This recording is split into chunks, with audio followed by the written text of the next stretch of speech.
I'm a slashaholic, addicted to the fray.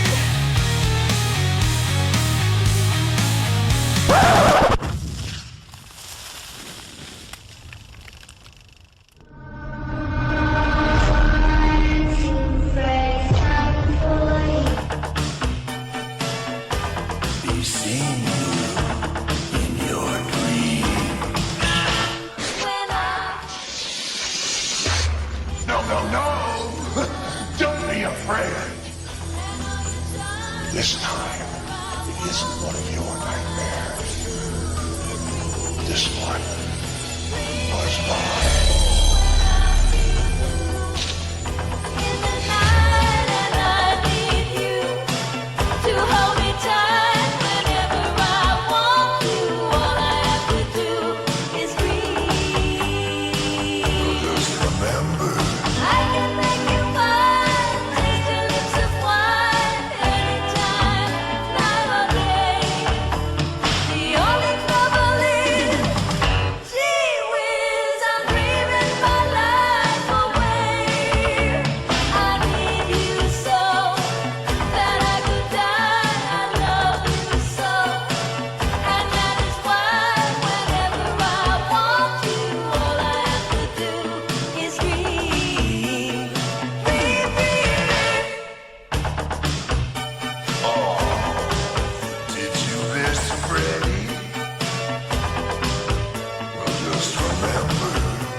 Elm Street Suffered the Children, an original novel by David Bishop. For in that sleep of death, what dreams may come. Shakespeare, Hamlet. Chapter 1. Alex Corwin woke with a start. She had been dreaming an old familiar dream in which she was flying, swooping and soaring above the suburbs, looking down on everyone going about their little lives, all of them too busy or self-absorbed to see her high in the clouds overhead. Alex loved that dream. The sense of utter freedom and release, but it always ended the same way. She would recognize someone below and call out to them, "Dad! Dad, I'm up here!" But her father never turned around, never heard her. He got into his car and drove away, leaving her alone in the sky. Suddenly, she would be falling, the ground rushing towards her, hands forward to protect her as... Then she was awake, gasping for breath, her body shaking with sweat glistening on her skin. No matter how often she had the dream, her father never looked at her. He had left them years ago. Alex's mom had torn his face out of every family photo. It was getting so Alex couldn't remember what her father looked like anymore. He was just a man getting into a car and driving away, leaving her behind, abandoning both of them. If he looked back just once, she felt sure all the hurting would go away, but he never did. Alex pushed the dream aside and tried to focus on her surroundings, but she did not recognize them.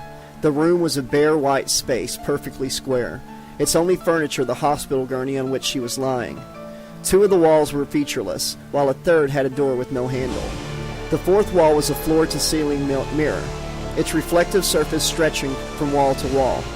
The room had no obvious form of ventilation, yet Alex could feel a cool breeze evaporating the sweat from her skin. Where was she? No sound crept into the room from outside.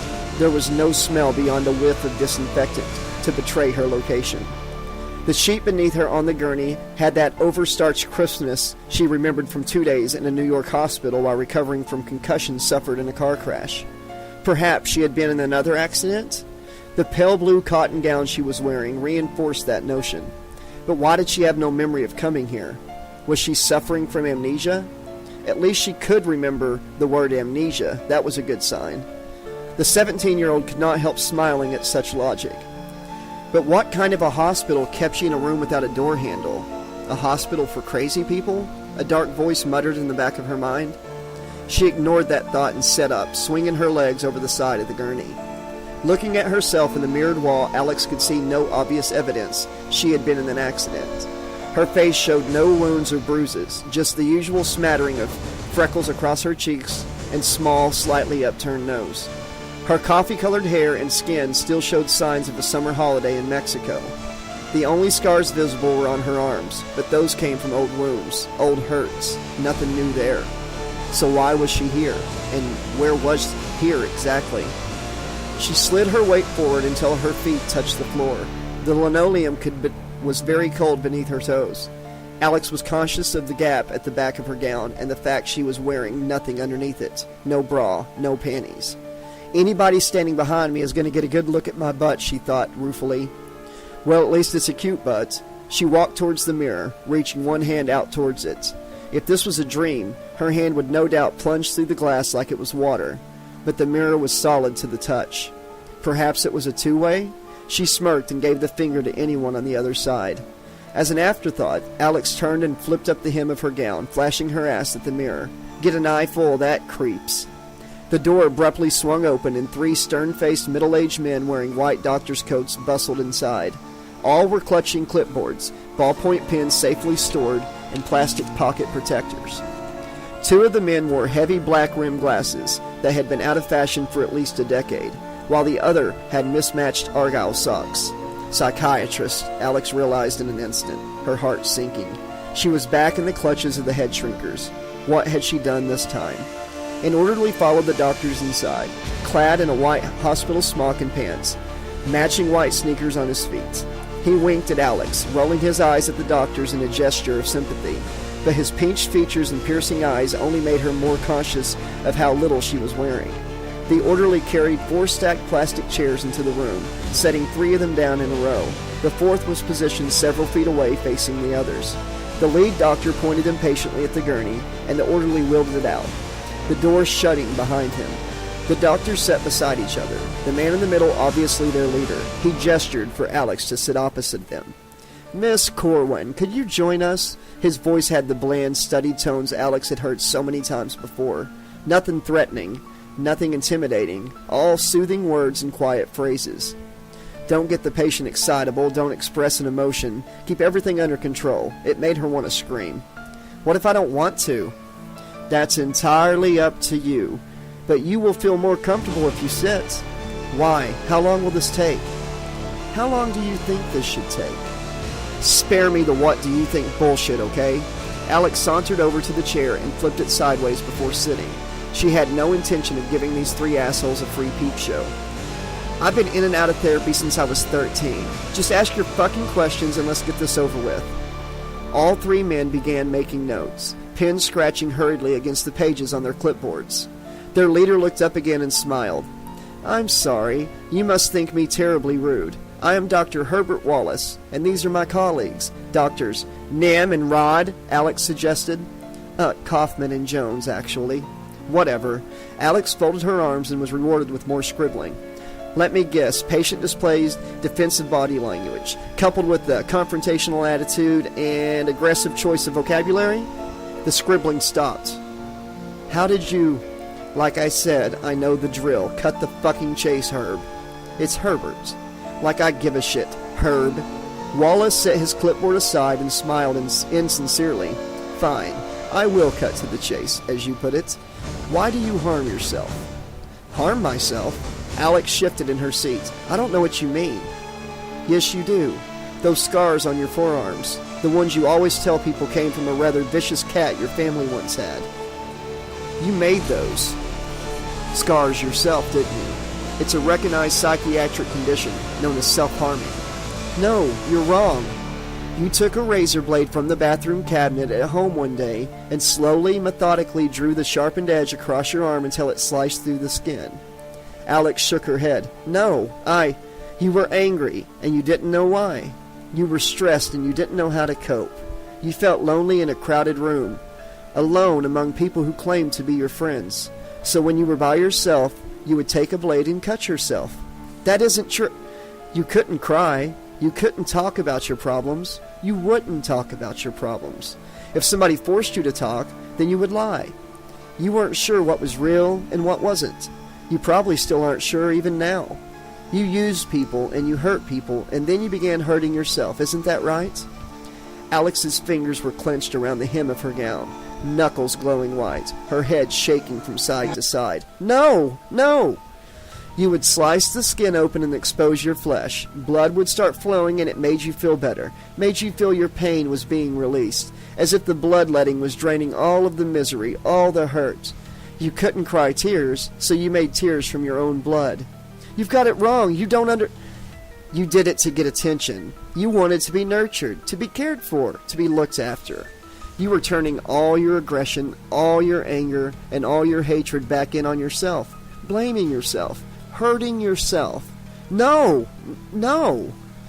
You did it because of your need to control others, to control your environment, even when you couldn't control yourself. You did it because you hated yourself and everyone around you, and the pain made you feel better. Alex drew her chair aside and ran to the door, her fingers clawing at the edges, trying to find a way out, desperate to get a grip. But her fingers felt numb and useless. Did you abuse yourself in other ways, Alex? Is that why you can't talk about this? Are you too ashamed to admit what you've been doing? Wallace was behind her now, looming over her, his breath hot on the back of her neck, the smell of boiled eggs and stale coffee and body odor assaulting her nostrils. She had to get away from here, away from him. She had to escape. Still got nothing to tell us, young lady? Not so clever now, are we? Not so high and mighty. Wallace turned away, snapping his fingers in the air. Bring in her mother, he shouted. The door opened inwards, pushing Alex back. Mrs. Corwin was ushered in by the orderly and was given the chair that Alex had been sitting on. She's been crying, Alex realized, recognizing the telltale puffiness and redness around the eyes. Probably about me. Her mom was dressed in a crisp white top and faded blue jeans, a Kleenex clutched in one hand. The years of struggle had left their scars, but she had kept in shape, always hoping to find a new man. Alex looked at her mom and knew she was looking at her own future. In 25 years, I'll have the same wrinkles and a bottle of hair dye always stocked in the bathroom. Mrs. Corwin sank into the seat and smiled hopefully at her daughter. The orderly closed the door and stood in front of it, blocking the only exit. He smiled at Alex, but something about his face unsettled her. He almost looked hungry. Dr. Wallace was back in his own seat. He cleared his throat to get the new arrival's attention. Miss Corwin, we were hoping you might be able to help us with the questions young Alexandra seems unable or unwilling to answer. Of course, she replied. I want her to get better. I want my baby to stop hurting herself. As do we all, Wallace said. When did she start cutting herself? I guess that was 4 years ago, after she turned 13. You see, my husband had left us, and the split was quite traumatic. So you think that triggered these incidents? That's what other doctors have told me, Alex's mom frowned. But I've tried to move on since then. Why hasn't she? Perhaps there is another cause, Wallace suggested. Can you tell us when your daughter had her first period? Mrs. Corwin's face betrayed her shock. Please, doctor, I'm not sure. Forgive my bluntness, but we are trying to uncover difficult truths here. If you cannot answer the simplest of questions, no matter how personally embarrassing, I don't see how you can expect us to help your daughter. She nodded uncertainly. It was her 13th birthday. She was having a party with friends, and there was an accident. Had Alexandra begun cutting herself before that? No, it began a few months later, but I don't see how. Wallace held up a hand for silence. Recent papers in medical journals have suggested a new theory to explain self-harming. I believe it may be applicable in the case of Alexandra. My name's Alex, creep, but nobody paid her any attention. I have one last question, Miss Corwin. Has your daughter had her first sexual experience yet, to the best of your knowledge? Mom, don't answer that. You don't have to answer that. No, I don't think so, Miss Corwin said and smiled sweetly. We moved around the country a lot due to my job, so it hasn't been easy for her to make friends. There have been a few boys sniffing around, but I managed to keep them away. Indeed. Well, that's most illuminating. Wallace began consulting in whispers with his colleagues while Mrs. Corwin smirked at her daughter. Yes, I think the little bitch is still a virgin. Alex staggered back a step, shocked at what her mom was saying. How could she know that? Why was she saying these things? It didn't make sense. By now, Wallace and his colleagues had come to a conclusion. The trio stood up to deliver their diagnosis. Mrs. Corwin, we believe your daughter is sublimating her latent sexual desires, perhaps from guilt, perhaps from some deeper self-loathing. Rather than deal with the reality of sexual penetration, she has been using razor blades to penetrate her skin, to simulate the same blood flow many female virgins experience after their hymen is broken. It is a medically proven fact that cutting causes the body to release its own opiate-like chemicals to reduce pain. Some self-harmers become addicted to their body's heroin-like reaction to extreme pain, as sexual addicts crave the release of an orgasm. Alexandra is an extreme case, but Alex felt herself screaming denials, but nobody was listening. Wallace and the other doctors were clustered around her mom, comforting her. They led her out of the room, ignoring all of Alex's protestations. As they departed, Wallace told the orderly to sedate the patient so treatment could begin immediately. The door closed, leaving Alex and the orderly in the stark white chamber. The teenager was still shaking her head in disbelief. This couldn't be real. This couldn't be happening, she thought to herself. "Oh, it's real all right," the orderly whispered, licking his lips. He peeled off his white smock to reveal a dirty red and green sweater underneath. Alex noticed the orderly's hospital-issue pants were now jeans, stained with oil and what looked like splashes of fresh blood. Instead of white, soft-soled sneakers, he was wearing battered work boots. But most disturbing was his skin. It was changing, as if being cooked while she still stretched across his body. Burn scarred appeared on the face and hands, while the stench of roasting flesh pulsated from him. Alex gagged involuntarily, holding a hand over her mouth to stop herself vomiting. The orderly howled in pain and doubled over, twisting away from her into a crouch. "Oh my God," she whispered. "Are you all right?" "Never better," the orderly replied, straightening up again. He produced a battered felt hat, put it on his head, and swiveled around to face Alex. The features were still recognizable as those of the orderly, but now the skin was healed like a decades-old wound, and the eyes shone with malevolence. His face was a grotesque, repulsive parody of what had been there before. "Who are you?" she whispered, backing away. "You're new in town," he leered. "I guess that's why you don't know me. The children call me Freddy. We're gonna be very good friends, you and I." "I don't think so," Alex replied. She wanted to run, but her legs felt so weak she could hardly stand. She wanted to scream, but it died in her throat. She was helpless and terrified. A dentist's chair appeared behind her, and she tumbled backwards into it. Metal clamps swung into place, locking her into the chair. The heaviest clamp pressed her back against the black leather, while more bands of metal pinned her arms and legs in place. The orderly smiled, cruel lips drawn back to reveal yellow teeth and rotting gums. He stood to one side of Alex, crouching forward, so his face was close to hers. Gleaming eyes stared into hers, while his foul breath invaded her lungs. "The doctors say you like to cut yourself." "I don't do that anymore," Alex said, her blue eyes wide with fear. "Perhaps I can lend you a hand." He raised his right arm in front of Alex's face. The hand was encased in a battered old glove, torn and threadbare across the palm. Metal rings encased each finger. Clamped to these were 4 blades, each extending outwards into razor-sharp blades of metal. The orderly flexed his fingers, and the blades clanged crisply against each other, like so many butcher's knives. He brought the slithers of metal closer and closer to Alex's face. "Now, where should I start cutting? I'll let you choose." Alex shook her head, too terrified to speak. "The face? You want me to cut your face first?" "No," she gasped.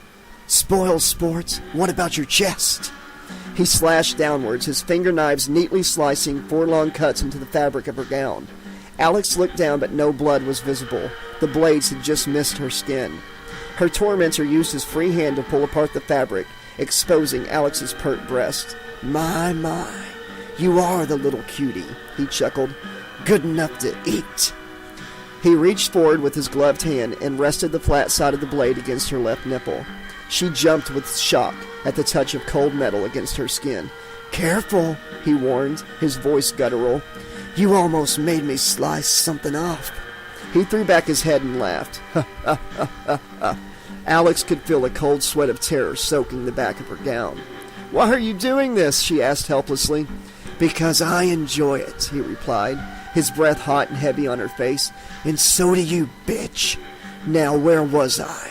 Oh yes, letting it bleed.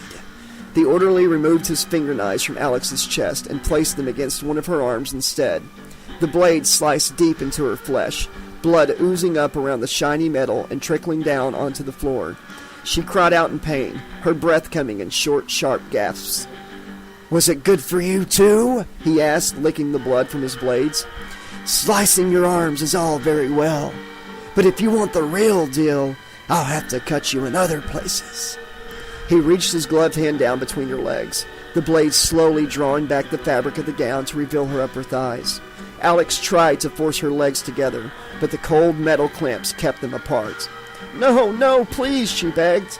Your mouth says no, but your eyes say yes, he taunted, flicking his tongue rapidly backwards and forwards between his snarling lips in a grotesque lapping motion. I'll be the first to taste your cherry pie, little girl. You should thank me. He leaned forward and licked a tear from the side of her face. His gloved hand drew back from between Alex's legs, ready to plunge down and into her. Are you ready for me? Here comes Daddy! No! Alex woke with a start. She sat bolt upright in bed, still panting with terror, heart hammering inside her chest. She looked around the bedroom. She was home. She was safe. It had been a dream, just a very bad dream. A nightmare. She flopped back into the pillow, still trying to catch her breath. It had been so real. She could still smell the fetid breath of that thing, that monster that had been about to... Alex, are you all right, honey? Her mom was calling from downstairs, the smell of cooking bacon, signaling breakfast was nearly ready. Yeah, Mom, I'm fine, Alex called, but she still searched the room for reassurance. Everything was as she remembered. The computer on a desk in the corner, her iPod and headphones next to it. An old stereo and a pile of CDs stood in another corner, neglected and gathering dust. The usual carpet of dirty clothes was strewn across the floor. No different, just an obstacle course of T-shirts and discarded lingerie. The rest of the bedroom was cluttered with half-open boxes. They'd been here for 2 months and Alex still hadn't unpacked everything, but that was habit. Her mom's frequent job relocations meant it wasn't worth doing. You only had to pack it all again, usually less than a year later. Alex sat up and winced at stabbing pains in her right arm. She pulled back the covers to find 4 fresh cuts sliced into the flesh, blood still dribbling from the wounds. A crimson stain malted her sheets where her arm had been. What the fuck? It had only been a nightmare, hadn't it? But the cuts were exactly like the ones that creep had given her in the dream. But that was just a nightmare, and it left only one explanation. Terrific, she muttered. Now I'm cutting myself in my sleep. Alex, hurry up, you'll be late for school, her mom shouted. And the hits keep on coming, the teenager thought ruefully. I'll be down in a minute, okay? She got out of bed, nursing her wounded arm. First things first, I need to find a dressing. Alice took a look at her cuts.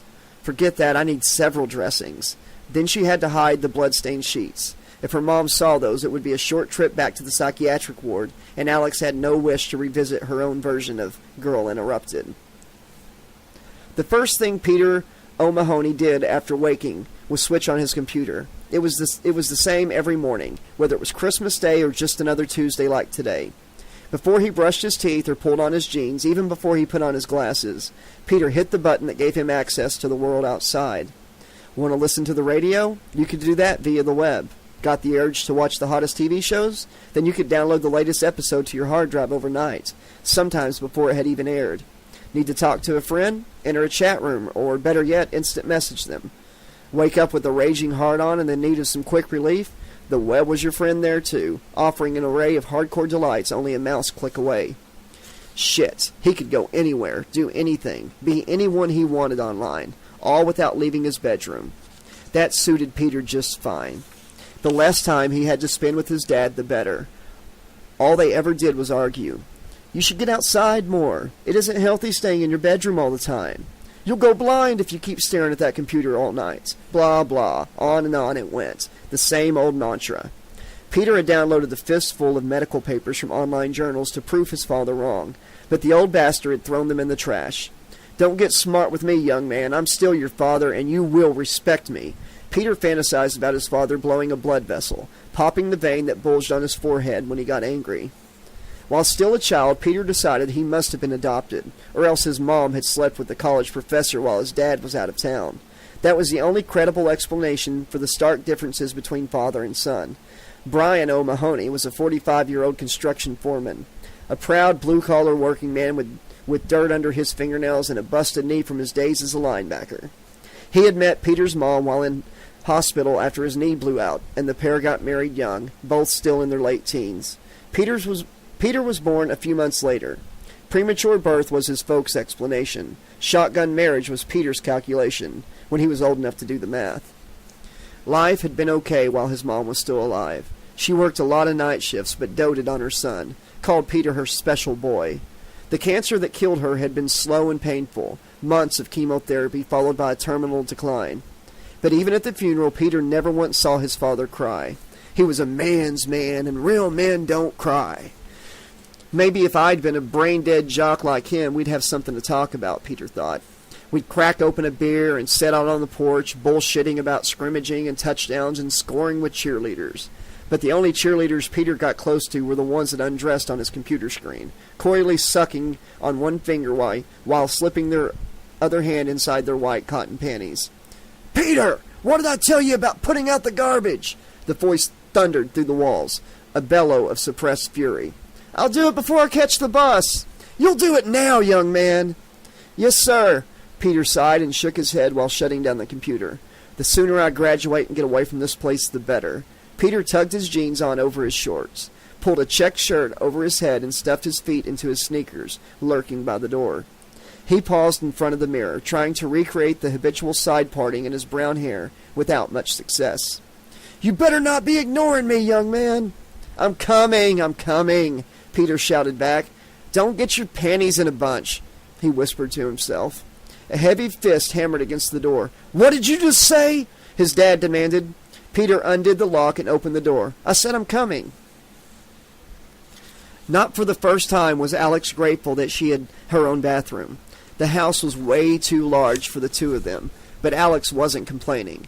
They had moved to Springwood during the summer break, and the most decent places in the Ohio town had been outside their price range, especially as a rental. It was Alex who found the house while surfing the web. It was fully renovated and remodeled since the last occupants had left, with 4 bedrooms, plenty of living rooms, and a basement offering extensive storage space.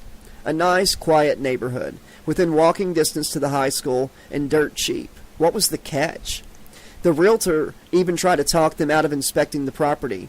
"It's been empty for a year," he said, refusing to go inside. "The last residents left after an, unfortunate incident. There was a murder, and it wasn't the first in that house." "Next you'll be telling us the Manson family stopped here on their way through Ohio," Alex's mom had joked. They searched the house but could find no evidence of the atrocities supposed to have happened inside. 3 days later, they were the new residents of 1428 Elm Street. Alex had noticed the secretary at her new school giving her a strange look when she mentioned the address while enrolling. The behavior of other residents in Elm Street was just as odd. Most times when Alex and her mom arrived in a new town, the busybody neighbors couldn't wait to knock on the door and introduce themselves. Springwood was different. Nobody popped around. Nobody said hello, and passerbys didn't even glance at the house from the sidewalk. In fact, they seemed to go out of the way to avoid looking at the house. Anybody walking a dog crossed the road first before drawing level with the place. Whatever happened here in the past, it had freaked out the locals big time.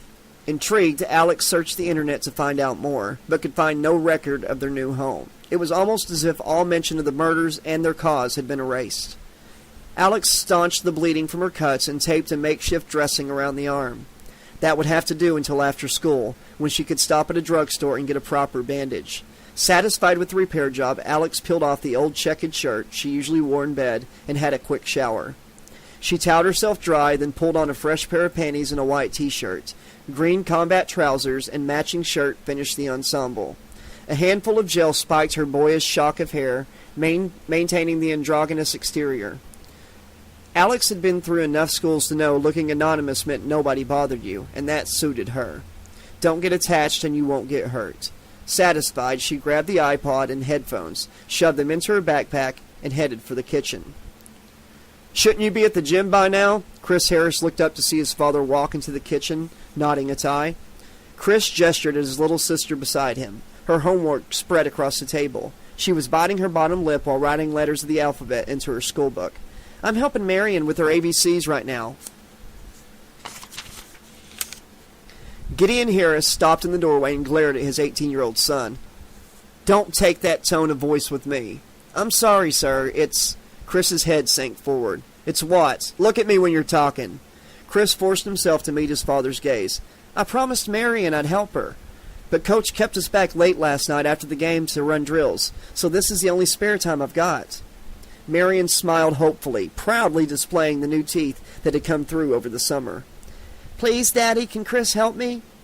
But their father was adamant. Sorry, Marion, your brother has got other commitments and responsibilities he must meet first. He'll never win that scholarship unless he puts the hours in and shows he's got what it takes to step up. The little girl's face dropped again. Yes, Daddy, she said discontentedly. Isn't that right, Chris? Gideon asked. Yes, sir. Good. I'm glad we agree. Marion, go brush your teeth and then I'll drive you to school.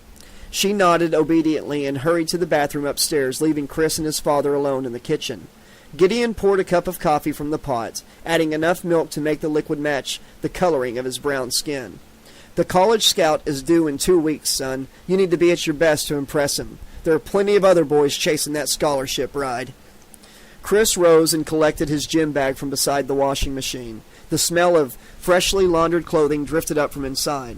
No matter how busy she was, Chris's mother always found time to make sure he had clean workout gear. Sir, I was wondering... Yes, Chris. Gideon put down the coffee and looked intently at his son. But Chris's nerve failed him. It's nothing important. All right, then. You better get off to the gym, boy. Yes, sir. Have a good day. You too, son. Gideon picked up the Springwood Chronicle from the kitchen table and began reading the front page. Chris watched his father for a moment before walking out of the kitchen door, ducking his head beneath the top of the frame. Being over 6 feet tall had plenty of advantages on the basketball court, but the Harris family home was not designed for people of above average height. A modest 3-bedroom house, it was always kept clean and tidy. They might be the poorest family on Elm Street, but Chris's father maintained it was no excuse for being slovenly. Don't give our white neighbors any excuse to look down their noses at us, he often said. Have pride in your appearance, and you'll be respected. Chris's long stride hurried him along Elm Street towards school. He could feel his stomach churning, anger at his own cowardice seething inside. It's nothing important. No, just the rest of my life I wanted to talk about, he thought unhappily. Every time he tried to bring the subject up, his father would look at his with that same stark expression, those dark brown eyes, that expectant face. It all said one thing. We're counting on you, Chris. We've worked all our lives to give you this chance, so you can't back out now. How can I tell him that Coach is threatening to drop me from the team? Chris started. Then he began running, not noticing the teenager in glasses struggling to carry bags of garbage out of a nearby house. Right now, Chris didn't want to see anyone. He just wanted to escape. Oh, Alex, her mom said despairingly. You're not wearing that again, are you? You'll never get a boyfriend if you dress like that, dear. Alex snorted derisively. Have you seen the boys in this town, Mom? She opened the fridge and emptied a carton of juice from the door into a glass. Yes, but you'll scare them away in that. Joyce was wearing an immaculate blue jacket and shirt, her blouse crisply ironed and makeup perfectly applied. You need to take more care with your appearance. Otherwise, nobody will want to take care of you. Alex rolled her eyes while sliding 3 strips of bacon into a hot dog roll. I can take care of myself. Besides, that's the last thing most boys want to do. Well, at least sit down to eat your breakfast. Can't. I'm running late, remember? Alex swallowed the last of her juice and was already striding towards the door, taking the rest of breakfast with her. Alexandra Marie Corwin, you will stop right there.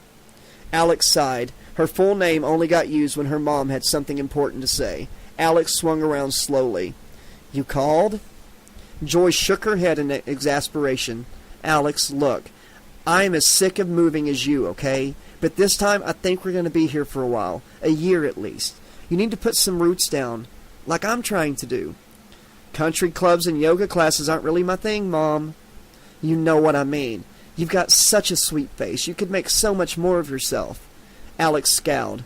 Can I go? Why don't you invite some friends home from school one night? Because I don't have any friends, okay? Satisfied, Mom?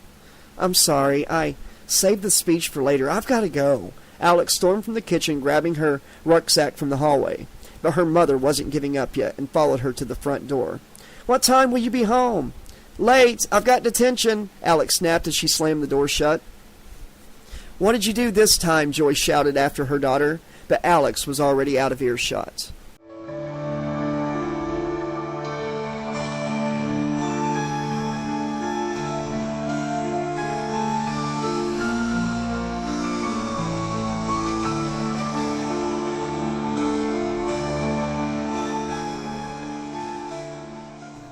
Chapter 2.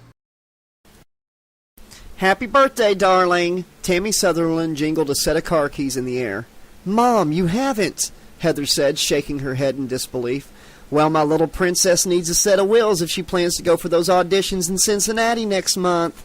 Tammy threw her daughter the keys. It's out on the drive. Your Uncle Ted's been keeping it on his lot for us. Heather ran to the kitchen window and looked outside. A sporty little convertible was parked on the drive, a gigantic pink bow stuck on the hood. I don't believe it. Wait, where did you get the money? Tammy smiled thinly. I borrowed it from your trust fund, and Ted gave me a rate. Don't worry. I'm sure you'll be able to pay me back with your first modeling job. She lit a cigarette and sighed. I can't believe my little baby is 18. I remember the day I brought you home from the hospital. Heather's happiness turned to a scowl. You took the money from my trust fund? That's supposed to pay for college, Mom.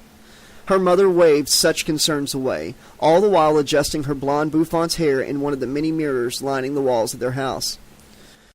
You don't want bother your pretty little head about things like that, darling. When you're a famous model or Miss America, nobody will care whether you went to college or not. I'll care, Mom. Hush. Tammy went to Heather's side and pointed at the convertible. Look at the car. Why are you worrying about college when you could be planning all the fun you'll be having behind the wheel of that? Or even in the back seat, if you know what I mean. Tammy gave her daughter an elbow in the side before bursting into a raucous, cackling laugh. My, oh my, the things I got up to in the back seat of a convertible when I was your age. It would make your hair curl, darling. It would make your hair curl. Yes, Mom. Tammy peered at her daughter's blonde hair. Speaking of which, I think it's time you went back to the salon. Your roots are starting to show through. Heather pulled away from her mother. They're fine, Mom. Whatever you say, darling. I thought it might be nice if we went along together, had a day of pampering ourselves. What do you say? It's Thursday. I've got school, remember? Oh, yes. Tammy wandered away distractedly, one hand reaching for a bottle of gin. Well, off you go. Learn all you want, but remember what your mom taught you, too. How to get drunk before 10 in the morning? Yeah, that's one life lesson they don't cover at school, Heather thought sourly on her way out. But her bitterness softened at the sight of the car on the driveway. Mom might be the biggest lush on Elm Street, but she was right about one thing. Having your own car meant independence, and Heather planned to enjoy every second of it. She ripped the bow off the hood and threw it to one side before climbing in, sliding her slim, toned body behind the wheel. A twist of the key in the ignition and the engine roared into life. Heather glanced at her watch. There was time for a quick spin around the block before heading into school. Of course, it had been a while since she went to driver's ed, but the basics couldn't be so easily forgotten, could they? One pedal to give it gas, the other one to brake. Thank God this wasn't a stick shift. She'd never got the hands of gears, even on her bicycle. Heather smiled and reversed out of the driveway, at speed, tires squealing in protest. Joyce watched through a downstairs window as Alex ran off along Elm Street.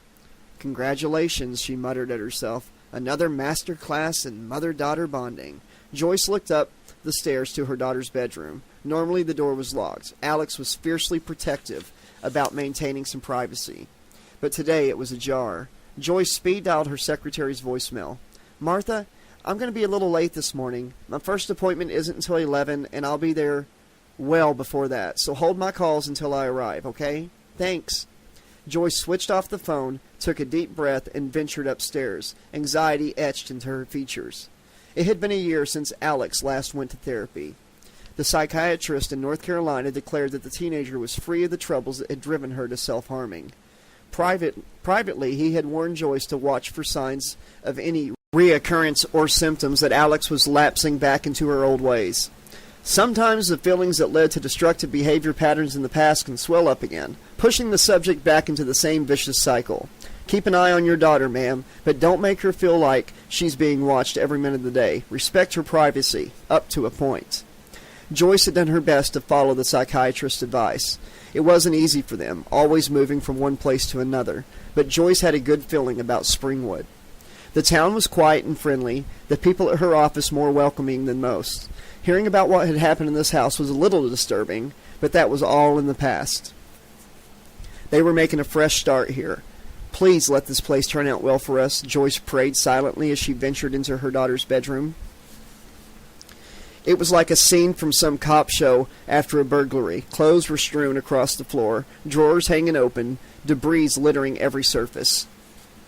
But that was typical of most teenagers' bedrooms, in Joyce's limited experience. She'd be more worried if it was tidy. Since puberty, the chaotic state of Alex's life had become a badge of honor, and her bedroom was a symptom of that. I guess I should be grateful she's a girl at least. That smell can be masked by deodorant and body spray. Joyce sifted through a few drawers and nudged aside the piles of discarded clothing to look underneath, but could find nothing out of the ordinary. No pills, no syringes, no little plastic bags with traces of white powder inside, no signs of any drug use, or at least nothing obvious.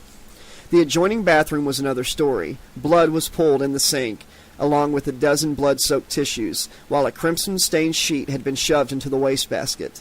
Joyce's face fell. "Oh no," she whispered before shaking her head. "Don't jump to conclusions, Joyce. Maybe she's just having a heavy month." She returned to the bedroom and examined her daughter's mattress. There was blood there, but it was beside the pillows, not further down. "Oh, Alex," she said sadly. "You promised you wouldn't do this again. You promised." Joyce sat down on the bed and wept, a trickle of black mascara rolling down each cheek.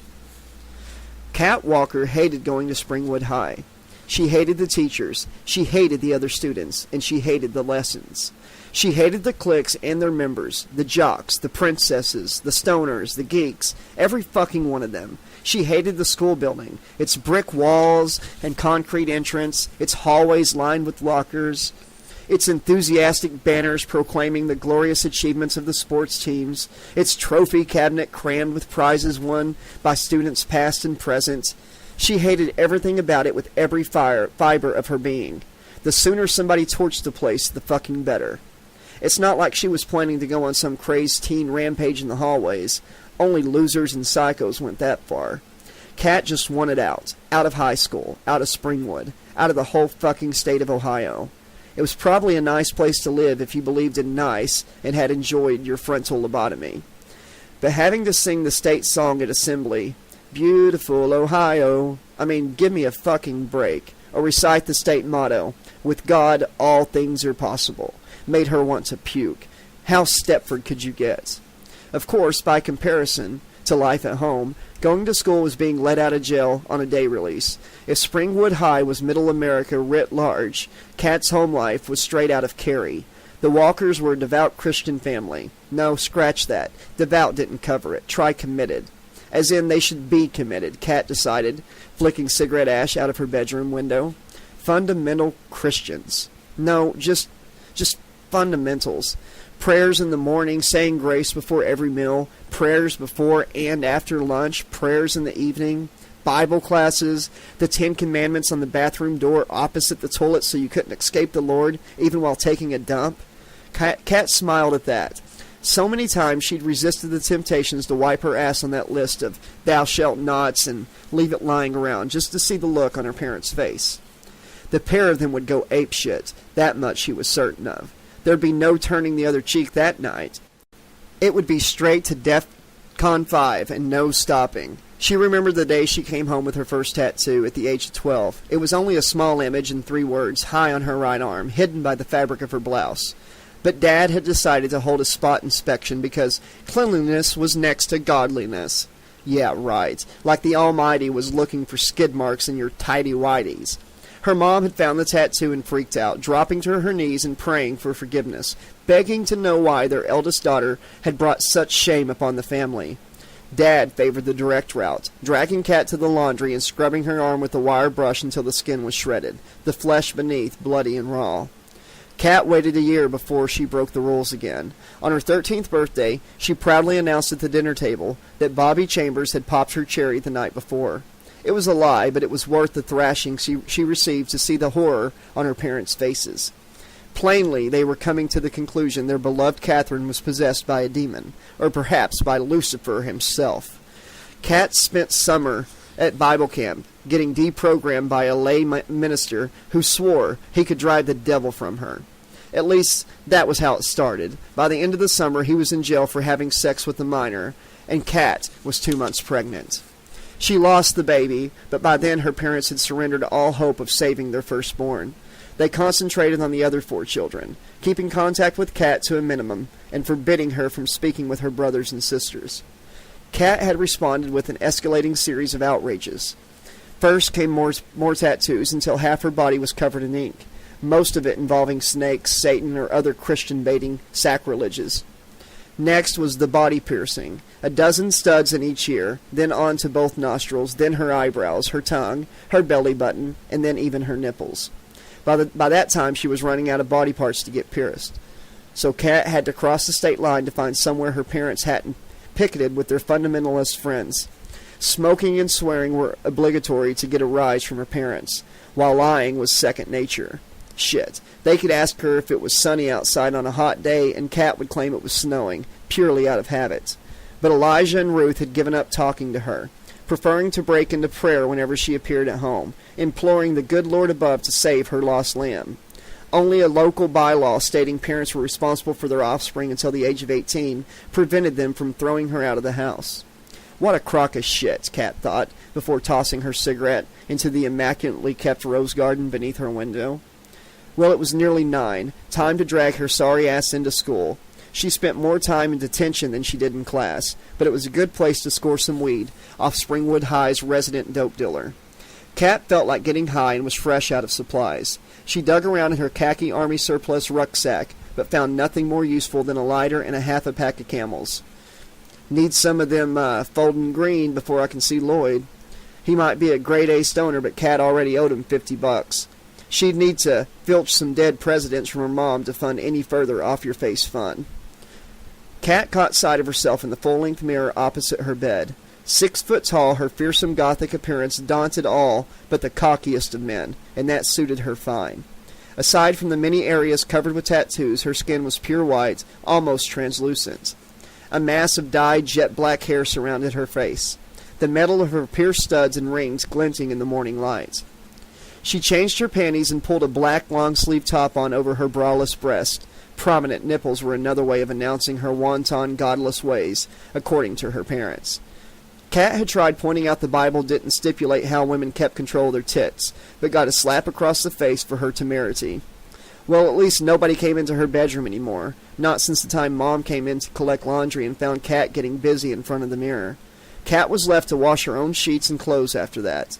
She stepped into an ankle-length black skirt, pulled on her black boots, and left the house, stopping only to steal $60 from the Maxwell House coffee can hidden in the kitchen. It was a glorious day outside, with the sun climbing into the cloudless blue sky. Kat slid her black sunglasses into place, shielding her eyes from the bright light. "Another beautiful day in paradise," she sneered. "God, I hate this fucking place." Alex timed her arrival to perfection, approaching the main entrance to Springwood High as first bell rang inside. The school was a sturdy brick and concrete structure from the 1950s. A stained glass window over the front doors trying to create the impression that it was a cathedral of learning. Built to deal with the post-war surge of baby boomers reaching adolescence, Springwood High had stood the test of time as well. After first bell, students had 5 minutes to collect whatever books they needed for the morning's lessons from their lockers and reach the relevant classroom. In their favorite haunts, smokers were taking last drags of cigarettes before stubbing them out, while those looking to make trouble were reluctantly surrendering their latest victims. Students without the protection of a clique had 5 minutes to ghost through the halls, hit their locker, and then hurry to class. Alex had been in enough high schools to know her status in the food chain. She was fresh meat at Springwood and had to be on her guard. Don't attract attention. Don't catch anybody else's eye. Keep your head down and you could get through the day unharmed, unnoticed. She hurried through the double doors in the main entrance hall and made for her locker. A tall metal sanctuary among hundreds where she could hide a little of herself from prying eyes. She'd gotten lucky during allocations at the start of the term. Her locker was close to the girls' bathroom on the ground floor. The surrounding air was a perfumed battlefield, but that was way better than the foul stench of stale farts and despair outside the boys' bathroom. Alex spun the dial in her locker through the combination, then pulled open the door. She dumped her things, pulled out a biology textbook, and checked her spiky hair in the tiny mirror a previous student had glued inside the door. "What do you mean you haven't got it?" a voice demanded. One of the geeks, a brown-haired kid in glasses and a checked shirt, was under attack from Joey Johnston. Despite having only been a student here a few weeks, Alex already knew the names and faces of the resident bullies. It was another defense mechanism to keep her out of trouble. She also recognized the victim. He was in her class and always smiled at Alex when they bumped each other in the hallways, but she didn't know his name. Johnston was pushing the kid along the corridor towards her. The other students were backing away, hugging the walls to avoid getting involved. Johnston was being backed up by his goon squad, 3 thugs that would be more dangerous if they had a brain cell between them. "I forgot," the geek said, looking around for help that would never come. "You forgot? That's not good enough, O'Mahony." Johnston drew back a fist, ready to strike, but then the second bell rang through the halls, warning students they had less than a minute to reach their classes. Johnston unclenched his fist, gently slapping his victim on the side of the face instead. "Saved by the bell, you little shit. You've got till recess to finish my assignment or else. Meet me under the bleachers, O'Mahony, and don't make me come looking for you. That'll only make matters worse. Got it?" The other kid nodded meekly. Around him, the rest of the students were already scurrying to their classes. The prospect of a fight having evaporated, O'Mahony turned to go, but Johnston shoved out a leg, sending the geek sprawling again. The bully and his cronies swaggered away, laughing amongst themselves. Once they were gone, Alex noticed a pair of glasses beside her. She picked them up and offered them to O'Mahony. "Are these yours?" He squinted at her before nodding. Retrieving the glasses, he put them on and smiled at Alex, embarrassment reddening his face. "Thanks. My name's Peter O'Mahony." "Yeah, well, whatever."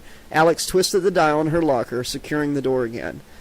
Time she was in class. Don't get involved. Just get through the day.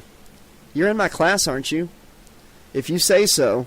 Alex gathered her textbooks under one arm and strode away. Peter hurried after her, talking excitedly.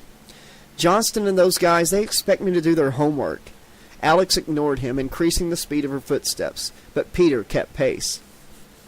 "The sooner I can graduate and get out of this zoo, the better. Know what I mean?" Alex stopped and glared at Peter. "All I did was hand back your glasses, okay? I don't care about you, your life, or your problems. Get the message?" He looked at her, a hurt expression in his eyes. "I understand." "Good." Alex pushed past him and into class, leaving Peter alone in the empty hallway. She was ashamed of herself, but it had to be done. Principal Shea wondered why he bothered sometimes. He had become a new teacher because he wanted to help the next generation achieve all that they could. He had become a principal with reluctance, however, knowing it would take him away from real teaching, but he still believed that it was a good way of making a difference. 5 years in charge of Springwood High was testing that belief. The students were no worse here than in any other high school. No, there was something else, a dark secret buried in the past of this town. The streets might be clean and tidy, the houses and gardens well kept, the lawns all neatly enclosed by white picket fences, but none of that could disguise the divide between the generations, a palpable sense of alienation between parents and their children. This was not the usual generational gap separating teenagers from their parents. This was something more sinister, more disturbing. A herd mentality, a mass hysteria had once gripped this place, turning decent, respectable adults into killers. A murdering child molester had escaped justice on a technicality, so the parents of this quiet Ohio town had taken matters into their own hands, burning him alive and rejoicing in their vengeance. Shea had been shocked when he learned about the incident, even though it had happened years ago. The legacy of that night was like a stain on the collective psyche of the community. Imperceptible, but still ever-present. The details of what happened had been hushed up, with no adult daring to speak the dead man's name. He had become a boogeyman, a metaphor for the divide, where civilization gives way to savagery. Springwood had stepped over that line, and its children instinctively knew that. They did not trust their parents, but they wouldn't explain why, because they couldn't. They didn't know the reason, and it had to stay that way. Principal Shea took off his round-frame glasses and ran both hands through his graying collar-length curls. My hair was black before I came here, he thought bleakly. I'll be lucky to have any left by the time I retire. He put his glasses back on and opened the office door. Outside, a lineup of students was waiting to see him, each reporting for punishment or for counseling. Every day the lineup seemed longer. This place will be the death of me, Shea decided. He arranged a smile on his careworn features. Well, who's first for the firing squad today? He asked, trying to keep his voice cheerful and upbeat. His secretary, Grace, sat behind her desk in the waiting room, entering the day's attendance register into the school computer system. She pointed the end of a pencil at the first person in the waiting line. Miss Sutherland. She drove into your personal parking space without noticing you had already left your car there. An apologetic Heather stood outside Shea's office, a Band-Aid partly covering a cut on her forehead. Sorry, she winced. Shea nodded wearily and motioned for her to go inside. Grace, could you find the number for my insurance agent? I haven't seen the damage to my car yet, but I suspect I'm going to need his help. Alex had surprised herself by staying awake through biology, never her favorite subject. But an hour of history devoted entirely to the achievements of Ohio's most important people soon had her eyelids at half-mast. There was only so much excitement she could muster for a lecture about the state's 8 presidents. It concluded with the less than scintillating life story of Warren Gamaliel Harding, inventor of the front porch campaigning style, Yawn Central. Alex still wasn't sure what to make of last night's bizarre dream, but one thing was certain. It had left her completely exhausted, and Springwood's local history expert and aging spinster, Miss Staines, was not helping her stay awake. It was a blessed relief when the bell rang for the end of class, but Alex's happiness was short-lived once she checked her schedule for the last period before recess. English with Mr. Mycroft, the dullest man in town. She dragged herself into the stuffy room and took a seat near the open windows, hoping a few faint breezes might drift into the stifling atmosphere and keep her awake. The boredom was thicker than the dust on the bookshelves lining the back wall. Mr. Mycroft was a confirmed bachelor, but of the old-school kind. He wasn't gay, he was simply more interested in books and literature than sex. No wonder he's never gotten married, Alex thought, studying his drab choice of clothing. He was clad in a tweed jacket with suede patches at the elbows, a bow tie and suspenders holding up his green corduroy pants. Mr. Mycroft's passion was reserved for poetry, the work of Shelley a particular favorite. He selected a volume of verse and invited Johnson forward to read it aloud, eliciting a collective groan of despair from the other students. That will do, Mr. Mycroft scolded them. The graying hair scraped over his bald scalp, flapping slightly with the breeze coming in from the windows. Poetry enriches the soul and inspires the mind. Now, Mr. Johnson, if you would be so kind, let us start with the poem, Adonis, for our young audience. Joey smirked and began reading, his droning voice crushing all hope of Alex staying awake for much longer. He hath awakened from the dream of life. 'Tis we who, lost in stormy vision, keep with phantoms on unprofitable strife. Alex felt her limbs growing heavier, her head slumping forward onto the desk, her eyelids drooping down until no light could pass them. Joey's voice continued in the background, but was becoming ever more distant. And in mad trance strike with our spirit's knife, invulnerable nothings. Miss Corwin! Alex sat bolt upright, shocked awake by Mr. Mycroft's shout. The other students surrounding her were laughing, several pointing at her. Sorry, she stammered quickly. I only closed my eyes for a moment. The English teacher shook his head sadly. I weep for the future if you pupils are a representation sample of the generation to come. Where are the great minds, the thinkers, the poets, the bringers of wonder? Not to be found here, I fear. Literature has little hope of surviving the 21st century. Sorry, Alex repeated. By now, Johnson had returned to his seat, and Mr. Mycroft was writing something on the blackboard. It's not good enough at all. Since this class seems incapable of appreciating the words of Shelley, I shall have to try something a little less demanding. I want all of you to copy down this nursery rhyme 100 times. Perhaps then you will pay more attention to great writing." Alex winced in pain as a textbook struck her in the head, knocking her pen and papers to the floor. She turned to see Johnson giving her the finger. "Thanks a lot, bitch. I'll deal with you later." Mr. Mycroft finished writing the nursery rhyme on the blackboard and stepped away so all the students could read it. "Well, start copying!" he shouted. Alex retrieved her pen from the floor and began copying the rhyme into her notebook. Silently, she began mouthing the words as she wrote. 1, 2, Freddy's coming for you. 3, 4, better lock your door. 5, 6, grab a crucifix. 7, 8, gonna stay up late. 9, 10, never sleep again. She sat back and read the words over again. Weird. This was no nursery rhyme she'd ever heard before. Alex considered asking Mr. Mycroft about its origins, but decided against it. "I've already gotten the class in trouble. Don't ask for more attention." She started copying the rhyme for a second time, but an ear-piercing sound cut through the air. It set her teeth on edge, and seemed to have the same effect on the rest of the class. All the other students were covering their ears, trying to block out the noise, their face filled with pain. Alex did not have to search far for the source. Mr. Mycroft was standing with his back to the class, dragging his hands up and down the blackboard.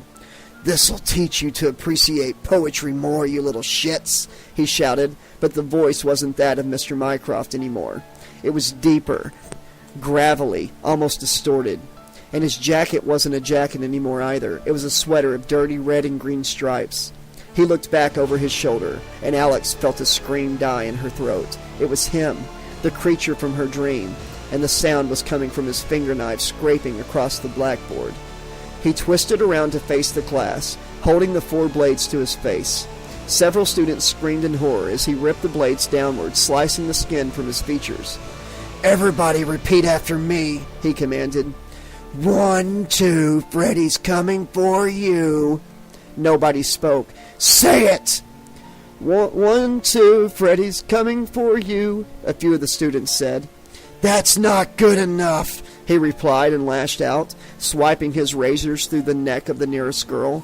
She collapsed to the floor, hands flapping helplessly as blood spurted from her wounds, spraying other students like a crimson aerosol. "Say it!" More of the students joined in, then more. Soon everybody in the class was chanting the rhyme. Everybody but Alex. She couldn't speak, couldn't do anything. Outside the window she could see other pupils relaxing on the glass, strolling across the grounds, chatting happily with each other. None of them noticed the horrors happening inside the classroom. Alex turned back to find the monster standing over her, blood dripping from the 4 blades on his right hand. The rest of the students were gathered behind him, their faces a snarling mass of fury as they repeated the first line of the rhyme, chanting it over and over. 1, 2, Freddy's coming for you. 1, 2, Freddy's coming for you. 1, 2, Freddy's coming for you.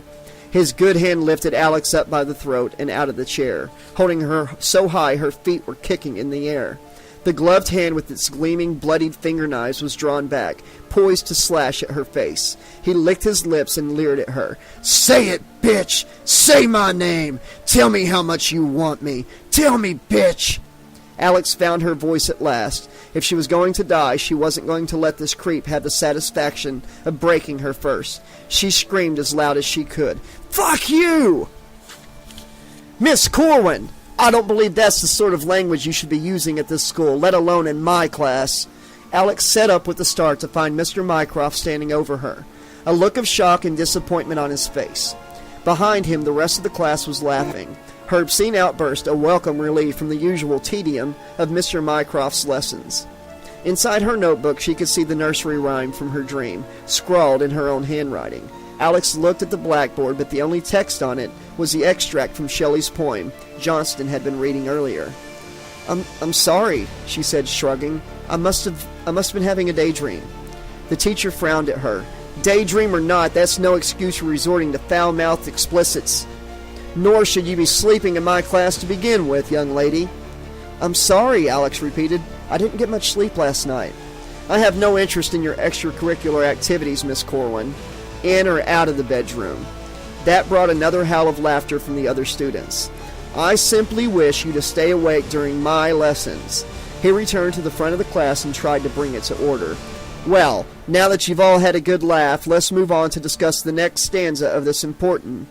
But the bell for recess cut him off. Students were already bolting for the classroom door, leaving Mr. Mycroft shouting after them.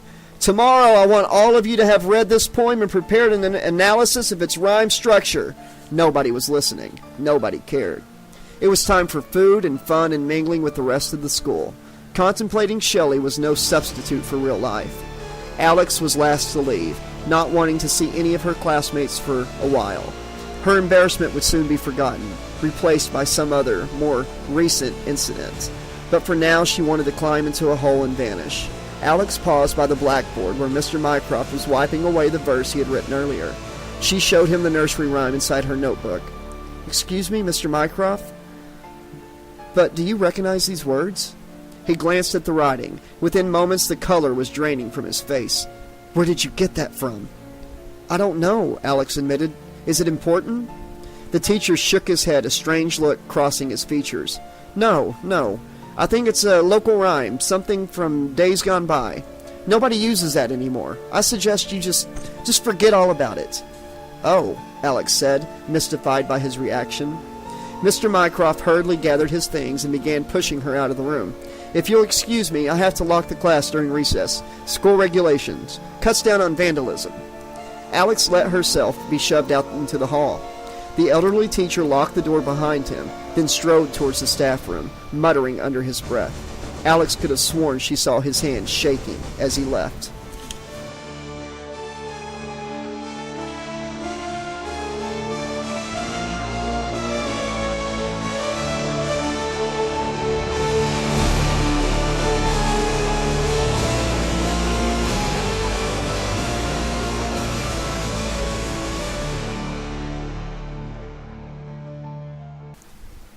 Chapter 3. Chris was running laps around the baseball diamond when he heard a strangled cry for help beneath the bleachers. A heavy-set figure was looming over another person cowering in the shadows. "Ain't nobody gonna help you now, you little shit!" The surly voice was unmistakably Joey Johnston. Chris had crossed paths with him before and decided the bully had more muscles than brains. "Please, I just need more time." "I ain't got time. I needed those answers today." The sound of fist on flesh was followed by a cry of pain.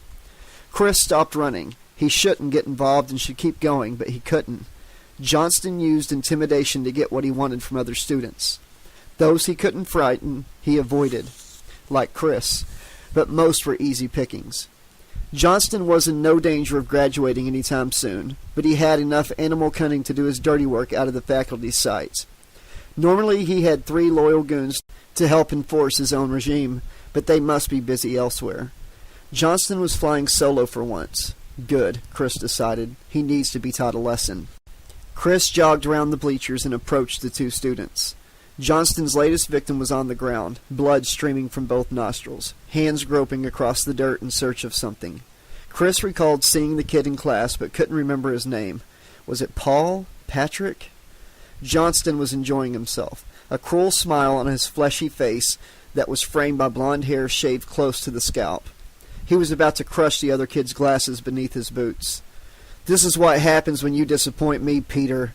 "Hey!" Chris shouted, startling Johnston. "Leave him alone!" The thug sneered at the new arrival. "You gonna make me, boy?" Chris felt his anger rising at the implied racial slur. "I ain't your boy and I ain't your friend, Johnston. Leave him be." "You gonna make me?" "If I have to, then yes." Johnston smiled cockily. "You and whose army?" "I don't need an army for the likes of you. 1-on-1, let's see how big a man you are without 3 goons to back you up." Johnston's eyes narrowed. "You get in a fight? What's that going to do for your chances of playing in the big game, boy? Coach will drop you like a stone if he thinks you're a discipline case." Chris knew Johnston was right, but stood his ground. "Bring it on. If you think you can take me single-handed, then let's see you do it." "Hey, what's going on under there?" Coach was marching towards the bleachers. He might be pushing 50, but Springwood High's head of sports was all muscle and grit, the sun gleaming on his bald, bronzed head. "Harris, I said I wanted 80 laps from you. I don't see you running. Johnston smiled. Speak of the devil. He noticed Peter trying to retrieve his glasses. Johnston slammed his foot down, crushing them under his boots, all the while smirking at Chris standing opposite. Go on, take a swing at me now, boy. Show me what you got. Chris stepped towards him. Later, when we don't have an audience. Peter had found the shattered frames. You broke my glasses. Johnston laughed. Poor baby. Maybe we can get you a seeing eye dog now. Peter punched his right hand into Johnston's crotch. The bully crumpled to the ground, a strangulated cry gasping from his lips. Peter leaned over the whimpering figure. Maybe we should get you a seeing eye dick, asshole. Hey, what the hell's going on here? Coach demanded. He came round the back of the bleachers in time to see Johnston attacked, but missed what provoked the incident. Peter briefly explained what had occurred, and Chris backed him up. Coach crouched beside Johnston, who was still recovering in the dirt. Well, is that what happened? Harris is lying, Coach. I was helping Peter find his glasses, but I accidentally stood on them. Harris goaded Peter into hitting me. Chris tried to protest, but Coach had heard enough.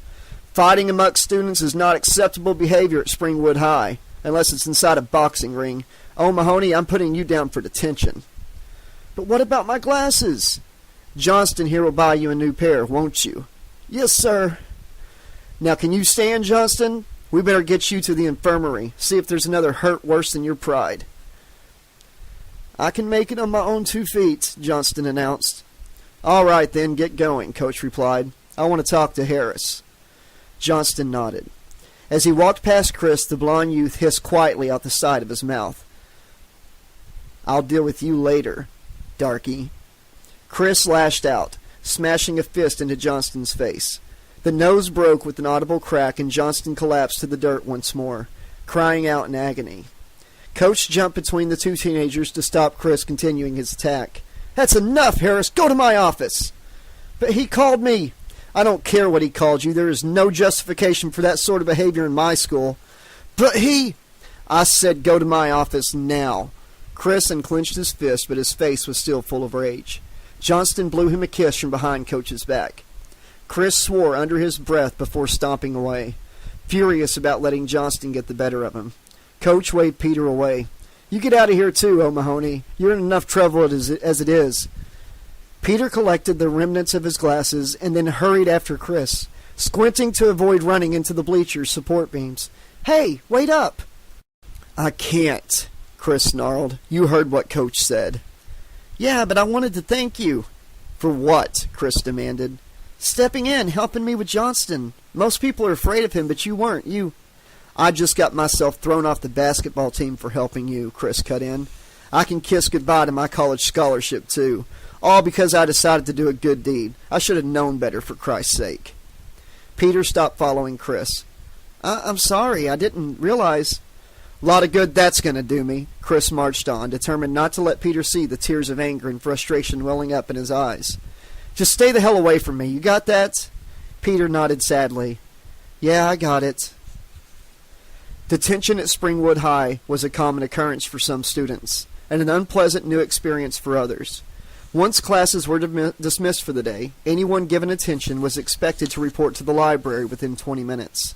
The rules were simple. No talking, no movement, no cell phones or electronic devices, no books, no pens, no pencils, no paper, and no sleeping. Students had to sit in the center of the library and do nothing for 2 hours.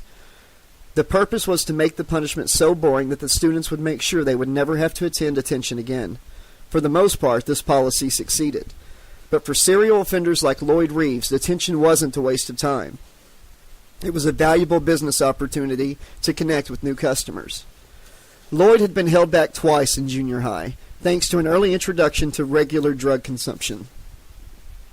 Most of his contemporaries only sampled the demon weed upon arriving at Springwood High. Lloyd became a blow monkey at the age of 10, after stealing a joint from his elder brother Beau's secret stash. Lloyd thought it was a normal cigarette until he started to inhale. Within a few minutes, the G.I. Joe soldiers on the wallpaper in his bedroom came to life and were parading around the bed. After that little episode, Lloyd spent the next 3 years bugging Beau for another sample of nature's finest. He tried most other drugs. Mushrooms were another big hit, if you could pick them without being caught by the pigs. but grass was still his favorite. Something about the whole ritual of rolling the joint, getting those babies good and tight so they burned just right, man, it was an art form. If they gave him a grade for that, Lloyd would have graduated years ago with honors. Obviously, it had been a bummer when Bo got caught trying to sell a quarter ounce to an undercover cop. Bo's plea that he was looking after the weed for a friend, man, had cut little ice with the presiding judge at this trial. But there was an upside for Lloyd, who liked to think of himself as a guy who thought the glass half full kind of dude. The harsh sentence left Lloyd to look after the crop growing in their grandparents' basements. Bo had built a homemade hydroponics growing operation there, complete with computer-controlled nutrient flows and ultraviolet lights to keep the plants growing good and strong. Explaining to his grandparents about all the tinfoil covering the windows and doors hadn't been easy, until Lloyd had a brainwave. "It's a science project, Gramps. Yeah, I'm like, growing these for school. It's awesome. Once they're just right, I harvest the results and present them to my fellow students. We all get to benefit from the wonders of, modern technology. I wouldn't be surprised if I aced science as a result. Maybe business studies, too." Lloyd was rather too fond of sampling the merchandise, but that didn't stop him turning a profit from dealing Springwood's finest weed. No matter what the weather, Lloyd always wore a big knitted cap hat to school. Challenged to explain his headgear by his peers, Lloyd had been blessed with another of his brainwaves. Inspired by the life and music of Bob Marley, that hero to potheads everywhere, Lloyd announced he had converted to the Rastafarian religion and would be growing his hair into dreadlocks. Hey, it saved him having to wash his shoulder-length mop of sandy brown hair, and meant nobody wanted to look inside his hat. Genius, man. Total genius. When the final bell of the day announced it was time to go home, Lloyd grinned like an idiot. Excellent. Wander along to the library, set up shop, and Lloyd Reeves' Emporium of Dubious Delights was open for business. What was today, Thursday? Even better. No detention on Friday, so this was the last chance for students to pick up a little something for the weekend. Lloyd shuffled out of his last class of the day, the frayed ends of his flared jeans dragging along the floor behind him. Time to spread a little happiness.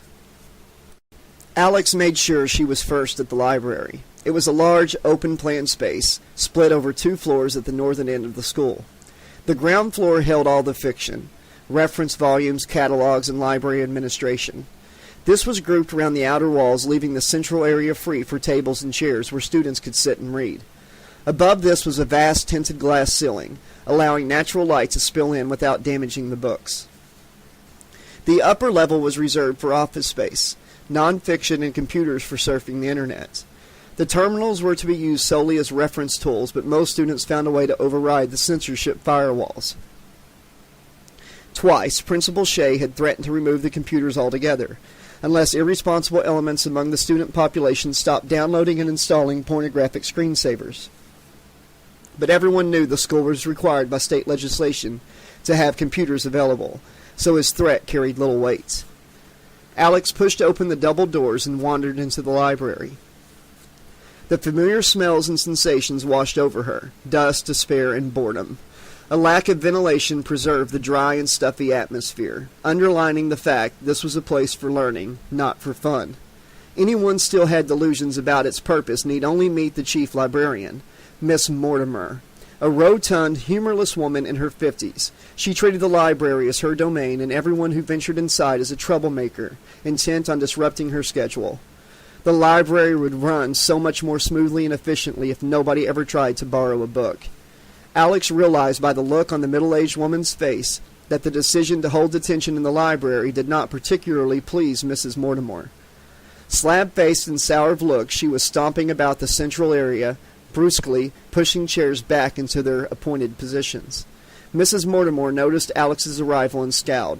"I suppose you're here for detention." "Well, I didn't come to take out a book," Alex replied, trying to raise a smile. It was a wasted effort since Mrs. Mortimer took the comment seriously.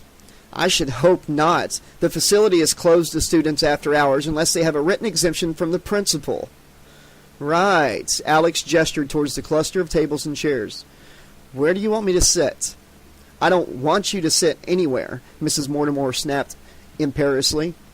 "I would much prefer it if none of your kind ever darken the door of my library again.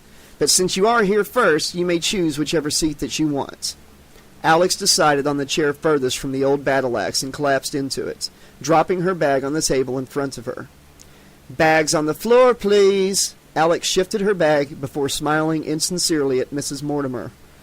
That's better. The other probate should be along presently, then I shall explain the rules. I've been in detention before, you know.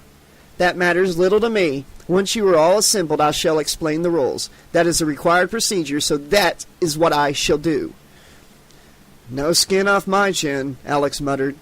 Before the librarian could react, the double doors into the library swung open and Lloyd shuffled in, his jeans dragging across the carpet.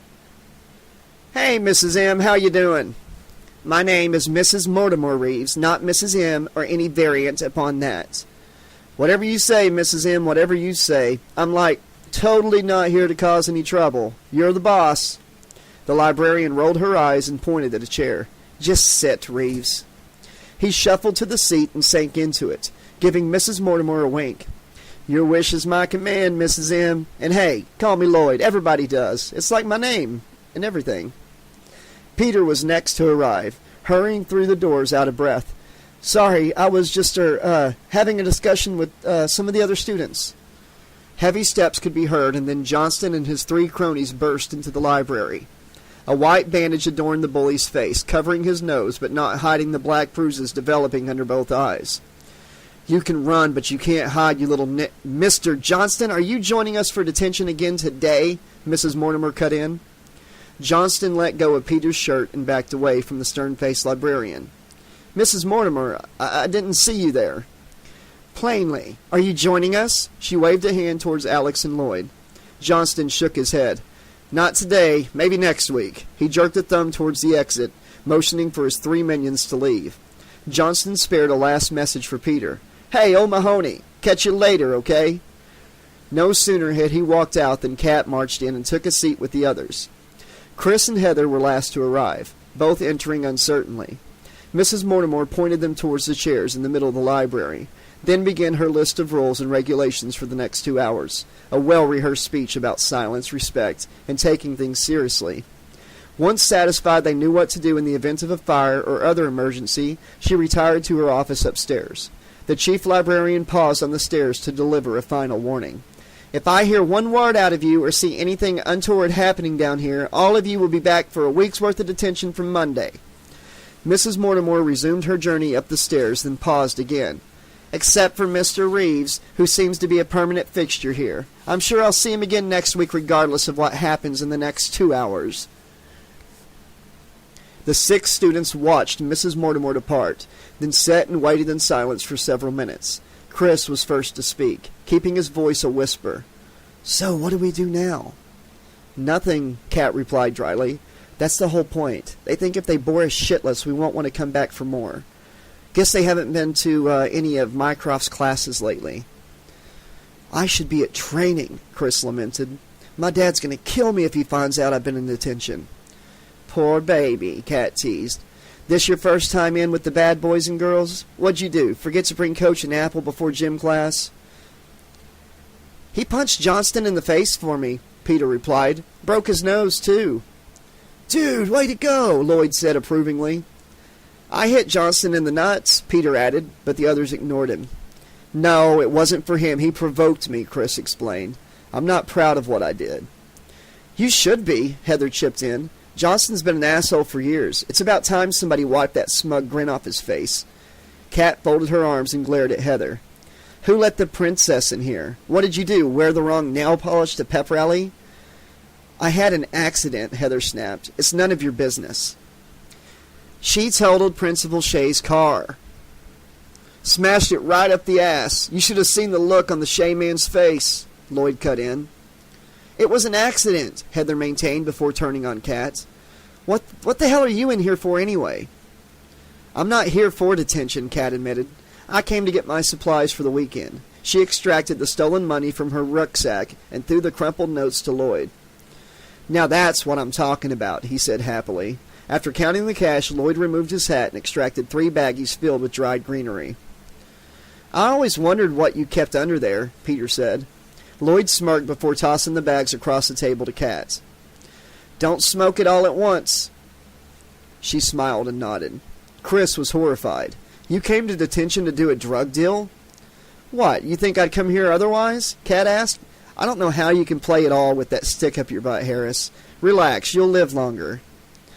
Only losers do drugs, Chris replied. Lloyd paused before putting his hat back on. Anybody else want to join us losers, or should I just close up the shop for today? Peter smiled triumphantly. It's in Johnston's underpants. Everybody looked at him quizzically. The dope, it's in Johnston's underpants, he repeated. Dude, I thought I was bad, Lloyd commented. But you're way further out there than me. Peter shook his head. No, I've just remembered what this is like. Remember the scene in that film, the one where they're all in detention and smoking dope in the library, where they do the goofy dancing? Silence. It's a John Hughes film, an 80s teen classic, Peter persisted. A jock, a prom queen, a geek, a weirdo, and a troublemaker, all thrown together for the day in one place. Molly Ringwald, Emilio Estevez, Judd Nelson, Anthony Michael Hall. You must have seen it. Came out in 1985. Lloyd broke the silence that followed. Dude, we weren't even born in 1985. Anthony Michael Hall, isn't he the guy who sees visions on that TV show? Heather asked. Creepy. Forget him, Kat said before pointing at Alex. I want to hear from little Miss Quiet over there. She hasn't said a thing since we arrived. You must have cut English this morning, Lloyd said. She totally freaked in Mycroft's class, started shouting about how she wanted to fuck somebody. That wasn't what I said, Alex replied. Lloyd shrugged. That's what it sounded like to me. It was intense, really. Freddie, his name was Freddie, and I didn't want to fuck him. I was shouting fuck you at him, okay? Hey, I'm not arguing. I'm only trying to do a little business. Kat wasn't finished with Alex yet. I still want to know why you're here. What did you do to get sent to detention? Alex grimaced, embarrassed to admit the truth. Nothing. Nothing? Nobody gets stuck here with that old bitch Mortimer for nothing. Not even me, Kat said. I'm not in detention, Alex admitted. I just didn't want to go home.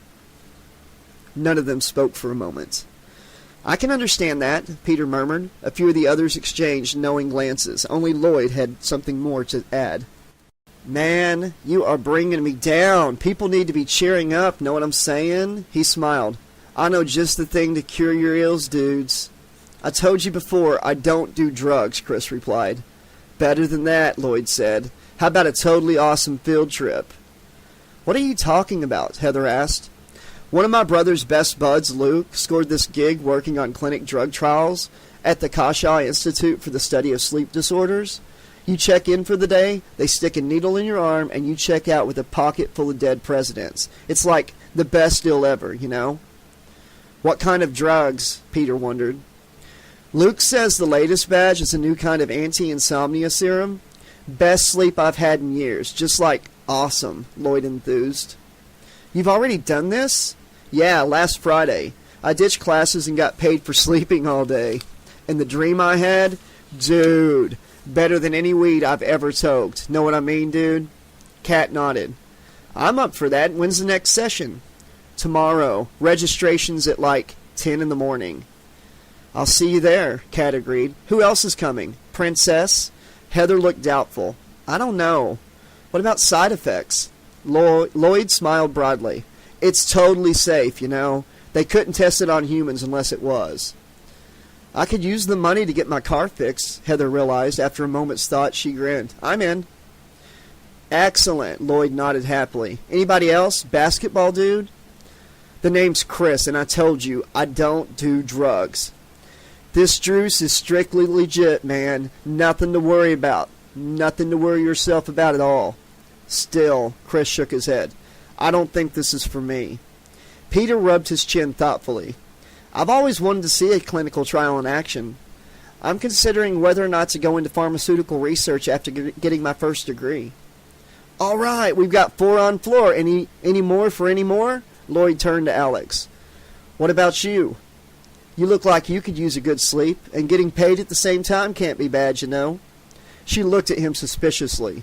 Why are you so enthusiastic about this? You want a commission or something? Lloyd shrugged, a little shamefaced. I'll fess up. Luke gets a bonus for every volunteer he gets through the door, and he's splitting it with me. But that doesn't stop this being a good deal, you know. You'll probably be given a placebo, Peter added. At many clinical trials, only half the volunteers get the real drug. The rest are used as a control sample to compare effectiveness. I'll think about it, Alex conceded. Excellent, Lloyd enthused. Trust me, this is the easiest money you'll ever make. Flat on your back and dozing away the day. It's Buzz City, dudes.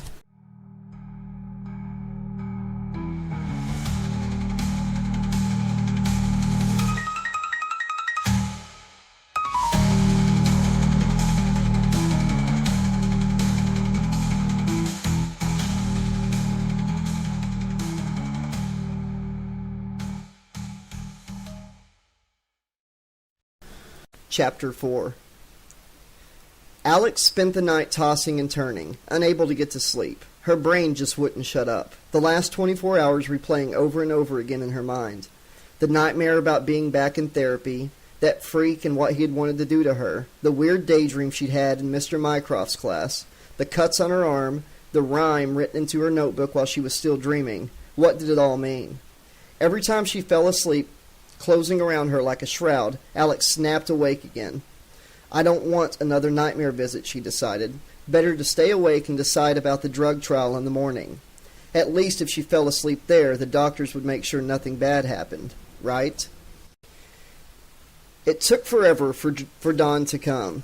The night hours crawling past. Alex kept cranking up the volume on her iPod to stop herself from dozing off. At last, the alarm clock by her bed sprang into life, announcing it was time to get up.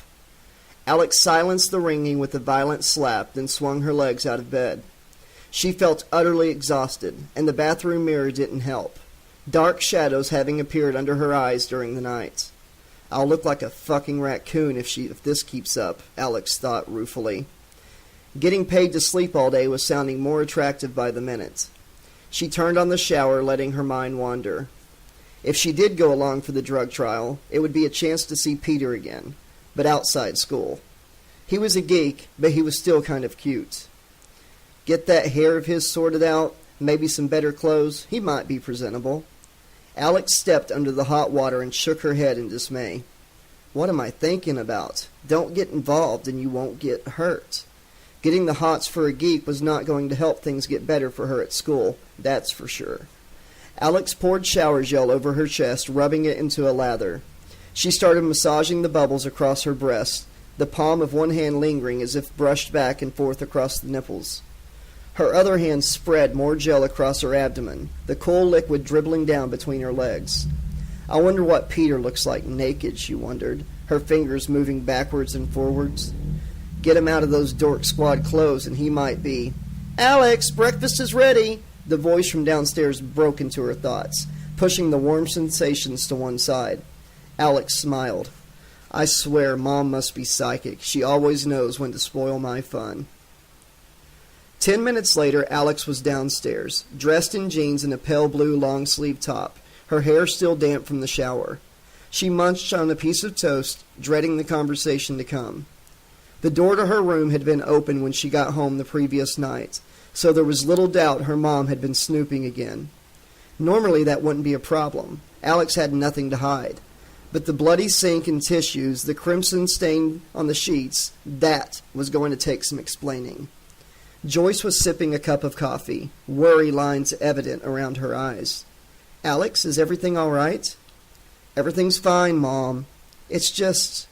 Here it comes. I went into your room yesterday to change the sheets, and I found one of them in the wastebasket. Yeah, I had an accident in the night. What kind of accident? Alex decided causing embarrassment was her best defense. A woman's accident? All right, Mom? Jesus, I don't want to talk about it. I understand, Joyce said. But I noticed a stain on your mattress as well. It wasn't down there. Alex couldn't believe her mom was persisting with this. I woke up in the night and didn't feel well, all right? So I sat up and that's when it started, okay? Joyce didn't look convinced, but she let it slide. If you say so, dear. Alex rolled her eyes. I'm out of here. She dumped the remains of her breakfast in the trash, grabbed her bag, and headed for the door. Alex, Joyce called after her, you can always talk to me about anything. You know that, don't you? Yeah, Alex replied, already halfway gone. See you later. Have a nice day, dear, Joyce called after her. Alex kept walking, not looking back. That's it. No way am I going to school, she decided. I've had enough embarrassment and humiliation for one day. Lloyd just got himself another cut of Luke's commission. The Katja Institute was an angular building of concrete and glass, architecturally daring in its day.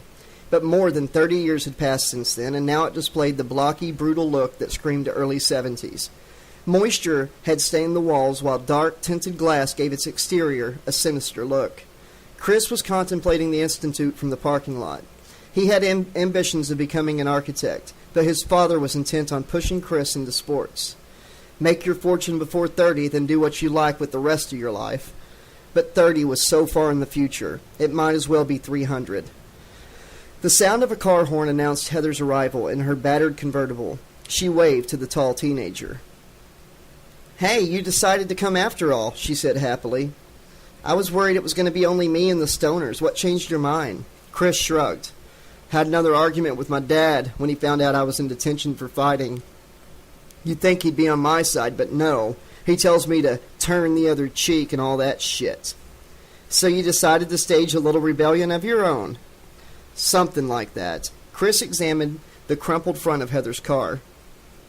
I see why you need the money. You can have half of my fee if it'll help. You sure? Yeah, I'm not doing this for the cash. Well, that's just so sweet of you. Heather smiled and gave him a quick kiss on the cheek. Thank you, Chris.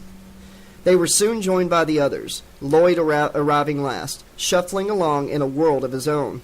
Hey, dudes, glad you could make it, he said, nodding his approval. Let's get inside, Kat suggested. I didn't come here to spend my morning in the parking lot, Lloyd. Take a chill pill, illustrated lady, he replied. I'll groove on in, find my bud Luke, make sure we're good to go, okay? Peter watched the dope-addled Lloyd saunter inside. You gotta wonder if he got dropped on his head as a baby. Alex looked nervous about what lay ahead. Don't you have to be 21 or something to take part in a drug trial? Not necessarily, Peter said. Minimum age ranges from adult studies, varies from state to state. I looked it up on the net last night. The lower limit is 16 in Ohio. The nights must be one long party at your place, Kat commented. Chris saw Lloyd emerge and offered them 2 thumbs up. Looks like we're on. Anybody wants out, now's the time to leave. Kat was already marching towards the entrance. Heather shrugged and followed, Peter tagging along behind. Chris turned to Alex. What about you? I guess I'm going in, she said eventually.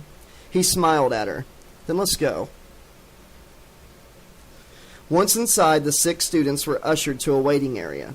A quiet space with lime green sofas, brown carpet, and air freshenants placed on every surface. Each was given a fistful of forms to fill in, detailing their family's medical history, sleeping habits, and recollections of any recent dreams. Alex bit her bottom lip, uncertain what to write.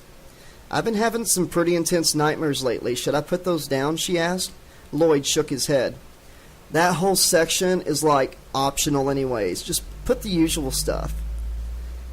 The usual stuff? Peter looked at his replies on the forms. All of it? Lloyd smirked. Luke says they got people writing some pretty weird shit on these forms, you know? Kinky sex dreams and stuff. You wouldn't believe some of the things he's told me about, man. If you want your money, make sure you put 21 as your age. Better safe than sorry. Alex decided to keep her nightmares and daydreams to herself. As for medical history, she recycled the old excuse about a vicious cat to explain the fresh wounds and old scars on her arms. A pale youth in jeans, t-shirt, and a white lab coat appeared in the waiting area, his lapel badge naming him as Luke. Hello, is everybody all done with their forms? Lloyd waved at his friend. Hey, Lukester, how's it hanging, man? To the ground, dude, to the fucking ground. Luke counted the volunteers. 6 of you, good. All right, if you'll hand back your forms, I'll take you to the testing area. What about our money? Kat asked. Straight to business with you, huh? Luke reached into his pocket and withdrew a clutch of envelopes. He handed one to each of the teenagers, then returned the rest to his pocket. Inside, you'll find a check for $320. Write in your name as the payee and bank it whenever you want. Checks should clear within 3 working days. I was expecting cash, Kat said unhappily. Well, you can't always get what you want, Luke replied. But if you try sometime, you just might find you get what you need, Lloyd chimed in. Excellent Stones reference, dude. Now that was a Class A album, man. Whatever, Heather interrupted. Can we get on with this? I have to take my car to the garage later, and they close at 5 tonight. If you will all follow me, Luke said, and led them along a corridor to the far end of the building. He opened a door bearing a plaque. Morpheus Pharmaceuticals Consulting Physicians G.F. Dower, D. Carey. This is where the test will be run. We've already got cots set up for all of you. Beyond the door was a rectangular room with 4 hospital beds on either side. Gentle overhead lights illuminated the space, while Venetian blinds masked the windows set into one wall.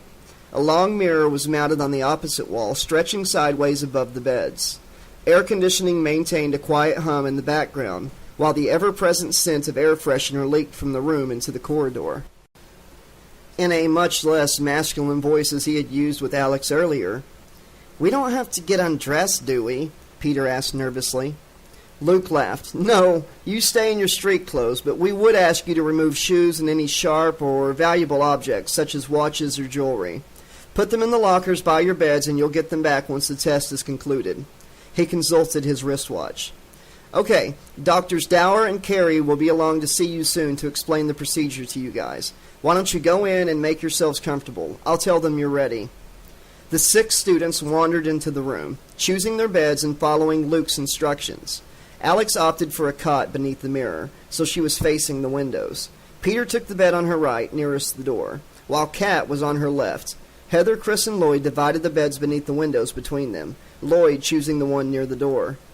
Within a few minutes, 2 gray-haired men in white lab coats entered, introducing themselves as Dr. Dower and Carey. Dower was portly and round-faced, while his associate cut a taller, more patrician figure. Carey did most of the talking as Dower moved among the teenagers, attached monitoring devices to their hands, foreheads, and chest. He also checked the veins in their arms, tapping the inside of the right elbows. "My colleague is checking that we'll have no problems finding a suitable vein for the injection," Carey explained. "He is also ensuring none of you are intravenous drug users. The substance under trial here is an anti-insomnia serum, and previous tests have shown it can cause side effects among heavy drug users. Now, we have your full medical histories. Does anybody have anything they wish to add or ask before we begin the trial?" Peter raised his hand, bringing a smile from Carey. "You don't have to do that, son. Just ask your question." "Oh, okay. What can we expect to happen?" "A good question. You will each receive an injection. Half of you will be injected with a harmless liquid placebo that should have no effect whatsoever.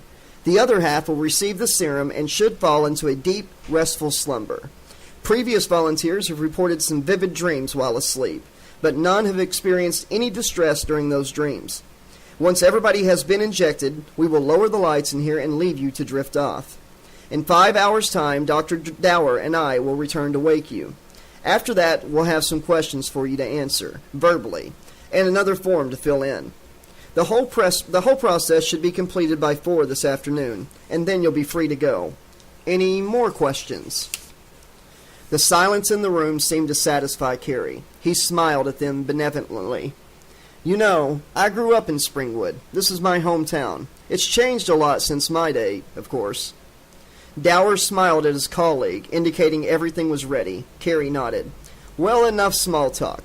It only remains for us to wish you all a good afternoon's sleep. We will return in a few hours to see how you're doing."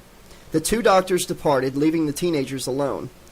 "Morpheus Pharmaceuticals," Peter said when the doctors had gone.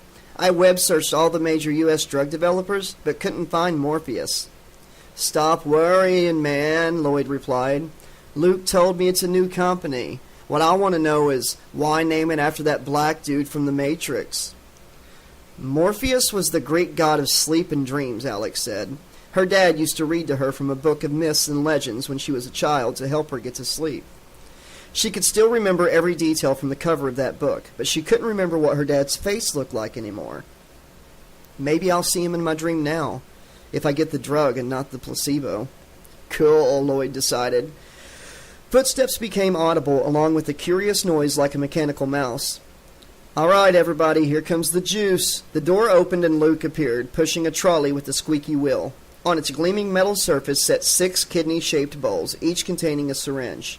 Beside them was another bowl filled with the cotton balls, along with a bottle of rubbing alcohol and a box of Band-Aids.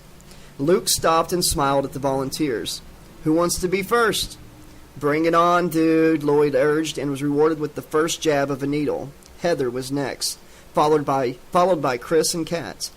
When Luke reached Alex, she drew back when she saw how big the syringe was. He noticed her discomfort and grinned. Not fond of needles, huh? Alex nodded nervously. Don't worry, it's just a little prick. You won't feel a thing. I bet you say that to all the girls, Lloyd called from across the room. Alex grimaced as the needle was inserted into her arm, but once the skin was broken, the process was uncomfortable more than painful. Luke emptied the syringe into her and then swiftly withdrew the needle. He swabbed the puncture wound clean and covered it with a Band-Aid. That'll stop any infection. Alex broke into a smile. I thought it would be more painful than that. Luke shrugged. Sorry, I'll try to do worse next time if you want. She settled back into the pillows on her bed and breathed out. Already there was a faint numbness creeping up her arm, a pleasant warmth spreading out through her. Alex felt as though she was afloat inside her own body, swimming beneath the skin. It would only need a jolt to knock her free. Luke pushed the squeaking trolley round to Peter and administered the final injection. Once the procedure was complete for everybody, he retreated to the doorway. I'm going to dim the lights now and leave you in peace. If you do need anything, there's a small call switch above each bed. Just hit the button and I'll be here inside 30 seconds, okay? Sweet dreams, everybody. Alex was suddenly sleeping, hardly able to keep her eyes open. She didn't notice Luke leave as much as she felt him leave after dimming the lights. Guess I didn't get the placebo, she thought to herself. As darkness overtook her, Alex remembered an old TV show the local channel was fond of showing first thing on Sunday mornings. Every episode finished the same way, with all the members of a hillbilly family retiring to bed. A phrase from the show escaped to her lips. "Good night, Mary Ellen," Alex said with a giggle. "Good night, Jim Bob." Then she was asleep. Chris woke suddenly. Where the hell am I? This certainly isn't my bedroom. Then he remembered the drug trial. Getting the injection, feeling drowsy. I must have nodded off. Sitting up, he could see the others still asleep on their beds. Guess I got the placebo. Probably just as well. Coming here seemed like a good idea last night, a little harmless rebellion against the father. But what if the serum contains some sort of steroid? High school athletes were not usually subject to drug testing, but any scouts would probably insist on making sure he was clean before offering him a scholarship. I wonder how much longer I have to wait before I can get up. Chris decided to find out who else had gotten the placebo. "Hey, psst, Heather, you awake?" he whispered. But the girl in the next bed did not respond, her breathing remaining deep and steady. Chris tried calling to the other side of the room. "Psst, hey Alex, you asleep?" Still no response. He raised his voice a little and called out again, but none of the others responded. Weird. I thought half of us were getting the placebo, not just me. Chris remembered what Luke had said and hit the call switch over his bed. It was probably only meant for emergencies, but being wide awake in a bed for the rest of the day sounded boring. Maybe they'd cut him some slack and bring him a magazine or something. Chris waited and waited, but nobody responded. He hit the red button again without success. Screw this. If they won't come to me, I'll go and find them, he decided. Chris swung his feet round and down onto the black and white checked linoleum floor. He stood up and swayed a little, momentarily dizzy. Whoa! Whatever was in that placebo might not be a sleep serum, but it delivered a kick. One of the others began murmuring in their sleep. It was Alex. Her face a frown of intense concentration. Chris moved closer to hear what she was saying. "Dad, turn around. Look at me. I'm up here. I'm up here." She rolled over, punched her pillow, and settled down again, her breathing becoming regular once more. "Sweet dreams," Chris muttered. "I don't think so." He walked to the door and peered out through a glass panel. The corridor beyond was dark too, a light at the far end providing the only illumination, so Chris opened the door and leaned out. "Is anybody out here? Luke? Dr. Carey?" There was no reply. Chris glanced back at the others, all of who seemed fast asleep. He decided to risk raising his voice. "Hey, is anybody out there? Can anyone hear me? I'm one of the volunteers from Morpheus Pharmaceuticals." His voice echoed along the corridor, but nobody came. Nobody responded. Chris walked along the hall towards the distant light. His bare feet made a gentle slapping sound on the linoleum floor. I was sure this place had carpet everywhere, Chris thought. His bewilderment growing. Now the floor was covered in red and green stripes. What was that all about? He dismissed the notion. I probably wasn't paying close enough attention before. Chris kept walking towards the light. "Is anybody there?" Lloyd opened his eyes in time to see Chris leaving. "Guess I didn't get the serum this time. Bummer. I was hoping for a free ride to the land of happy." Lloyd remembered the stash concealed inside his hat and smiled. "Guess I'll make my own way there." After checking the others were still asleep, he took off his hat and reached inside. "What the fuck? I don't remember leaving this in here." Lloyd pulled out an enormously fat plastic baggie crammed with dope and cigarette papers. How it all fit inside his hat defied reason. "Hey, I'll just consider myself one lucky dude," Lloyd decided. "Why would I need reason? Jesus." There was enough grass inside the bag to make a joint the size of my arm. A smile spread over the stoner's face. That sounded like a challenge, not only in the making of it, but more importantly, the smoking of it. He'd be shit-faced for a month, but the buzz would be unfucking believable. Let's do it. Lloyd quickly began assembling the makings, licking sheet after sheet of cigarette paper before gluing them together, creating a conical shape. Next, he filled the cone with grass, emptying the bag into it before sealing the joint at its thin end. Now all that remained was getting the mother of all joints lit, and then he'd be higher than a kite in a hurricane, man. "Need a light?" A figure was standing in the shadows by the door. "Yeah, man, how'd you know?" "Lucky guess," the stranger replied. "Come here. I've got what you need for the job." "Cool." Lloyd scrambled from the bed, grabbed his monster joint, and hurried over to the stranger. The teenager shoved the thin end of the joint in his mouth and nodded. "I'm ready, dude." The shadowy figure dragged a match down the wall, igniting it. He held the flame in front of him. The dancing light revealing scarred and burnt skin stretched taut across his features. "You can't always get what you want, dude." "But you get what you need?" Lloyd said, completing the quotation. "Good song, man, good song. Now come on, light me up, dude." "You asked for it, fucker." The stranger flicked the match at Lloyd. It lit up the end of his joint, and Lloyd began sucking air into his mouth. But instead of inhaling fumes, the flames continued racing along the joint towards his face. Alex was flying, swooping and soaring above the suburbs. Below, she could see all of Springwood with its crisscross quilt pattern of streets and avenues spread across the ground. Looking down, Alex could see the townspeople going about their lives, mowing lawns, walking the dog, driving their cars, painting their picket fences. They were all too busy or self-absorbed to see her high in the clouds overhead. It looked like 1,000 other towns in Middle America. Flags hanging outside most of the houses and a car in every garage. Alex laughed among the clouds. The wind held her aloft, currents and eddies twisting and tumbling around her. Her arms stretched out sideways, balancing her in the sky. The sense of freedom was exhilarating, as if she had been released from the everyday world below. She was free to go where she wanted, to do what she wanted. If only her dad was here to enjoy this moment with her. Far below, a man emerged from 1428 Elm Street, walking towards a car parked nearby. Alex squinted to get a better look at his face. There was something familiar about the man, the way he held himself, the upright stance and relaxed gait. It couldn't be him, could it? Alex's mind rebelled at the possibility, but the girl was already imagining scenarios to explain his presence. Dad must have tracked him to Springwood and he had come to visit, and she was too busy flying to be down there with him. "Dad! Dad, I'm up here!" Alex shouted, but he didn't hear her, didn't seem to notice. "I need to get closer," she realized, and tilted her chest forward, dropping into a dive.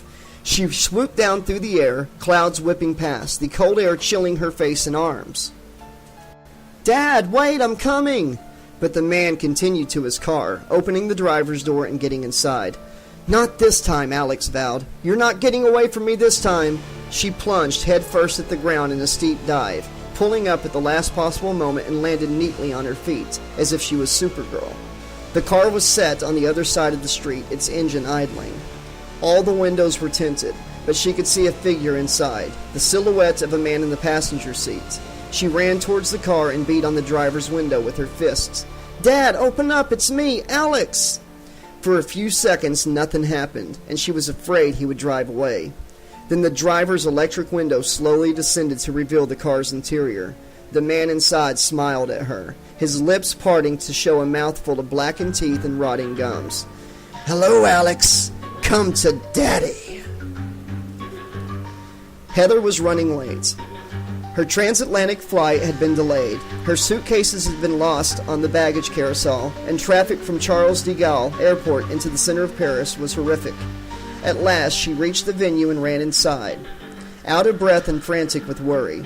She burst into the changing area, pushing past several startled, half-naked women to reach her chair. "Sorry I'm late, Jean-Paul," she called to the designer. "Nightmare journey. You wouldn't believe the horrors I went through to get here." The French fashion legend wagged an admonishing finger at her before delivering a playful kiss to the air above each cheek. "Heather, my dear, if you weren't the best, I would never forgive you. Hurry and change into your first outfit. You are to be on the catwalk any minute. Oui?" Heather nodded, grateful Jean-Paul understood her so well. She quickly shed her loose-fitting top and skirt before reaching for the clothes rail to one side. But all the hangers were empty. A long line of nothing waiting to be worn. "Hey, who took my outfits?" The other models shrugged or shook their heads, denying all knowledge. Heather called Jean-Paul back. "Sweetie, I can't change into my first outfit if I don't have one, can I? Tell one of the dressers to bring me the proper rail." Jean-Paul looked at her, perplexed, one hand ruffling his trademark bleach blonde hair. "But Heather, this is your rail. Don't you remember the theme for this show? The Emperor's New Clothes. It's all the rage this season. Everybody is going to be naked down the catwalk. Come on." "But look around you," he urged. "Do you see anybody wearing anything?" Heather searched the changing area and realized he was right. All the other models were stripping naked, removing the last of their lingerie before striding purposefully towards the catwalk entrance. "Are you sure about this?" "Ma chérie, darling, ma petite chow," Jean-Paul replied soothingly.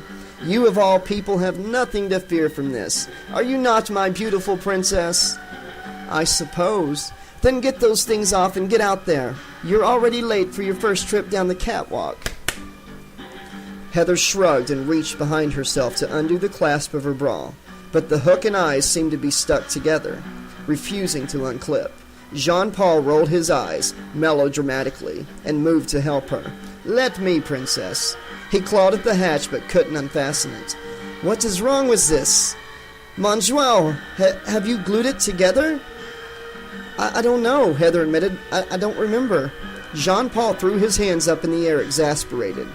"Oh, just pull it off over your head. We haven't got time for this." Heather did as he urged, ripping the bra upwards until she was free of it. "The panties too, they must go," he said, motioning frantically with his right hand. I'm doing it, Heather snapped, pushing her panties down to her ankles and then stepping out of them. "Satisfied?" The designer stared at her, horror in his eyes. "My darling, what have you been doing to yourself?" "What do you mean?" Heather looked down and gasped. Instead of young, toned teenage figure, she now had the body of a 70-year-old woman. Her breasts sagged towards the floor, while stretch marks fanned outwards across her stomach. The greatest shock was her pubic hair, which was turning gray before her eyes. What's happening?" Heather whispered. "This isn't my body." She looked to the designer for reassurance. "This isn't my body." Jean-Paul closed his eyes and began shoving her towards the catwalk entrance. "I don't care whose body it is. You've got to get out there. This is the biggest show of the year and everyone is waiting to see you, to photograph you, to broadcast your image around the world. If you don't go out there now, I'll be ruined. "No, please," Heather begged. "Don't make me do this. Go now," Jean-Paul shouted and propelled her through the entrance out onto the catwalk. Thousands of flashbulbs went off from all directions, a dazzle of lights. Heather threw one hand in front of her eyes to shield them from the glare, while the other hand tried to cover her crotch. The audience gave a collective gasp when they saw her aging, drooping figure. Please, this isn't my body, Heather told them. You've got to believe me, this isn't my body. Then the laughter started. First one voice, then another, then dozens, all roaring with laughter at the pathetic figure caught in the stage lights, the sound stripping away the last of her dignity. Heather ran back towards the changing area, still feebly trying to cover herself from view. Please don't laugh, she whimpered. This isn't my body, it's not me. Jean-Paul was standing in her path, blocking any escape. You don't escape your adoring public that easily, he snarled. Get back out there! Heather burst into tears, unable to control her emotions any longer. Please don't make me, Jean-Paul, anything but that. Jean-Paul smiled, but the grin was more of an evil leer, thin lips on a cruel face. When he spoke, his warm accent had become a bestial snarl. Do it, bitch! Heather felt 4 metal blades resting against her stomach.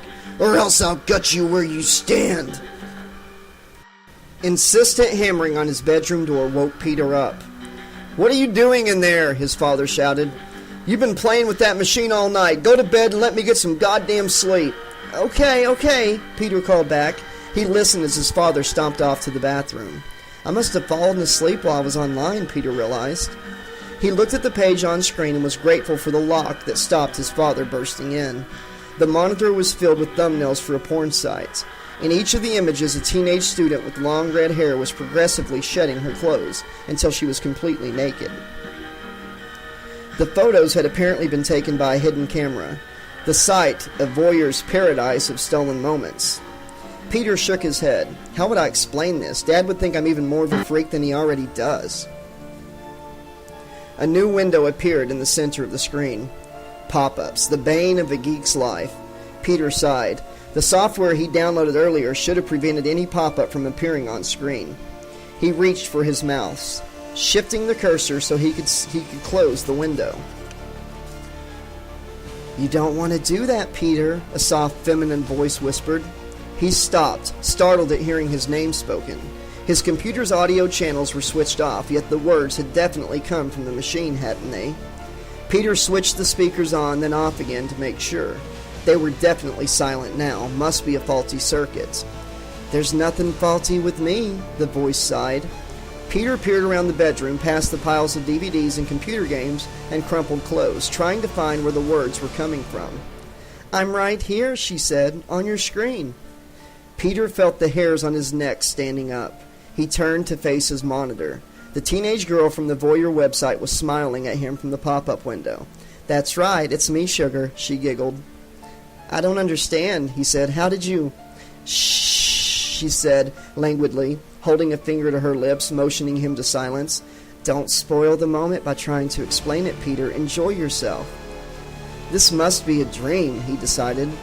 I must have been given the serum, not the placebo. Dr. Carey said it could cause intense dreaming. And he was right, the girl replied. I'm Lauren.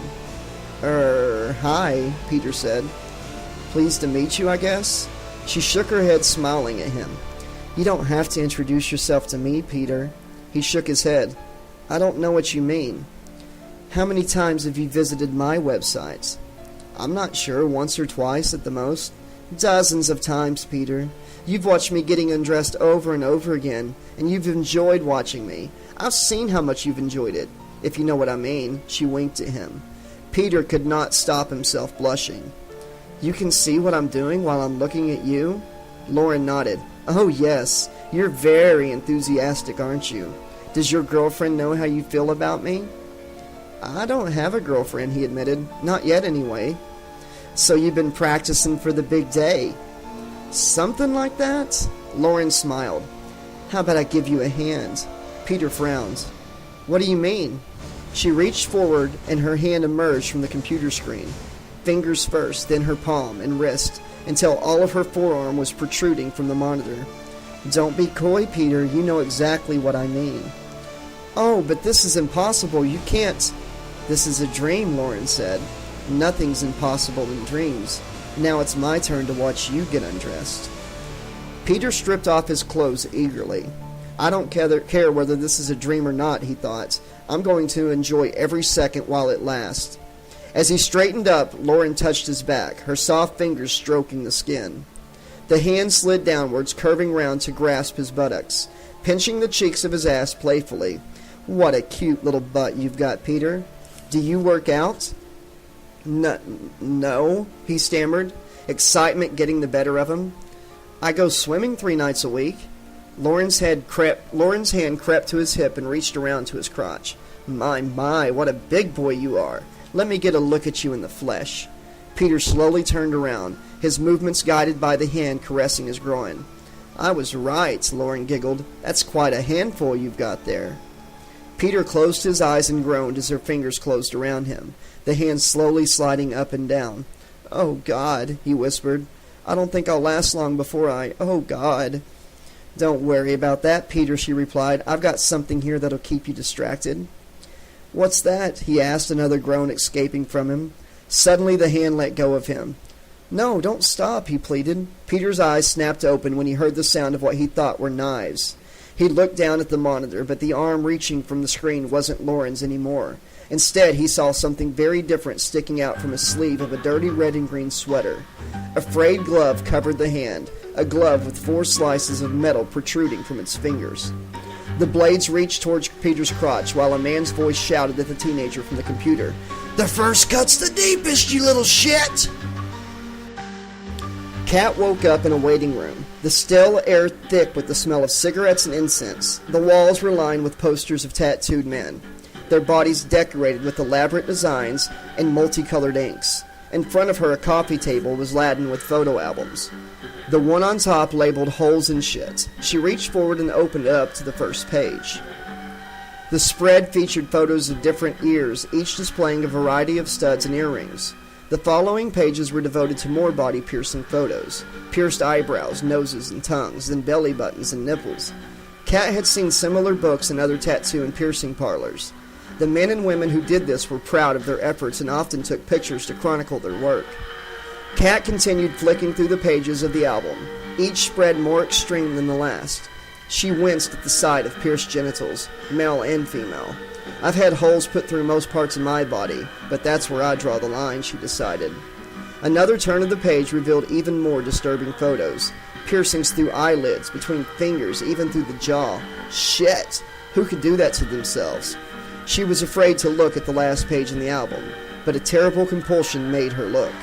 A woman was impaled on a massive spike, the bloody end driven into her back and out through her stomach. Kat threw the album to the floor in disgust, but it stayed open at the same page. She looked at the woman's face in the photograph and realized it was her face. What the fuck? I'd never let anyone do that. Not something like... "Kat Walker," a male voice called from beyond a red and green striped curtain separating the waiting room from the rest of the parlor. "You're next." Kat shook her head. "I've changed my mind. I'll just come back another day." "But you've got an appointment. You can't leave now." I've got to go," Kat insisted. She strode to the front door, but it refused to open. Heavy deadbolts snapped into place one after another, locking themselves shut. Kat clawed at them with her fingers, but couldn't undo the bolts. She banged her fist on the door, calling to the pedestrians passing on the sidewalk, but none seemed to hear her. Hey, you, open the door! Somebody help me! Help me!" "I'll help you," a voice from beyond the curtain replied. The striped fabric was ripped aside, revealing a menacing figure. Kat couldn't see his face because of the shadow cast by a brown fedora hat, but the glinting metal spike clenched in one hand was all too familiar. It was the same spike she had seen in the photo, the one stabbed through her body. "What do you want to have pierced this time, bitch?" Chris had been walking for what felt like hours, but the end of the corridor never got any closer. He tried running, but the light in the distance remained as far away as before. "Hey, where are you going?" Chris recognized Luke's voice. At last, somebody was coming to see what was going on. Luke appeared beside him, holding the plaque from the testing room door. "I pressed the call button, but nobody came," Chris explained. "Yeah, sorry about that. I must have switched them off by mistake when I dimmed the lights." "So what's the problem?" Luke asked. Chris shrugged. "Nothing, I guess. I must have gotten the placebo. The others are still asleep in there."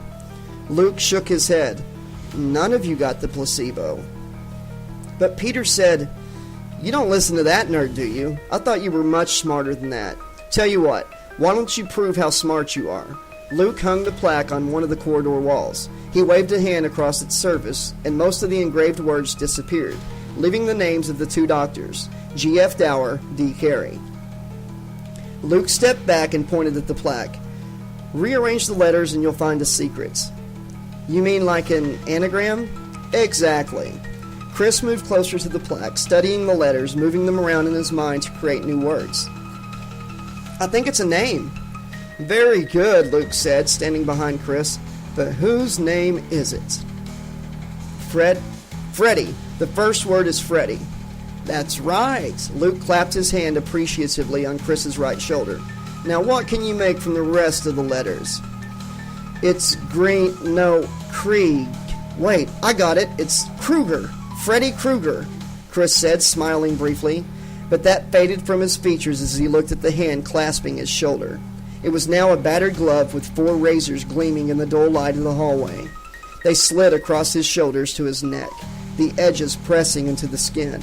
Chris swallowed hard, not daring to move. Who are you? He whispered.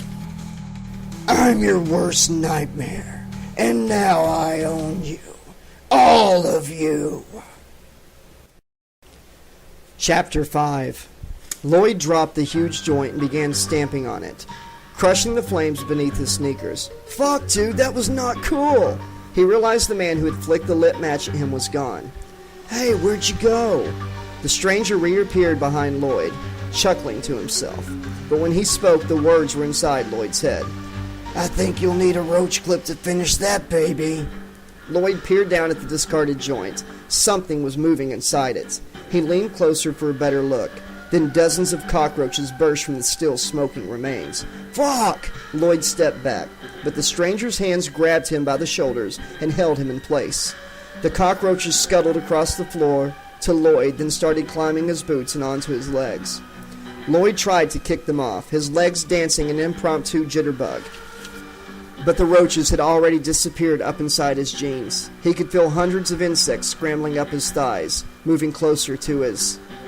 Alex was running along Elm Street, the car driven by that monster bearing down on her, inching closer, his maniacal laughter echoing in her ears. She wanted to run off the road, to find some way of escaping, but her legs kept stumbling forward, as if they had a mind of their own. Run, little bitch! Run while you still can! When Daddy catches you, he's gonna turn you into a real woman! He's gonna rip you in two! The car's engines roared louder as it accelerated towards her. Alex stumbled and fell, sprawling on the asphalt, tensing herself for the crunch of metal against her body, the final crushing blow. Heather felt the blade slicing across her abdomen, cutting into the skin. Blood spurting outwards. She clasped at the wounds, trying to hold them together, to staunch the bleeding, but it was hopeless. She sank to the catwalk, crimson pooling around her body, begging the audience to help her, but they stayed in their seats laughing and pointing at her naked, pathetic body. Photographers and cameramen closed in for a better angle, shouted at her to look up, to give them a smile. Heather saved her bloody hands at them. But the torment continued as her life leaked out across the... Peter gasped as the knives cut deep into him, slicing through his groin as if it was butter. Something fell to the floor, and then blood was spurting from the open wound, gouts of red spraying the computer screen. Peter staggered backwards, clutching at his crotch, staring down at himself. He screamed and screamed, his voice a squeal of horror to his own hearing. A man's snarling face was visible on the monitor, his features tinted red by the splashes of blood still running down the screen. He was laughing at Peter while licking the crimson edges of his fingerknives.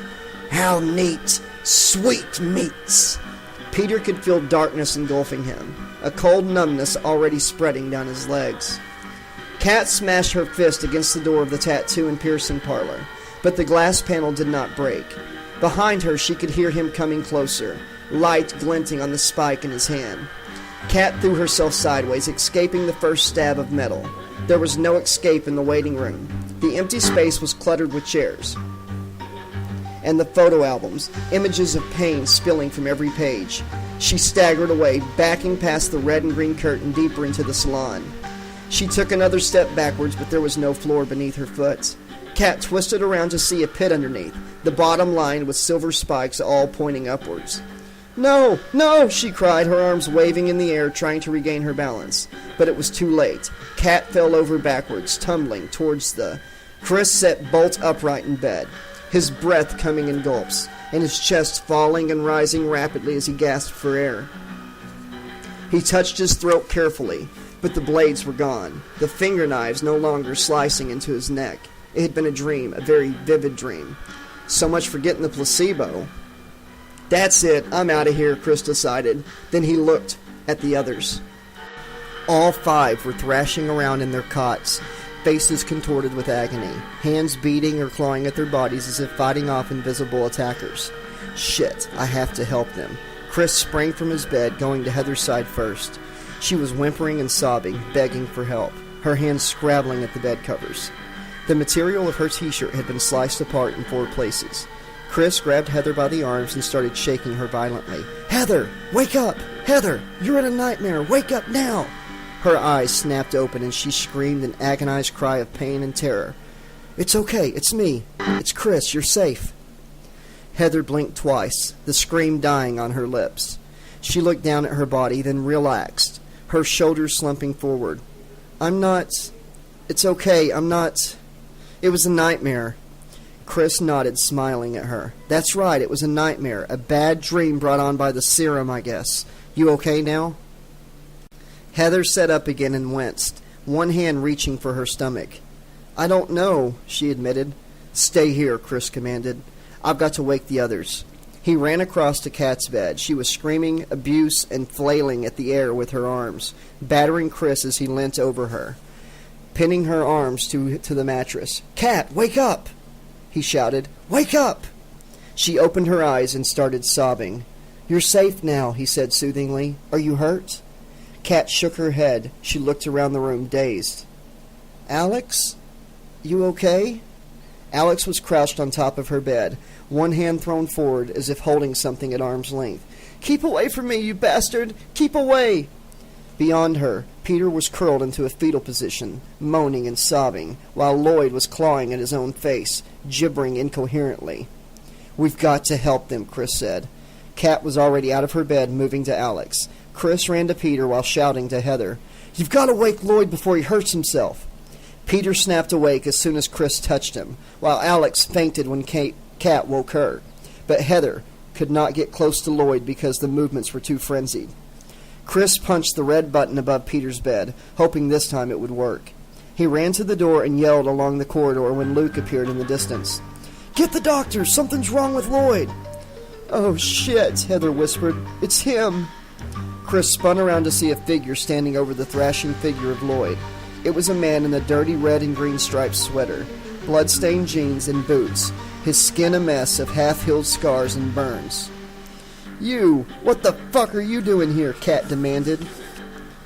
No need to swear, the figure admonished. We're all friends here, aren't we? You're no friend of ours, Kat shouted. We don't even know your name. It's Kruger. Remembering the anagram from his dream, Chris said, Yeah, it's Kruger. His name is Freddy Krueger. Kruger smiled, a twisted sneer of amusement. He flexed his right hand to show off the finger knives dancing in the low lighting. See? You do know me. Some better than others, isn't that right, Alex? She had regained consciousness. Kat was holding her back, stopping Alice from trying to attack their tormentor. Fuck you, Kruger. Let Lloyd go. The monster laughed at her. I'll let him go if you call me Daddy, bitch.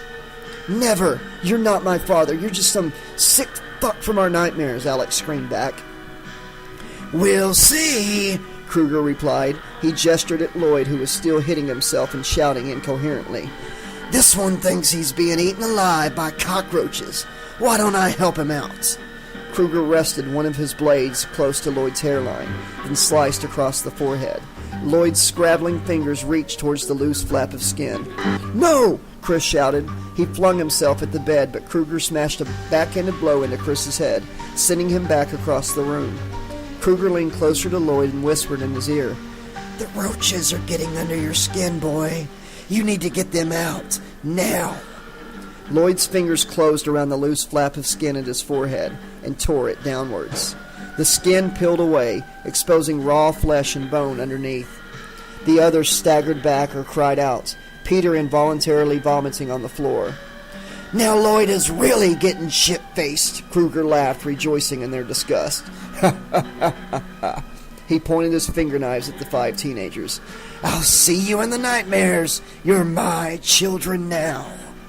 He began laughing again. The sound of footsteps could be heard running towards the room. Kruger gave them a wave, then faded away. Luke burst into the room, switching on all the lights. "What the fuck?" 5 of the volunteers were standing around one of the beds. Blood and vomit was spattered on their clothing and pulled across the floor. But worst of all was the grisly figure sprawled on the cots. Lloyd. It must be him. Luke decided this by judging by the hair and clothing, which was a bloody mess. He resembled one of those drawings Luke remembered from anatomy class that showed what the human head looked like with its skin removed. The eyeballs and teeth were still normal, but the rest of the face was a crimson smear of torn flesh and muscles. The exposed white bones shining under the lights.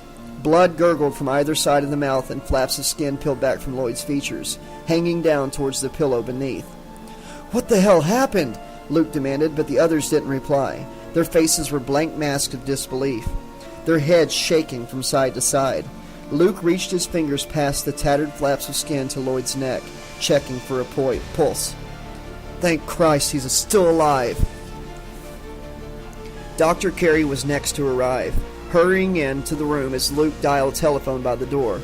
"What are you doing? What is—" Carey's voice trailed off as he saw the faceless figure on the bed. "Paramedics! We need the paramedics!"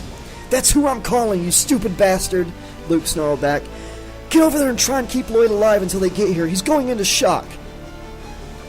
Alex watched numbly as Carey and Dower battled to keep Lloyd breathing. The other volunteers were comforting each other, trying to stay calm. But Alex felt a quiet detachment from everything happening around her. It was as if she was watching events on television and was not even in the same room. "For all I know, I'm still in a dream, a nightmare.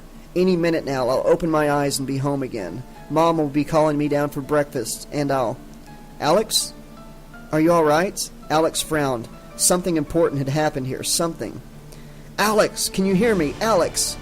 A vicious slap across the face snapped Alex back to reality. She glared at Kat, who was standing over her, hand drawn back and ready to deliver another hit. "What the hell are you doing?" Alex shouted at her. Kat smiled apologetically. "Sorry, but you were falling asleep again. I didn't want you having another dream, not until we get out of this place." Alex looked around the room. They were back in the Katja Institute's waiting area, among the lime green sofas and brown carpet.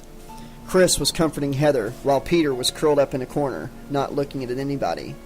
Kat stood over Alex, staring at her. "Is it time to start the drug trial yet?" Alex asked. "Start? It's already happened," Kat replied. "What, you think everything we went through was a dream?" "I wasn't sure," Alex admitted. "What about Lloyd? I saw him peeling off his own face. That couldn't have been real, could it?" The sound of people running became audible, getting louder and closer. "Clear the way!" a female paramedic shouted as she hurried into the waiting room, dragging a stretcher on wheels behind her. Another paramedic ran behind the stretcher, pushing it towards the main entrance, while shouting updates about the patient's condition. Their voices were strained. "See for yourself," Kat said, pointing at the body on the stretcher. Lloyd was strapped down, his fingers still twitching, his clothes stained crimson by all the blood. A neck brace had been applied to stop him thrashing about. Above it was a red smear of bandages and tubes, hair matted with blood. Lloyd's mouth screamed wordlessly, expelling inhuman noises of pain and fear. Alex sank back on the sofa. It was true. It had all happened. Even the dream. If I had died in my dream, I would have died for real, Alex realized. She didn't know how she knew that, but she did. The creature that attacked Lloyd, who had tried to run her down in her dream. He had been the orderly who cut her arm in the first nightmare. The one she'd had at home. Somehow it was all connected. It all meant something, but what? Dr. Carey had followed the stretcher out into the waiting area. His pristine white coat was now smeared with blood, a crumpled red handprint visible where Lloyd had tried to push the physician away. Carey watched as the paramedics loaded Lloyd into their ambulance and drove away. Once the vehicle was out of sight, Carey remembered the other volunteers. He looked at them in turn before speaking, his face heavy with worry. "What about the rest of you? How do you feel?" Chris stood up and glared at the doctor. "We're fine, physically."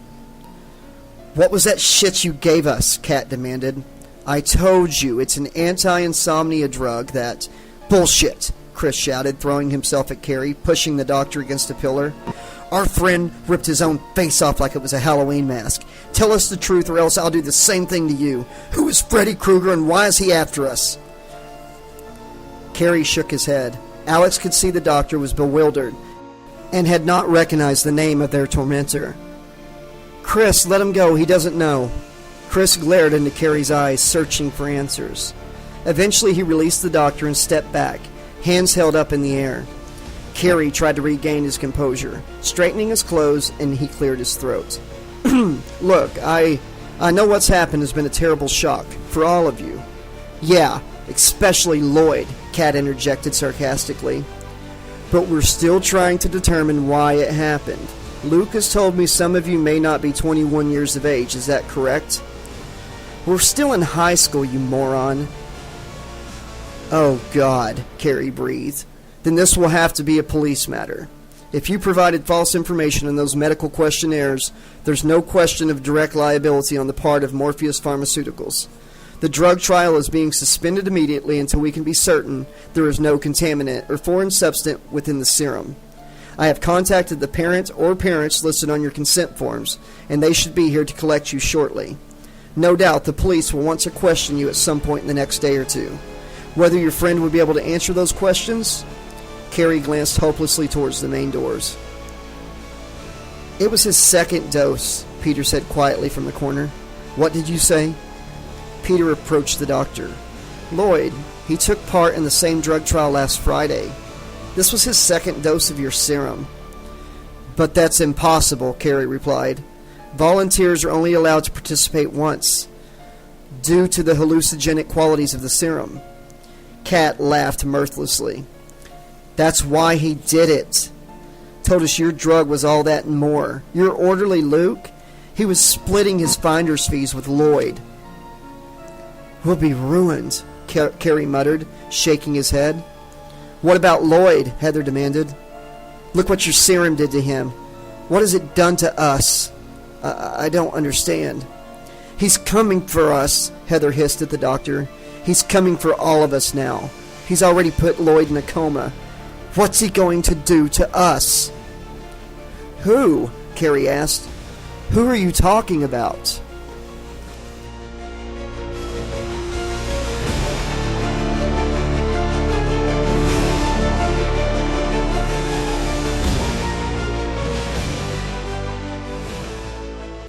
Chapter 6.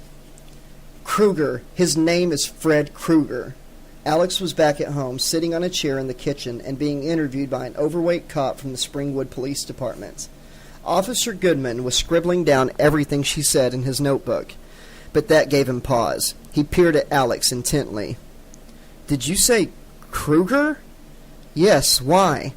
The cop shrugged and shook his head. I just want to make sure I get all the facts right for my report. How would you spell that?" "How the fuck should I know?" "Alex!" Her mom walked into the kitchen, lighting a cigarette. "The officer is just trying to do his job. Don't swear at him." Goodman smiled at Alex insincerely. "That's okay, ma'am. She's been through a traumatic experience. No telling what effect it's having on her. Her memory of what happened is likely to be a little scrambled." "My memory is fine, officer," Alex insisted. "I didn't get a chance to ask the bastard how to spell his name when he was trying to run me down or when he was helping to peel off Lloyd's face. But if I had to guess, I'd say Krueger. Goodman nodded but didn't write down the name. "And you say he was in your dream?" "He was in all of our dreams," Alex replied. "And exactly how do you know that?" the cop asked. Alex frowned. "I'm not sure," she admitted. "We didn't get a chance to talk about what happened before our parents arrived, but somehow I know he appeared in all of our dreams, all of our nightmares." She gave a detailed graphic description of Krueger and what he had done. "Uh-huh." Goodman closed his notebook, not bothering to take down any more of what Alex had said. "Well, it's obvious you've had quite a shock. I suggest you try and get some rest. When you're feeling better, why don't you come down to the station and see if you can pick this Kruger out of some mug shots? His name is Kruger, not Kruger. Alex pointed at the notebook. You didn't even write his name down. But the cop ignored her, turning to talk with Alex's mom. Mrs. Corwin, you might want to give your daughter some sleeping tablets or mild sedatives if you've got any in the house. Why are you treating me like a child? Why are you ignoring me? Alex demanded. She grabbed Goodman's shoulders, intending to twist him round to face her. But instead, she was knocked back by a wave of emotions, fear, anger, and panic. Alex tumbled into her seat, rocked by what she had witnessed. You already know him. What? The cop swiveled round and stared at Alex. What did you say? You already know Kruger. You've heard of him before. Alex blinked, still processing the feeling she had perceived when touching Goodman. You're afraid of him. Afraid of what will happen if other people start hearing his name. Why? Tell me. I don't know what you're talking about, the cop insisted. His face flushed with anger. If you'll excuse me, I have to go. Plenty more people to see yet. You're not going to do anything about this, Alex said accusingly. You believe if you'll do nothing, maybe this will go away. Well, you're wrong. She closed her eyes, exhaustion overtaking her. Dead wrong.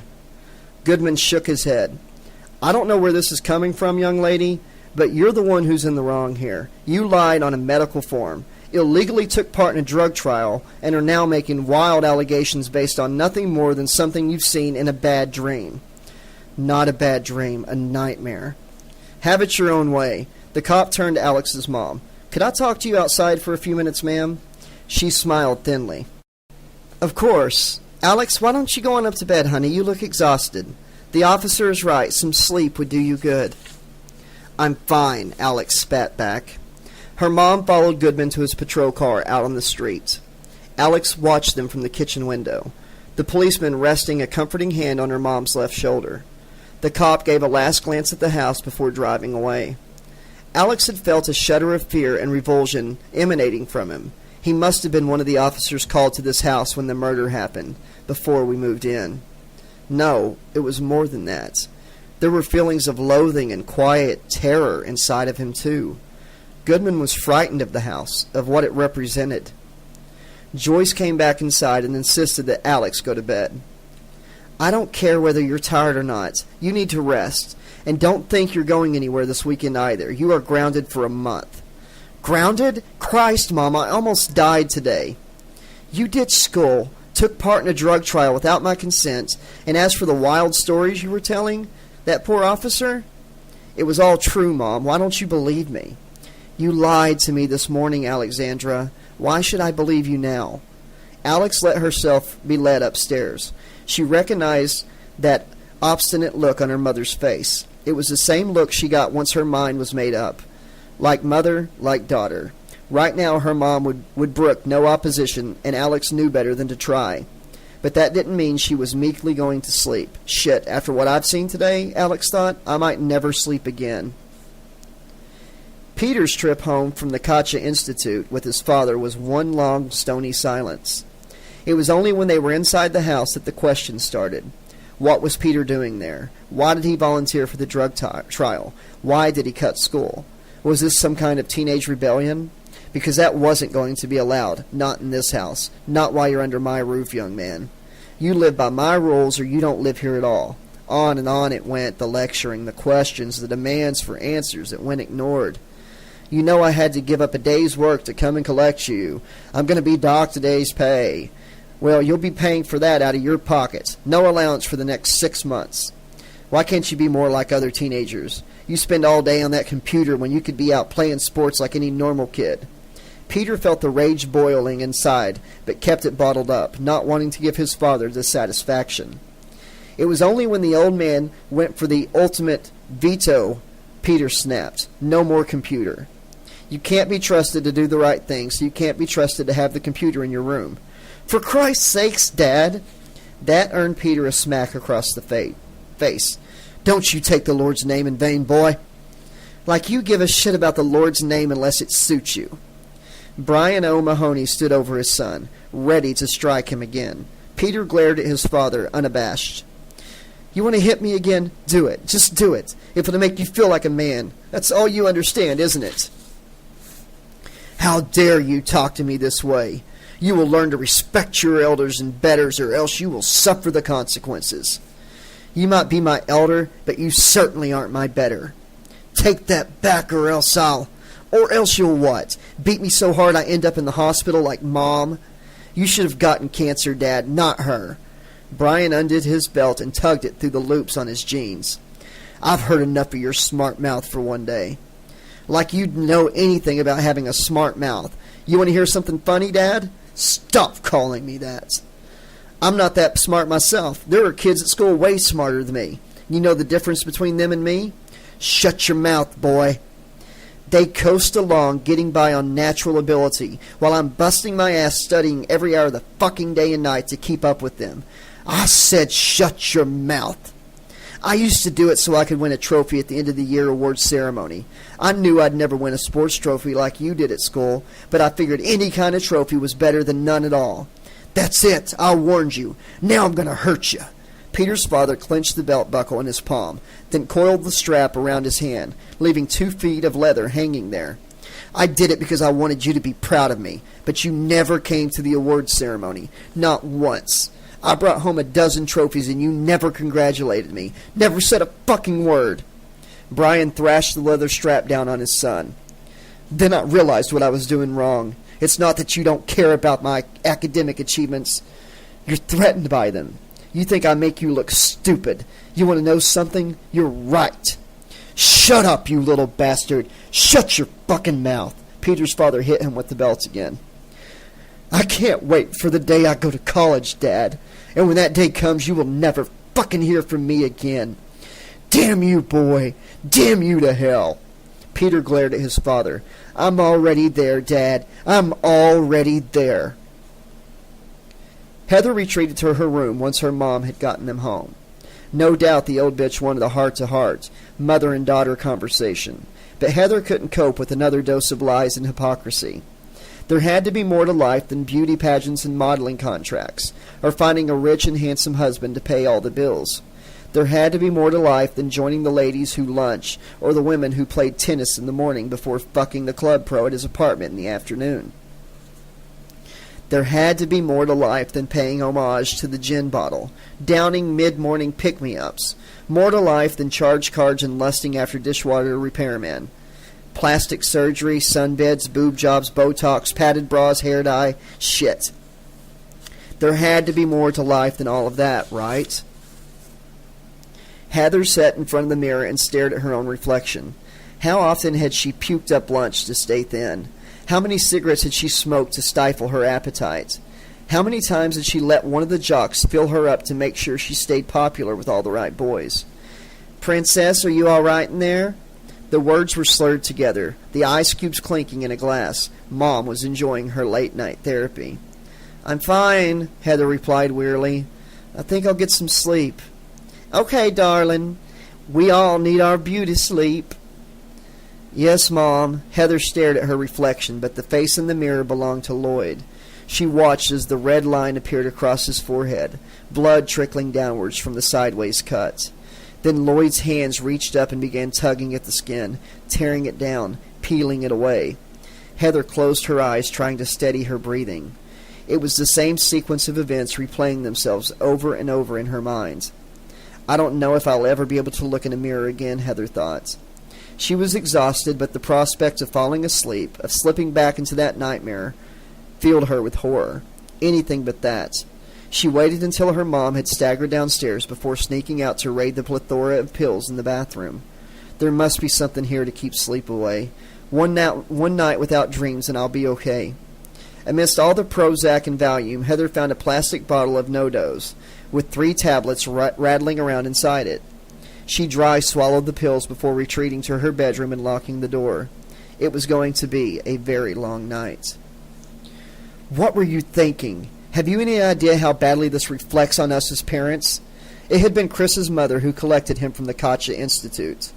But that only delayed the inevitable tirade from his father. Mr. Harris finally got in at 8, after he worked late at the office. Gideon insisted on eating his evening meal before dealing with his son. Once the dishes were done, Chris was summoned to explain himself and his actions. He made a few halting excuses but was quickly cut short. His father sat at the kitchen table while his mother stood meekly to one side.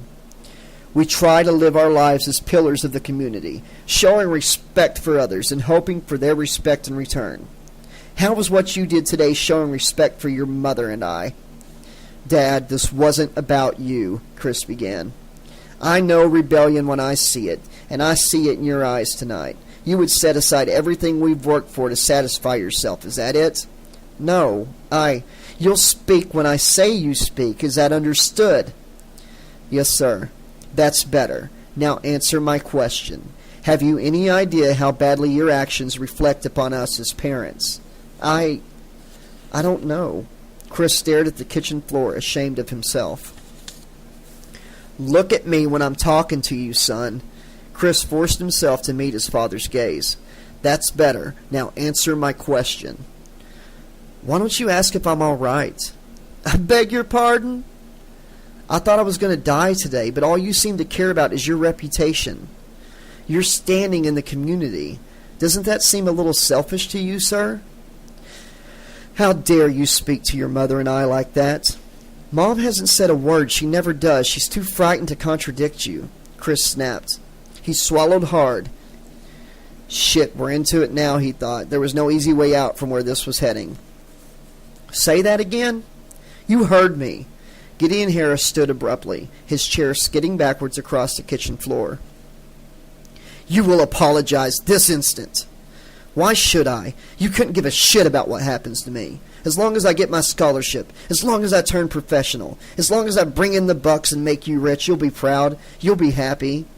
All you care about is having everybody respect you, having people point you out in the street and say, there goes Gideon Harris, his son's a basketball star. You don't know what you're... Yeah, everybody will respect you and everybody will forget that you're black, because that's what you really want, isn't it, Dad? Go to your room, Christopher.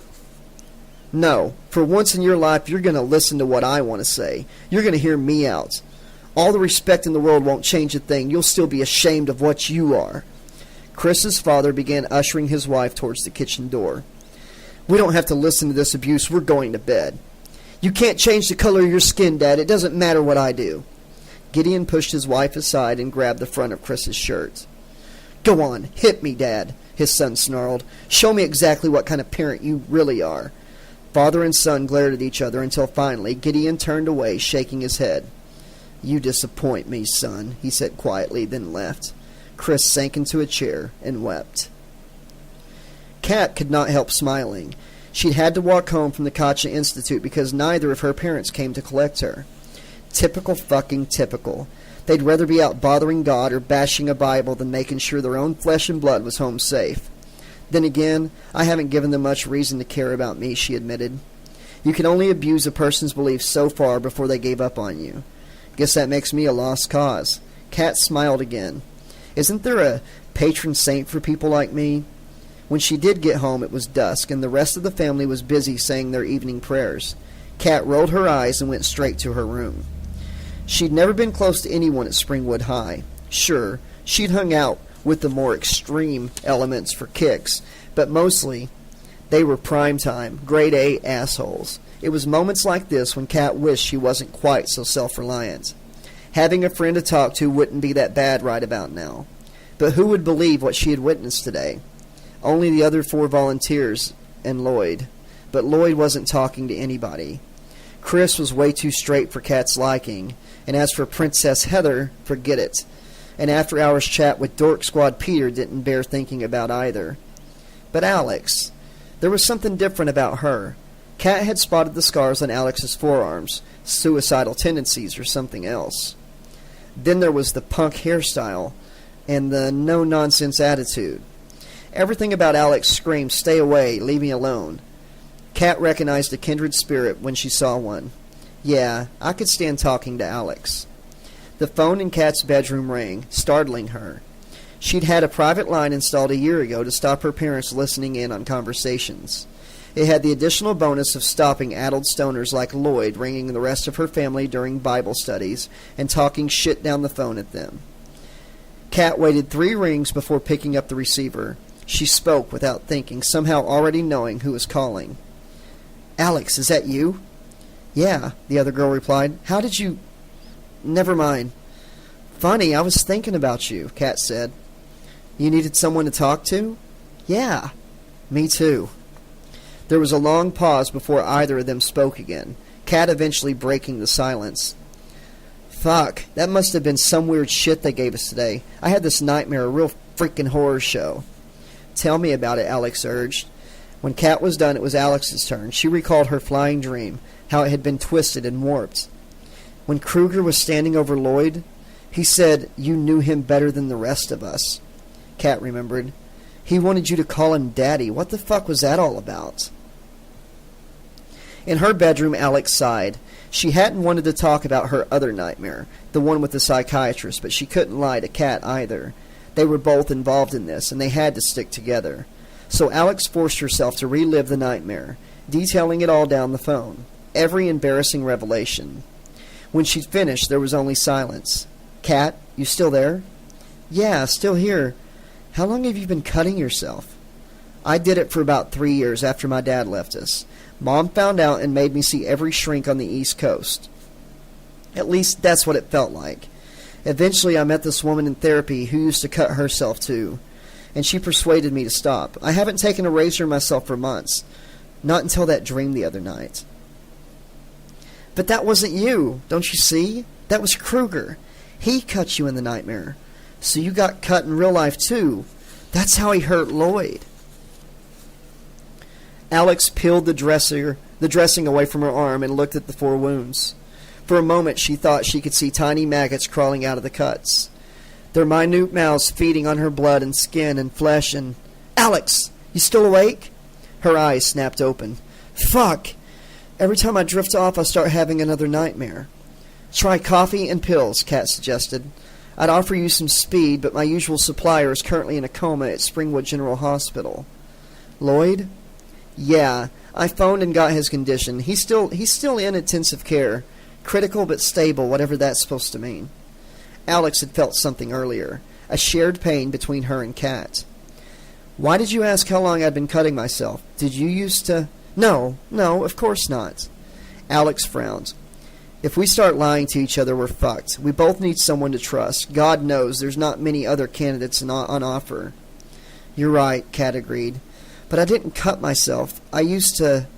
Cigarettes, that was my thing. I used to put them out on myself, on my skin." "Jesus," Alex winced.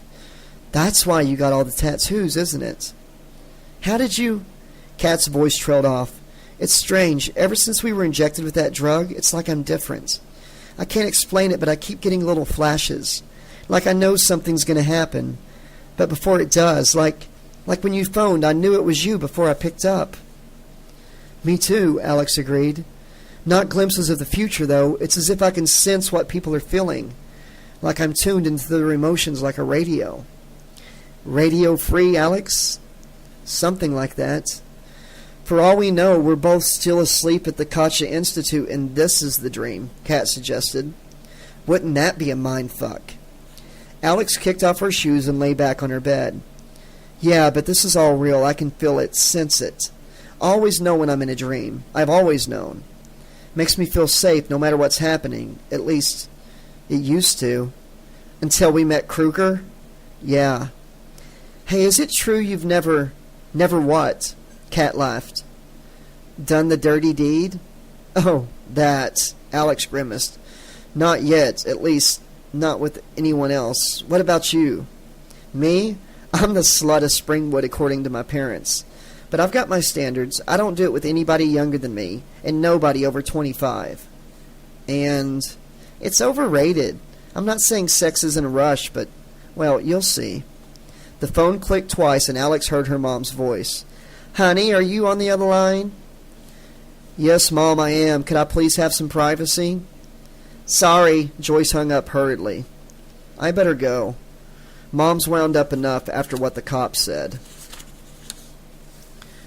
"Someone came looking for me earlier, but I hadn't made it home by then." "What did he say?" "I didn't hear what he told her, but the blame's all going on us. I told him about Kruger, and he wouldn't even write the bastard's name down. It was like the cop already knew about him, but didn't want to admit Kruger existed. I've got 2 rules I live by. Never trust the pigs and never trust your parents, Kat said. I'll talk to you tomorrow. Yeah, I need some sleep, but I'm scared shitless of closing my eyes. I know what you mean. Good night. Good night, Alex said and hung up. Coffee and pills. Better hope we've got something besides decaffeinated coffee downstairs. I wonder what Peter's doing right now. She felt like seeing him. Maybe they could keep each other awake. Chapter 7. Peter lay on his bed, staring at the gaping absence where his computer had been. It was in the garage, confiscated, locked away, out of reach. His dad had also taken Peter's portable TV and all the stereo equipment from the room.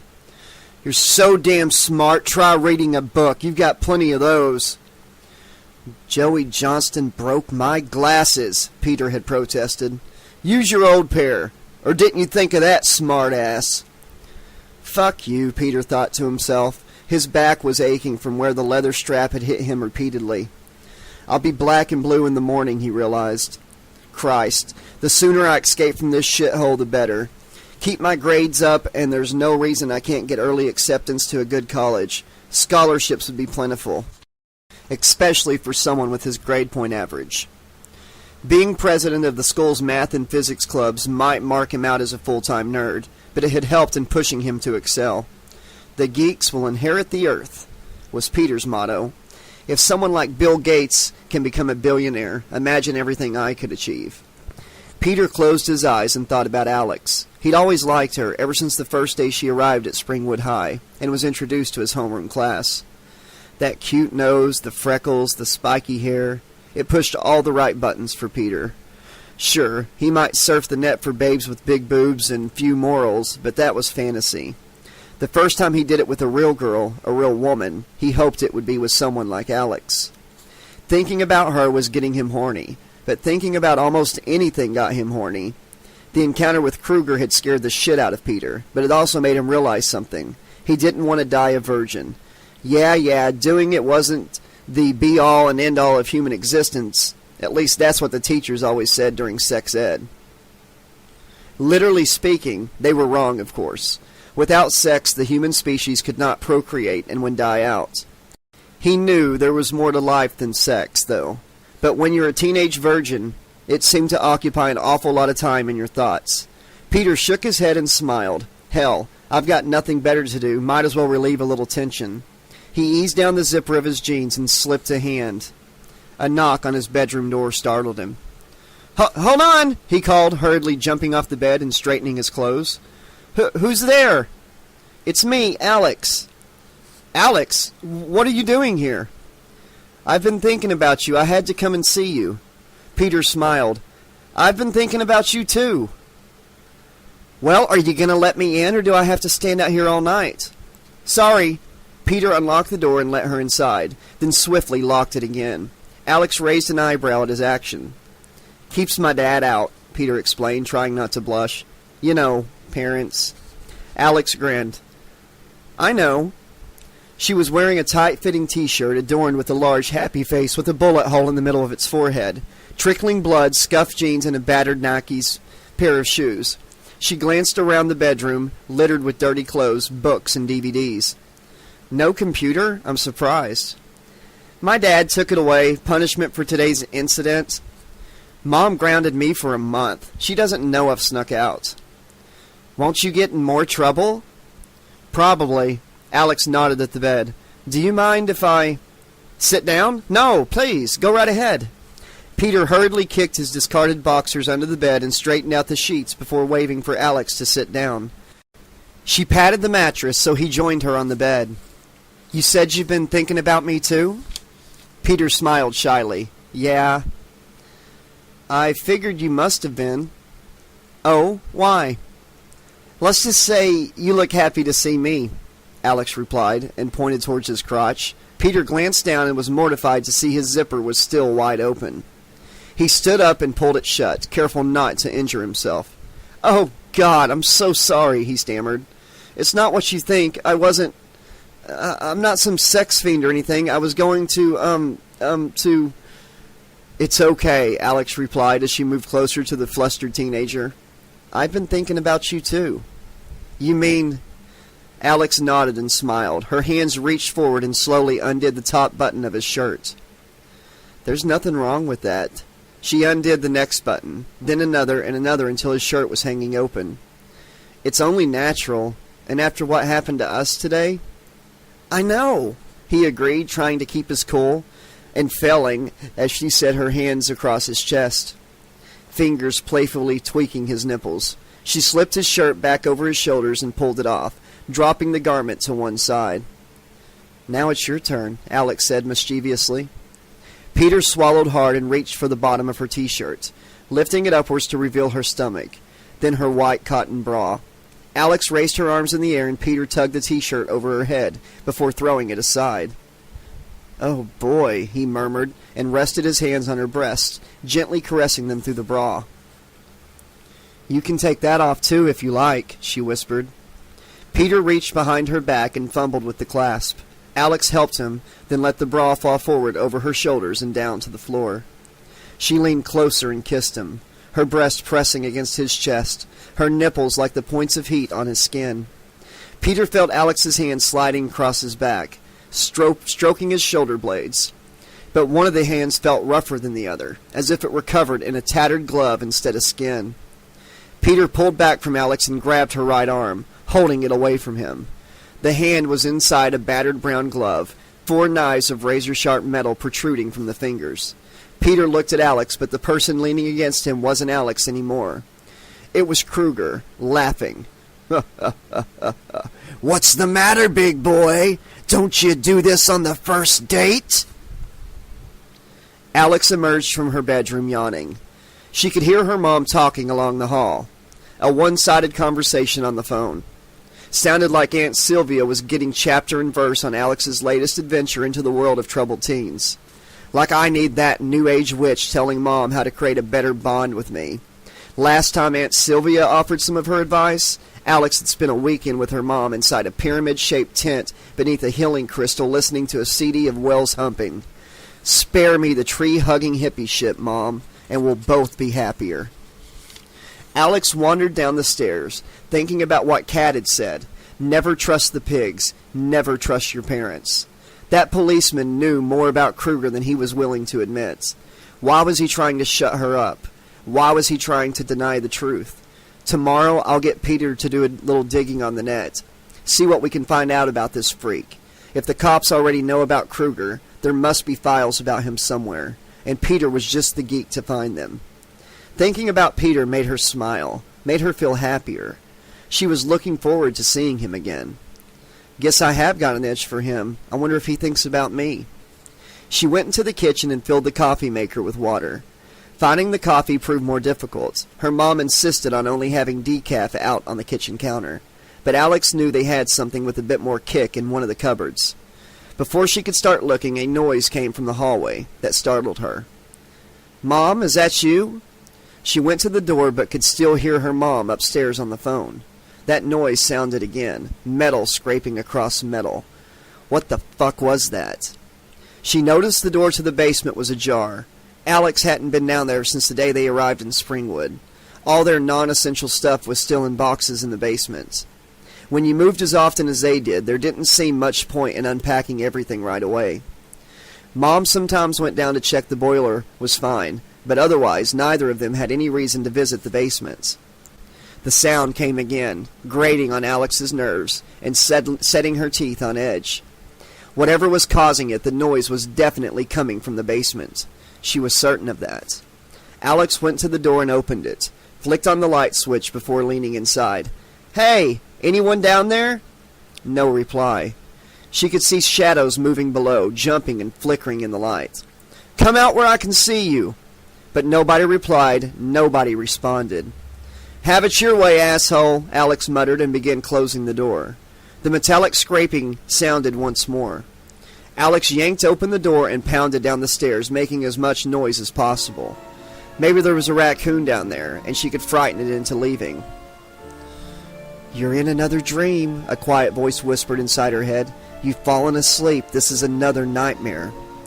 "I know," Alex told herself, but she kept walking down the creaking wooden steps. "Wake up," the voice urged. "You've got to wake up." "I can't."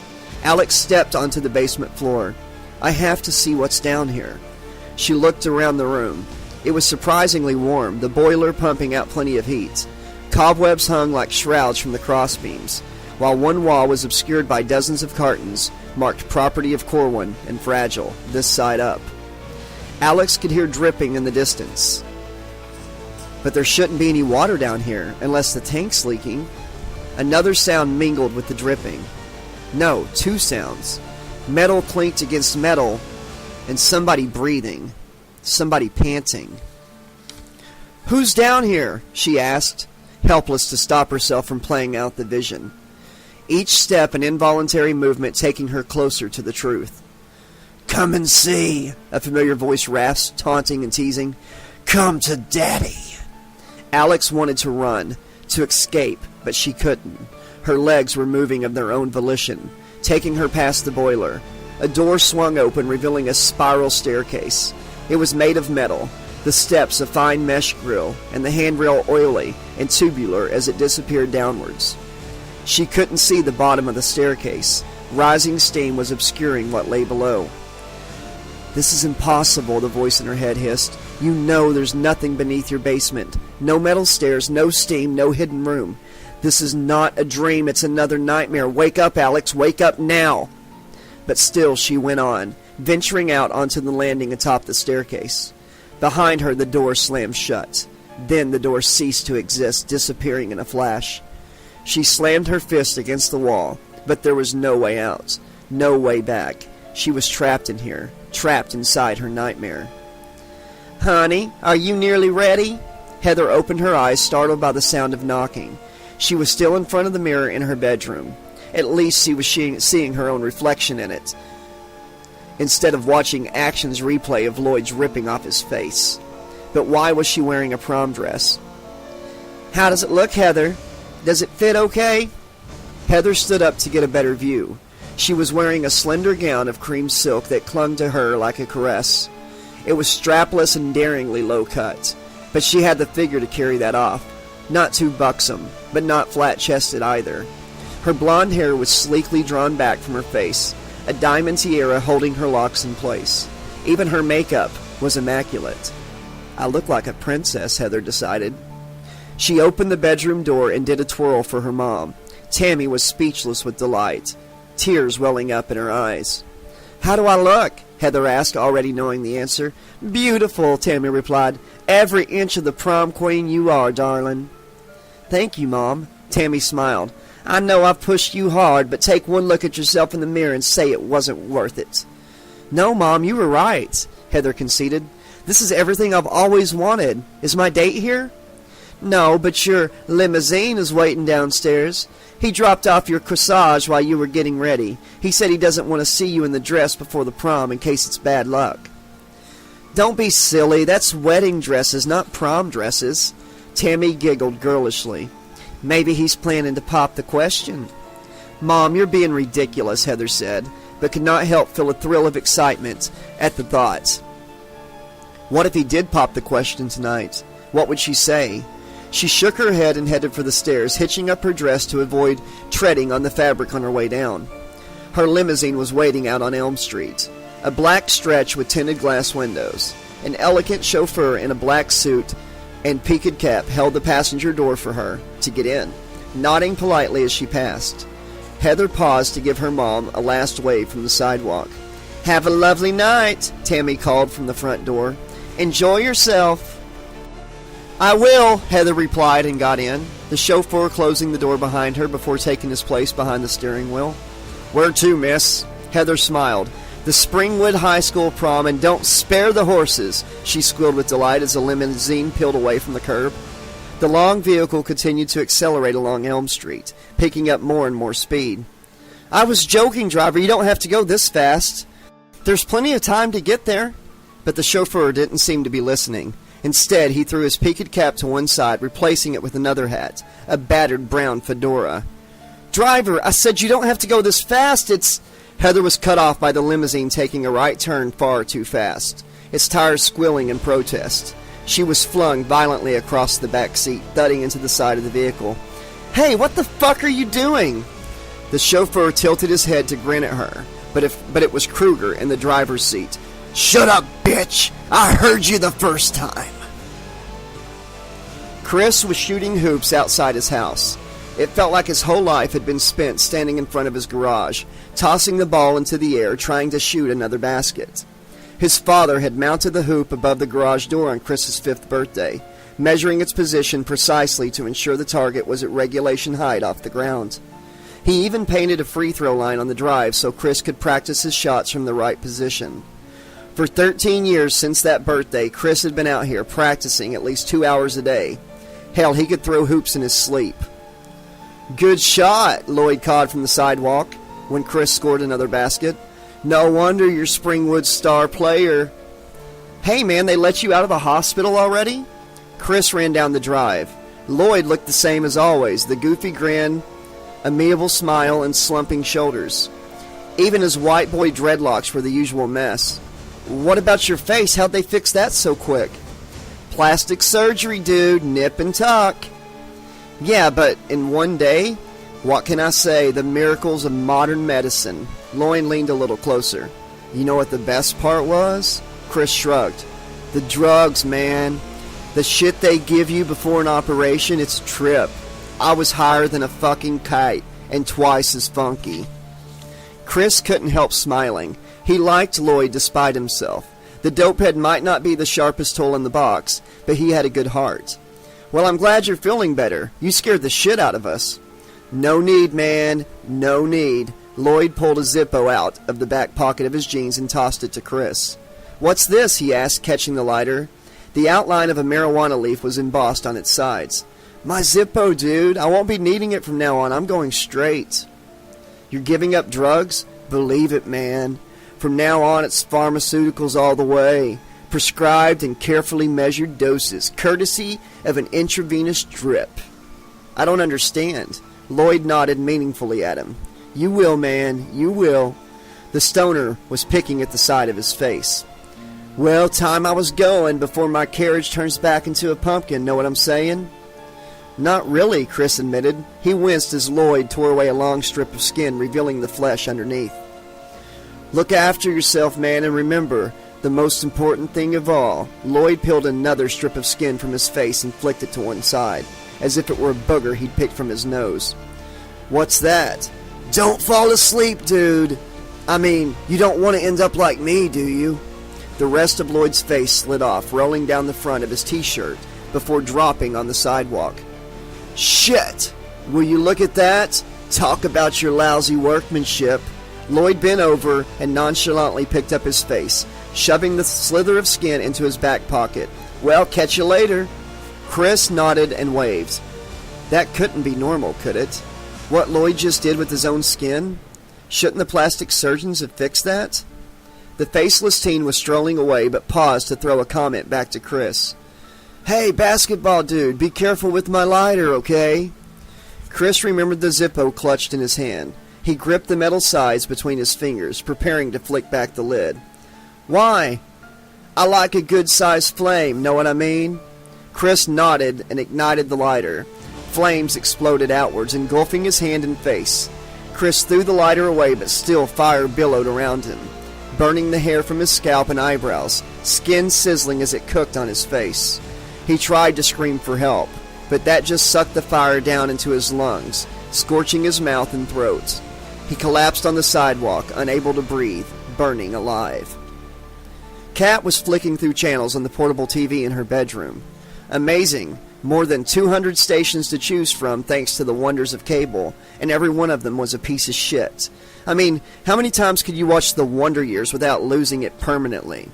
Maybe that was what had happened to her parents. One too many exposures to Little House on the Prairie, or Touched by an Angel, and they'd cracked under the strain.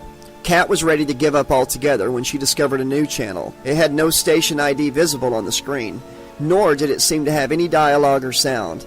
Instead, the channel displayed a drawing of two snakes entwined around an upside-down crucifix. The words, "Satan is my master," written beneath. There was something familiar about the image Kat realized.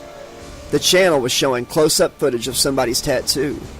But who would broadcast something like that on TV? It didn't make sense.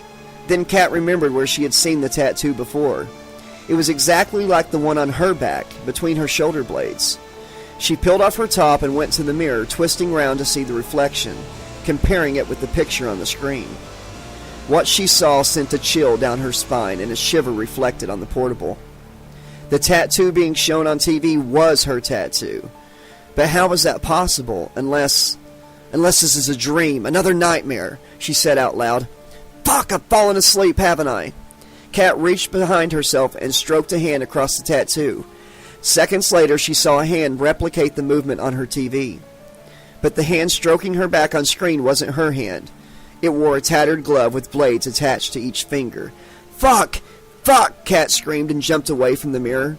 She beat at her back but found nothing there. It must be a mind game, another head fuck. Don't be so sure! A familiar voice hissed from the TV. Kat watched as the snakes on the TV tattoo came to life, uncoiling themselves from the upside-down crucifix. She glanced at her own back in the mirror, but the real tattoo remained static. Her gaze returned to the portable. The snakes hissed at her, forked tongues slithering out of their mouths, spittle flicking the TV screen from inside. The camera filming these bizarre creatures of ink pulled back, showing more of the skin over which the snakes were moving. It was a woman's back.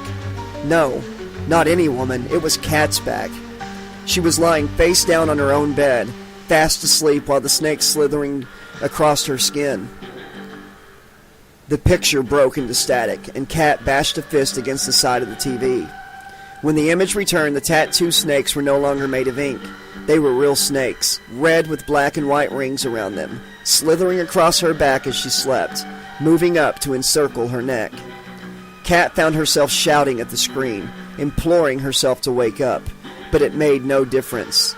The coiling continued until both snakes were wound around her neck several times. They then began to squeeze. Kat staggered back from what she saw, suddenly unable to draw breath. Her windpipe was contracting, cutting off the air supply.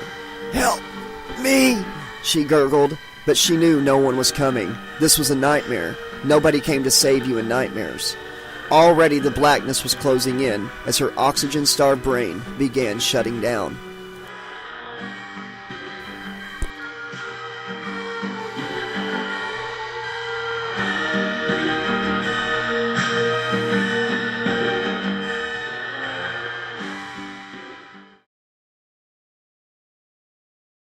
Chapter 8.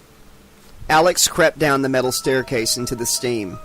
Dreams are the product of my subconscious mind, she told herself, so my thoughts must be sending me here for a reason. Of course, she was trying to rationalize an irrational situation, but it was still a comfort, however fleeting. Clouds of mist swirled around her, coating her body with sweat. By the time she reached the foot of the staircase, Alex was dripping with perspiration, her nipples protruding through the fabric of her top. Great. Now I can win any wet t-shirt contest I find down here, she thought wryly. The space around her looked like it was an industrial boiler room. Pipes ran across every surface, while much of the floor was a mix of metal plates and grills, gaps between them hinting at further levels below. Huge sections of machinery were visible through the steam, dials and control panels coated in grime, rust, and oil. Whoever runs this place, they're not exactly house-proud. Don't knock it till you tried it, bitch, a voice hissed from the shadows. Kruger, Alex thought, instantly recognizing the gravelly tones and snarling hatred. This must be his domain. Does he bring all of his victims here? Just the children, he whispered. They all come to Daddy in the end. What do you want, you sick fuck? I want you, he replied. His voice came at Alex from every corner, making it impossible to know where he truly was. Chains hung down from the ceiling, slowly swaying in the steam, clanking into each other, condensation dripping from their links.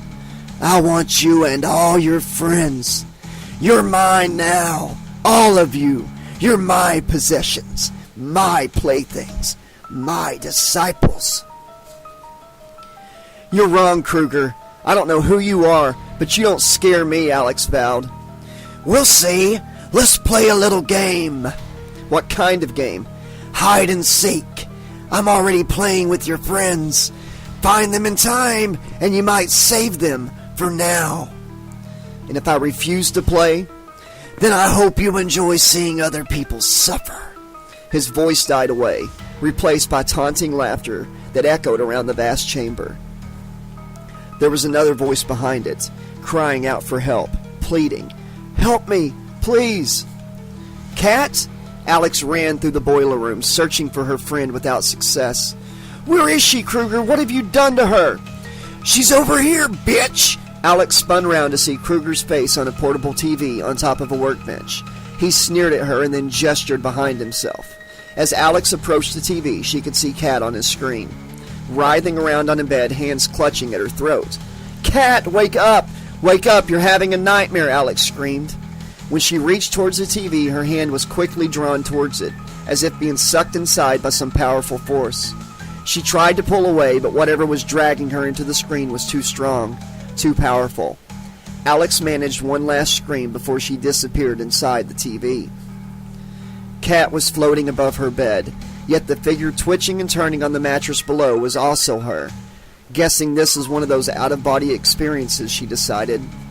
But didn't you have to be dying to see yourself from a distance like this? She shouted at herself to wake up, but it was no use. The body on the bed twitched once more, then lay still. Game over, Cat thought.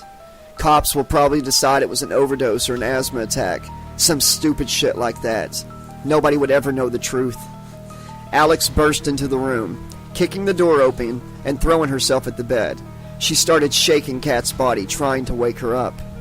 You're too late, the disembodied Cat thought. Too fucking late. But Alex wasn't giving up yet. She rolled Cat's body over onto its back, pinched the nose shut, and began blowing air into Cat's mouth. The dead woman's chest rose and fell, but gave no other reaction. Alex repeated her efforts again and again without success. She leaned on Cat's chest, pushing downwards with all her strength. After 5 quick pumps, she paused to blow more air down Cat's throat. Come on, Alex shouted. Come on! The disembodied Cat began to feel heavy, as if large weights were being hung around her neck. She fell down towards her body on the bed, accelerating as it rushed up at her. Ah! Cat gasped as she sat up, desperate to get some air back into her lungs. She kept panting, sucking in as much air as she could. You're okay. It's going to be okay, Alex said. Easy for you to say, Cat replied weakly. Feels like you've been hitting me in the chest with a fucking sledgehammer. Where did you learn to do that? Summer camp. CPR. It was really an excuse to kiss the boys. I'm just glad you didn't slip me the tongue. Cat rubbed a hand across her chest, trying to ease the pressure. How did you know? Kruger sent me to save you. Save me? Why would he do that? I don't know, Alex admitted, but he thinks for his new toys. She stopped abruptly, her eyes widening. The others. He said you were all in danger. I've got to help the others. Cat pulled herself upright, groaning with pain. You can't do it all yourself. Alex was already reaching for the door. Forget it. You can hardly move. Cat grabbed her by the arm. I said I'm helping, okay? Alex hesitated, then nodded quickly. Go to Heather's place. I know where Chris lives. I've seen him out running in the mornings. We'll meet you at Peter's house. Alex ran, not waiting for a reply. Chris rolled over and over on the immaculately tended lawn outside his house, beating himself with his hands, but the flames refused to go out. As soon as he'd put out the fire on one part of his body, it sprang to life on another. The pain was excruciating, like thousands of red-hot needles being stabbed into him. But the stench was far worse. He could smell his own flesh roasting inside the cocoon of flames. I can't put this fire out myself, he realized. I need help.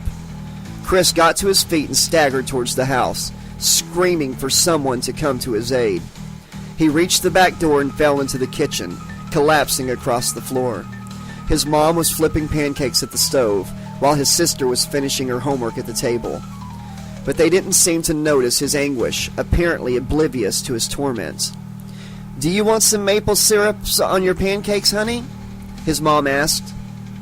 Marion, do you want syrup on your pancakes? The little girl nodded happily and then pointed at the fridge. And butter? You are hungry today. Chris's father walked in while adjusting his tie. Gideon kissed his wife on the cheek and sniffed the stack of pancakes appreciatively. Those smell wonderful, dear. Good enough to eat. All three laughed at the joke, even though they'd heard it 1,000 times before. Chris reached a hand towards his father, flames dancing around his fingers. Dad! Help me, please! At last, somebody noticed him on the floor. Gideon glared down at his son and frowned. There you are, Christopher. Now what have I told you about burning to death in the kitchen? Please, help me, was all Chris could whisper in reply. Don't scorch the flooring. It was only laid down 2 years ago, and you know we can't afford to have it replaced anytime soon. Chris's mother nodded her agreement, pointing an admonishing spatula at her son. That's right, especially not if we have to pay for your funeral. Mom, Dad, I need your help, Chris begged. Gideon shook his head. You're a grown man, son. You have to learn to help yourself. Best you go up to your room and finish dying there. I don't want your mother spending all day having to clean up burnt remains in the kitchen. But you heard me. Go to your room and die. Alex hammered on the front door of the Harris's house. After several minutes, a light came on in the hallway, and a sour-faced man answered the door. What do you want at this hour? Alex tried to push past him. It's Chris. I think he's in danger. Gideon grabbed Alex by the arm. I don't know who you are, young lady, but my son is in enough trouble as it is.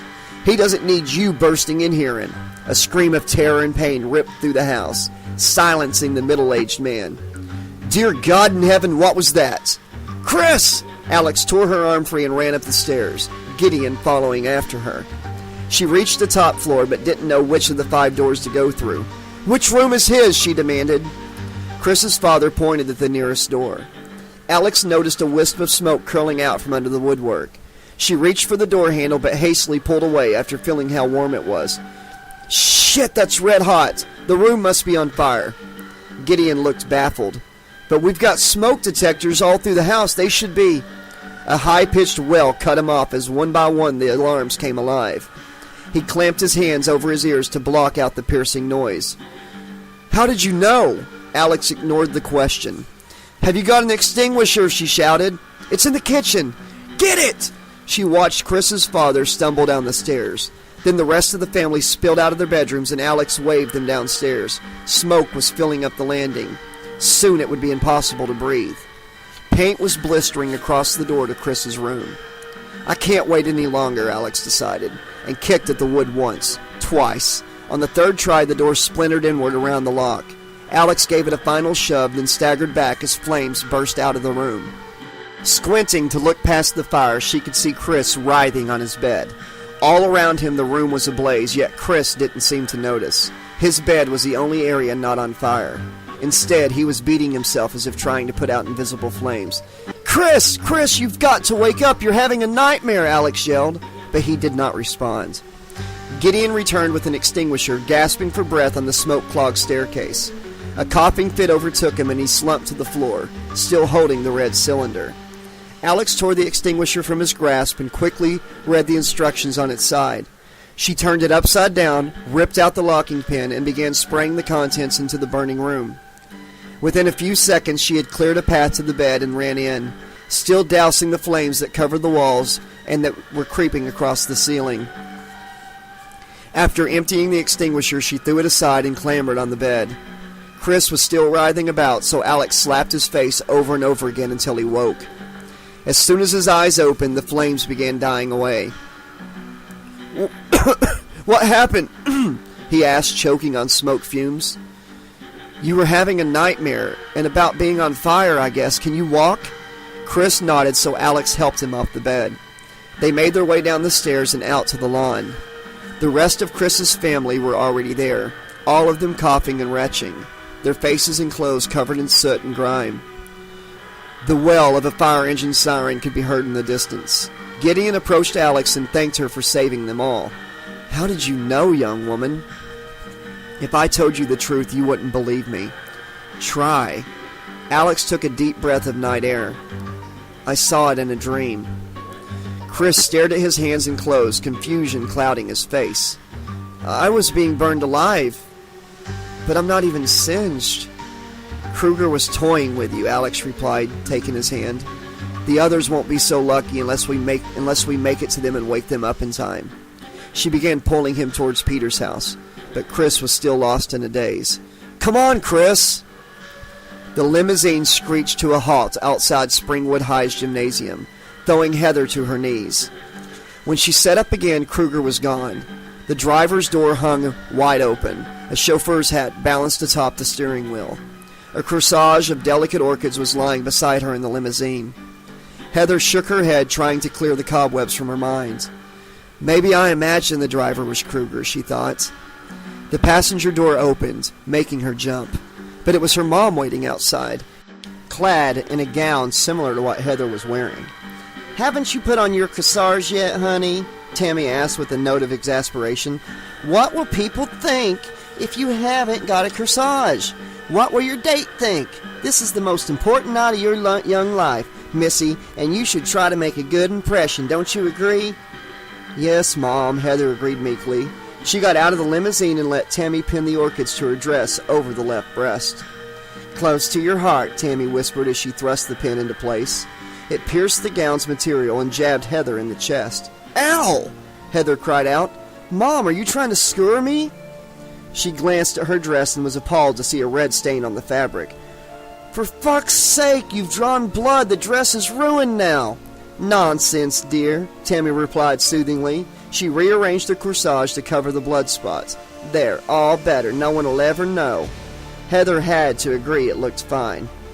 Well, now's the big moment. I know, her mom said. Your parade into the prom, then your coronation as queen of the dance. It was the proudest moment of my life. Enjoy it, princess. I will. Heather took a deep breath. Wish me luck. Tammy smiled very dramatically, crossing her fingers on both hands, and grinned at her daughter. Satisfied, Heather began walking slowly, majestically towards the double doors ahead of her. The entrance was masked with curtains of tinsel and glitter. She reached out to part them, and the shards of foil sliced into her hands and arms. That hurts, Heather cursed under her breath. She tried again with her other hand, and the result was the same. More fine cuts slicing into her skin, each wound drawing more blood. How the hell were you supposed to get inside with this thing over the doorway? Heather grabbed the curtains and ripped them aside, pushing through the razor-sharp tendrils. As she did so, the curtains fell over her again, tearing at her arms, chest, and face.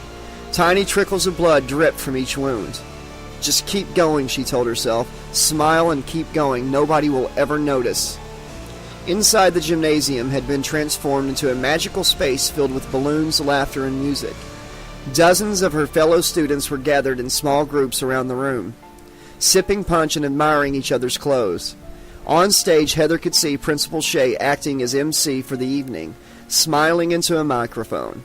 She waved at him and he nodded in return, acknowledging her arrival. Shea tapped the microphone twice to get everyone's attention, then winked at Heather. Now here's the beautiful young woman you've all been waiting for. The voting was intense, the campaigning relentless, but here at last is the person you've chosen as your prom queen, Heather Sutherland. A spotlight swung around from above and caught Heather in its brilliance, momentarily dazzling her.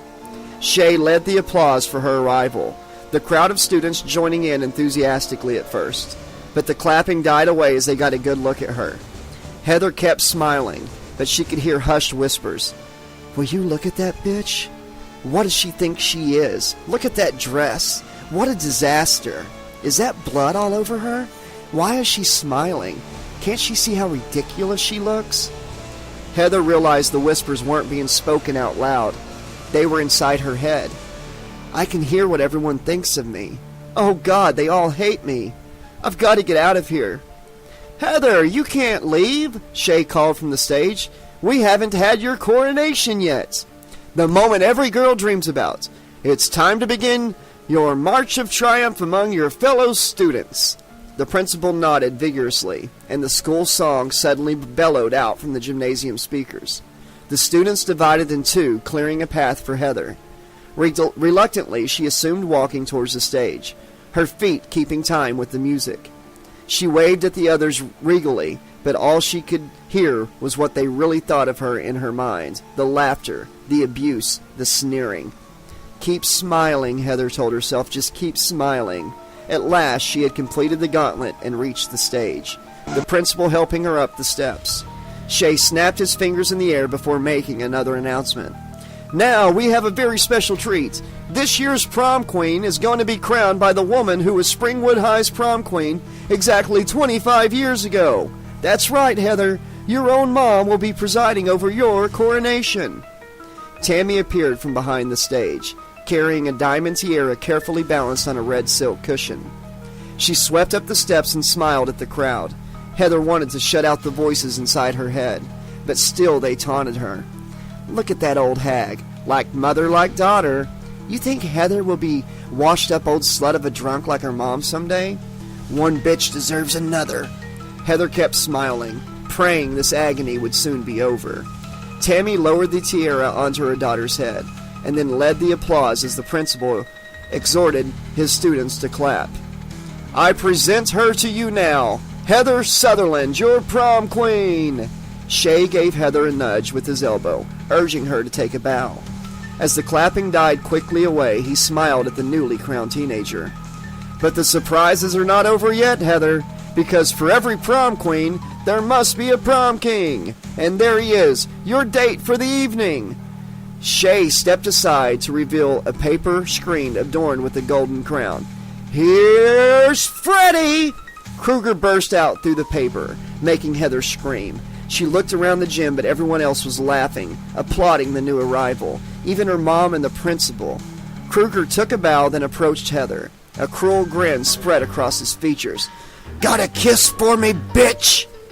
Heather adamantly refused, but he grabbed her by the hair and clamped his mouth over hers, his twitching tongue forcing itself inside her mouth. Heather gagged, but Kruger kept kissing, his tongue elongating as it slid down her throat.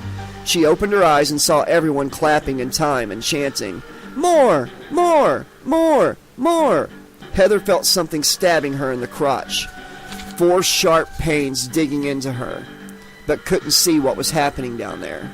Finally, Kruger pulled his face away, his tongue retracting inch after inch from inside her mouth. He grinned at the crowd, all of whom were applauding wildly, cheering him on. She can take it all, boys! Remember that for later! Kruger retracting his fingernails from Heather's groin and pointed at the blood stain spreading across her dress. What a shame! Having the decorators in just as you were being crowned prom queen. He leaned a little closer, his tongue stretching forward to lick the side of her face. That's okay, bitch! I don't mind surfing the crimson wave if you don't. Kat hammered at Heather's front door for 5 minutes before a drunken, disheveled mess of a woman answered. She peered out at Kat through red-rimmed eyes. Jesus, is it Halloween already? Kat shoved the woman with 40-proof breath aside and hurried upstairs. She found the right room after trying several other doors. Heather was curled on the floor, hands clamped between her legs, tears streaming down her face. Don't touch me down there, Heather whimpered, her eyes staring through Kat's. Please don't hurt me again. Kat shook Heather awake, fighting her way through flailing arms and screams of anguish to hug the sobbing girl. It's okay, everything's gonna be okay, Kat said soothingly. You're awake, you're safe now. He can't hurt you when you're awake. He won't touch you anymore. Heather shook her head, the rest of her body still twitching and convulsing. You're wrong, Kat. None of us are safe. We'll never be safe again. All of Heather's movement stopped abruptly, as if she was listening to something important. He's dying. Who? Peter! I can hear him screaming in my mind. Heather was forcing fists into her ears as if trying to block out noise. She clambered to her feet and hurried out of the room. Kat winced in pain as she staggered after Heather, still feeling the effects of Alex's frenzied CPR. What's the matter, Peter? Don't you want to touch me? Kruger gestured for the teenager to come closer, using the finger knives to beckon him nearer. Peter was trying to unlock his bedroom door, trying to escape. but the catches and bolts had fused solid. He ran to the window instead and hammered at the glass, but it would not smash, would not shatter, no matter how hard he hit it. Outside, he could see figures running down Elm Street towards his house. He screamed at them to hurry before it was too late. The reflection of Kruger's face appeared in the window, moving ever closer. Peter twisted round to confront his tormentor. The gloved hand and head belonged to Freddy, but the rest of the thing standing in front of him looked like Alex, naked from the waist up. Don't you like what you see, boy? Please, stay away from me. Don't you want to see more? Isn't that what you've always wanted? Peter shook his head, but couldn't tear his eyes away. The gloved hand reached downward, sliding a blade inside the waistband of Alex's jeans. The razor-sharp edge cut through the denim, slicing the jeans apart. They slid down over her hips and crumpled to the floor. She stepped out of the jeans and closer to Peter. That's better, isn't it? Kruger hissed. I want you to remember every moment of this, you little shit. Peter could hear raised voices downstairs, his father arguing with people at the front door. I'm up here, Peter shouted. He tried to push past the creature, but it grabbed his neck and threw him to the single bed.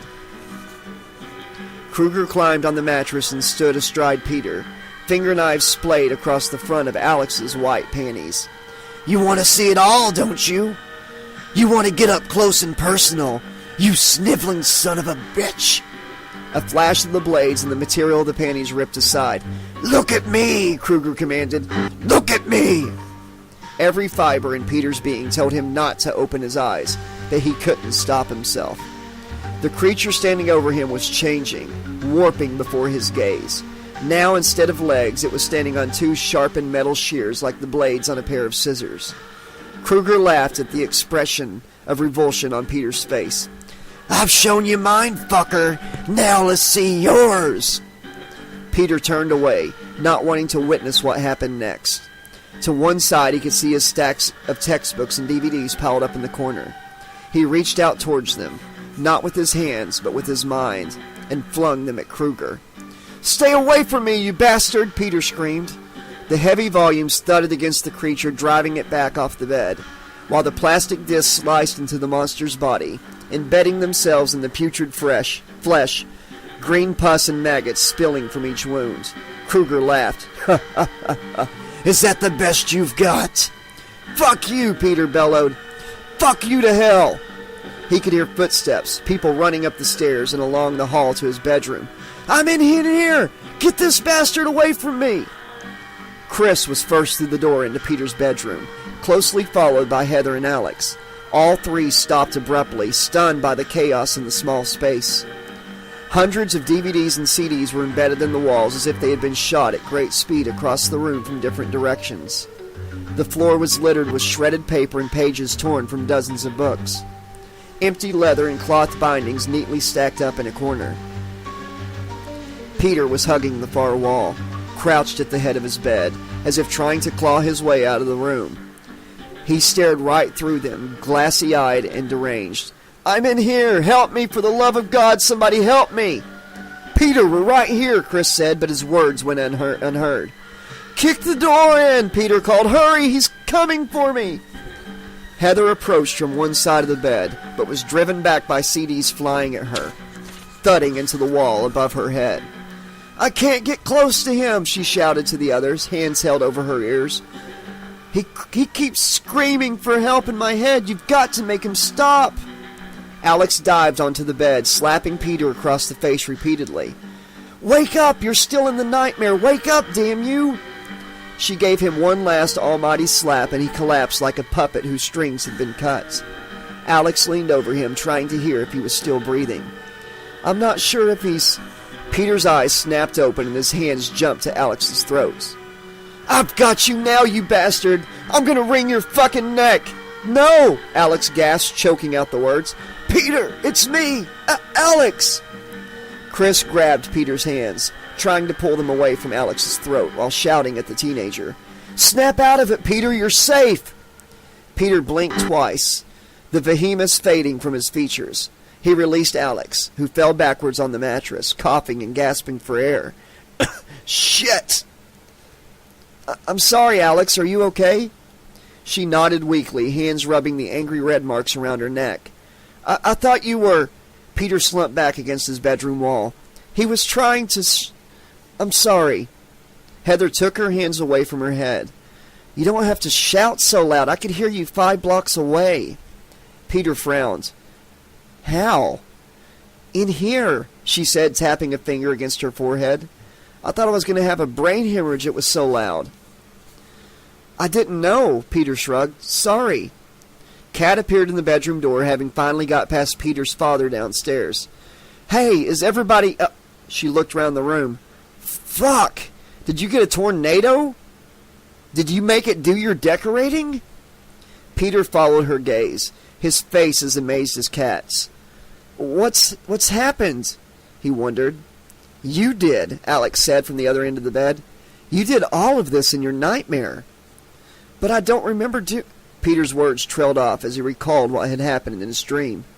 You think I did all this? Chris nodded. You almost killed us with flying CDs, man. Kat looked at one of the discs embedded in the wall. Decapitated by Nora Jones. Talk about your embarrassing ways to die. The sound of approaching police sirens became audible, as did the stomping feet of Peter's father coming up the stairs. That's the cops, he announced. They'll want to talk to you kids, all of... His words were cut short by the scene inside Peter's bedroom. What the fuck happened in here? Sheriff Williams knew he should have retired after the last incident on Elm Street. Every few years, some punk kid dredged up the past and the whole sorry mess would start over again. Freak accidents, bizarre suicides, teenagers dying violent and horrific deaths. And always the same name would be mentioned. The same 2 words guaranteed to put the fear of God into any parent in Springwood. Fred Krueger. That sick, twisted fuck had terrorized this town 2 generations ago. Stalking the streets at night, abducting innocent children, then doing things to them, things that didn't bear thinking about, before murdering what was left. The sheriff wasn't even a rookie when the bastard was caught and brought to trial. It was before Williams' time on the force. But the sense of shocked anger from when Krueger escaped justice on a legal technicality, that was still palpable among those who remembered it. The good people of Springwood had become vigilantes for one horrible night. They hunted the monster down to its lair and burned Krueger alive. The police department at the time not only turned a blind eye, but several of its staff had helped set the fire that killed the godless bastard. In time, everyone forgot about Krueger. He was a dirty little secret, something nobody ever mentioned. A shameful moment from the past that was best left there. A generation after he died, screaming and cursing those who had killed him, Krueger returned. The details were never made clear to Williams, by then a deputy with the department. All that mattered was the child-murdering pervert was taking his revenge from beyond the grave on the children of those who had killed him. He attacked kids in their dreams, and if they died in there, they died in real life too. The focus for Krueger's vengeance was Elm Street, where most of the parents still lived. But the focal point was the house at 1428. When Krueger was killed, Lieutenant Thompson had been among the cops who led the parents to that bastard's lair. It was Thompson who had thrown the first Molotov cocktail through the window, and it was Thompson who lived at 1428 Elm Street when Krueger died. For reasons probably known only to Krueger himself, that house became the repository for that bastard's undead spirit. Again and again, the burnt-faced murderer came back to haunt this town, and that house always seemed to have a hand in the killing spree that followed. 2 generations on from Krueger's death, Williams was sheriff of Springwood. He was a good man, trying to keep the peace and help this town forget what it had done and the curse that had been brought upon it. The police, aided by the likes of Principal Shea, the doctors at Weston Hills Psychiatric Hospital, and the parents, had managed to keep a good lid on the whole Krueger business until a few years ago. Then somebody dug up the past again, and sure enough, yet another corpse was found at 1428 Elm Street. Williams remembered thinking at the time the county should have acquired the house with a compulsory purchase order and demolished it once and for all, just to make sure. But some smart-ass developer from out of town breezed into Springwood and fell in love with the property, blissfully unaware of its blood-soaked history. They lost a bundle renovating the place only to discover no sane person would set foot inside, and eventually had to sell it cheap to a local realty firm. The realtor put $14.28 up for rental, and sure enough, a family had moved in, probably not believing how cheap it was. Yeah, we should have had that place demolished years ago. The sheriff studied the reports spread across his desk at the station. The star shooter from the school basketball team sets fire to his own bedroom and has to be rescued by one of his classmates. Another student at Springwood High almost chokes to death in her own bedroom for no apparent cause or reason, and is rescued by the same girl who saved the jock. Then there's the nerd who turns his bedroom into a war zone after a shouting match with his father. Judging by the medical reports, somebody had thrashed the boy mercilessly with the leather strap or belt, but nobody was talking about that. All of them lived on Elm Street, all within a few blocks of each other, and all had been involved in an incident at the Katcha Institute the previous day, when another Elm Street kid ripped his face off after a drug trial went awry. And the girl who ran around saving her friends, Alexandra Corwin, guess where she lived? Right in the middle of it all at 1428 fucking Elm Street, right in the heart of darkness. Williams brushed his graying hair out of his eyes and studied a report about this girl filed by Officer Goodman just a few hours earlier. She claimed all of the kids had been visited by a monster in their dreams while taking part in the drug trial. She even spelled out the creature's name, Freddy Krueger. The sheriff sighed hopelessly. Cops in this town had standing orders. If anyone even mentioned that name, they had to report it to Williams immediately. Goodman could expect one hell of a reprimand when he came on duty in the morning. After the bloodbath that happened last time Krueger made an appearance, the sheriff hadn't wanted any more killing sprees on his turf. Sweet baby Jesus. I should have taken retirement after the last time, he told himself. I could be deep-sea fishing, or sipping beer on a beach in Mexico, or touring the Midwest in a Winnebago, anything but reliving this fucking nightmare. Well, it was too late for regrets now. They had to get this business stamped out. Krueger was like a cancer. You had to cut it out before the name could spread.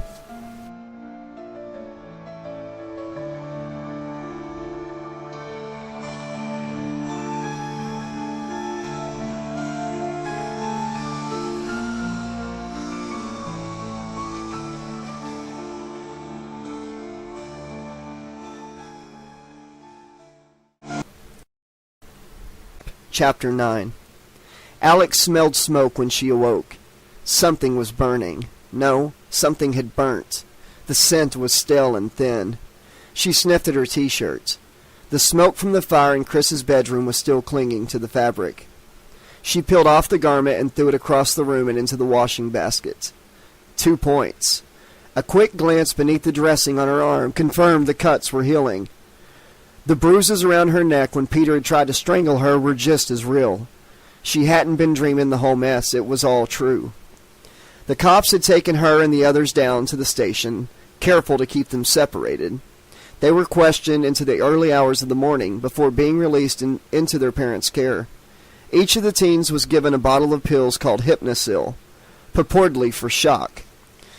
When Alex protested, she had had enough of doctors and drugs for one day. The physician said this pill will suppress dreams and guarantee each of them several hours of uninterrupted sleep.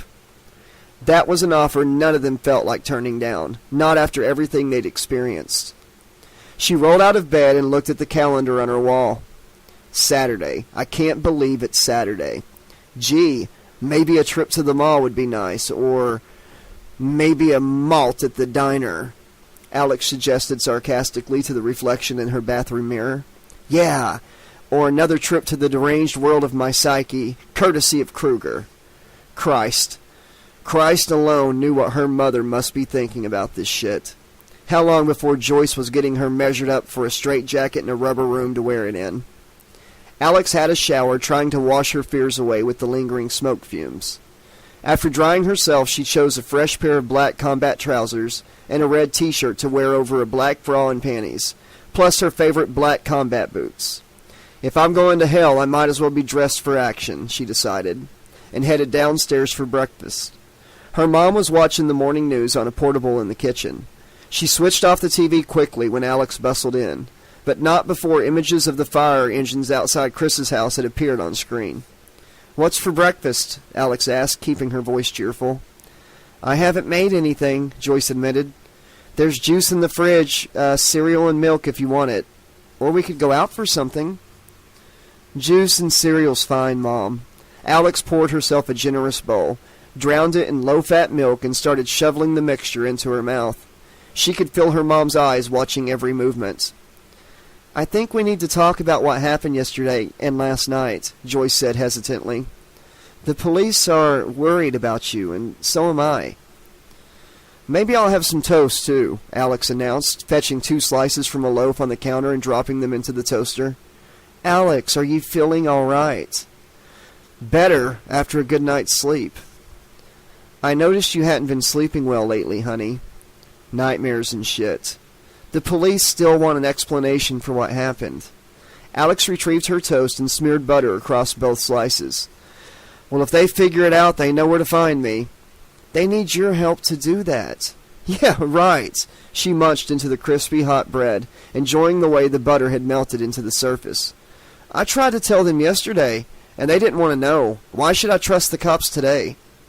Joyce approached her daughter gingerly. "I need your help too, Alex. I want to understand what's happening to you." "When I find out, you'll be the first to know, Mom." "That's not good enough. Joyce stopped, visibly straining to control her emotions. "How can I help you if you won't tell me what's going on? Is it a boy? Are you having problems with a boy?" Alex smiled. "I wish it were that simple." "Or school? Are you being bullied? Is that why you cut class? Is that why you went to that drug trial yesterday?" Alex finished her toast, rinsed her cereal bowl under the tap, and wiped the last crumbs of breakfast from her face. "Look, Mom, I know this isn't easy for you. It isn't easy for me either. But this is something I have to do on my own." "Is it Kruger? Is he bothering you?" "I can go to the police, find out what they know about him," her mom offered. "Just stay out of it, okay?" Alex gave Joyce a quick kiss on the cheek before heading for the door. Joyce watched her daughter leave before bursting into tears. She cried in the kitchen for a while before dabbing her face dry with a paper towel. Joyce went to the hallway and dialed Springwood's local directory service. "Yes, I'm trying to find a consulting psychiatrist, preferably one that specializes in treating teenagers." She listened for a few seconds. "No specialist? How about a general psychiatrist?" Joyce picked up a pen from the telephone table and found a scrap of paper to write on. "Western... How are you spelling that?" "Oh, Weston, I see. Weston Hills. And that's the only such facility in the area?" "Well, thank you for the number. You've been very helpful." They had been down this road before, her and Alex. But the psychiatrist had given her daughter a clean bill of mental health a year ago. Maybe it was shifting town that had set Alex off again. Making new friends was never easy, especially at her age. Have I pushed her back into harming herself? Did I miss the signs? Joyce leaned against the wall, the burden of her emotions too much to bear. Tears ran down her face as she slid to the floor. Kat arrived at Springwood General to find Alex already waiting outside. The medical center was a sprawling 4-story structure of whitewashed concrete and green-tinted mirror glass. Not the most welcoming of buildings, but the ground spread around its perimeter had been sympathetically designed and carefully nurtured, providing a haven for patients and visitors from the tragedies inside the hospital. Kat was walking past a Japanese Zen garden when she heard a voice call out, "Kat, over here!" Alex was standing amidst the white pebbles and gray slate stepping stones, waving to her. Kat ventured into the garden. It was sheltered from the hospital by a row of fir trees, creating an oasis of calm. The 2 teenagers sat on a stone bench, enjoying the sun warming their faces from the blue sky, and savoring the crisp air of a spring morning. "How did you know I'd come here?" Kat asked eventually. Alex shrugged. "I'm not sure," she admitted.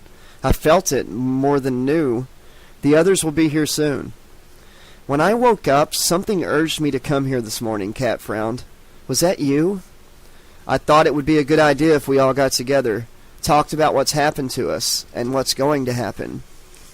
"But how did you—" "I wish I could explain it," Alex replied. At least in a way that would make sense to the cops, to my mom, to the head shrinker she's probably calling right now.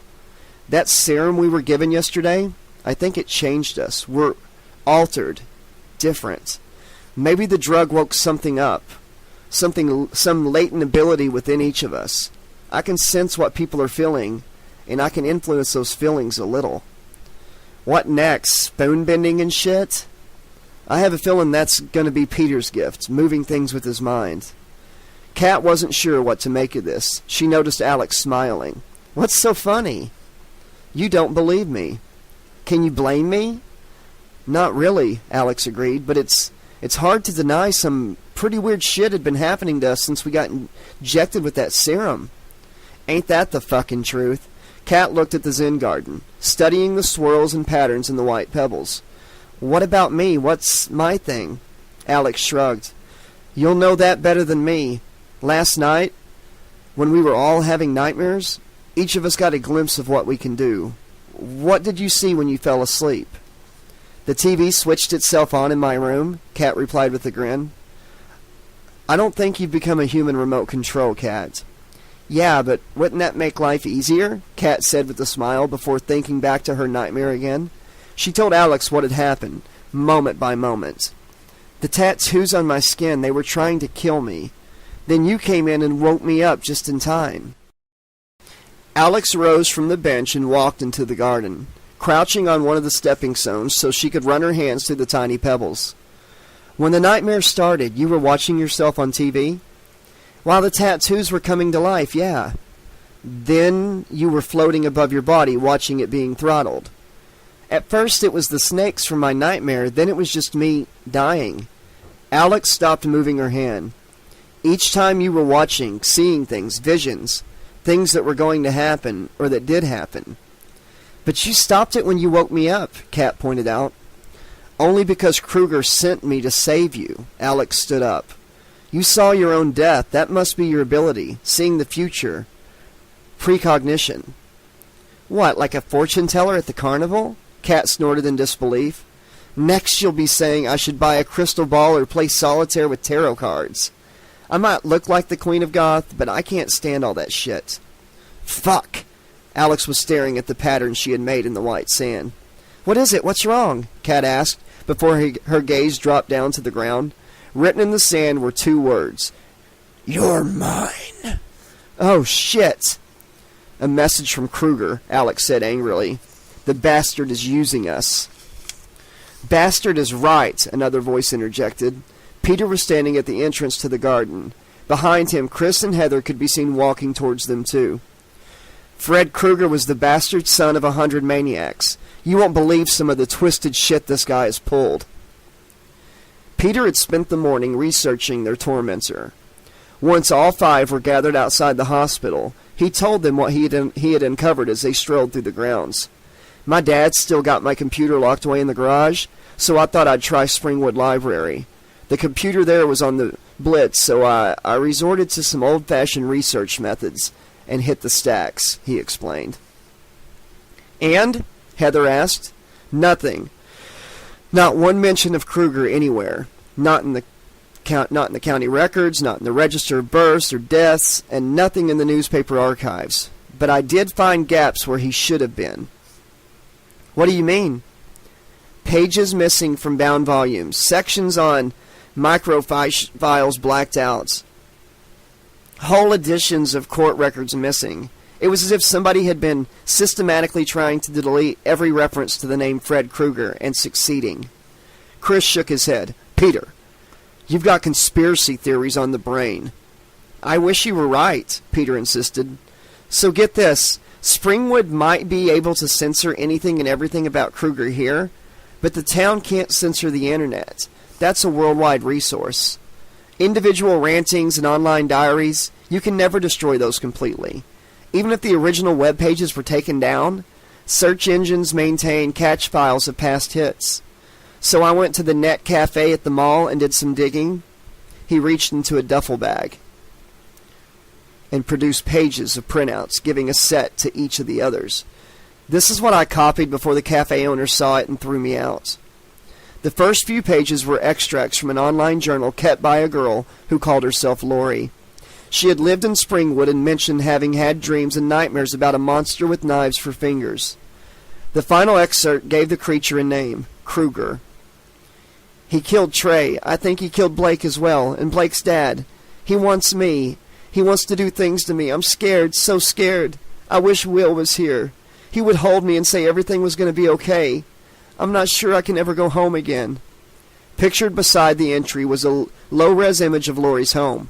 The exterior was painted in different colors from how it looked now, but the building was still unmistakable, as was the number on the front door, 1428.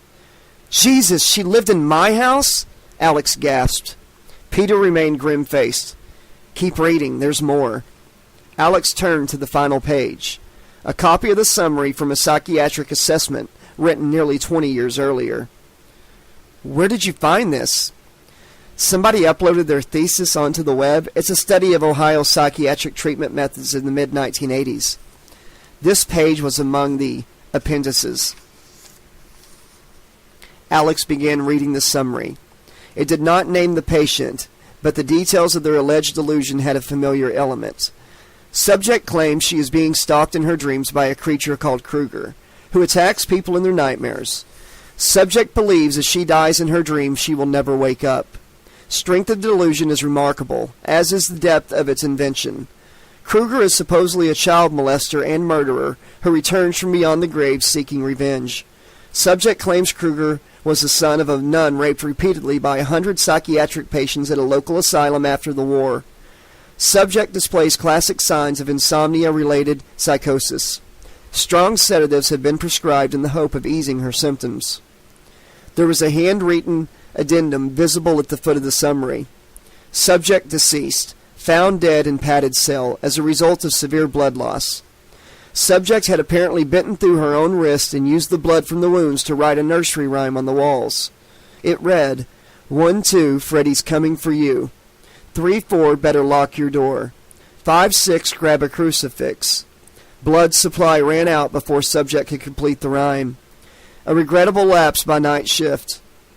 New precautions to be instituted to prevent reoccurrence. Case closed and sealed at request of the director. Alex shivered when she reached the section about the nursery rhyme, as if someone was walking over her grave. The verse was the same one she'd written while having a daydream in class on Thursday. Peter waited until everyone had finished reading before speaking again. So I guess we know what we're up against. Why did he choose us? Heather asked, a hysterical edge to her voice. I don't want to end up like this girl, locked up in a rubber room waiting for Kruger to finish me off. She burst into tears. Chris gave her a hug, one hand stroking Heather's blonde hair, trying to comfort her. He picked me first, Alex said. He was in my nightmare before we went to the Kacha Institute. It must be the house. Something about my house that attracts him, that lets him get inside our minds. What about the serum? Kat wondered. None of us have been in your house yet, and we saw Kruger in our dreams after they injected us with the serum. Lloyd had been injected with the drug before, Peter recalled. He talked the rest of us into going for the trial. The two things must be linked. We need to know more about the serum, Alex decided. Maybe there's an antidote or some way of reversing its effects. Morpheus Pharmaceuticals is gone, Chris announced. I went to the Kacha Institute first thing this morning. Carrie and Dower, they flew back east last night. Morpheus was only renting space at the Institute for the length of the trials, no more. I tried calling their office in New York, but the number is out of service. Get this, both doctors have unlisted home phone numbers. It'll take days before we can track them down, if we ever do. Heather wiped away her tears. What about Lloyd's friend, Luke? He's local. Maybe he can help us. Luke is dead, Kat replied. I saw it on the news this morning. Local man dies in tragic car crash. The cops think he fell asleep at the wheel. It happened when we were all having our nightmares. That could be a coincidence, though. Or not. Peter rubbed his forehead. Shit, we're on our own with this. The cops don't want to hear the name Kruger, man. Our parents think we're going psycho, and nobody else is going to believe a word we say. We're fucked. Maybe not, Alex said. She told them what she had told Kat, her theory about the serum and its effects. Chris shook his head. You expect us to believe that shit? He asked, laughing bitterly. Just because you're afraid, don't take it out on Alex, Kat snapped. If I told you about Kruger 3 days ago, would you have believed me? No, but nothing. Give her a chance, okay? Chris glared at Kat, but eventually relented. Okay. Alex sighed. Look, I'm not claiming I know all the answers or why this is happening to us, or even how, but I sense something has changed, has been, I don't know, awakened inside of us. Chris rolled his eyes. Yeah, like what? Alex stepped in front of Chris, confronting him. That fire in your bedroom last night, how did it start? I don't know. I caught fire in my nightmare. But you didn't burn, did you? I don't see what... Your bedroom got burnt here, Chris, but you didn't get so much as a heat rash, did you? Alex demanded, her eyes staring at Chris. No, he said, unable to hold her gaze. I didn't. What about me? Heather asked. I don't feel any different. Peter had an answer for that. When we were in my bedroom, you said you could hear my thoughts from 5 blocks away. I was screaming in your head. Heather winced. Don't remind me, I've still got the headache. You have some sort of psychic ability, Peter said. You can hear what other people are thinking, and maybe even communicate to them with your mind. He's right, Alex realized. Can you do it now, Heather? No, thank God, she replied. It must only happen when one of us is dreaming. Just as well. I think the voices would drive me mad otherwise. I've heard a few whispers this morning, but I can block those out, I guess. I suppose you've got a theory to explain that, too? Chris asked Alex. Kat stepped between the two of them, pushing Chris backwards. Leave her alone, asshole. She's only trying to make sense out of all this. You might be king of the basketball court, but you're shit scared like the rest of us. Stop taking it out on Alex, or else... Or else what? He snarled, squaring up to Kat. Stop it, both of you, Alex shouted. This is what Kruger wants. Don't you understand? He wants us fighting each other, divided, tearing ourselves apart. That's how he wins. Heather stepped in and pulled Chris to one side, while Peter persuaded Kat to back down. Alex waited while tempers cooled a little, using the time to recall something from her dream journey into the boiler room. Last night, Kruger claimed he owned us, said we were his possessions, she said. He called us his playthings, his disciples.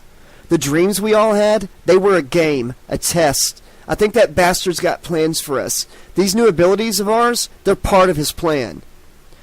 How can you know all this? Chris demanded. I don't. I'm guessing, she snapped back at him. If you've got any better suggestions, spit them out. Chris shook his head. Forget it. I've listened to enough of this shit for one day. I'm out of here. Heather, you coming? She nodded, smiling apologetically to Alex. Heather took Chris's hand and they walked away from the others. Peter watched the pair leaving. I'll go after them, he told Kat and Alex, and see if I can talk any sense into Chris. Like you said, he's scared. If I can get to him and get him to think about it again, Heather probably will too. Whatever, Alex said, shaking her head. Peter ran off, leaving Kat and Alex outside the hospital. Sorry I shouted earlier, Kat said. Probably didn't help matters. Alex shrugged. We've got to stick together. It's our only chance against Kruger. I can feel it in my bones. Kat gestured towards the hospital. Since we're here, you want to go in and see how Lloyd is doing? Hospitals creep the shit out of me. Just the smell of antiseptic. Alex folded her arms together, hugging herself. Kat recognized the body language. How long did they keep you in? Alex's brow furrowed. How did you... The cuts on your arms, remember? I spent 3 weeks in Weston Hills after my parents caught me putting out the cigarette butts on myself. A month. I spent a month in a psychiatric hospital right before my 15th birthday. Alex shuddered at the memory, and then folded the pages Peter had brought and stuffed them into a pocket. Come on, let's just go see Lloyd. Kat led the way through the gardens towards the hospital. If he's still in a coma, at least he wouldn't be feeling any pain, she said hopefully. I wouldn't count on that, Alex muttered. It was Heather's idea to go to the mall.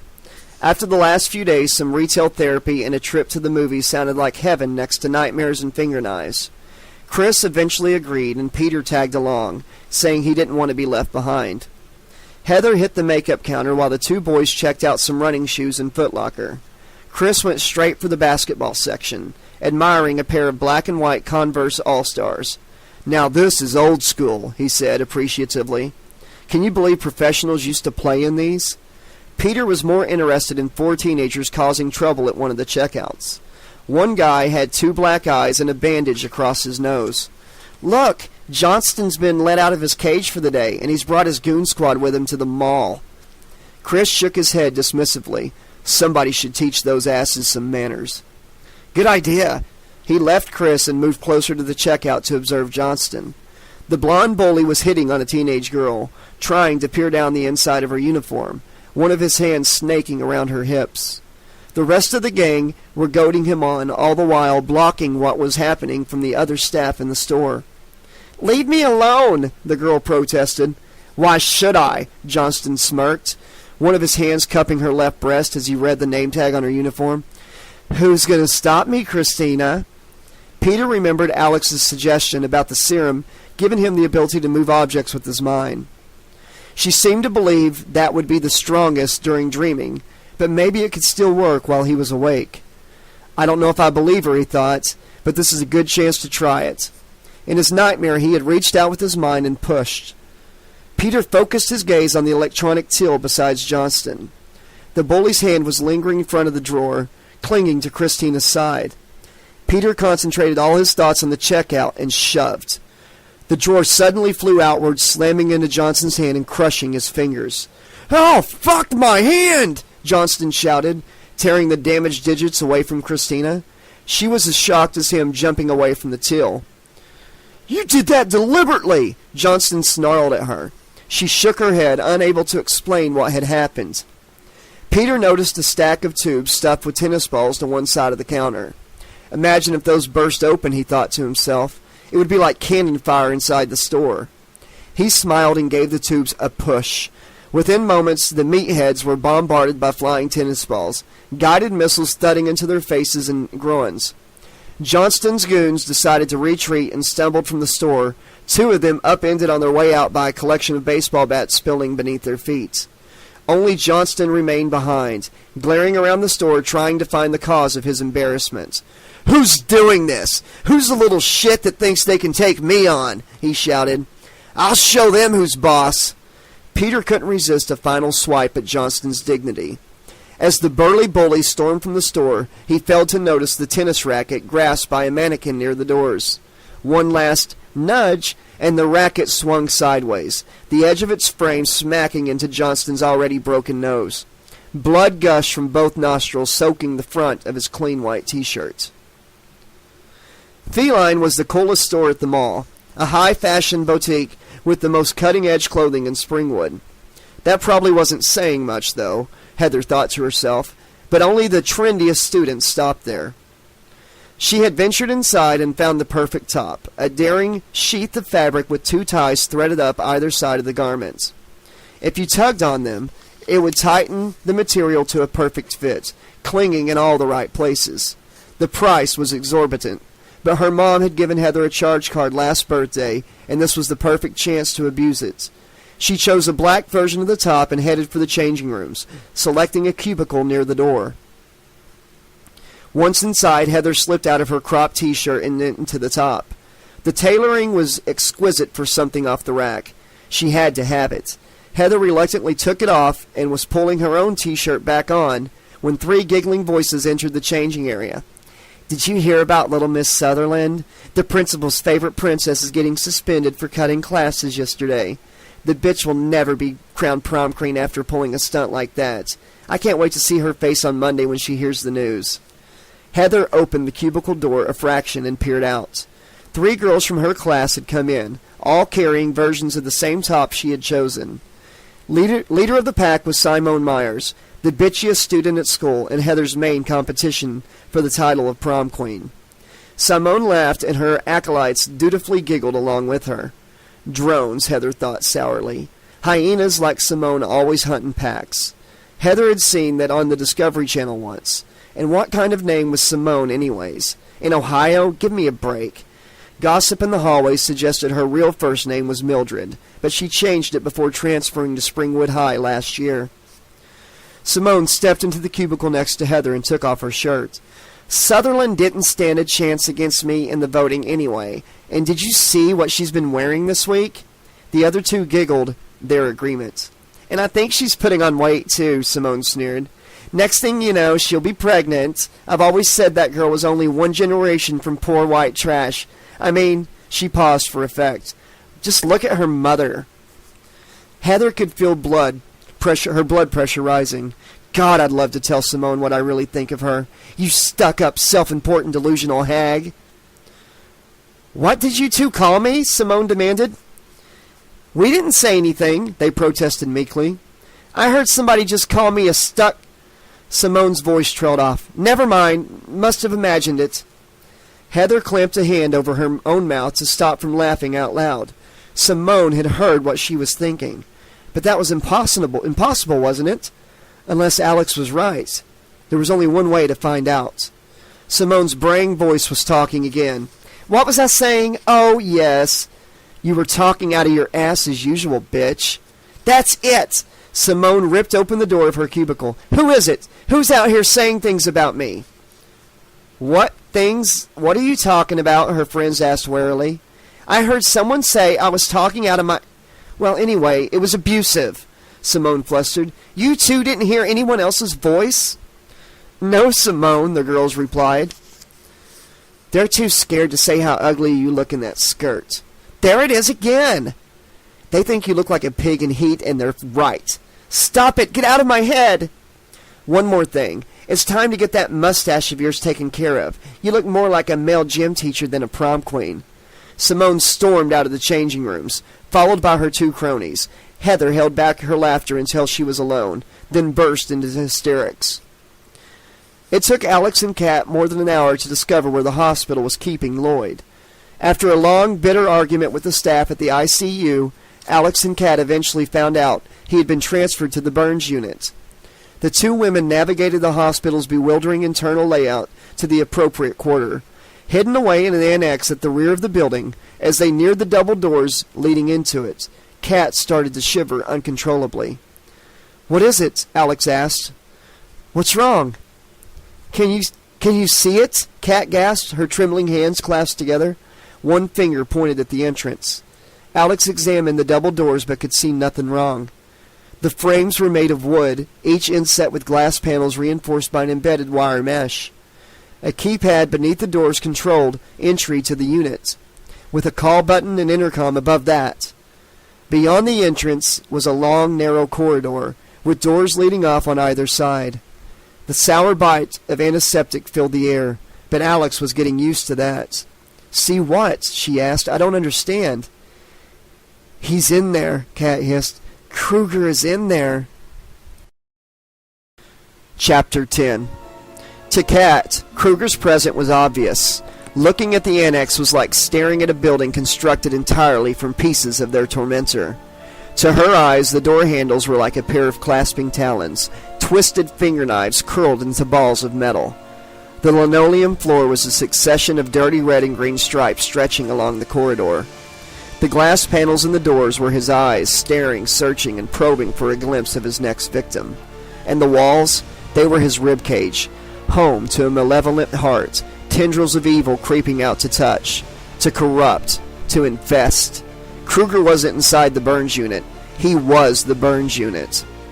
Kat tried to explain all of this to Alex, but she could tell her friend was having problems grasping what she was saying. Please, I just can't go in there, Kat said. Don't make me go in there. I can't face it. I can't face him. Alex nodded. Why don't you wait out here? I'll go in and see how Lloyd is doing. If you feel any better, come inside and join me. Kat knew that wouldn't happen, but she appreciated the offer. Be careful in there, she warned. Everything is not what it seems here. Alex led her to a bench of wood and metal opposite the entrance. Kat sat down inside. Already, Kruger's image was fading, the threat of his presence diminishing. I'll be as quick as I can, Alex said. Kat nodded and leaned back against the wall, exhausted by what she had seen. Alex pushed the call button by the double doors. An orderly with a kindly face appeared. He had gray hair and a stomach that gently bulged over his hospital-issue pants. When he activated the intercom, Alex asked if Lloyd Reeves was a patient inside. The orderly opened the door and smiled at her. "Come on in! Lloyd hasn't had any visitors yet. Maybe you can help." The sound of a familiar voice sometimes nudges patients out of a coma. "Thanks," Alex said, surprised to be welcomed for once. "We've been getting the runaround everywhere else in the hospital today." "I'll bet," the orderly said, offering to shake her hand. He held a wickedly long pair of scissors in his other hand, along with a folded sheet of newspaper cut into the shape of a snowflake. "I'm Roy. Sorry you caught me making decorations for a birthday party for one of our younger patients. Ignore all the security. It got put in as a safety measure after a baby was snatched from maternity last year. Like anyone's gonna steal a patient from the burns unit." He chuckled before noticing Kat on the bench nearby. "Does your friend not want to come in?" Kat smiled and shook her head. "No thanks. I'm a bit squeamish." "We get that a lot," Roy said. "Well, let's go see Lloyd." The pair walked away along the corridor. Kat watched them go, suppressing a yawn. The atmosphere inside the hospital was stifling. Right now, I could do with a cigarette, Kat thought to herself. The familiar, insistent craving for nicotine was crawling across her skin like an insect, a cockroach, scrabbling for a foothold on her resolve. But the hospital operated a strict no-smoking policy. Shame. I could have kept myself awake by putting cigarettes out of my skin. Chris, Heather, and Pete were sitting in a deserted movie theater at the mall's multiplex. All the hit movies had sold out, so they were stuck watching a subtitled French film about degradation during the German occupation of Paris. A searing indictment of man's inhumanity to man, filled with unforgettable imagery and highly moving performances. That was what had been written on the poster outside the box office. An ass-numbing pile of pretentious arty crap was Chris's less forgiving assessment. Not for the first time did Chris suggest that they sneak into the next screen, but Heather refused to listen. The audience in the adjoining cinema could be heard cheering and whooping through the wall. By comparison, the three of them were the only ones watching a bunch of beret-wearing depressives worry about where their next baguette was coming from. Chris couldn't remember when he'd been so bored. Even double-period English with Mr. Mycroft after lunch on a Wednesday was better than this torture. Chris dug his hand into the bucket of popcorn they were sharing, but it was empty. Screw this, he decided. I'm going to go get an ice cream. Does anybody else want something? The other two waved him away, so Chris stomped out of the screening room and along to the candy counter. He studied the 33 flavors of ice cream on offer. Where did they come up with these names? Candy Apple Gray, Cupid and Psyche, Blood and Thunder. I mean, who wants to eat a scoop of blood and fucking thunder? Gross. And an attendant in a red and green striped apron was behind the freezer, adjusting the thermostat. Hey, can I get some service here? Chris asked. The attendant stood up and smiled. It was Lloyd. His skinless face glistened beneath the harsh overhead lighting. Hey, dude, how can I help you? A single drip of thick, congealing blood hung from the tip of his bony nose. Lloyd absent-mindedly scratched at the muscles visible on one side of his face, his fingers gouging at the tissue. We've got all the usual flavors today, plus a few surprises. Lloyd, what are you doing here? Got a Saturday job, man. Hospital bills don't pay themselves, you know. Lloyd sniffed, and the drop of blood fell from his nose into the cherry Pelé tub. Yeah, but you shouldn't be out of bed. I mean, look at your face. Lloyd sighed. Has it fallen off again? Fuck's sakes, man. Lloyd searched the tubs of ice cream, retrieving a bloody flap of skin from Mocha Chocoholica and pressing it back onto his skull. Now what can I tempt you with, dude? Chris backed away from the display. I've kinda gone off ice cream. Coach says I should stay away from junk food. Don't be worried about your diet, man. You're in a dream. Calories don't count here. It's all good. Know what I'm saying? Lloyd smiled broadly as his face began peeling off once more. Oh, here we go again. Roy led Alex to the last room in the burns unit, pausing outside the wooden door. We're full up otherwise. "We don't normally use this room," he confided. "Why not?" "Most families refuse to have their loved ones stay in here. A child murderer once spent his last hours in this room. He'd been burned alive. God knows how he didn't die in that fire. The bastard clung to life for 3 days and nights before the doctors finally pulled the plug." Roy grimaced. "Sorry, I know I shouldn't talk like that about a patient, but the thing is, this guy, the things he had done, like I said, most people refuse to even come inside this room." "That must have been what Kat saw," Alex mused aloud. "Kruger." "That was his name," Roy confirmed. "Kruger. Most people don't remember anymore. Just the stories about him are remembered." "Why? Do you?" "It was my first day as an orderly at the hospital. I was only 17. You never forget your first burn victim. It's not the sight so much as the smell. Kruger must have left a tiny fragment of his black soul in this place," Alex decided. "Impregnated it with his evil, and that's what freaked out Kat." Roy cleared his throat to get her attention, his hand resting on the door handle to the room. "I should warn you, Lloyd does not look his best at the moment." "That's okay," she said. "I was there when he, you know." "Right, well, in you go." Roy pushed the door open. "I'll be in my office if you need me. Just hit the big red call button over the bed." "Thanks." Alex stepped inside and let the door close behind her. Lloyd's room was small and square, a single chair in the bed its only furniture. The walls were bare but for the call button and a large picture window looking over the grounds outside. Life support machines clustered around Lloyd, monitoring his condition via numerous tubes and wires attached to his body. Alex walked around the bed and sat in a lone chair beneath the window. Lloyd's head was swathed in bandages and tubes. The tubes emerged from his nostrils and his mouth. His pale, emaciated body was clad in a white hospital gown, the limbs constantly twitching and shaking. His fingers clenched and unclenched, hands jumping from the sheets before relaxing again. Restraining straps had been secured across Lloyd's chest to prevent him moving any further. His whole body was tensed, as if preparing to fight or flee. An intravenous drip pierced one arm, providing sustenance, while a tube emerged from beneath the sheets, draining other fluids away. He looked helpless and alone. "Why do this to him, Kruger?" Alex whispered. "What harm has he ever done to you?" She reached for Lloyd's hand and held it in her own, trying to soothe away the spasms and twitching. As Alex stroked the back of his hand, she felt herself being drawn towards him, not her body, but her spirit. She tensed, ready to fight back. "Help me," a voice whispered in her mind. "Please help me." "Lloyd, is that you? Please." "All right." Alex closed her eyes and lowered her defenses, letting herself be drawn closer to the voice, letting herself become one with it. When she opened her eyes again, Alex was back at the Katja Institute, in the room where they had been injected with the serum, lying on the same bed as she had before. She sat up and looked around. Lloyd was the only other person in the room, swinging his legs back and forth over the side of his bed like a small boy. His face was normal, his clothes the usual shambling, crumpled mess. "Hey, I thought you'd never get here." Alex left her bed and walked over to him. "You feeling better?" "Here, I'm fine," he said, tapping a finger against his forehead. "But this is all in here. Out in the real world, I ain't looking so hot." "Yeah, why'd you bring me here?" "I didn't," Lloyd replied sadly. "He did." "Hello, Alex. A pleasure to see you again."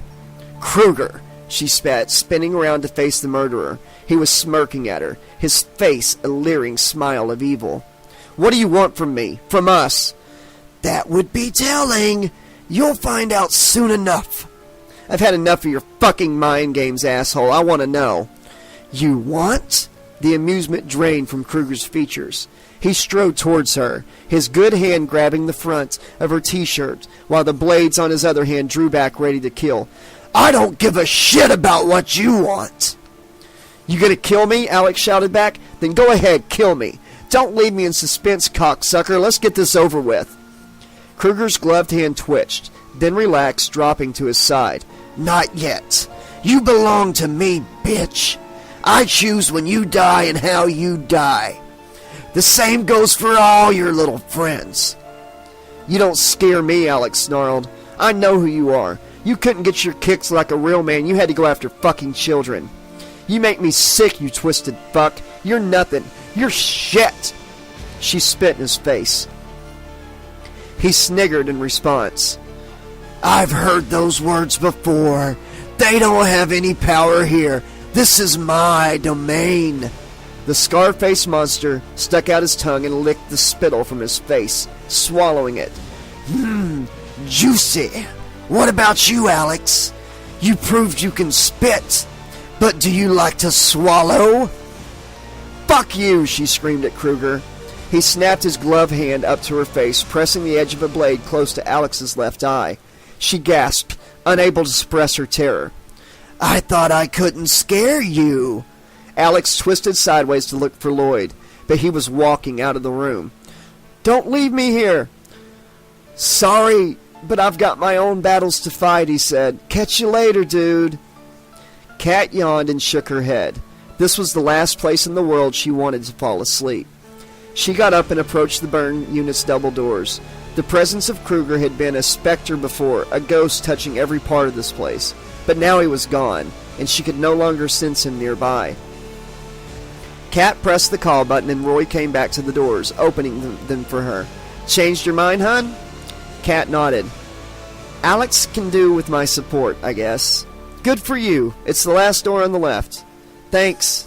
Kat strode along the corridor, pausing to glance inside the rooms on either side.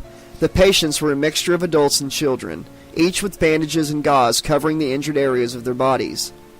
Nothing here was pretty, but that was the nature of a burn unit. It was about getting better.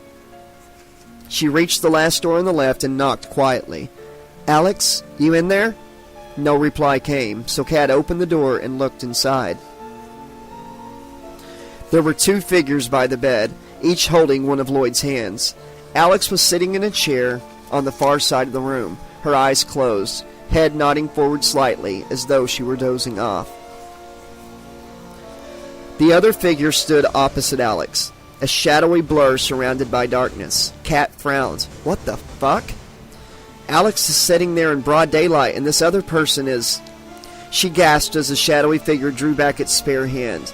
A pair of scissors clutched in the fist, ready to stab down into Lloyd's chest. No, don't! Kat screamed, throwing herself at the figure, but her arms passed through the shadow, never touching it. The scissors plunged down and buried themselves in Lloyd's flesh. He cried out in agony, fingers clawing at the wound before sinking back on the mattress, his eyes glassy and lifeless. Kat blinked and the attacker was gone, as if erased from the moment. She returned to the door and shouted for Roy. Behind her, the shadowy blur shimmered back into existence, standing over Lloyd's body. Kat watched as it reached for his hand and clasped it. The attacker's other hand pulled back, again clutching the scissors, then stabbed them into Lloyd's chest. Once he had finished twitching, the figure faded away. Roy! Kat called.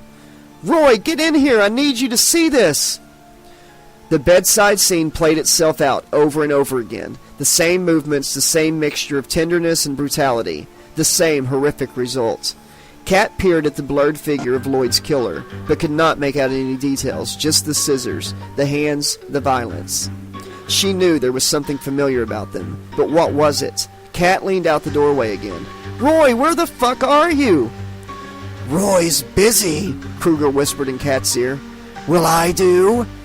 He gestured at the sequence replaying itself by the bed. Friends of yours?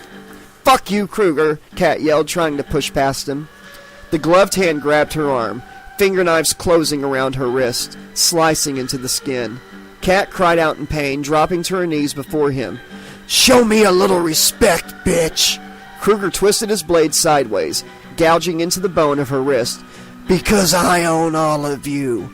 Do as I say and I promise you pain everlasting. If you don't do what I say. He reversed the angle of his finger knives, scraping back, then across her bones. Blood was pouring from Kat's wounds, running down her arm to the floor. This isn't real, she told herself. It's only a nightmare. This isn't real. Kruger crouched beside her and chuckled. Try telling that to Lloyd. He released Kat's arm and strode across to Alex. She was still in the chair, seemingly oblivious to what was happening around her. Kruger touched her face with his good hand, stroking the features almost tenderly. He looked at Kat and smiled. This little bitch is my favorite. His hand ventured down from Alex's face, sliding inside her t-shirt. Tell Kat how much you want me, he whispered in Alex's ear. She began to moan softly. Yes, Alex breathed, biting on her bottom lip, another moan of pleasure escaping from her as Kruger caressed her. Yes. Leave her alone, Kat shouted at Kruger. Grasping the end of the bed, she pulled herself to her feet, the mutilated arm hanging uselessly at her side, blood still running from the wounds. If you want to hurt somebody, just hurt me. Kruger laughed at that. All in good time. Chris was shaken awake by Peter and Heather, their faces full of fear. Come on, snap out of it! Before you torch this place, Peter shouted. What are you talking about? Chris said. I must have dozed off. His words failed as he looked around the theater. The seats immediately around him were on fire. What the fuck happened? You did, Heather replied. You fell asleep during the movie. I didn't realize what was happening until the corn started popping. What? All the unpopped corn on the floor, Peter explained. The temperature in here kept rising and they started exploding. You boiled my milkshake. And then the seats caught fire. That's when we realized it was you, Heather added. Alex was right. You must have been dreaming. I was, Chris remembered. Lloyd was serving ice cream and his face kept falling off. The fires on the seats had gone out, but their smoke was rising towards the ceiling. Shit! We better get out of here. I'm in enough trouble as it is with my old man. I don't need... A fire alarm went off and the sprinkler system came to life, pumping gallons of water into the screening room. The trio scrambled for the exit, the indoor rainstorm soaking them to the skin.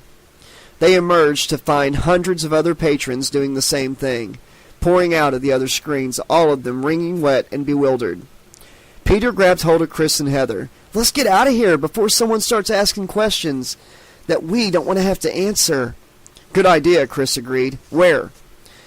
My place, Heather volunteered. Mom is playing bridge and downing gin with my aunt tonight. She gets wrecked most Saturdays and has to spend the night there. Sounds good to me, Chris said. I'm in no rush to get to my house. Me neither, Peter added.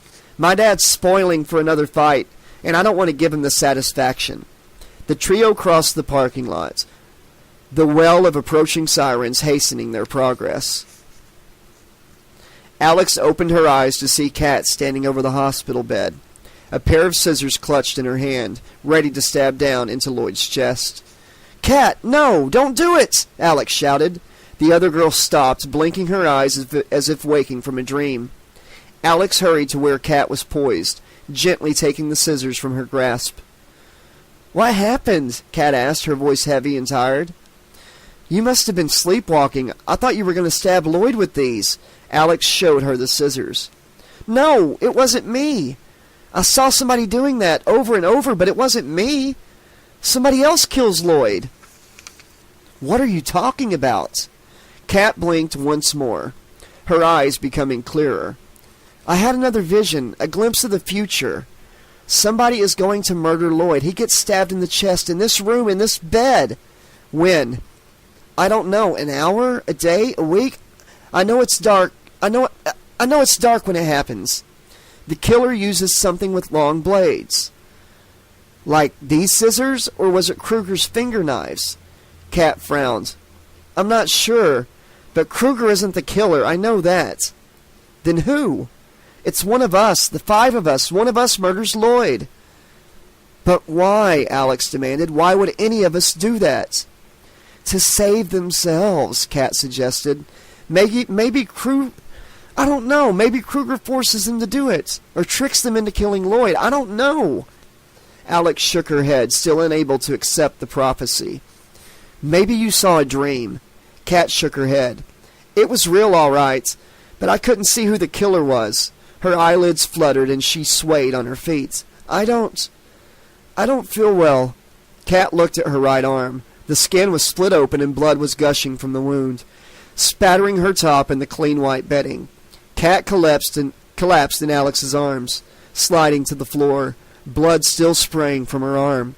"Help!" Alex shouted. "We need a doctor! Help!" Kat's eyes rolled back in her head, and her body went limp in Alex's arms. "Hold on, Kat. Help is coming. Just try to hold on." Alex opened her eyes again, this time jolting awake. She glanced hurriedly around the room, but there was no sign of Kat or blood or scissors. It had been another daydream, another fucking nightmare within a nightmare, another one of Kruger's teases. Alex could sense that Kat was in danger. She must have fallen asleep too. I've got to wake her. Alex ran for the door, but it would not open. Going somewhere? Kruger asked. His face appeared on the displays of all the life support machines surrounding Lloyd. And I was so looking forward to getting to know you better. Fuck you, let me out of here. Kat needs me. Kruger shrugged. Why should I care about that whore? I care about her, isn't that enough? No, but I will make her death all the more painful just for you, and all the more delicious for me. Kruger smirked. You better hurry if you want to save the slut. His face faded away and the door unlocked itself. Alex wrenched it open and sprinted along the corridor to the entrance. As she ran, Alex could see Kat outside the double doors, lying sideways on the bench, blood dripping from wounds on her right arm. Alex tugged on the doors, but they wouldn't move. "Roy!" she shouted. "Roy, I need these doors open now!" The overweight orderly looked out from his office. "What's wrong?" Alex pointed at Kat. "My friend, I think she's bleeding to death out there." "Hit the white button," Roy shouted. "I'll call the paramedics." He ran back into his office. Alex slammed her fist on a button by the intercom and the doors swung open. She ran to Kat and lifted up the injured arm, applying pressure to the wounds. There were dozens of cuts on the arm, blood coursing from each one. With her spare hand, Alex slapped Kat's face, trying to snap her out of Kruger's control, to stop her dreaming. "Kat, come on, wake up, don't let him win," she implored. Roy returned from his office with armfuls of bandages and gauze, wrapping them around Kat's arm to staunch the blood loss. In less than a minute, paramedics ran into view, pushing a gurney. They took over from Roy and Alex, asking quick-fire questions to find out what had happened. "I don't know," Alex admitted. "She was waiting out here while I visited a friend. When I came back out, she looked like this." "Is she on any medication, ma'am?" "Hypnosil, the dream suppressant, but her dosage must have ran out." The paramedics consulted with each other in terse sentences and comments, a flurry of facts and figures that bewildered Alex. Finally, she lost patience. "Could you please tell me what's going on?" "It looks like your friend tried to commit suicide. She's lost a lot of blood, but we got to her in time, thanks to you. We've got to get her to the emergency room. They can treat her properly there." With that, the paramedics were running, pushing Kat away on the gurney. Alex and Roy were left behind, both of them smeared with Kat's blood. A pool of it had gathered underneath the bench. Roy was shaking his head. "I don't understand. I looked out at least twice to make sure your friend was all right. She seemed to have dozed off, but I couldn't see any problem."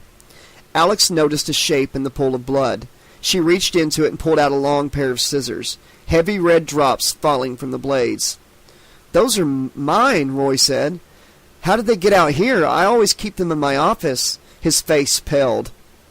"You don't think she used those to... Oh my God." "She wouldn't try to kill herself," Alex maintained. "I know what it looks like, but Kat would not try to commit suicide. She's stronger than that. He must have got to her while she was asleep, cut her in a dream." She stopped, realizing Roy was staring at her. "Sorry, just thinking out loud." "You think somebody else did this to her?" "Yes, the same person that ripped the skin from Lloyd's face."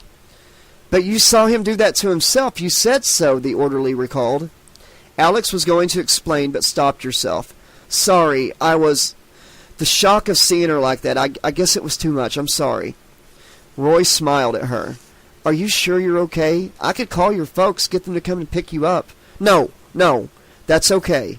Thanks for all your help. I'm going to go see how my other friend is doing." Alex hurried in the same direction the paramedics had taken Kat, wishing she had a jacket to hide the blood soaking the front of her t-shirt. She checked her combat trousers. The bottle of Hypnostil was still in one of the pockets. I have to get some to Kat before the doctors sedate her." She saw a sign for the emergency room and quickened her pace.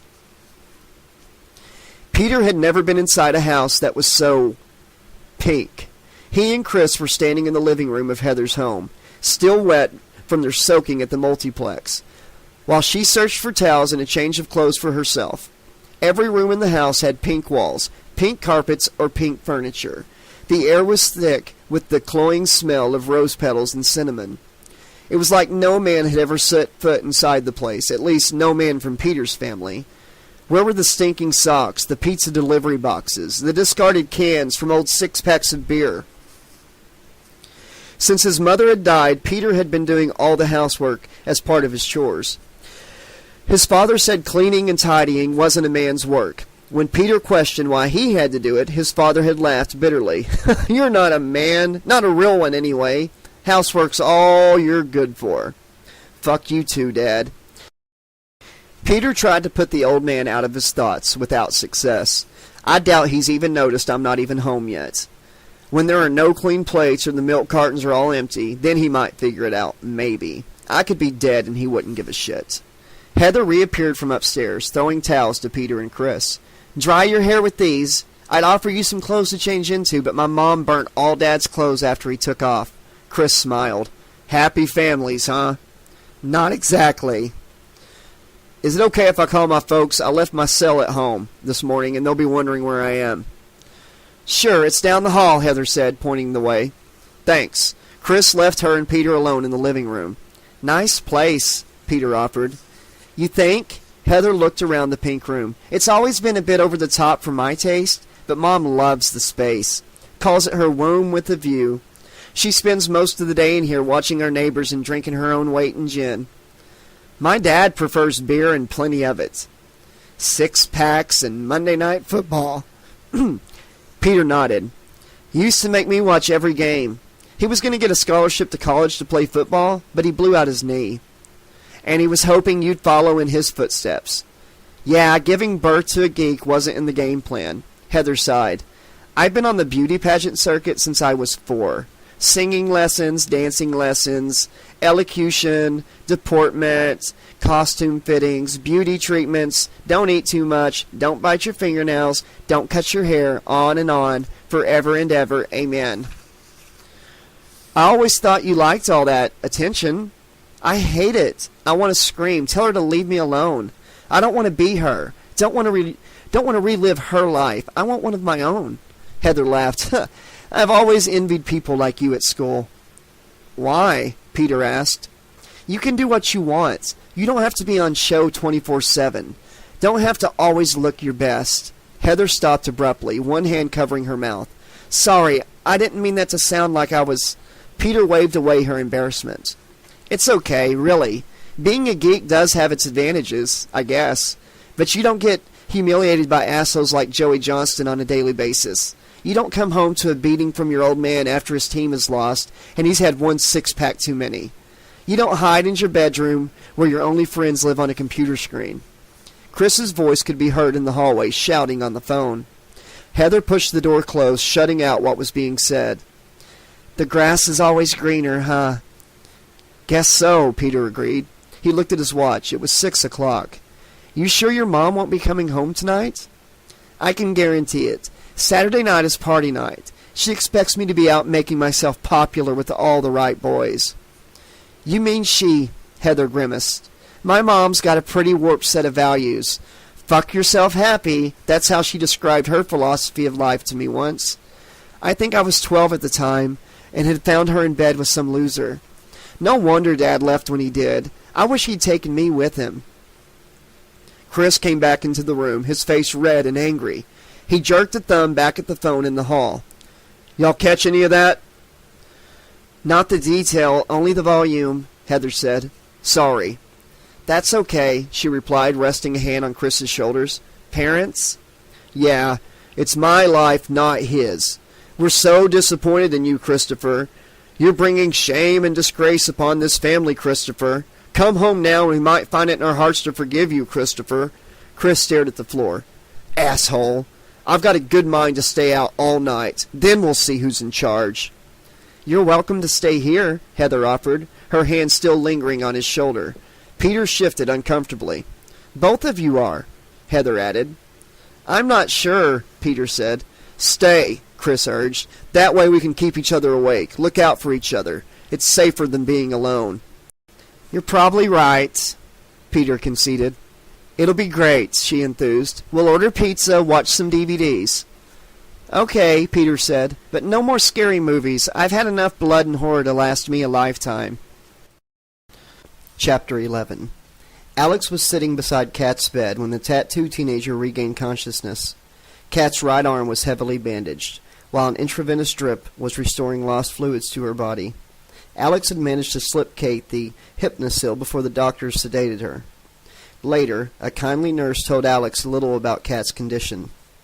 She's lost a lot of blood, much more. I doubt we'd have been able to save her. As for the injuries to her arm, I've seen a lot of suicide attempts before, but nothing like this. There was so many cuts that they needed dozens of stitches for it. She'll be scarred for life. There's nothing we can do about that. What do you mean about the cuts? Your friend wrote a message on her arm. A message?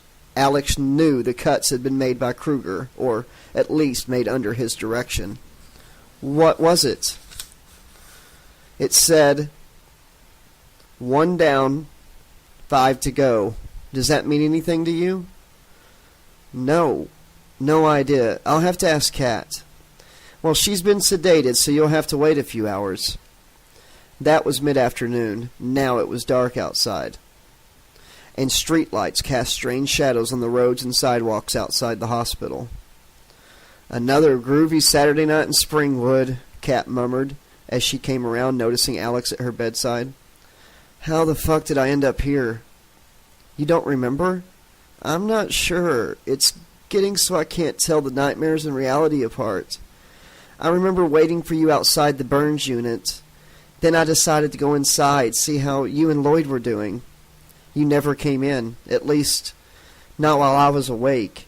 You did show up in one of my nightmares while I was with Lloyd. No, you were in one of mine, Kat insisted. You were asleep. I saw Kruger cop a feel off of you. He likes you, Alex. He said you were his favorite. Terrific. My own fan club with Kruger as founding member. Kat looked down at her bandaged arm. Could be worse. You almost bled to death, Alex said. She explained about how she and Roy had found Kat outside the Burns unit and told her of the message from Kruger. 1 down. Do you think that meant me or Lloyd? Lloyd, I guess, Alex decided. Kruger knew I'd save you. So did I, Kat said.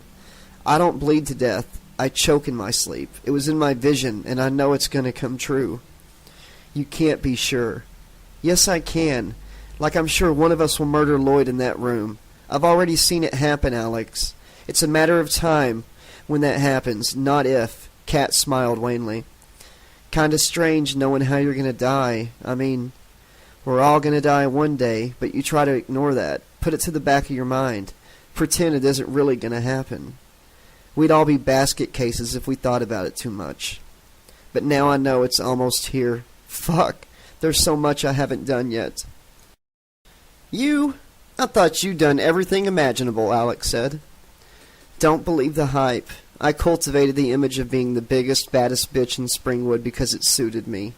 Nobody dare fuck with Kat Walker or she'll eat you alive. That kept me safe, but it kept me apart too. Now it's too late to change. Much too late. Stop saying that, Alex insisted. We can beat this bastard, you and me and the others. He doesn't have to win. Kat shook her head. You can beat him, Alex. I won't be that lucky. A nurse came to check Kat's condition. We're keeping you in tonight to be safe. Is there anyone you'd like us to contact? Family members? Kat grimaced. No way. The less they know about this, the better. They already think my soul is damned to hell anyways. I don't need their false sympathy. If that's what you want, it is, she replied firmly. Once the nurse had gone, Alex couldn't resist asking a question. Kat, why do you hate your family so much? I don't hate them. I pity them. Their faith in God is so absolute, so certain. How can anything be that certain? It's just blind faith. I almost envy them in a way. I'd love to have such complete belief in the afterlife, but I don't. The idea we'll all end up floating around in the clouds with God, being friends, and having a great time for the rest of eternity. It just doesn't sound credible to me. A lovely fairy tale to tell children when their hamster dies, but adults should know better. When I die, I know that's the end. Game over. Every thought, every feeling, every hope, every dream, everything I've ever been or done, it all dies with me. Kat looked away from Alex, her face taut and frightened. And that scares the shit out of me.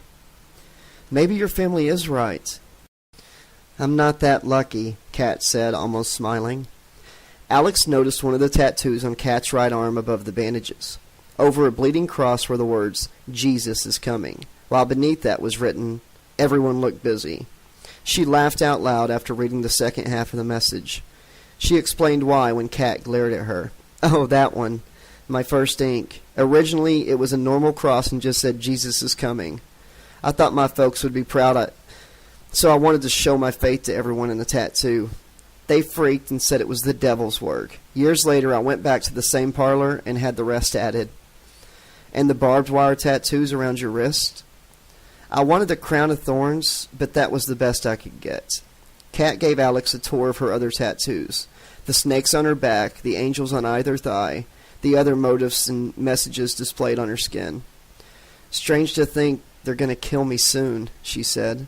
"Now I'm wishing I'd opted for hearts and flowers, not barbed wire and snakes. That would probably be less painful." "You don't know your vision will come true," Alex insisted. "There's still a chance you're wrong. What if I went to the cops, told them what's happening?" "Why would they believe you? Besides, we know they've covered up the truth about Kruger. We can't trust them." "I could tell my mom," Alex suggested. "We don't agree on almost anything, but she only wants the best for me." Choosing to live at 1428 Elm Street wasn't a great start. "Yeah, besides, this would be too much for her. She already thinks I'm lapsing back into bad habits. You're right." Alex held up her arm where a dressing covered the wounds Kruger had made in her first nightmare. "If I try to tell my mom this was caused by a murderer who died 2 generations ago, a murderer now trying to kill me in my sleep?" "Rubber room for Miss Corwin." "Yeah." Alex stifled a yawn. "Look, I've got to go. That Hypnosil I gave you before will stop you dreaming for another 12 hours.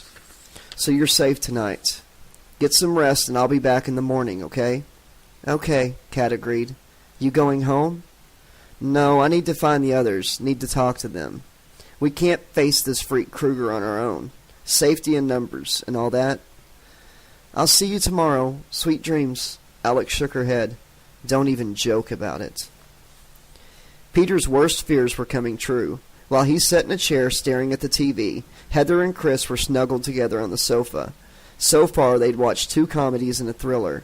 Heather had suggested a slushy teen romance next, and Peter was doing his best to stay awake, but could feel his eyelids drooping already. Chick flicks, the perfect cure for insomnia. Paper-thin plots, doe-eyed heroines, and uplifting soundtracks. Barfarama. For such a babe, Julia Stiles sure made some lame movies. Give me a good Clint Eastwood film any day. Something with a bit of a punch. Peter got up, determined not to have another dream if he did fall asleep in front of this crap. "Heather, you got any more of those Hypnosil pills?"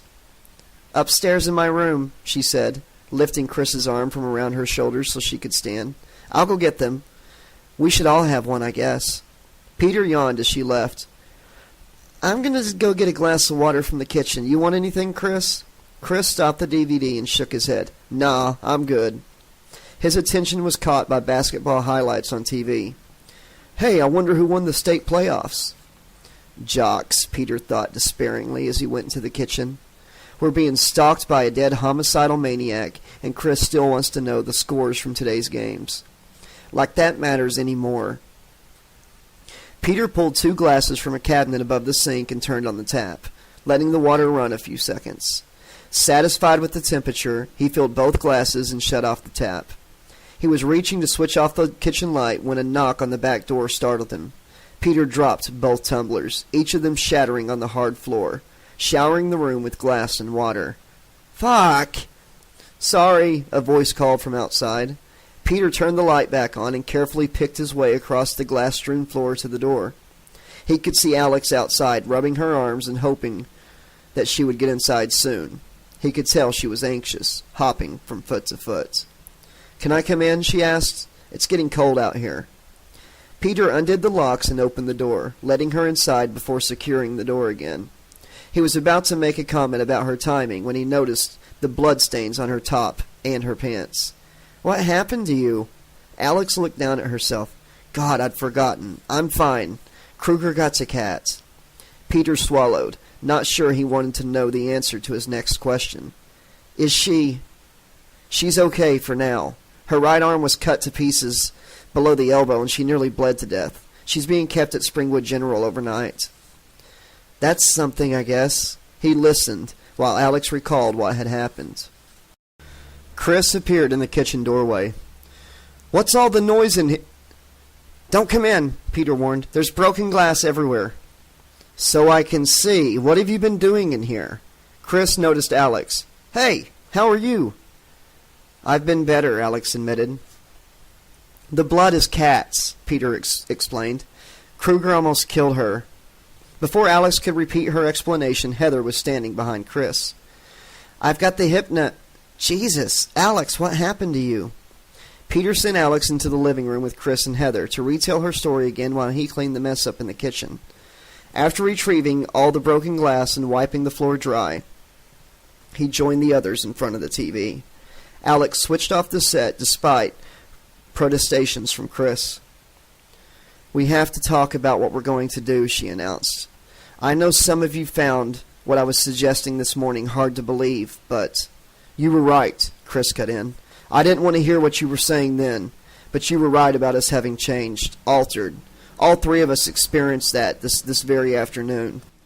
He told her about the fire at the multiplex, while Peter talked about using his newfound abilities on Johnston, and Heather admitted sneaking her words into Simone's mind. "We can't use these abilities," Alex said once the others had finished. "We have to find a way of suppressing them." She held out the bottle of Hypnosil Heather had brought downstairs. "This is a good start, but all of us have to be taking it for the drug to be effective." "Hold on," Chris said. "Why can't we use our talents? What's wrong with using them?" "Look at where they came from," Alex replied. "If Kruger has brought these abilities out of us, he's done it for reasons of his own. These talents, these gifts, whatever you want to call them, they're not a good thing." "How can you say that? All my life I've been pushed around by my dad, by Coach, by people like them. They force me to do what they want, to follow their rules. I don't want to do that anymore. Now you're saying I should pretend nothing's changed? You're crazy." "Chris, listen to yourself. This isn't about getting what you want, fulfilling your power fantasies. This is about keeping all of us safe from Kruger." "I can handle that, asshole." "Bullshit. You can't even handle your new ability. What would have happened if Heather and Peter hadn't woken you up in the multiplex? How many people would have died in that fire?" "The sprinklers came on. The smoke alarm caught it." Alex stood up. "You're not in control of this, Chris. Don't pretend that you are. None of us are. I'm scared about what's happening to us, but at least I'm not afraid to admit it." "I'm not afraid of anything," Chris insisted. "Don't try and twist this around to make yourself look like the damned hero." "I'm not." Alex shook her head in amazement. "For fuck's sake, what are you talking about? I never said anything about being a hero." "You're trying to tell us what to do, but you're not the boss of me. Nobody is anymore. Get that straight or else." Alex stepped closer to Chris. "Or else what? You're going to burn me?" Chris stood up, confronting Alex. "I'll do whatever I have to. I'm not being pushed around anymore." "I'm not trying to push you around," Alex insisted. "Can't you see you're being corrupted by this? You all are. Heather used her ability against that girl in the changing room to make herself feel better. Peter attacked Joey Johnston. He bullied the bully." "What's wrong with that?" Chris demanded. "This is turning us into the people we hate. Can't you see that?" "Maybe she's right," Peter began nervously. "Shut the fuck up," Chris snarled at him. "Nobody asked your opinion." "Chris, don't be like this," Heather pleaded, but her words were ignored. I can be however the fuck I want, he snapped. Fine, Alex said quietly. Nobody's going to push you around anymore. You're in charge now. You've got the power. And what you do with it? Start pushing other people around. Congratulations, Chris. You've become exactly what your father always wanted you to be. You're the man now. Chris lashed out with the back of his hand, the blow sending Alex sprawling to the floor. I'm going to kill you, bitch. I'm going to... Chris stopped abruptly, realizing what he was doing. What am I doing? Exactly what Kruger wants, Alex said. He looked at Heather and then ran from the room. Moments later, they heard him burst out of the kitchen and sprint away from the house. I'm going after him, Heather said. Peter, stay here and look after Alex, okay? She was gone before he could agree, hurrying after the distraught Chris. Alex was still lying on the floor, one hand nursing her right cheekbone. Fuck, that hurts, she winced. Remind me never to take up boxing, especially with him. You should put some ice on that, Peter suggested. Later, she replied. Right now I'm going to grab a shower. I've been wearing cat's blood all afternoon, and I don't want to fall asleep in these clothes. Heather found Chris sitting on the sidewalk outside his house, head buried in his hands, sobbing. She approached him gingerly, not sure how to comfort him. Are you okay? Do I look okay? Chris shouted, wiping tears from his face. Heather shrugged. You look good to me. Chris shook his head. God, I don't know what came over me in there. Alex kept talking and I saw red. I really wanted to kill her, you know. I wanted to see her burn. The hatred, it was like a ball of flame in my chest. I just wanted to use it against her. He leaned back and looked at the night sky. A few stars peered through the gray and white clouds beneath the moon. Everything she said was true. I know. Heather sat beside him on the sidewalk, her feet on the side of the road. When I was in that changing room at the mall, I could feel the power I had over Simone. I started thinking of all the things I could do. Make her cut off her own hair, hurt herself, even kill herself. It did scare me. But those feelings, they excited me too. It took all my willpower not to do more to Simone, not to hurt her. God knows she's made my life a misery often enough. But once you start down that road, who knows if we can turn back? Scary, isn't it? Heather reached over and took one of Chris's hands, holding it in her own. We have to help each other, look after each other. That's the only way we'll get through this. Chris turned to her and smiled. You want to know something? She frowned, unsure of what he was going to say. What? I always liked you. You did? He nodded, the smile broadening into a grin. Yeah. I used to see you in the hallway at school. I wanted to talk to you, but, well, what? Chris looked down. I was afraid. I didn't think you'd feel the same way. Now it was Heather's turn to smile. You want to know something? What? I liked you too. I was too scared to do anything about it. Scared of what the other girls would think. Scared of what my mom would say. Why? I've seen you out with plenty of jocks. Yeah, but what? None of them were black. Oh, the smile faded from Chris's face. You know what it's like in school? Black girls go out with black guys, white girls go out with white guys. And never the two shall meet.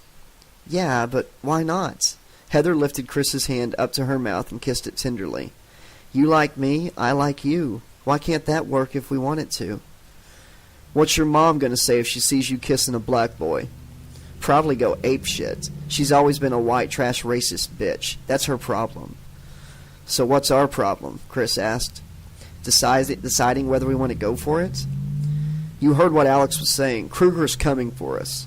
We could be dead by tomorrow. He moved closer, shifting his body towards hers. Heather smiled. So there's no time to waste then, right? Peter caught himself tapping his fingers on the breakfast counter in the kitchen, listening to the sound of running water upstairs. He couldn't stop thinking about Alex in that shower, the water running across her face and down towards her. Peter shook his head. He didn't want a repeat performance of what happened last night. The image of a woman with scissors for legs, cutting and slicing everything caught between her thighs. Fuck. He was going to be in therapy for years if he couldn't get that shit out of his head soon. Think about something else, anything else, preferably something ass-numbingly boring and utterly asexual. German language lessons, gym class, geography, Mount Rushmore, capitals of the 50 states, the middle names of U.S. presidents, in reverse chronological order, foods that begin with the letter Q, Sesame Street, anything but Alex, her hands rubbing shower gel across her stomach, the suds dribbling downwards and mingling with her. "Hey, Peter?" Alex's voice jolted him back to reality. He went to the stairs and looked up. The bathroom door was ajar, steam creeping out from inside. "Yeah?" "Yeah? I haven't got anything clean to wear. Could you get a top and some jeans from Heather's room? I don't want to drip water everywhere." "Okay." Peter went upstairs, pausing on the landing outside the bathroom door. "You got any preferences?" "Nothing pink," Alex called back. "Got it." He tried 2 doors before finding Heather's bedroom, the posters on the walls making it easy to identify. Peter nervously sifted through Heather's clothes, eventually selecting a white Gap t-shirt and a well-worn pair of jeans. He rolled the clothes into a bundle and returned to the bathroom door. "Where do you want them?" "Put them on the chair inside the door, thanks." Peter pushed the door open and stepped inside. A cloud of steam filled the air, making it hard to see anything. "I can't find the chair," he eventually admitted. "That's okay. Leave them by the door and I'll find them when I get out." "Cool." Peter tried to leave, but now the way out was lost in the mist. "This is going to sound crazy, but I can't find the door either." "What are you talking about?" Alex shut off the shower. "It's gone. I can't find the way out." Peter heard the shower door open behind him. "Don't turn around," he told himself. "Keep looking for the door. Don't turn around. Keep looking for the door." "Well, could you at least hand me a towel?" Alex asked. "They're by your feet." Peter retrieved a white towel from the floor and held it over his shoulder. Alex took it and began drying herself. "Thanks," Alex said. "I'm decent. You can turn around now if you want." "Okay," Peter replied nervously. But a fresh cloud of steam and mist fogged up his glasses. Peter took them off and rubbed away the moisture. As he did, a flash of movement crossed his vision, and something punched his stomach. Peter looked down and saw 4 metal talons embedded in him. Kruger stepped out of the steam clouds and smiled. "Like it hot and wet, do you, Peter? Try this for kicks." He ripped his finger knives away, and blood spurted from the wounds, splashing the tiled walls and floor. Peter sank to his knees, the sounds of Kruger's laughter echoing from the bathroom, mocking the teenager as blood. "Hey, no falling asleep," Alex shouted from the stairs. Peter snapped awake, his hands still clasped over his stomach where Kruger's blades had stabbed him. Alex came into the living room, where Peter was slumped on an easy chair. She was dressed in a white t-shirt and a faded pair of jeans, exactly like those Peter had chosen for her in the dream. Alex finished toweling her hair dry and then opened a bottle of Hypnosil from her pocket and threw a pill to him. "Take that. If you do fall asleep, we don't want you dreaming. That will give Kruger a chance to manipulate us." "You're right." Peter swallowed the pill, downing it with a swig of Coke. "Where'd you get the clothes?" "Borrowed them from Heather's room," Alex replied. "Not a perfect fit, but close enough. Hope she won't mind." "Before you came downstairs, I was—" Peter began. "Oh, it doesn't matter." Alex shrugged. "Okay." She bent over to pull on her combat boots. "Any sign of Chris or Heather yet?" "No, they haven't." Peter stopped speaking. 2 trickles of blood were dripping from Alex's nostrils. "Are you all right?" he asked, gesturing at her face. "You're bleeding." Alex touched a hand to her face and quickly pulled it away, shocked to see blood on her fingers. "I don't understand. I never get nosebleeds." Her words trailed off, her eyes widening. "It's Kat. She's dying." "How do you know?" "I can feel it happening," Alex shouted, already running for the door. "Come on, we've got to get to the hospital. We've got to wake her up." Kat opened her eyes and knew she was dreaming. For a start, everything in the hospital that had been white when she fell asleep was now black.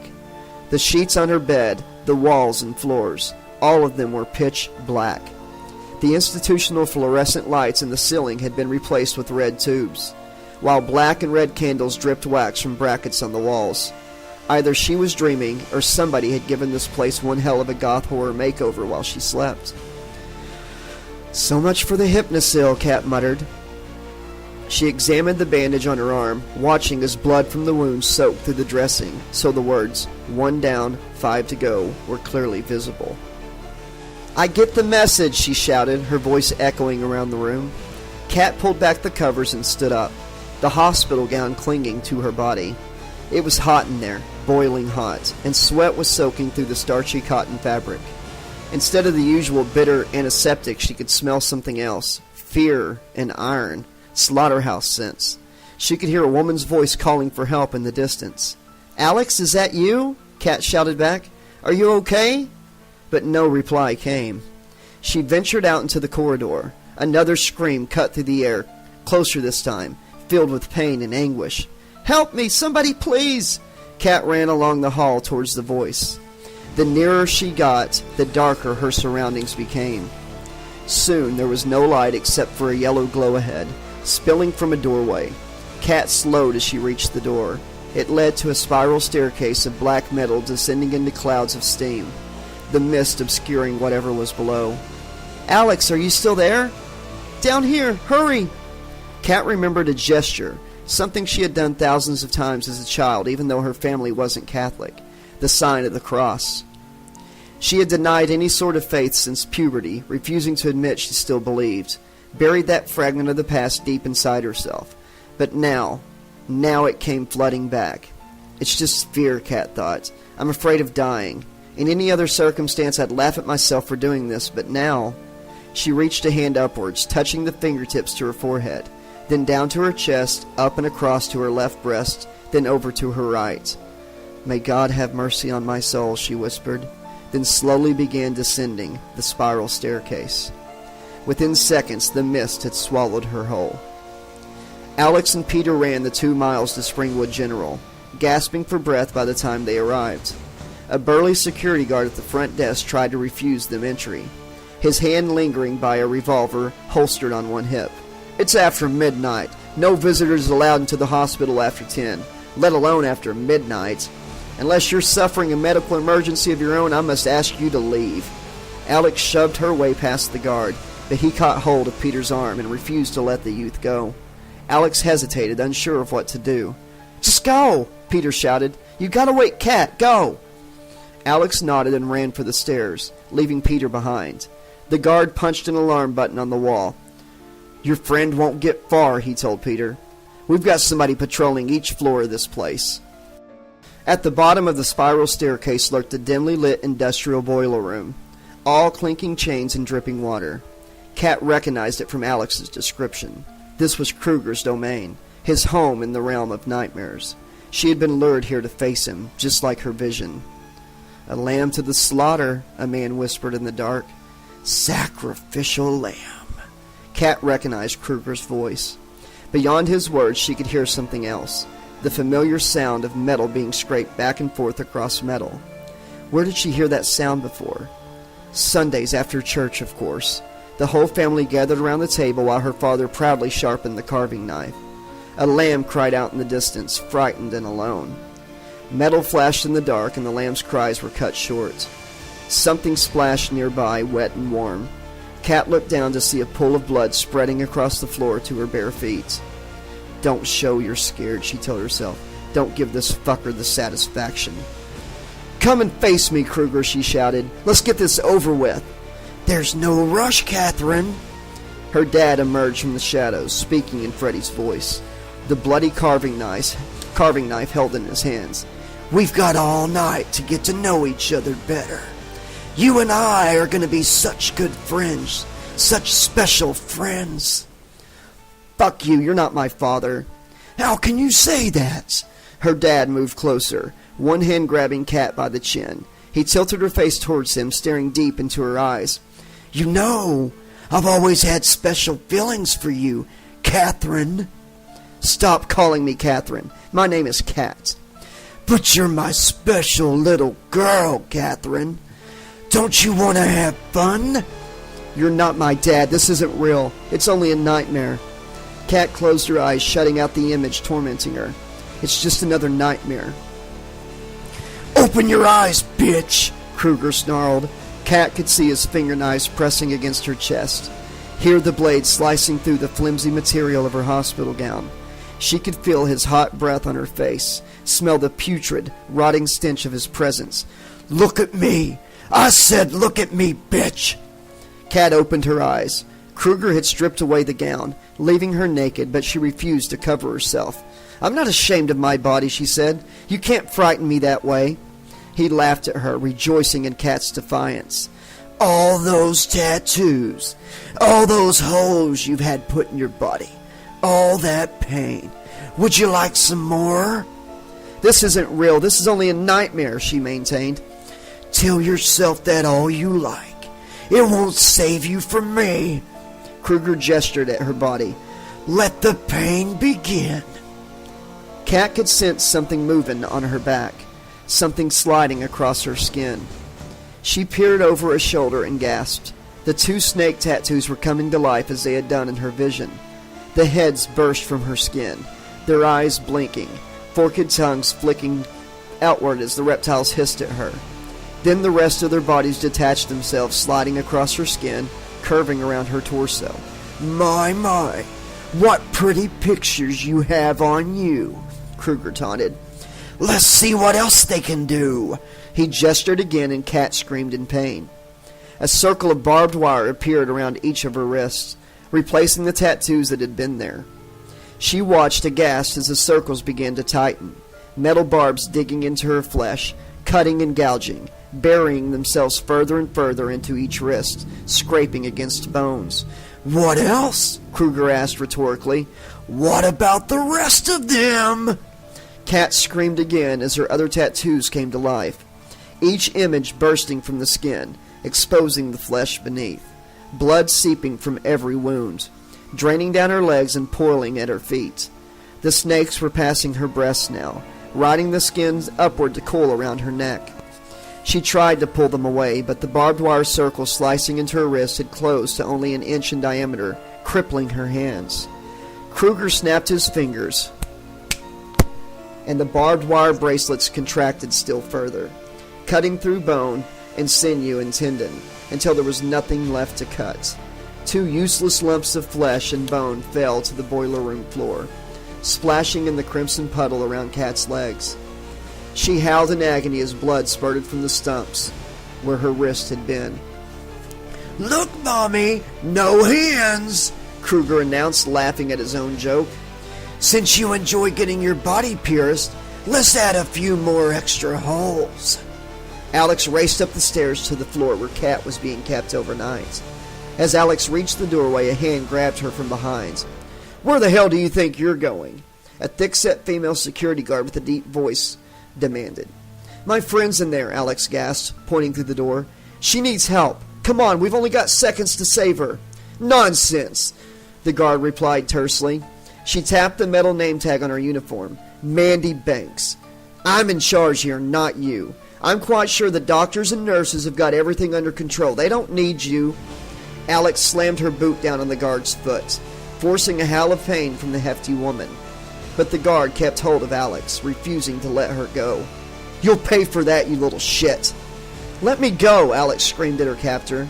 Kat's dying while you're keeping me here, you stupid bitch. A scream ripped through the ward, a cry filled with agony and sorrow. What the hell? The guard relaxed her grip and Alex was gone, running inside. Banks hurried after her, calling for backup on her radio. This is Mandy on 3. I need every available body up here. We got some little maniac trying to break into one of the wards. I am in pursuit. No!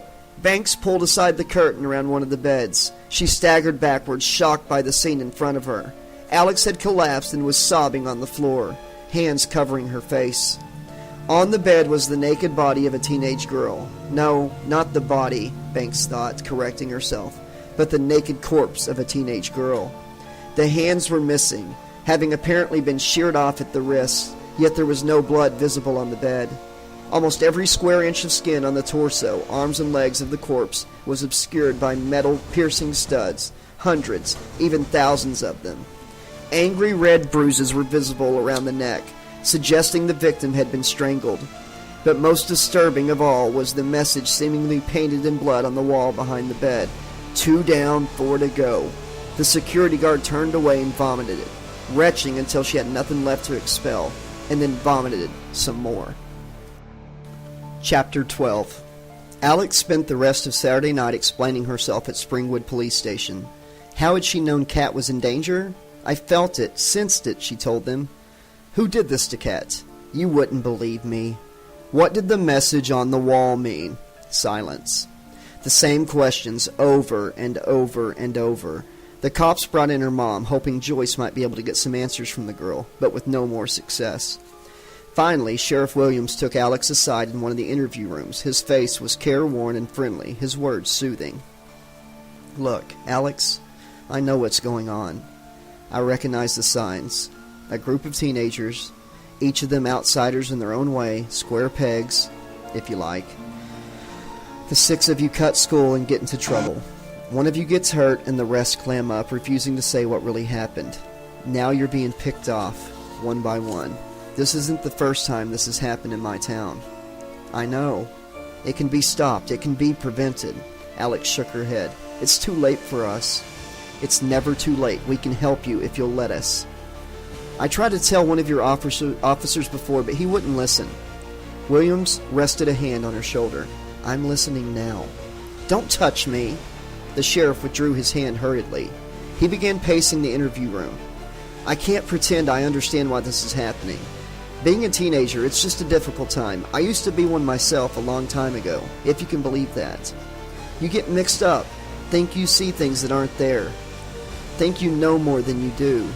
You don't want to trust anyone, but these things, they can get out of hand. We've all seen what happens. High school students killing each other, suicide pacts and guns, and he stopped pacing. I just don't want to see that happen to you, Alex. I don't want to see that happen here in Springwood. Am I under arrest? No, of course not. The guard at the hospital said it was impossible for you to have harmed the Harris girl the way she was, and within just a few seconds you were out of sight. Security cameras confirm your movements through the hospital. Sadly, they didn't have them in her ward. We don't know who or what killed that girl, but it wasn't you. Then can I go? Alex asked impatiently. If you really want to, Williams said. Alex was already heading for the exit. The sheriff called for her to halt. Look, Alex, if you need someone to talk to, spare me the I care about you routine, okay? You don't know me, and you certainly don't give a shit about me or any of my friends. If you did, you'd have warned us about him instead of covering it up. Alex took a step towards the sheriff. Did you honestly think if nobody ever mentioned his name again, he'd simply disappear? Did you really believe something that evil doesn't endure? Doesn't keep searching for another way to escape? Him? You mean, Alex laughed bitterly. You can't even bring yourself to say his name out loud, can you? You fucking coward. Kat is dead. Lloyd is in a coma. How many more of my friends are going to die before this is over? How many more victims because you didn't do your job? Because you didn't warn us? And you wonder why I don't cooperate? Fuck you. She stormed from the room, pushing past her mom in the corridor and running from the building, running as fast as she could. Peter spent much of Saturday trying to find out what had happened inside the hospital the previous night. The security guard had kept him by the front doors, and he was left frustrated at not knowing what was going on. When the police cars arrived, Peter knew Kat must be dead. The look on the faces of the cops attending the scene underlined that fact. Their glassy eyes and colorless skin, a mute testimony to the horrors found upstairs. Peter was briefly questioned at the hospital and released, dismissed as a minor player in events. He hung around outside long enough to see Alex bundled into a police car and taken away. Soon afterwards, a black body bag was wheeled past. Never seen anything like that in my life, the man pushing the gurney muttered. What could do that? Kruger had killed Kat. Peter knew that much for certain. But few details were released beyond official confirmation that a female patient at Springwood General had died during the night in suspicious circumstances. Her name would not be released until the family had been informed. Meanwhile, a police investigation into the incident was being launched. Peter arrived home after dawn to find his father slumped unconscious in front of the television, a sports channel still blaring from the screen. The old bastard doesn't even realize I never got home, Peter thought. He could He couldn't care less if I'm dead or alive. Peter went up to his room, took another Hypnosil, and collapsed into a dreamless sleep. It was Alex's mom who woke him on Sunday morning, arguing with Peter's father.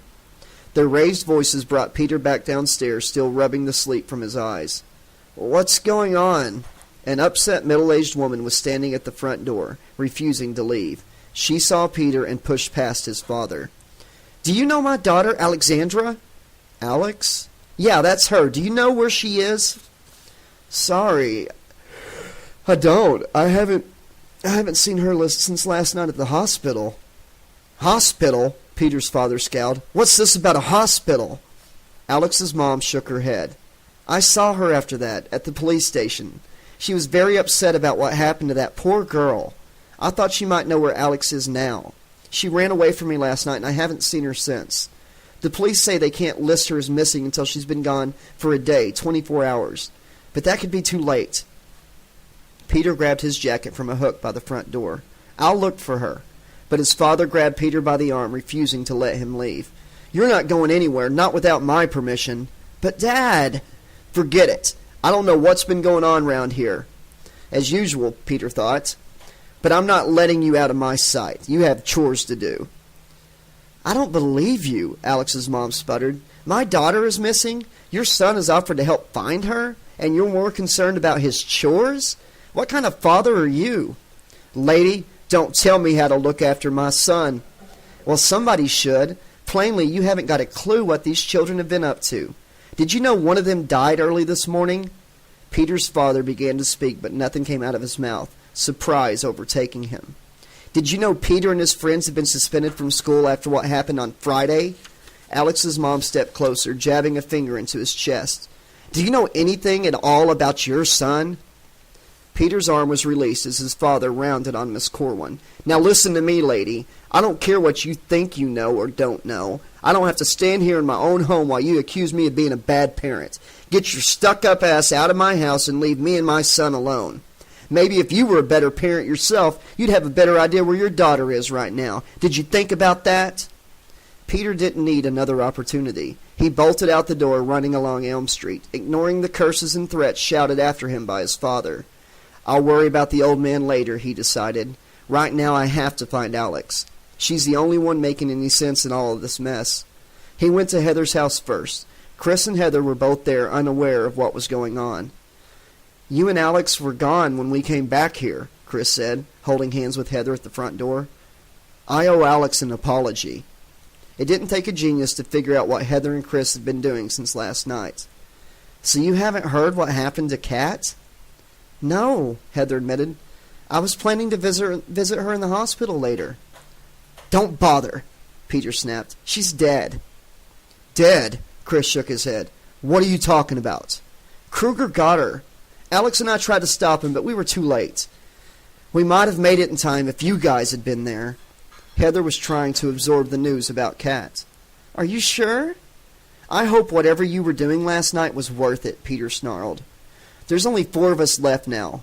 Why don't you think about that while I'm looking for Alex?"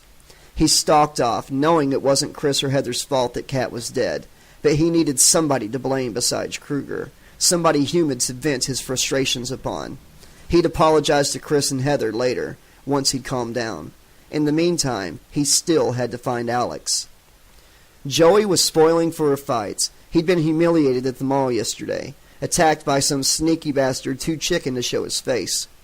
What kind of gutless turd hits you in the face with a tennis racket and then hides? A real man would stand and fight. That's what Joseph Johnston Sr. had taught him. The times he'd bothered to come home between month-long trips driving his rig across America, that is. That's what Joey had told the other kids whenever he was growing up, that his pop was a truck driver. It sounded better than admitting his father was back in jail for armed robbery and manslaughter. Yeah, his old man had always been a stand-up guy, never afraid to face anyone, even in prison. That was why he'd bled to death in the showers one day, after getting into a brawl and having a 6-inch shank shoved through his throat. Joey was driving around Springwood in the one thing his pop had left him, a 1980s Cadillac. It was a bucket of rust and drank oil like a hobo drinks gut rot. But the car was still Joey's pride and joy. He almost always felt like a real man when he was behind the wheel. But even cruising the streets of Springwood and laughing at the faithful as they came out of church wasn't shifting the chip off his shoulder today. He wanted some payback. It took the sight of that geek O'Mahony crossing the road to put a smile back on Joey's face. He gunned the engine into life and followed the nerd along Elm Street. O'Mahony tried to run, but it did him no good. Joey tailed him to the back gates of Springwood High, nodding as his quarry jumped the fence and sprinted into the school grounds. Perfect. They wouldn't be disturbed there. Joey couldn't have chosen a better place himself. He left the car out on the road and vaulted the fence, hurrying after the little shit. O'Mahony scurried from door to door, trying to find a way inside without success. Joey eventually trapped him in a narrow covered walkway between 2 blocks, the area thick with the stench of rotting food seeping from the school's cafeteria dumpsters nearby. "Please, I don't want any trouble," the wimp began, his face filled with fear. Joey snorted. "Then you shouldn't have hit me when my guard was down on Friday, should you? My nuts are black and blue thanks to you." "You broke my glasses," O'Mahony protested. "Poor baby. You've got another pair on, so what's the problem? I don't want to hurt you." "Hurt me?" Joey laughed at that long and hard. "You got me with the sucker punch under the bleachers. This time I'm ready for you, Four Eyes." He advanced on O'Mahony, whose face began frowning. "What the fuck are you doing, shitting your pants already?" "Not exactly," O'Mahony gasped. His hands reached past Joey, beckoning something towards them. Joey glanced over his shoulder in time to see the dumpster rolling towards him, as if someone was pushing it. He jumped out of the way, rolling across the ground to avoid being crushed by the heavy metal box. "Who did that?" Joey demanded, looking around to see who was helping the nerd. "I did," O'Mahony replied, a smile on his lips, courage building in his voice. "It works. It actually works." "What works? What the hell are you talking about?" "This!" Joey felt himself being lifted into the air, as if an invisible hand had picked him up. "What the fuck?" He turned his face to look at O'Mahony. The pale-faced geek was gesturing at him, guiding his movements through the air. "This is some kind of trick." "No tricks, merely mind over matter." "When I get down from here," Joey began, but his mouth suddenly closed as O'Mahony clenched a fist. "Shut your trap, Johnston," the geek snapped. "I've got the mind, and you don't matter anymore. You'll never hassle me or any other kid again after today. You understand?" Joey couldn't open his mouth, so he shook his head angrily. O'Mahony closed his fist tighter, and Joey felt his throat constricting, his nostrils being pinched shut by an unseen force. He tried to force his mouth open, but it did no good. He couldn't breathe in or out. Already he could feel his heart hammering inside his chest, the veins in the side of his forehead throbbing in protest. "You come near me or another kid again and I'll make you piss your pants in front of every girl at school. You got that?" Joey was too busy fighting for breath to acknowledge what O'Mahony was saying. "I see you need another demonstration." O'Mahony blinked and Joey felt his bladder lose control, a stream of urine soaking the front of his faded jeans, running down his legs. O'Mahony took another step closer. "Now do we have an understanding?" Joey nodded helplessly. "That's better. You should be grateful I don't hurt you the same way you've hurt me over the years. But threats are so more effective than actual pain. Don't you agree?" Joey nodded again. Peter smiled broadly. His hands fell to his sides and Joey collapsed to the ground, his mouth and nostrils open again and gasping for breath. He watched O'Mahony walking away and did nothing to stop him. Joey didn't feel like fighting anymore. It was another 3 hours before Peter found Alex sitting on the bench in the Zen garden at the hospital. She saw him approaching and smiled. "How'd you find me?" "I looked everywhere else, then I remembered this place." He sat beside her on the bench. "You were talking with Kat here yesterday, so I figured you might come back." Alex nodded. She told him what Kruger had done to Kat, the message on the wall. "There's something I don't understand," she said. "I gave her enough Hypnosil to make sure she didn't dream last night. It should have been impossible for Kruger to hurt her." Peter let his eyes wander across the patterns in the white pebbles. "Maybe it works the same way as our new abilities. As long as one of us is dreaming, all of us are vulnerable." He thought back to the previous night. "Last night, when you were having a shower, I dozed off at Heather's place. God, you don't think..." No, Alex replied quickly. What happened to Kat was long after I'd woken you up. Maybe it was Chris or Heather. I don't know. Peter nodded a little happier. Maybe the sedatives the hospital gave Kat diminished the effectiveness of the Hypnosil. Maybe, Alex sighed. Too many questions, not enough answers. She glanced at the hospital through a gap in the trees. Kruger's got something planned for each of us. I guess Kat wasn't part of his plans. Your mom's looking for you, Peter said. She had a huge fight with my dad. She can really dish it out. Runs in the family, Alex said sheepishly. I know. Speaking of Chris, he wants to apologize to you. You were right. He was wrong. Something like that. Like I didn't already know that? Him and Heather, I think they're, Alex grinned. They're, I never knew boys could be so coy. They're sleeping together, all right? Happy now? Peter could feel himself blushing. We don't talk about things like that in my family. Do you talk with your dad about anything? Are you kidding? Grunting passes for conversation with him? I did run into... Peter's voice trailed off, a shadow passing over his face. You ran into who? Doesn't matter. Alex got up and stretched. Well, guess I better go face the music. You want me to walk you home? Next, you'll be offering to carry my books to class, she teased. Whatever, Peter complained sulkily. I was just asking. Yes, I would like you to walk me home, Alex said. Okay. Peter stood up and followed her out of the garden. I could hold your hand if you wanted. One step at a time, Romeo. Joyce was standing by the front door, chewing her fingernails when Peter and Alex emerged from the gathering dusk. The two teenagers were strolling along Elm Street, a small space between them. Joyce called to them as they approached the house. You found her! Thank God, Peter! Thank you for bringing her home to me. Don't worry about it, he said, before turning to Alex. Well, I better go face my old man. Dad's probably ready to kill me by now. If your father gives you any trouble, you come back here, Joyce offered. Thanks, but I'll be okay, Peter smiled. I used to be so scared of people like my dad, but there's worse things in this world than him. Before you go, Peter, I have to tell you something, Joyce said. Principal Shea called round earlier. You, Alex, and 2 other students are being suspended for cutting classes. You have got to go into school at noon tomorrow to get formal notification. Peter smiled at Alex. Guess I'll see you outside the principal's office. High noon, she replied before going inside. See you then. Joyce waved goodbye to Peter as he left, then closed the front door. Her daughter was already making for the stairs. Where do you think you're going? Bed. I'm exhausted. I haven't slept for what feels like days. Then another few minutes shouldn't make any difference. We have to talk, young lady. Joyce caught Alex by the arm and led her into the kitchen. She sat the teenager down at the table and took the seat opposite. Where have you been all day? I've been worried sick about you. Look, Mom, I'm sorry. I know the last couple days haven't been great. Alex, I don't even know who you are anymore, Joyce said, trying to hold on to her emotions. When you pushed past me at the police station last night, you were like a different person. What's happening to you? I'm changing. Growing up.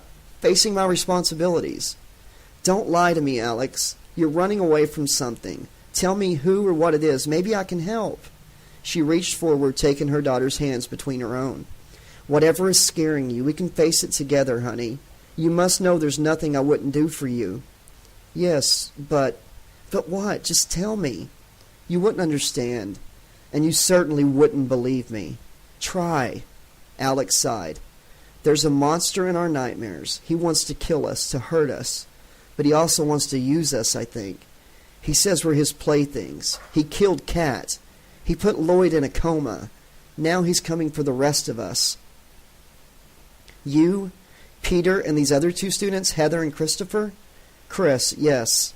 What kind of monster? Joyce tried to keep the doubt from her eyes, but she'd never been able to hide anything from Alex.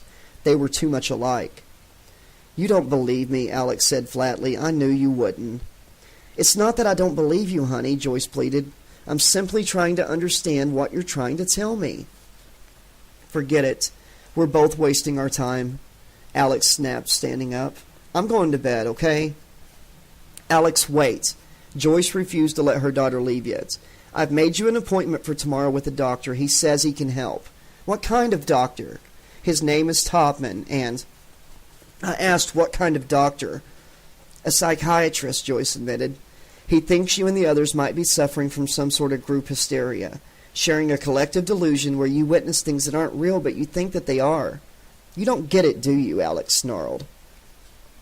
This creature that's hunting us, stalking us, he's real as you or me or Dr. fucking Todman. He suggests a course of therapy and treatment, perhaps residential. Where? At a facility on the outskirts of town. It's called Weston Hills. No fucking way. Please, Alex, this is for your own.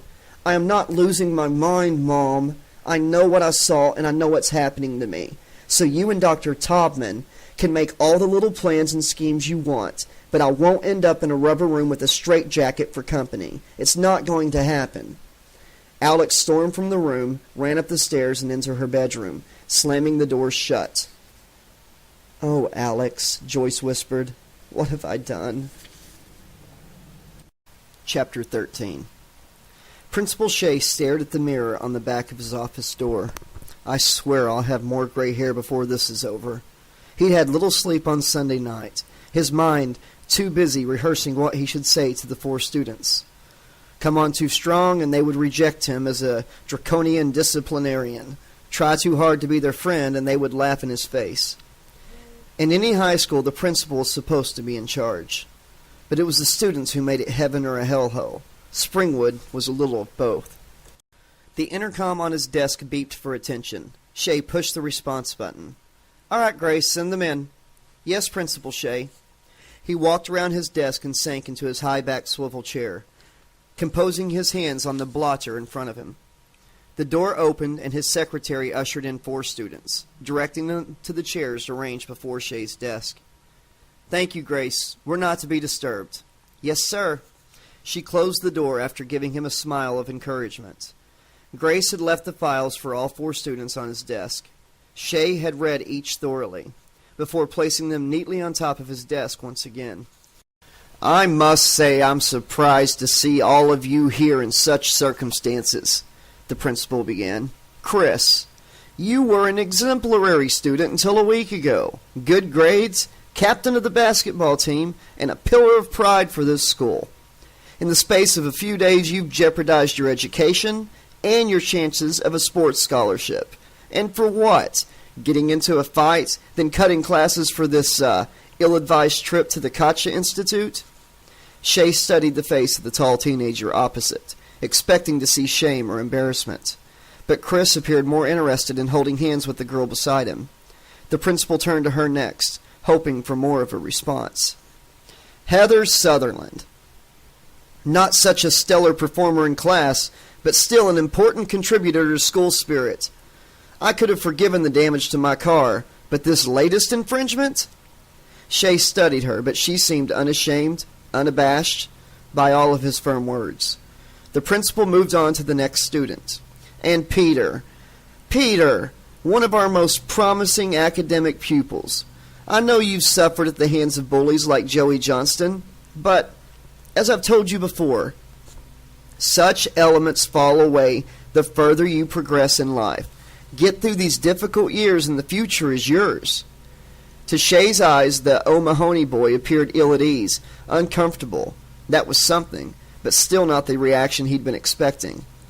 Last but not least, Alexandra Corwin. You were a new arrival at Springwood this semester, and this is the first time we've had the pleasure of meeting. I wish the circumstances were more fitting, but they are of your own making. Shea leaned back in his chair regarding all 4 of them. Frankly, your behavior has left me with quite a dilemma. Cutting classes is bad enough, but it's what you did instead of coming to school that worries me more. Taking part in a clinical drug trial while underage? Look at the consequences of that. Lloyd Reeves is in a coma at Springwood General. A coma from which the doctors doubt he'll ever recover. In the 3 days since that incident, Catherine Walker has died in the same hospital after apparently trying to kill herself.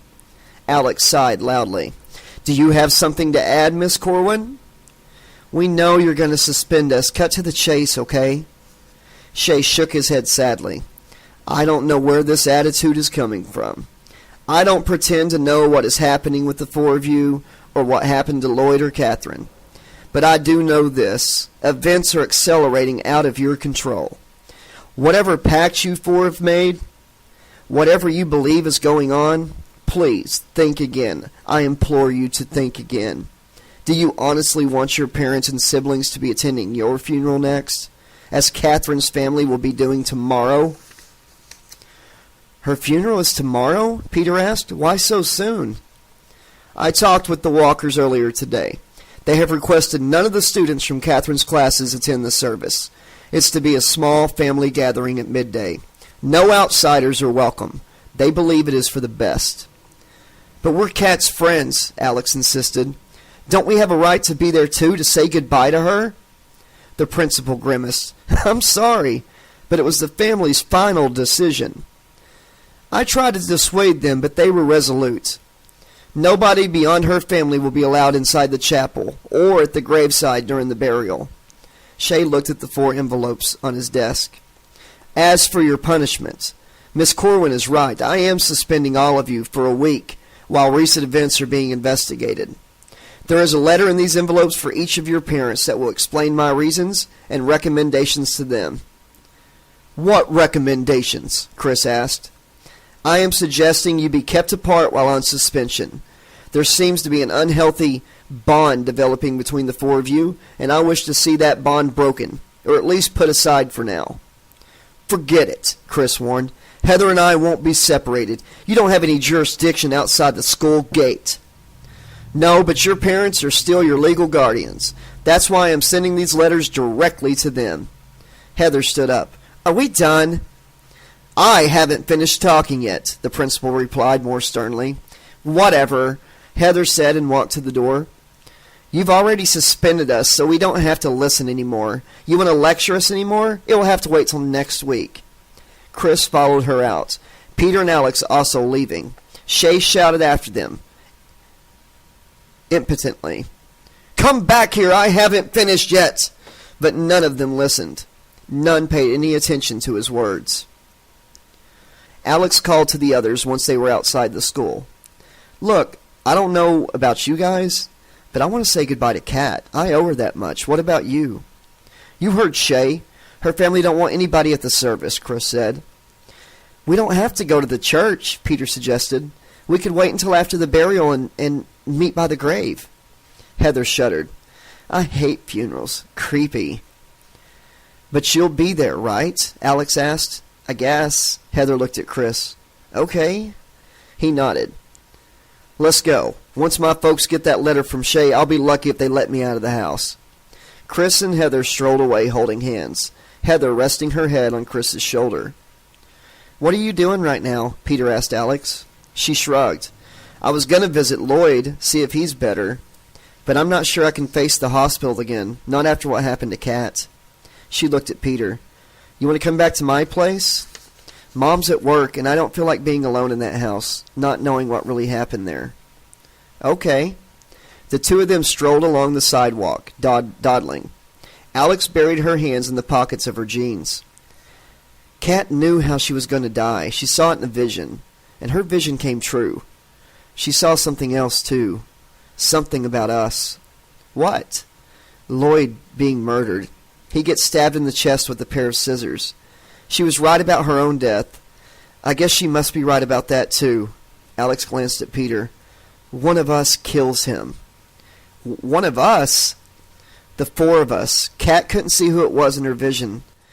But one of us murders Lloyd at night in the hospital. That's another reason I don't want to go back there. I figure if I stay away, then I can't be the killer. Jesus Christ, Peter murmured. Why would one of us want to murder Lloyd?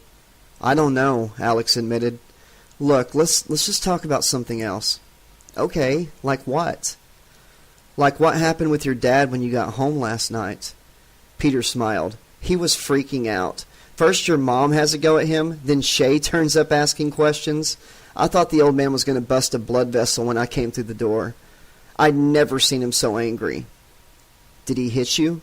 Yeah, took his belt off, said he was going to beat some sense into me. That used to scare me, but not anymore. I just told him to fuck off. You should have seen his face. That's when he lost it. Alex studied Peter's face and arms. I can't see any new bruises. Where did he hit you? Across the chest. Got me a good one, too. Before he could hit me again, I kicked him in the nuts. The bastard went down like a sack of potatoes. He started crying. I couldn't believe it. All my life he's been like this tornado in the house, destroying everything in his path. As soon as I hit him back, he collapsed. It's all bluster, all bullshit. What did you do? Told him he was never hitting me again. If he tried to lay a hand on me, I'd go straight to the police. Peter, you didn't use, the telekinesis? No.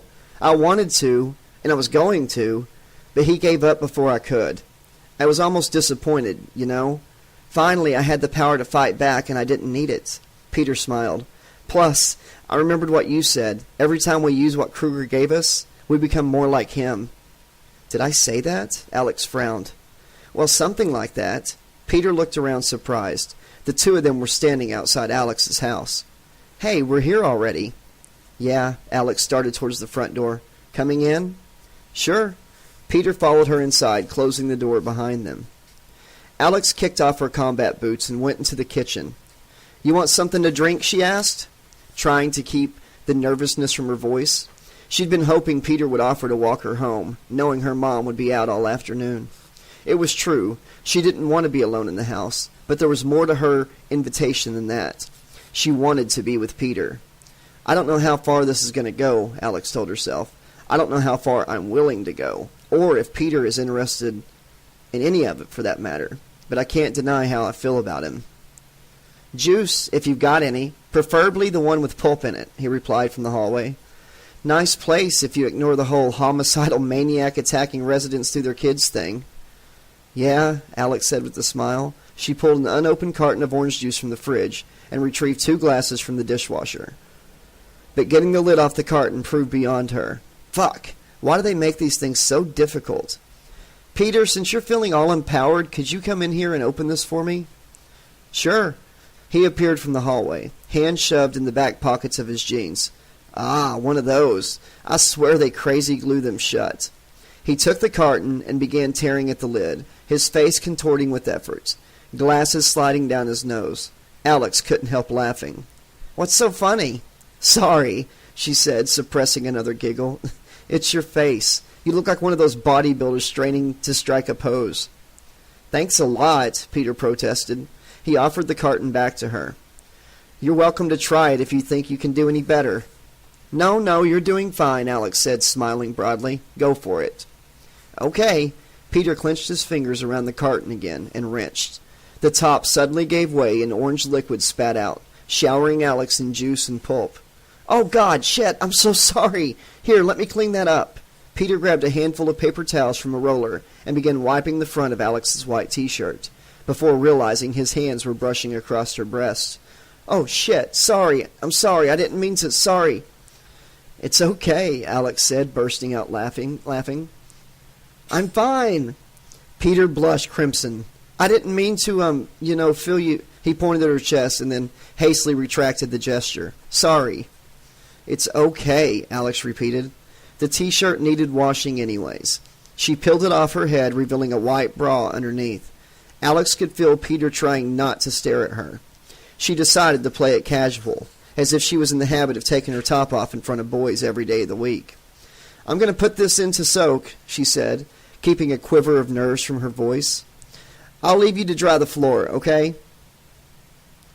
Peter nodded, his blush back in full effect as Alex went into the adjoining laundry room.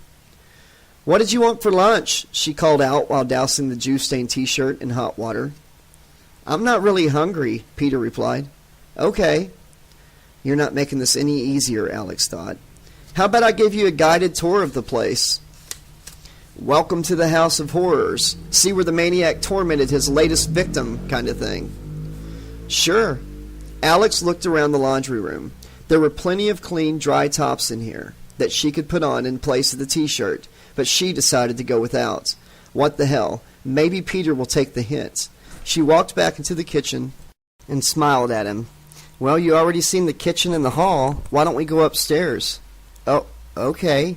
Okay, then. Alex inclined her head towards the staircase. After you. Peter looked at his drink. Should I leave this here? She took it out of his hands. Probably for the best. You've already left your mark on this room. I think that's enough for one visit, don't you? Alex led Peter into the hall, making sure her right breast brushed against his arm, the material of her bra issuing a momentary caress across his skin. She went up the stairs, Peter following behind. On the landing, Alex pointed at the various doors. Bathroom, guest room, mom's bedroom, study. She pushed open the final door and stood to one side. And this is my room. So I can see. Peter peered in from the landing. A lot tidier than mine. Really? Alex raised her eyebrows, trying to look innocent. She'd spent the morning tidying up after trashing the place yesterday, trying to make her bedroom more inviting. It was all an illusion, of course. Open the closet door and you'd be overwhelmed by an avalanche of dirty clothes, books, CDs, and other garbage spilling out. For now, the floor was clear, the bed was made, and everything looked tidy. Alex's mom had been pleased to see her making an effort. I doubt she'd be so happy if she knew why I'd cleaned up the place, Alex thought to herself ruefully. It's usually a hell of a lot messier than this. Uh-huh. Alex walked into her bedroom, hoping Peter would follow her in. We haven't been here so long, so I haven't put any posters or anything up yet. Yeah? Frustration got the better of Alex. She reached out into the hall, grabbed Peter by the front of his checked shirt, and dragged him into the bedroom. Once he was inside, she slammed the door shut and pressed him against it, her lips finding his, her hairs in his hair, her breast pushing into his chest. Alex kissed him for long moments, but he didn't respond. Finally, she broke off the kiss and looked at him. What's the matter? Don't you like me? No, it's not that, he stammered. Then what? Alex took a half step backwards. You're not gay, right? No, not at all. I think about girls all the time. I mean, women. I mean, not all women, just some women. Well, you lately. A lot. Really. So what's the problem? Peter frowned. I've been dreaming about you and me together, if you know what I mean. I've got a rough idea, Alex replied dryly. But those dreams, they keep turning into nightmares, you know, with him in them. Kruger? Peter nodded. I wasn't sure if this was another one of those nightmares, whether it was real, whether you were real. Alex smiled. This is real, all right. She reached into a pocket of her jeans for the Hypnosil, removing 2 pills before throwing the bottle aside. She pushed one into Peter's mouth and then swallowed the other. There, now we're both safe. No dreams, no nightmares, just you and me. Better? Peter swallowed. Yes, he replied nervously. Scared? A little. Your first time? He nodded slowly. Me too, Alex admitted. She stepped forward again so her hips rested against his, her lips moving towards him. Relax, and you might enjoy it. Then they were kissing, Peter responding to Alex this time, his lips pressing against hers, their mouths opening, tongues touching. Alex reached behind his head, pulling him closer, pressing herself into him. Peter's arms encircled her, hands caressing her back, fingers sliding the bra straps down over her shoulders. Alex reached back and undid the clasp, and then leaned back so the bra could fall away from her. Peter tilted his head down to kiss her shoulders, the hollow beneath her neck, and down to her breasts. His lips parted, and Alex gasped as the warm tongue licked her nipple, breath from his mouth heightening, the sensations coursing throughout her body. She reached for the buttons on his shirt, undoing the first one carefully, then tugging at the rest, tearing them apart, roughly pulling the fabric aside. Her hands pushed his shirt off while she walked backwards to the bed, Peter keeping pace with her. Alex sat on the edge of the bed and then lay back on the mattress. She watched as Peter kicked off his shoes and socks before scrambling to join her on the bed. Are you sure about this? He asked, a tremor in his voice. Alex nodded happily, then pulled him closer for another kiss. Her spare hand slid down his back and inside the waistband of his jeans, grabbing a hold of his butt, a smile spreading across Peter's face. He straightened up to look at her. God, you're beautiful. Yeah, she replied, removing his glasses and tossing them aside. Less talking, more action, okay, buddy? Your wish is my command. Peter resumed kissing her nipples, first the right one, then across to the left, one of his hands cupping each breast in turn. His tongue licked and teased the skin around the nipple, playing with it.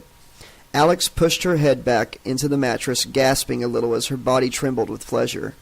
She bit her bottom lip to stop herself betraying how good it felt. Having him touch her like this, kiss her, control her.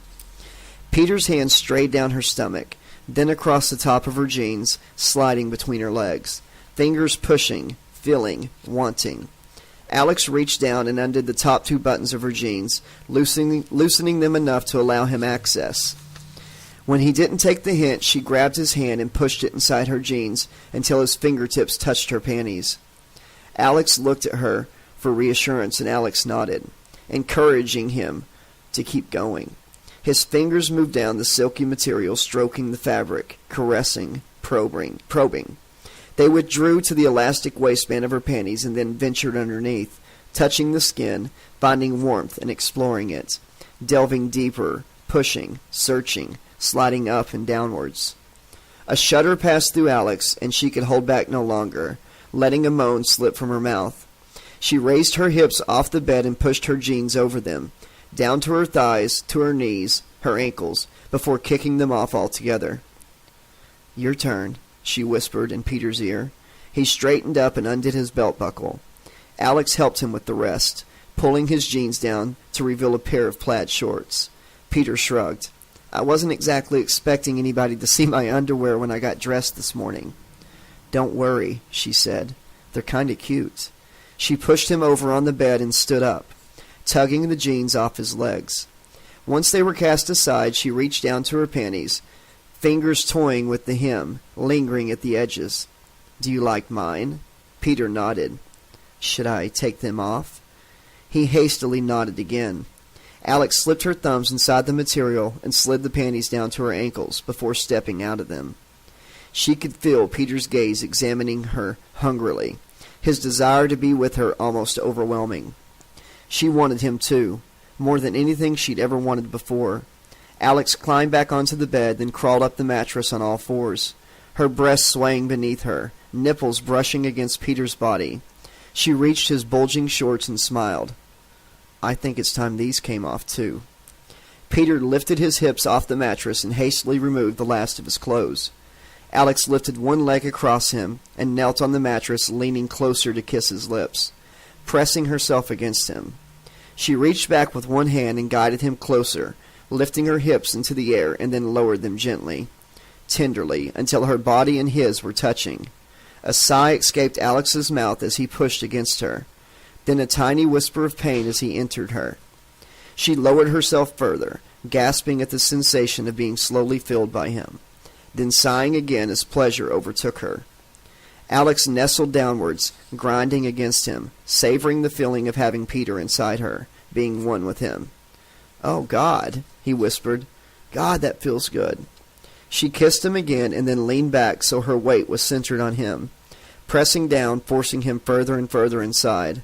Alex could feel her eyelids fluttering involuntarily, waves of pleasure spreading outwards through her body, a warm tingling that extended to her fingertips and toes, as if every nerve inside her was coming alive. She raised her hips a few inches in the air, then slowly lowered them again, each movement more pleasurable than the last. She repeated the motion, faster this time, then again, and again, and again.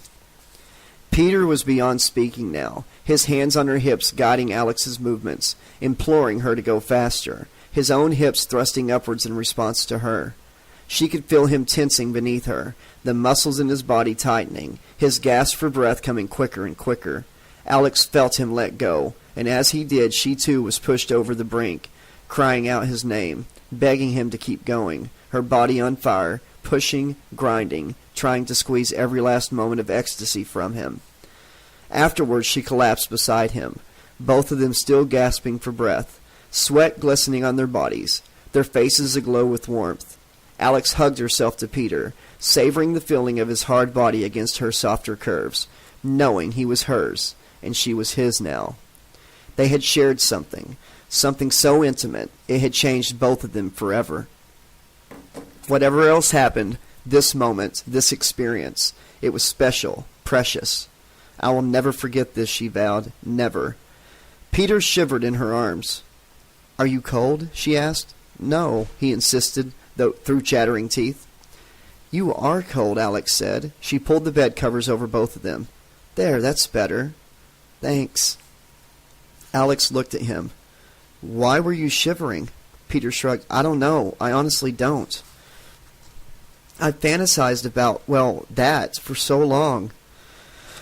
Now it's happened. I'm happy. I'm happy it was with you. She kissed him. I thought only girls got so emotional about this. Guys have feelings too, you know, Peter protested half-heartedly. Alex slid her hand down to his groin. I know, she said, smirking. How long till your mom gets home? We've got hours yet. What do you want to do? Sleep, Peter admitted. I'm exhausted. You've tired me out. Typical Mel, she said. Get what you want, then roll over and snore. I didn't notice you complaining before, Peter said. I'm just teasing. Alex adjusted the pillows beneath their heads. I'll set the alarm for 6 to make sure we don't oversleep. I'm not sure Mom is ready for me to have boys stay the night yet.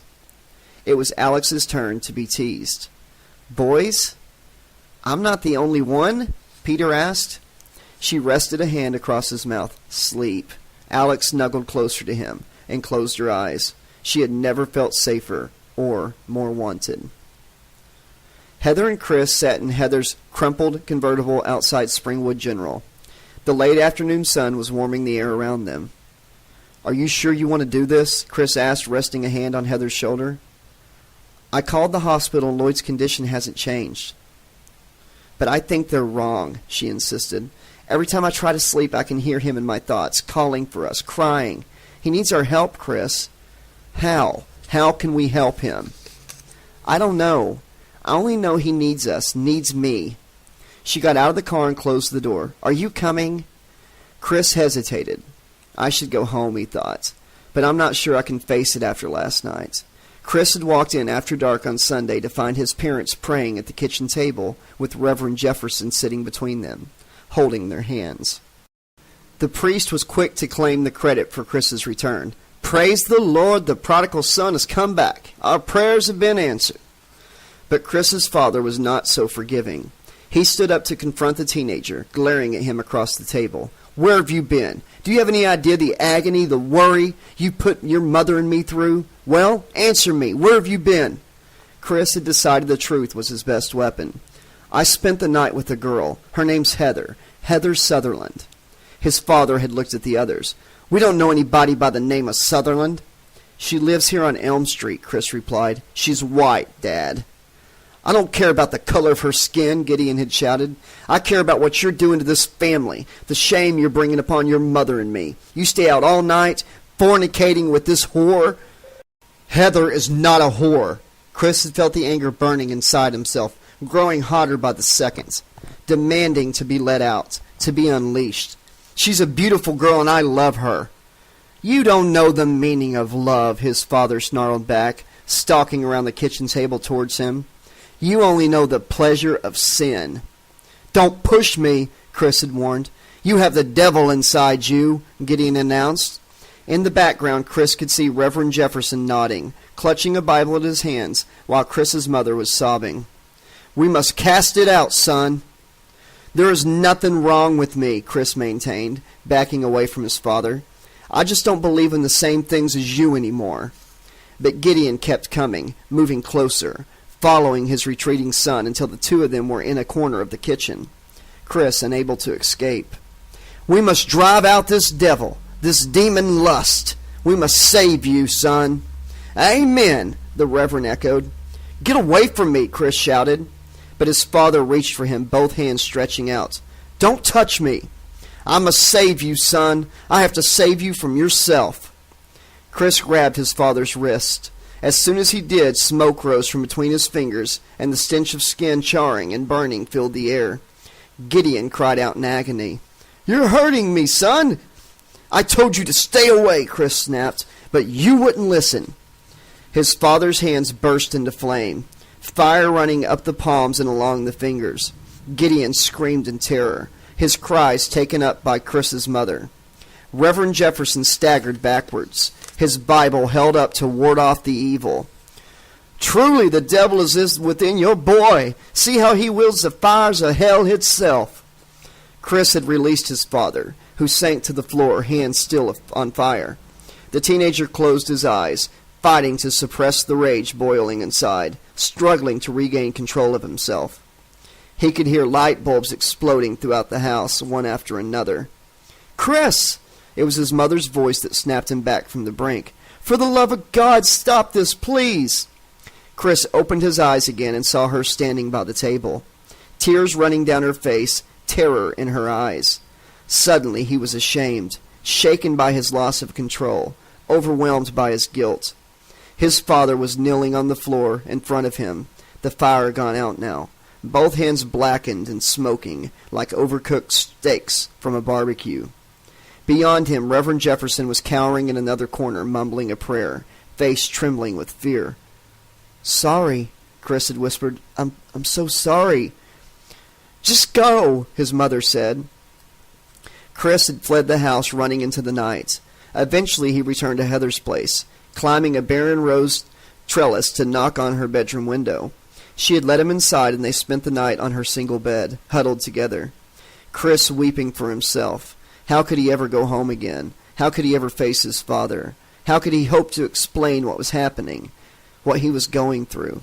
They would never understand him. The prospect of coping with what he had done, the look of pain in his mother's eyes, Chris wasn't ready for that yet. What must they have told Marion? Even visiting Lloyd was preferable to seeing how frightened she would be of him.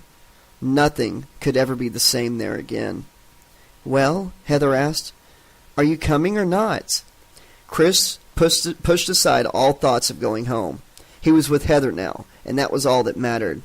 "I have to support her through this, that much I know I can do." "Yeah, let's go." He walked Heather inside, holding her hand. They were a couple now, and he had to be there for her. It was the right thing to do. Even his dad might approve of that. One day. They navigated Springwood General's warren of corridors to find the Burns unit at the back of the building. A chubby orderly let them in, introducing himself as Roy. "You're friends of Lloyd. Then you knew the girl who was here yesterday." "Kat? What happened to her? That was terrible. I still don't know why she did it." Roy started to smile sympathetically at the two teenagers. "I am sorry for your loss, though." "Thanks," Chris responded. "Can we see Lloyd now?" "He's at the far end of the hall, last door on the left. Hit the big red call button above the bed if you need anything." "Thank you," Heather said. She gripped Chris's hand a little tighter and ventured along the corridor.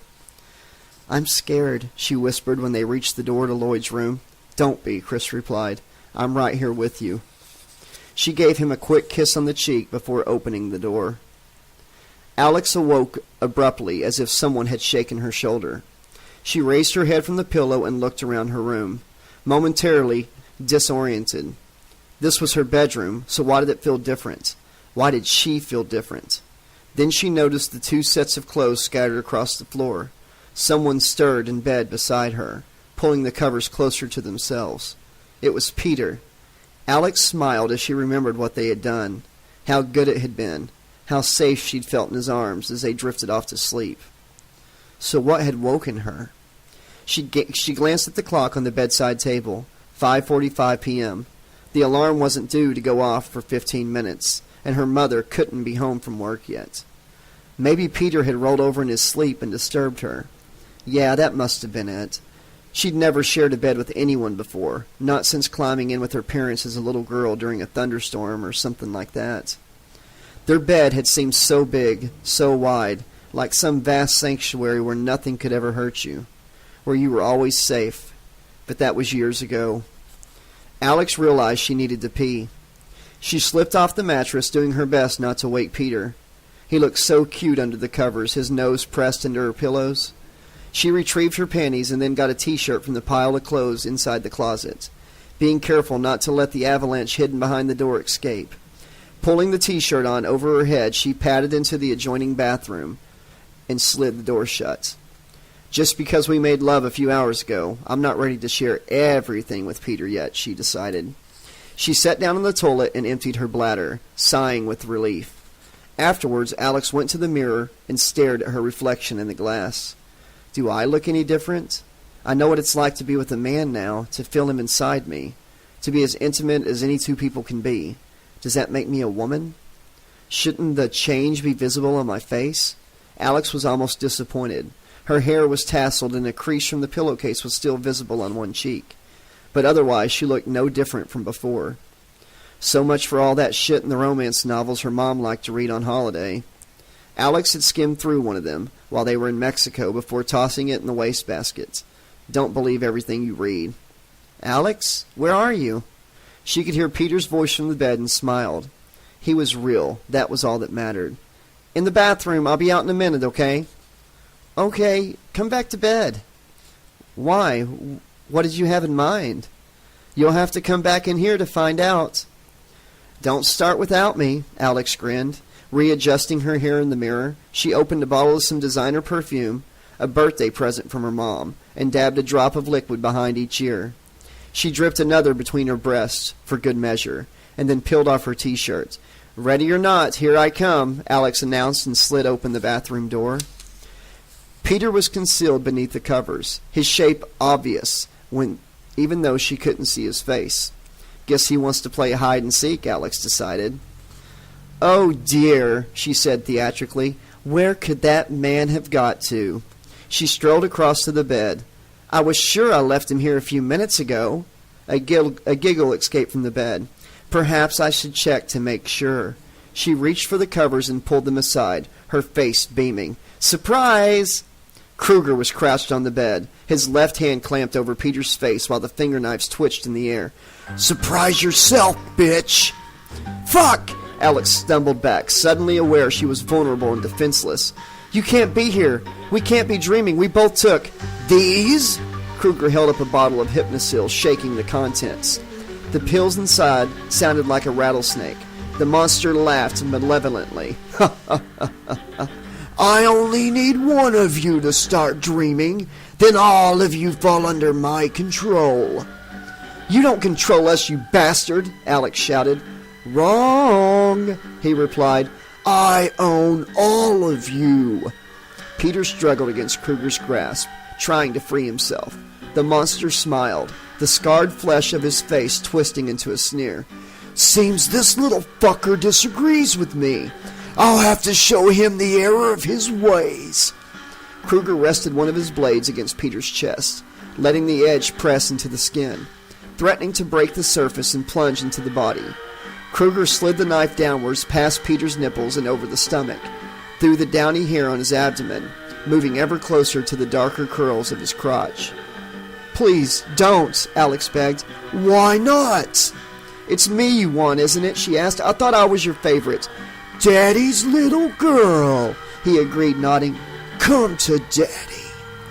Not until you let Peter go. Why should I? Alex swallowed and let her hands fall to her sides, bearing herself to him. I'll make it worth your while. Alex, don't do it! Peter cried out. Kruger silenced him with a single blow, smashing his bare hand across Peter's face, knocking the teenager unconscious. Kruger got off the bed and stood up, his gloved hand flexing at his side. What did you have in mind? He asked, stepping closer to Alex. She retreated from him slowly, drawing him closer to the bathroom. You're the one in control. Just tell me what you like, what you want. You can be my little girl, Kruger said huskily, almost panting. Alex took another step backwards. Yes. You want me to touch you? Another step. Yes. Say it, Kruger hissed. I want you to touch me. Now call me Daddy. Alex retreated another step. I want you to touch me, Daddy. You want me to hurt you? She was level with the bathroom door now, her feet touching the edge of the tiled floor. Alex took another step backwards, keeping her eyes fixed on his cruel face, not looking at the finger knives as they twitched hungrily by his side. Yes, Daddy, she whispered. I want you to hurt me. Kruger looked her up and down. Spread your legs, he commanded. Alex did as she was told. She also reached her arms out sideways. Yes, Daddy. His blades reached for her. I'm gonna cut you. I'm gonna make you bleed, bitch. Alex smiled at him triumphantly. You're welcome to try, asshole. Her right hand grabbed the bathroom door and yanked it sideways, slamming it shut on Kruger's arm, pinning his wrist against the wooden frame. The gloved hand was trapped on Alex's side while the rest of his body was still in the bedroom. Kruger howled, the cry of an animal, a beast, part agony and part rage. The blades on his gloved hand flexed uselessly, unable to find anything to hurt. Alex eased the door open a fraction, then slammed it shut on his arm again. Then again, then again, then again, over and over until black blood began pouring from the crushed wrist, running down the side of the door and its frame, staining their white surfaces. One final push and the door slammed shut altogether, severing Kruger's wrist. The gloved hand fell to the bathroom floor, syrupy blood draining across the white surface, the blade still in spasm, clattering against the tiles. Alex could hear him screaming with rage in the bedroom, beating his remaining fist against the door. You'll pay for that, bitch! I'm gonna cut you in two! I'm gonna slice you up and rip you apart! You don't know the meaning of pain till you've had Daddy inside you! How you gonna hurt me now, you sick fuck? Alex screamed back at him. I've got your finger knives in here with me. I'm in control now. Is that what you think? Kruger snarled, a bestial aspect to his voice. What about your little boyfriend? He's still in here with me. Just think what I can do to him.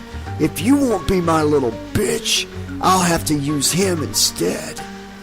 Alex staggered back from the door. Shit, she'd forgotten about Peter. Fuck, what was she gonna do? A skittering noise from the floor grabbed her attention. Kruger's severed hand was crawling across the tiles, digging its blades into the ceramic edges, dragging itself towards her toes. Shit! Alex jumped aside and then pounced on the gloved hand, grasping it firmly. The fingers curled and fought, trying to free themselves, but she tightened her grip, staying in control. Now let's see how you like a taste of your own fucking medicine, she muttered darkly. Alex ripped open the bathroom door to see Kruger crouched on top of Peter. Her lover had regained consciousness, but seemed frozen with fear. Kruger was using the bloody stump where his glove had been to stroke the side of Peter's terrified face, each caress leaving a fresh smear of black blood. He's mine now, Kruger snarled at Alex. You've had your fun with him, bitch. Now it's my turn. He turned back to his captive. Come to Daddy, Peter.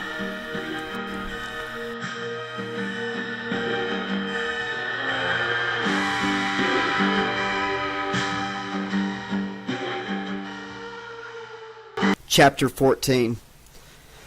Heather sat with Lloyd for nearly an hour, but he never spoke, never moved, never acknowledged her presence. Chris stayed in the corner by the window, looking out at the hospital's grounds, refusing to approach the bed.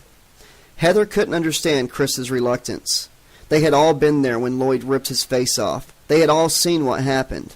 Sure, Lloyd wasn't really their friend or anything, but he hadn't deserved what Kruger did to him. Shouldn't they be showing Lloyd they cared? Someone cleared their throat at the door. Heather looked across to see Roy standing in the corridor. Sorry to disturb you, but visiting hours are over. Strictly speaking, they were over a while back, but Lloyd hasn't had many visitors, so I didn't like to mention it before now, he said sadly. Heather nodded. A couple more minutes, please? Okay. She waited until Roy was out of earshot before speaking. Chris, what's your problem? What problem? You've been hiding in that corner since we got here. Chris turned to face her and Lloyd. I'm afraid, he said. Afraid of what? Of losing control, of ending up like him. Heather went to Chris, taking his hands in her own. That won't happen. I trust you. Why don't you trust yourself? Because. Chris sighed and told her what had happened the previous night. Why he'd fled from his family and stayed in her room. I don't want to hurt you, Heather. I feel like I'm losing my mind, like everything and everyone I love is slipping away from me, out of my control. She slipped her arms around Chris and hugged him, pressing her head against his chest. You're not losing me. You'll never lose me, Chris. He kissed the top of her head. I hope not. Heather smiled up at him. Dating a basketball player had some advantages. Boy, was he in great shape. But the height difference was not one of them. We better go. She broke free and returned to Lloyd's bedside, reaching out a hand to touch the bandages covering his face. We'll come back tomorrow, okay? Hang in there, Lloyd. Heather leaned on the bed, the tips of her fingers brushing against Lloyd's hand. All the lights in the room began to flicker, pulsing brightly for a moment before fading to nothing. Outside the window, black clouds were gathering across the sky, blotting out the sunset, choking light from the room. What the hell? Chris muttered, peering at the malfunctioning light fittings on the wall. As he approached one bulb, it exploded, showering him with shards of hot glass. The door slammed closed of its own accord, the lock securing itself. Chris tried but couldn't undo the lock. The bolt apparently fused shut. He turned and looked at Heather. I can't move it. We're trapped. What's causing this? You are, another voice replied. Heather felt the hairs along the back of her neck standing up. She knew that voice. She recognized it. But more disturbing was the source. Lloyd's eyes were open, but instead of pupils, all she could see through the gaps in his bandages were black, empty sockets, trickles of blood dripping from each hollow wound. Shit! She stepped backwards, getting as far away from the bed as she could. Lloyd slowly rose from the mattress, bending forward at the stomach, his back ramrod straight, like he was being folded by unseen hands. You did this, Lloyd said. No, that wasn't right, Heather realized. Lloyd's lips were moving. She could see that. But it wasn't his voice speaking. It was another person. First it was Freddie, but now it was Kat. Stranger still, Heather wasn't hearing the word from Lloyd's mouth. They were being spoken directly into her mind, the same way she'd heard Simone's thoughts at the mall. You left me to die. You abandoned me. I might still be alive if you two hadn't been so obsessed with each other, with yourselves. No, that's not true, Heather shouted back. We didn't know, Chris added. Didn't know or didn't want to know. We didn't mean for you to get hurt, Heather pleaded. That's rich, bitch. Like you ever cared about me. I did. I was your friend. Don't make me laugh.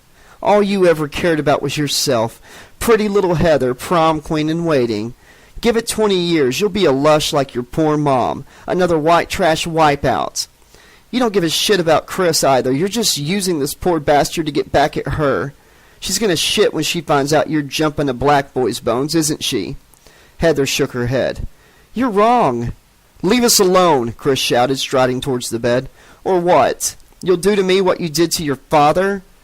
How could you? You're gonna burn me too? Go on. Show us what a real man you are. Show us how you fight fire with fire. Chris clamped his hands over his head. I don't have to listen to this. But you do. You're nearly as bad as this bitch, always thinking about yourself, worrying about what's gonna happen to you. Get over yourself, why don't you? The world doesn't revolve around your problems, asshole. Get out of my head, Chris shouted. Get the fuck out of my head. Not before I've got to say my piece. Leave us alone, Heather cried, her face wet with tears. Why don't you just leave us alone? Lloyd's head twisted around to face her. Because I don't want to. Because I want you two to suffer like I've suffered. Because I want everyone to suffer. Bitch! Alex rushed at Kruger, drawing back his finger knives, ready to stab the bastard through his black heart. He spun around and grabbed her arms as it lunged downward, stopping the attack. Didn't your mom tell you? Never run with scissors or sharp knives in your hands, he said, grinning evilly. Kruger tightened his grip on Alex's forearm, squeezing, clenching, and grinding the bones of her wrists together in his grasp. She cried out in pain and dropped the gloved hand. Kruger bent down and pressed the bloody stump of his arm against it. When he straightened up, the two were reattached. Kruger flexed his fingerknives with relish, clearly enjoying the sensation of being back in one piece. Alex staggered away from him, disbelieving what she saw with her own eyes. But that's impossible, she protested. You can't do that. Kruger shook his head. This is a dream, bitch. Nothing is impossible here. This is my realm, my world, my domain. I make the rules. I'm in charge.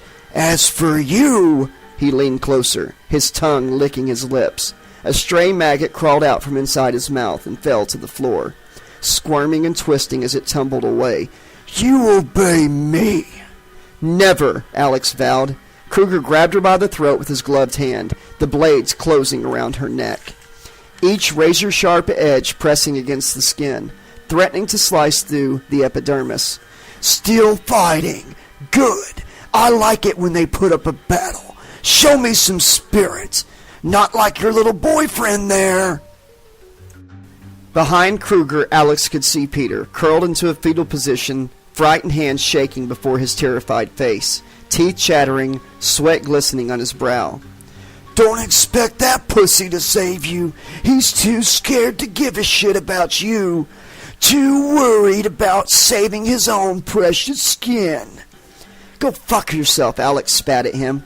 No, no, no, Kruger replied with a wolfish smile. You should be begging me to fuck you, you little slut. He stepped behind Alex, his fingerknives still clenched around her throat, his other hand caressing her breast, fingers cruelly twisting her nipples, pawing at her. Now beg. Peter, Alex whispered, help me. Kruger's hand slid down her flat stomach towards the waistband of her panties, the scarred skin of his fingers scratching coarsely over Alex's abdomen. I told you to beg, he hissed in her ear. Beg for Daddy. No, please, Alex cried, her voice cracking, ashamed for letting this monster know her fear and letting him know just how much he frightened her. His voice was a rancid breath of decay, the stench of rotting flesh and hatred pushing into her mouth, filling her lungs, penetrating her body. She could feel his fingers toying with the material of her panties, every part of her squirming in revulsion. She couldn't let this creature have her, touch her, not like that, not down there. I said beg, he demanded. All right, Alex said meekly, but let me look into your eyes when I do it. That's better, Kruger panted, relaxing his grip on her throat. Alex, no! Peter cried out. Don't do this! Don't give in to him! Shut up, pussy! Kruger shouted, flicking his fingerknives at Peter. The sheets wrapped around themselves and wrapped around the teenager, gagging his mouth, pinning his arms and legs down, holding him immobile. Alex slowly turned to face Kruger, fixing his gaze with her own. Please, Daddy. Yes? Please, Daddy, I want you to... She let her voice trail off, looking away from him coyly, biting her bottom lip like a small child too shy to ask for some candy. Kruger moved closer, visibly enjoying the performance, the front of his blood-stained jeans bulging, his breath quickening. Yes? What do you want me to do? Alex glared back at him. I want you to rot in hell, fucker. She rammed her right knee up into his crotch with all her energy. Kruger crumpled over, air shooting from his mouth, his voice a feeble cry of agony. Alex jumped aside as he fell, escaping his grasp. She ran to Peter and helped him free, the sheets loosening their grip while Kruger was debilitated. You'll suffer for that, Kruger snarled from the floor. You'll wish you'd never been born, bitch. Fuck you, Kruger, Alex shouted back. I wish you'd never been born. She pointed at the clock on her bedside table. The digital display showed the time was 5:59 p.m. I've been keeping you busy until 6. Once that alarm goes off, Peter and I will wake up. We'll escape to somewhere you can't get to us. Look closer, Kruger snarled, pointing at the clock. The power cable had been ripped from the wall. The display was stalled at 5:59. Shit, she whispered. You're coming with me, both of you. Time for a little show and tell. Where are we going? Peter asked. Guess. Alex closed her eyes, already knowing what would soon surround them. The boiler room, where Kruger takes all of his victims. There's no place like home, the monster replied. Heather couldn't hold back any longer. She screamed, her hands clenched into fists, eyes squeezed tightly shut, every part of her crying out in anguish. The sound took on a life of its own, becoming more than noise, ripping outward. On the other side of the bed, Chris had collapsed, his face stricken with agony, blood dripping from his nostrils and ears. Lloyd's body went into spasm too, falling back onto the mattress, crimson stains spreading across the bandages to create a red mask of pain, screaming lips and teeth imprinted on his dressings. Heather kept screaming and screaming and screaming until she could scream no more. Every ounce of strength drained from her. She sank to the floor, her mouth hanging open. No sound emerged from it anymore. A weak stream of bile spilled from her lips, dripping green and yellow on the floor. Outside it had turned pitch black. No light was visible, not even the illumination of a distant street light. Weak emergency lighting from a fire exit sign above the door provided the only glimmer of hope in the hospital room. Chris stirred on the floor. What happened? Heather coughed and spat, trying to clear the puke and mucus from her mouth. Kruger's got us. We must have fallen asleep. How can you tell? She tapped the side of her head. I can hear him. He's calling to us. Fuck that, Chris replied. We're getting out of here. Heather stood up, her legs still weakened by the attack on her mind. You don't get it, do you? He brought us here and he won't let us go until he's done. So what? We're supposed to wait around here till that bastard shows his ugly face? Heather walked to the door. It's this way, just come on. Chris folded his arms, refusing to leave. No fucking way. He wants me, he can come and get me himself. Follow the bitch, Kruger's voice hissed, the words escaping from Lloyd's mouth, or else I'll kill this one here and now. Chris looked at the possessed body. I'm not afraid of you, Kruger. I think you're a pussy trying to push us around. I'm not jumping at your command. You hear me? No sooner had he finished speaking than the life support machines clustered around Lloyd's bed began to die, powering down and switching off one by one. You don't scare us, Kruger, Chris shouted.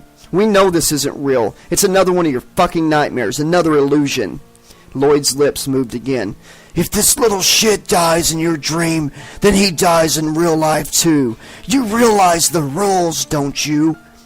Chris punched the red call button above the bed, but nothing happened. Do as he says, Chris, Heather urged. Don't kill Lloyd trying to show you're not scared. But we're all scared, okay? Chris sighed before finally relenting. All right, Kruger, you win. Just don't kill Lloyd. But the machine stayed dead, displaying no signs of improvement. I'll do what you want, Kruger. Just let him live. Finally, a faint bleeping resumed on the heart monitor. Gradually, the other machines came back to life as well. Chris joined Heather at the door. So where do we go from here? Outside, she said, a tremor of fear in her voice. The lock on the door undid itself with a dull, ominous thunk. Into his domain. Alex opened her eyes again. She and Peter were standing in the boiler room, surrounded by rusting metal and hissing steam. We're here. Peter peered around him, trying to make out their surroundings. Where's here? I can't see a thing without my glasses. Trust me, Alex said sadly. You're better off that way. Kruger craves our pain, our fear, and our terror. It makes him stronger. I don't know what's worse, Peter replied, his voice shivering. Not seeing or not knowing what's coming. Footsteps became audible. Two people were approaching, Alex thought. The sound seemed to be coming from above. Is anyone there? Alex, is that you? Heather, we're down here.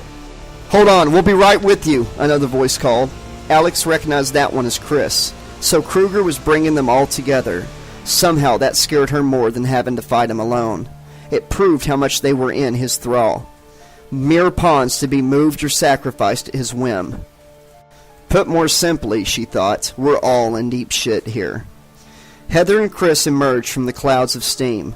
The two girls hugged sympathetically while Chris and Peter nodded at each other. Do you know why we're here? Heather asked. Kruger said something about show and tell, Alex said, shrugging. The sick bastard, he's just fucking with us, Chris protested. First Lloyd, then Kat, now all of us together? I don't want to die, Peter murmured. Not down here, not like this. The others all looked at him. Peter shrugged. Shit, that's what we're all thinking, right? I guess, Heather agreed. So why not say it? Because it gives me strength, Kruger interjected. The four youths spun around to see him standing on top of a massive metal cylinder. Your pain, your fear and misery, all of it. It tastes so sweet. Isn't that right, Alex? Why are you asking me? She could feel everyone's eyes upon her. Because you know about that fine line between pleasure and pain. We've walked that line before. It's an old friend of ours. Shut up, Kruger. Have you told Loverboy yet how you got those scars on your arms? It wasn't an accident, Peter. Oh no. She likes pain. She enjoys it. She gets off on it. Your little slut used to take a razor blade left behind by her precious daddy and slice through her skin for kicks. It's her dirty little secret. She used to tell herself the pain was her friend, her only comfort, her only refuge. You know the worst part of it? The thing she could never admit, even to herself? Peter shook his head helplessly. I said shut up, Alex shouted. Kruger sneered happily. She began to enjoy hurting herself. It gave her a thrill, cutting into the skin, seeing the blood flow, penetrating her body, violating herself with the edge of a blade. Shut the fuck up, Alex screamed. I wouldn't be surprised if she's got cuts on other places. Kruger jumped down from the metal cylinder, landing with a thump on the boiler room floor, his finger knives glinting in the pale yellow light. Well, Peter, you've seen every inch of her body by now. Got anything you'd like to share with the rest of the class? Any little scars in strange places? You know, any telltale wounds that caught your eye? Peter hung his head, backing a step away from Kruger, but the monster kept taunting the teenager. You thought she enjoyed every second in bed with you, but I'll bet she was thinking about me the whole time. About how sweet it would be to have me touch her, hurt her, cut her. Maybe she even fantasized about places I could put my blades. Kruger swung around to face Alex. Isn't that right? You know you want me, bitch. He winked at Heather and Chris. You can see why she's my favorite. Daddy's little girl. So hungry for me to make her bleed. Leave her alone, Chris said, stepping in front of the sobbing Alex. Kruger smirked to Peter, jerking a thumb at the jock. See? This is what a real man does to protect his bitch. I said leave her alone, shitbag. Or what? You gonna burn me like you burnt Daddy? Kruger pointed at the scar tissue covering his face. Newsflash, hotshot. I'm already well done. Doesn't mean you can't burn again, bastard. Chris lunged at Kruger, but he was too slow. The monster grabbed Chris's wrist and forced them together. As they touched, flames burst from each hand, engulfing them. The fire quickly spread along Chris's arms and across his chest, the dancing yellow and orange tongues of heat seeding into underneath his chin. Chris screamed in agony and anguish, his clothes alight, his skin starting to cook. Stop it, Heather shouted. Stop hurting him. Why should I? He's done nothing to you. None of us have. We're innocent. Innocent? Kruger let go of Chris and laughed. The tall teenager fell heavily to the floor, his hands beating at the flames still burning on his chest. Coughing and choking on the smoke rising from his own clothes and body, Kruger pointed at Chris while glaring at Heather. You want to know his secret, sweetie? Your boyfriend hates himself, hates everything about his life. He pushes himself to the limit, excelling at all that he does, but that's self-inflicted punishment, an escape from the empty, hollow nothing inside him where he thinks his soul should be. Your precious Chris doesn't believe in anything. Not in God, not in love, and especially not in you. You're lying, Heather maintained. I know him. I love him. Tell her I'm wrong, Chris. Kruger bent down beside Chris and whispered in his ear. Say you love her too. But Chris didn't reply. Instead, he stayed on the floor nursing his scorched hands, rocking back and forth on his haunches. Kruger straightened up again. Guess that's a no. Heather shook her head.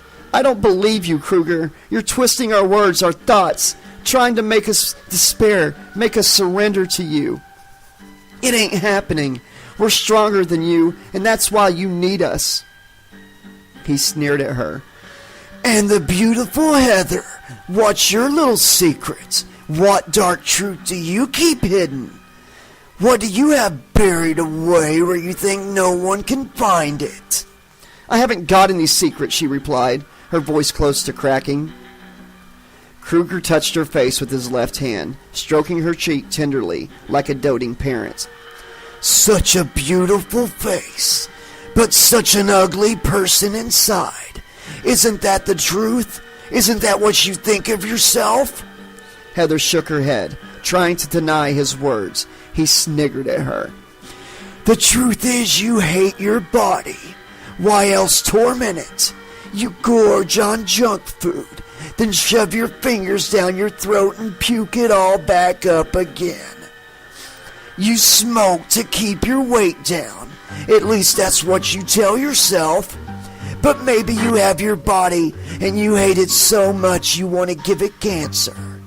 Maybe that's the real reason. People call me sick. People call me twisted. They should look inside the psyche of every teenager in America.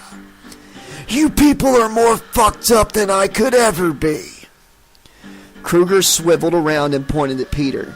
A damp patch appeared on the front of the teenager's jeans, spreading outwards from the crotch. Last but not least, Alex's little bitch. In case you hadn't noticed, Peter here's a coward. He pissed his pants 'cause I just looked at him. Imagine what would happen if I ever touched him with my 4 little friends. Kruger flicked out the finger knives on his right hand. Imagine what I could do with these, the exquisite agonies I could inflict upon you. Imagine all of that. Then try to defy me, you little shit. Kruger gestured at Alex, Chris, and Heather. At least they tried to fight back. You haven't got balls for that. I'm surprised you could even get it up to satisfy Alex. Then again, maybe you didn't. A real man would have had her gasping, moaning, crying out for more. But maybe she was faking it the whole time. Have you thought about that, you little pussy? Kruger spat venomously, his phlegm sizzling as it hit the floor. You make me sick, all of you, he sneered. If you hate us so much, why bring us here? Alex asked. Why not kill us and get your kicks that way? Kruger almost smiled. I'm not gonna let you get away from me now. Not after the talents I've given each of you. Talents? You've cursed us, more like it. You say potato, I say shut the fuck up, bitch. He snarled back at her. I made you, all of you, and I can break you just as easily. Why don't you ask Kat? We can't, Chris replied from the floor. She's dead. You killed her.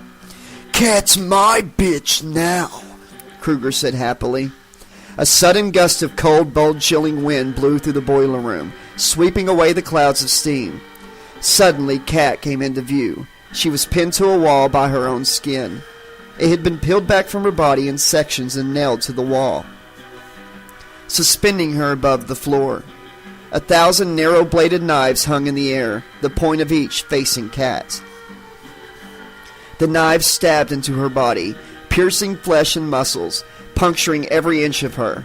Then they withdrew several feet and hung in the air again. Kat opened her eyes and looked at her friends.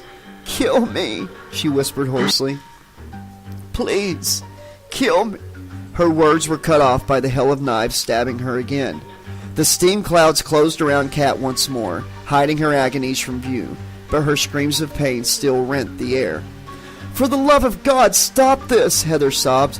There is no God, Kruger replied, holding aloft his gloved hand. Here, This is God! Why are you showing us this? Alex demanded, spitting the words at him like weapons. I want you to see what happens when you disobey me, Kruger said. I want you to realize even death is no escape from me. You proved your point. Now what do you want? You were shit before I found you. Sleepwalkers stumbling through life, knowing you were meant for something better, but not knowing what that was. Each of you felt the same, trapped, unable to find a meaning for your pathetic lives. Now you've found it. I am that meaning. Bullshit, Chris snapped. You're a sick fuck who gets his kicks torturing kids. Kruger shook his head. You should be grateful to me. I crept into the dreams of those scientists, showed them how to create that drug that awakens you all. I thrive on terror, fear, and pain. You will spread my terror, so I can grow stronger. We'll never work for you, Kruger, Alex replied, her voice like steel. You're wrong, he said, proudly displaying the finger knives on his gloved hand. You shall become my disciples, one for each of my blades. You kill for me. His smile faded. Or I will kill you.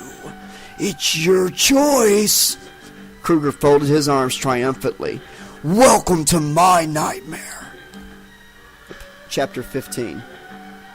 Heather jerked her hand away from Lloyd. She was in the hospital room again, bewildered to find herself in the same place as before. Chris was still standing in the corner by the window, where he had been when they were hugging. He looked like she felt, displaced and dazed. It seemed like hours had passed since her fingers brushed Lloyd's skin. Did you see all that? Chris asked. All of what? Kruger. He took us to his boiler room and showed us Kat being tortured. Heather nodded. And he gave us a choice, kill for him or be killed by him. Chris's head sagged forward. I was hoping it was only me, but if you saw too, then Alex and Peter must have been in the nightmare as well. Kruger can bring all of us together whenever he wants. Heather bit her fingernails. How can he manipulate us so easily? That's the least of our problems, Chris said. We have to decide whether we want to be his pawns or else we end up like cats, Heather cut in, feeling overwhelmed by a cold, numbing dread. Everything she'd seen while touching Lloyd was all true. Somehow she knew that within 24 hours they would either all be dead or Kruger's slaves, killing for a killer. She approached Chris, fear chilling her. Hold me, please. Alex was awoken by the alarm clock ringing on her bedside table. It was 6. She rolled over to switch it off and was startled to find Peter next to her. He suddenly sat up in bed, hands clutching the covers like a security blanket. No, I won't do it. You can't make... Peter abruptly stopped speaking, noticing Alex was beside him in the bed, staring at him. Oh, thank God. I thought he was going to kill me, kill all of us. His voice trailed off. I was having another nightmare. Alex rested one of her hands on his shoulder, trying to soothe Peter. I know. I saw it too. I guess we all did. But shouldn't the hypnosil have protected us? Kruger's found a way to overcome it, Alex decided. The sound of someone coming up the stairs caught her attention. Oh shit, Mom's home and I've got a naked boy in my bed, Alex thought. Alex shoved Peter onto the floor while searching for her panties. You've got to hide, now. Where? Just do it, okay? Alex hissed. There was a knock on her door. Hey, Alex, I'm home. I thought I'd see... Joyce opened the door and glanced inside, her voice trailing off. Alex was lying on the bed, one arm over her breast while her other hand lingered near her crotch. She did her best to look surprised and angry. Mom, what the hell are you doing? Can't I have any privacy? I'm sorry, honey, I didn't realize... Joyce's mouth was still working, but words seemed to fail her. Instead, she blushed a deep red, embarrassed at having walked in on her daughter doing heaven knows what. I'm sorry, I'll just... Jesus, Mom, chill out, okay? Alex pulled the sheet up over herself. I wasn't doing anything like, you know. Of course not. Joyce's gaze began to wander towards the pile of discarded garments on the floor. It's just that... Alex realized she would have a hard time explaining how Peter's clothes were in her room. "I'm fine," she said quickly, trying to distract her mom's gaze. "I can take care of myself, okay?" "I so wish that were true. I came home early because the doctor's office called to say that you never turned up for your appointments." "I told you I wouldn't," Alex snapped back. In truth, she'd forgotten about it, having been too busy getting Peter into her bed and all. But even if she had remembered, she wouldn't have gone. It was too late for that shit. Joyce shook her head. "Put some clothes on and come downstairs. I really need to talk to you." She retreated to the door. "Do you want anything?" Some peace and quiet would be nice," Alex said sarcastically. "I meant, do you want a drink, Alexandra?" Alex frowned, embarrassed by her own petulance. "Sorry, Mom. A Coke would be nice." "Fine, I'll see you downstairs in a minute." When her mom was gone, Alex glanced across at the bathroom, half expecting to see black blood spattered on the white tiles. That had all been part of the nightmare, too. But sleeping with Peter, that was real. Alex realized they hadn't used any protection. Peter had been a virgin, too, so she was probably safe from any infections. But that wouldn't stop her from getting pregnant. Fuck it, she decided. If Kruger has his way, we'll probably be dead before the week is out. Getting knocked up is the least of my problems. Jesus, everything was such a mess. A week ago, she'd been just another student at Springwood High, a ghost trying to blend into the background, a teenage girl with a history of psychiatric problems and a father figure fixture. Now she was under penalty of death from a psychopathic maniac in her dreams, had lost her virginity to a math geek, and could well be on her way to joining America's teenage pregnancy statistics. Amazing how much could change in a few days. Christ only knows what the next few would bring. "Is it safe?" a timid voice asked from beneath the bed. "For the moment," Alex replied. "You come out now." Peter emerged from hiding, hands clutched over his genitals. He grinned mischievously. Almost getting caught. It was kind of exciting. "Forget it, Peter," Alex said, shaking her head. "I think even Mom would notice if we went for an encore right now. You better get dressed." "Okay." He recovered his clothes and started pulling them on. "I'll go downstairs and keep her busy in the kitchen. Once you hear us talking, you can go out the front door, but quietly. Avoid the third step from the bottom. It always creaks. Call me when you get home so I know you got back safely, okay?" Alex pulled out a t-shirt from a drawer and put it on over her head before stepping into her jeans. Before leaving the room, she stopped and gave Peter a deep, passionate kiss. "Thank you," she whispered. "What for?" "For making my first time special." "You were the one in control," he said bashfully. "I didn't really know what I was doing." "It was good," Alex said, kissing him again. "It was better than good." "Well, you know what they say, practice makes perfect. We could always," Peter suggested playfully. Alex shoved him back on the bed and retreated to the door. "Remember, keep off the third step from the bottom." "Are you sure you want to do this?" Heather and Chris were parked outside his home. It was dusk by the time they arrived, and a handful of lights were on inside the house. Heather stroked his face, concern etched on her features. He nodded. "I have to. Alex was right. Kruger has tainted us all, and he's trying to make us into monsters like him. I have to face the consequences of what I've done. It's the only way to make peace with my family, with my father. I've resented the way he runs my life for so long, but I've got to stop hating him. If I don't let go of that hate, I'll end up like Kruger. We all will." Heather smiled. "You'll never be like him, Chris." He got out, pausing to kiss her goodnight. "I'll see you tomorrow, babe." "Where?" "At the graveyard. We should pay our last respects to Kat. Her family will have left by 1. We can meet then." "I'll tell the others," she volunteered. "Thanks." Chris smiled at her. "Wish me luck." "I'll pray for you," Heather replied, surprising even herself. She hadn't prayed since she was a little girl, but she hadn't believed in monsters since she was a child either. So asking God, if there was a God, for his help didn't seem strange anymore. "I need to have something to believe in," Heather decided.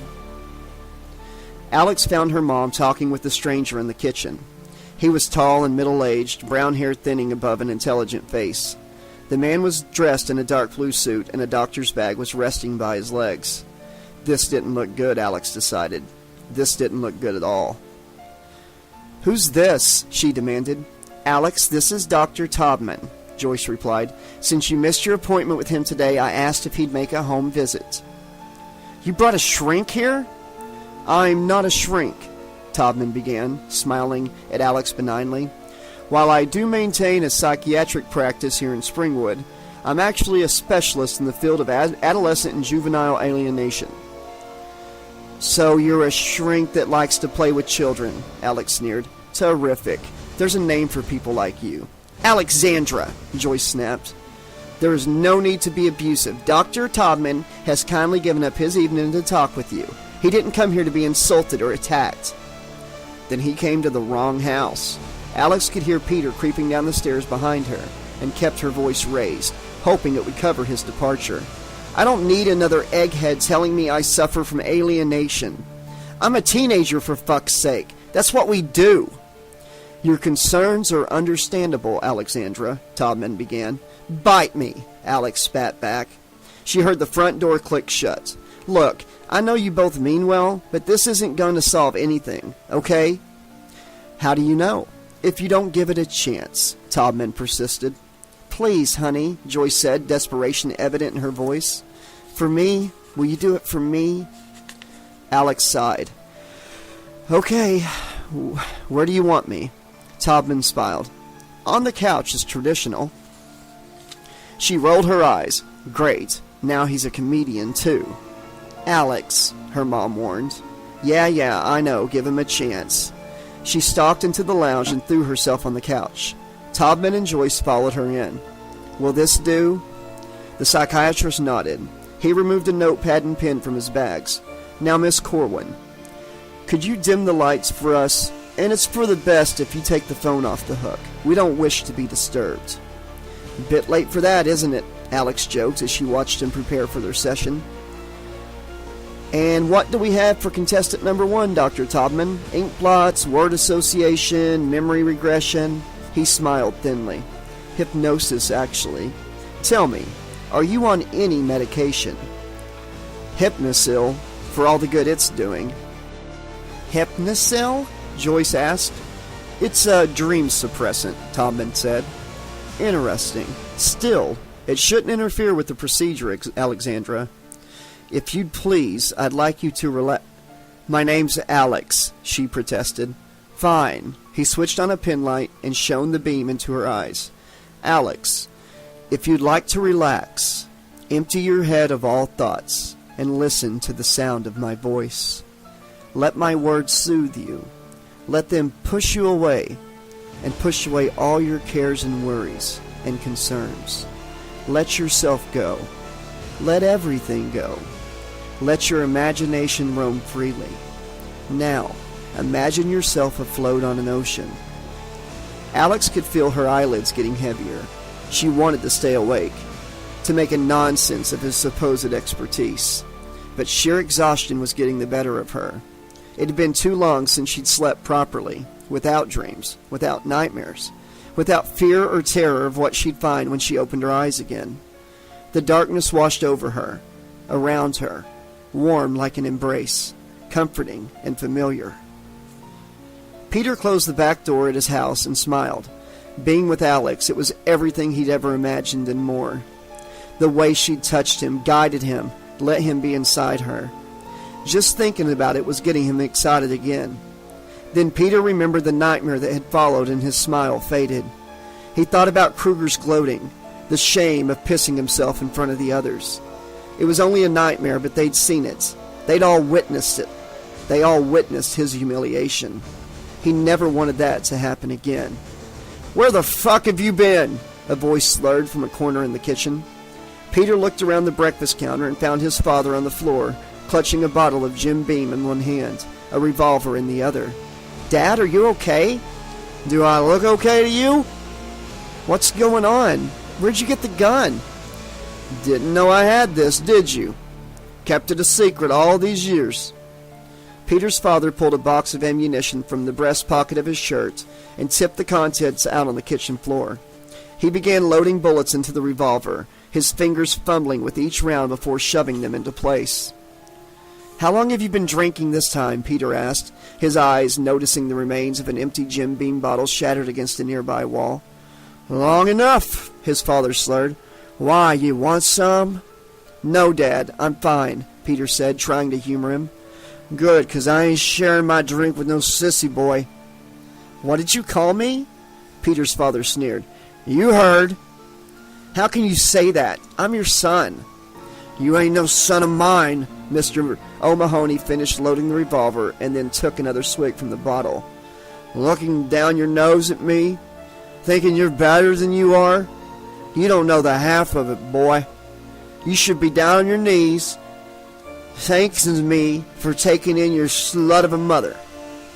Peter could feel his face reddening with anger. What did you say? Your mother was a little whore. She fucked every player on the football team that summer. She was good. I'll give her that. Don't talk about Mom like that, Peter warned. When she went down on you, it felt like all your Christmases were coming at once. You know what I means? I said don't talk about Mom like that. Course, she got knocked up. Bad girls always do. And somebody had to marry the slut. We drew straws in the locker room. Guess who lost? I don't want to hear this, Peter said, shaking his head. So I walked down the aisle, her 5 months gone, and it's showing plenty by then. Why do you think we never had any wedding photos in the houses? Shut up, you old bastard. No, you're the bastard, boy. You certainly ain't my son, that's for damn sure. No son of mine spends all his time reading books and staying indoors and playing with himself. You don't think I don't know what you do up there, you little pervert. Beating off over your computer, acting like you've got a pair. You make me sick. Peter's father tried pulling himself to his feet, but collapsed back to the floor again, defeated by his inebriated legs. I've been ashamed of you since the day you was born, boy. No, from before the day you were born. You know what else? I was glad when your mom fucking died. Bitch had been fucking around on me for years, banging every bastard that came through the front door. Served her right. I said shut up, Peter shouted, his anger building up inside him. Cancer was too good for her. I'm gonna kill you, Dad. No, boy, I'm gonna kill you. Mr. O'Mahony aimed the revolver at his son. What? You think I got this old piece out to finish myself off? You ain't as smart as you think you like you. As smart as you think you are. Guess your old man can still teach you a trick or two after all. He smiled and cocked the revolver. Pull that trigger and you'll be a corpse, Peter promised.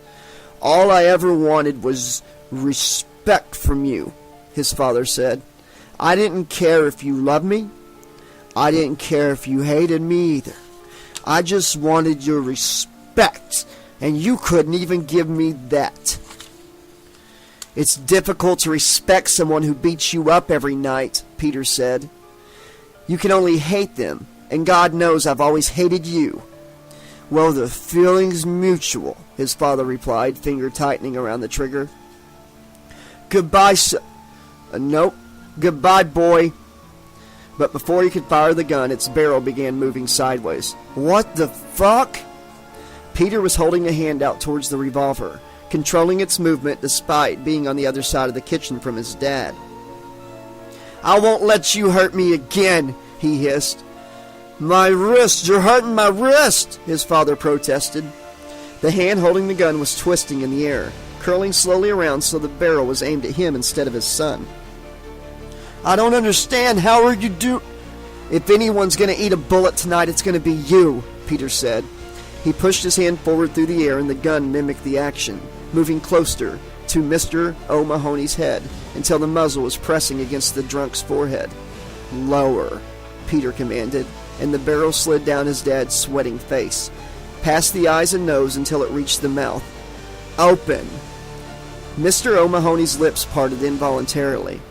Now bite down on the barrel, bitch. Peter's father tried to protest, but his words were cut short. I didn't say you could speak, did I? Now bite down. His father's teeth clamped around the barrel, forcing themselves into the metal, grinding against the revolver. Peter walked across the kitchen and crouched beside his father. Any last words? Oh, Mr. Mahoney stared at his son, disbelief in his eyes, sweat dribbling down his face. A pool of yellow appeared between his legs on the kitchen floor. You might not have loved Mom, but I did. I want you to think about her while you're lying there on the floor. Think about her lying on the hospital bed, the pain she must have gone through while she was dying. I want you to experience a fraction of the discomfort and terror she felt, waiting to die all those months. Peter straightened up again. I should leave you here like this all night. One move and the gun would blow your brains out the back of your head. One lapse in concentration from me and you'd be dead. A sad old jock who took the easy way out. That's what the cops would think. But I'm not going to do that. I'm better than that. I'm better than you. Peter turned away dismissively. Remember this. I let you live. Remember the fear you felt here today. That's how I felt every day growing up in this house. Remember all of it, you bastard. Alex opened her eyes. So much for Dr. Todman and his amazing powers of hypnosis. Don't give up the day job, she thought idly, before realizing things were all askew. It was as if the whole room had turned upside down and she was lying on the ceiling. Stranger still, she could see herself below on the couch, the psychiatrist sitting close by her, and her mom watching from the door. Shit, it worked! I'm having an out-of-body experience just like Kat did. That sent a chill through her. Alex watched, fascinated, as her physical body shivered in response on the couch. Freaky. Todman nodded to her mom. She's under. I'll begin with a few simple questions to test if it worked. He leaned closer to the couch. Alex, can you hear me? Alex was going to reply, but another voice issued from her hypnotized body. Alex isn't here, asshole. Todman and Joyce reacted with surprise, but they weren't as shocked as Alex. She recognized the voice. It was Kruger. That bastard was using her like a radio. He must have pushed her out, taken advantage of the hypnosis to seize control of her body. Shit, there was no knowing what the sick fuck was going to say or do now. Doctor, what? Joyce began, but Todman motioned her to silence. If Alex isn't there, who is? He asked gently. You can call me Fred, the gravelly, sinister voice replied from Alex's lips. Fred? Or Daddy. I like being called Daddy, Kruger hissed. No, Alex shouted from the ceiling, but nobody heard her. Nobody noticed her. No, don't listen to him. He's lying. I'm up here. Where is Alex at now, Fred? Todman asked. That bitch is mine now. Mom's little whore. Hey, Joyce, did you know she spent the afternoon getting bald upstairs? Kruger, stop this, Alex pleaded. Don't do this to me, please. She goes like a train. Your little slut going choo choo choo. Alex watched her mom run from the room. Todman persisted with his questions. What is it you want? Pain, terror, fear, Kruger snarled. All my favorite things. Why? Why not? But you must have a reason. Because I enjoy it, asshole. Just like little Alex enjoys cutting herself. Because it's a rush. Todman sat back in his seat. I'm going to end this session now. I think it's for the best. I'm going to count to 3 and snap my fingers. When I do, the hypnotic trance will end and Alex will wake up. 1. You haven't got a fucking clue, have you, Doc? Kruger taunted. 2. You must be new in town. If you haven't heard of me, ask Sheriff Williams. He knows about me. 3. Tell him Fred Kruger sent you. Todman was about to snap his fingers, but stopped at hearing that name. You're Kruger?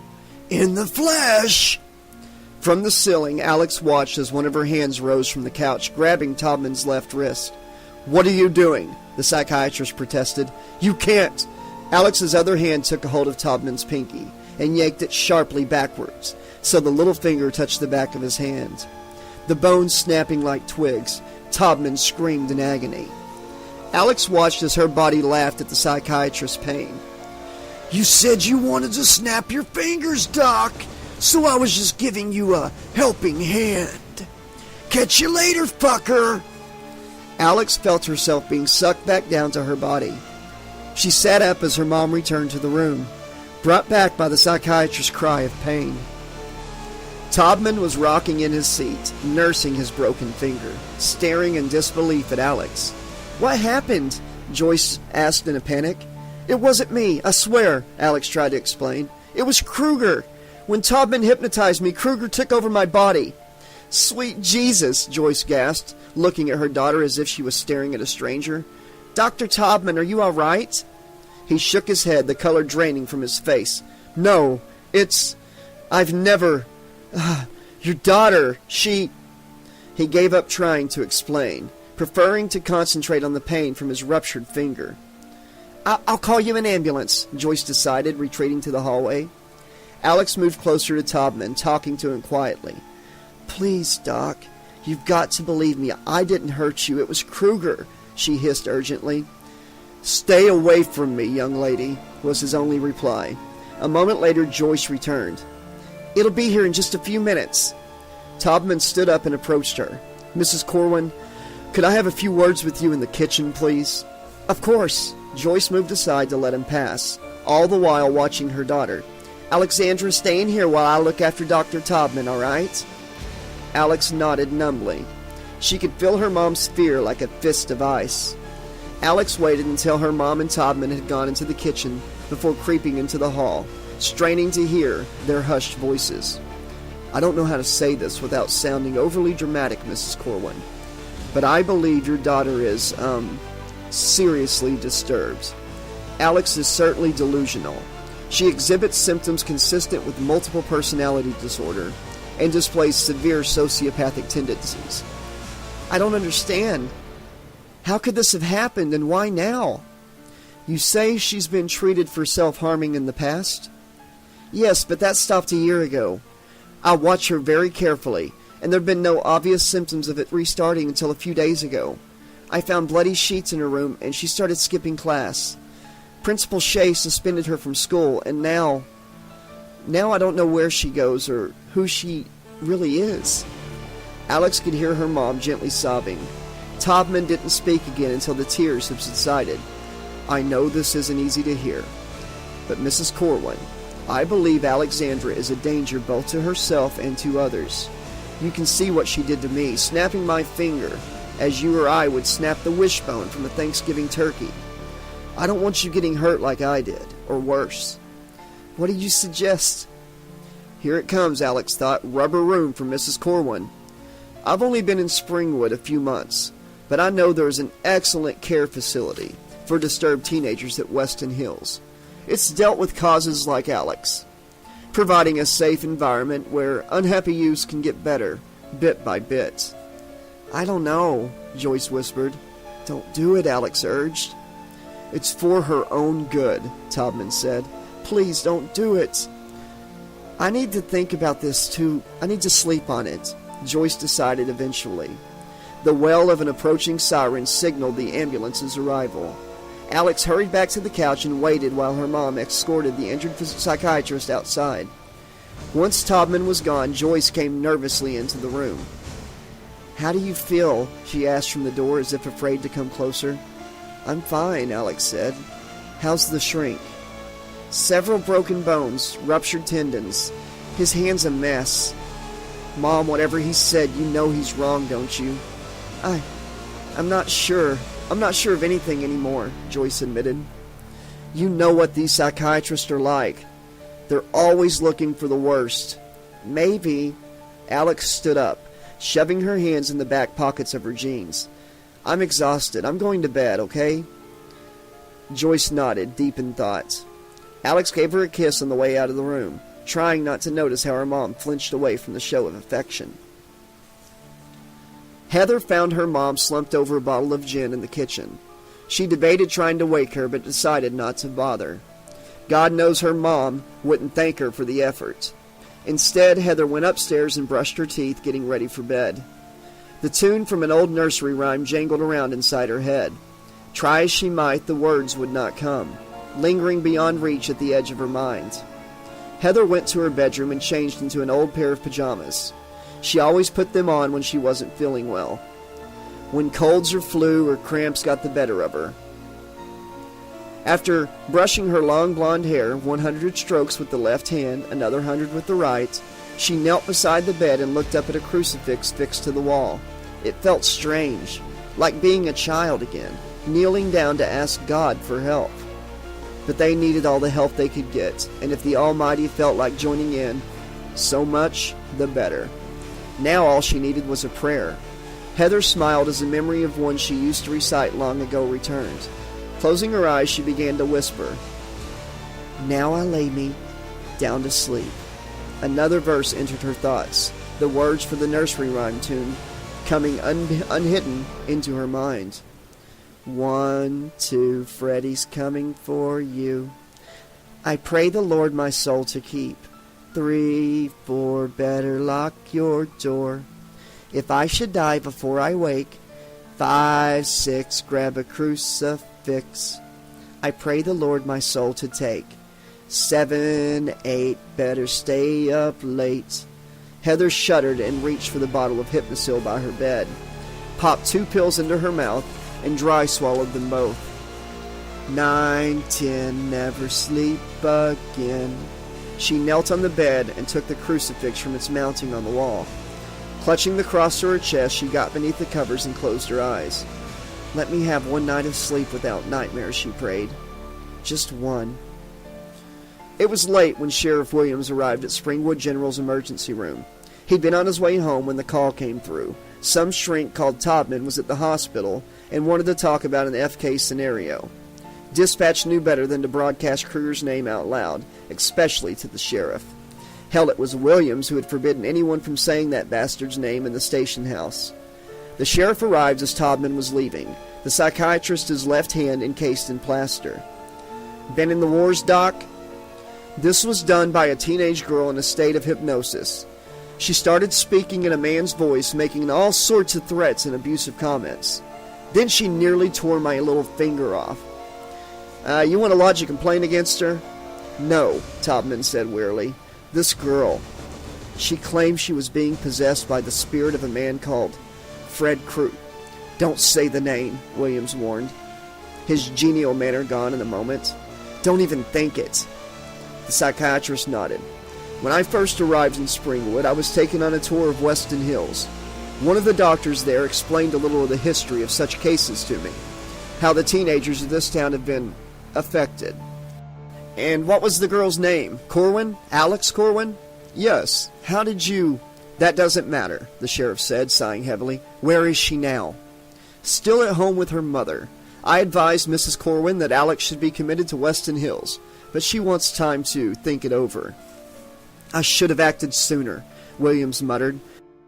There's just no way of knowing how far it's spread already. Spread? You talk about this case as if it's an epidemic. I believe Alex Corwin is suffering from mental illness, Sheriff. That isn't infectious. No, but hysteria is. Could we have this Corwin girl forcibly committed for reasons of public safety? Todman shook his head.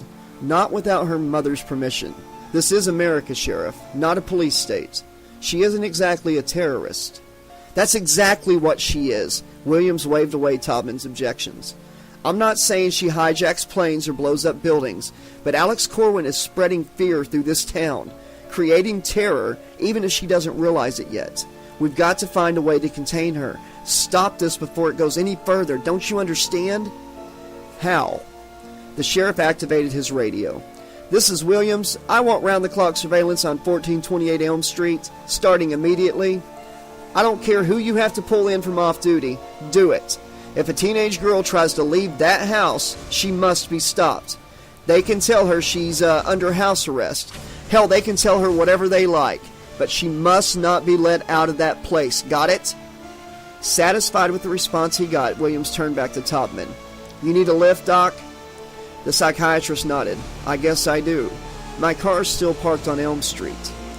I'll drive. You tell me everything you know about Alex Corwin. Chapter 16. You find the doorway. Not where you expected it to be, but you find it. One step and you're through into the sticky yellow light. Clouds of steam billowing up from the boiler room below. A voice of rusted steel and pain laughs at your fear, beckoning you closer, luring you down the spiral staircase. You smell rust and decay and terror, bitter in your mouth, choking your breath, suffocating. Fat drops of warm water spatter your skin from above, falling from an invisible ceiling. Chains chink and clink in the air as you pass them, descending still, lower and lower, until at last you reach bottom. What do you want? The monster breathes from behind you. I don't want to die, you admit. Kill or be killed. You know the drill. He hisses, but I don't want to hurt anyone. Not anymore. That didn't stop you before, fucker. I'll do it, you say. I'll do what you want. Kruger laughs at you. And? I'll be your disciple if you spare me. Why should I? I'll be whatever you want. Just don't hurt me. You'll be my good right hand among the waking. You'll kill and maim and torture, all to save your sorry skin. He laughs at your cowardice. You're ashamed, hating yourself, despairing, but still you nod. Kruger comes closer, his breath on your neck, his fingernails sliding across your skin. Very well. Prove yourself. Kill for me and I let you live. Who should I kill, you ask, not daring to look your master in the eye. You already know. Kruger laughs and you stumble away, terror and excitement fighting for control of your heart. Your breath coming in short gasps, the fear and the thrill of what you're going to do already coursing through your veins. You will kill for your master, and you will enjoy it. Alex opened her eyes, still gasping for breath. That wasn't me, she told herself over and over. That wasn't me. I did not just make a deal with Kruger, did I? No, I couldn't. I wouldn't. Alex sat up in bed, drawing her knees closer, hugging them to her chest. I have to believe that wasn't me with Kruger. But if it wasn't her, who was it? Peter? Heather? Or Chris? One of them had gone to Kruger, joined with him, allied themselves to the monster. One of them had betrayed her, and the others to save their own skin. But which one? Alex knew how frightened Peter was of Kruger, but that fear counted against him. She couldn't imagine Peter having the courage to face Kruger alone. Couldn't believe he would betray her. That left Heather and Chris. Surely Heather wouldn't align herself with that bastard. Alex thought long and hard before having to admit she didn't know Heather well enough to have an answer for that question. That left Chris. He was angry enough to embrace what Kruger was offering. The look in his eyes when he hit her at Heather's place, Chris scared the shit out of Alex.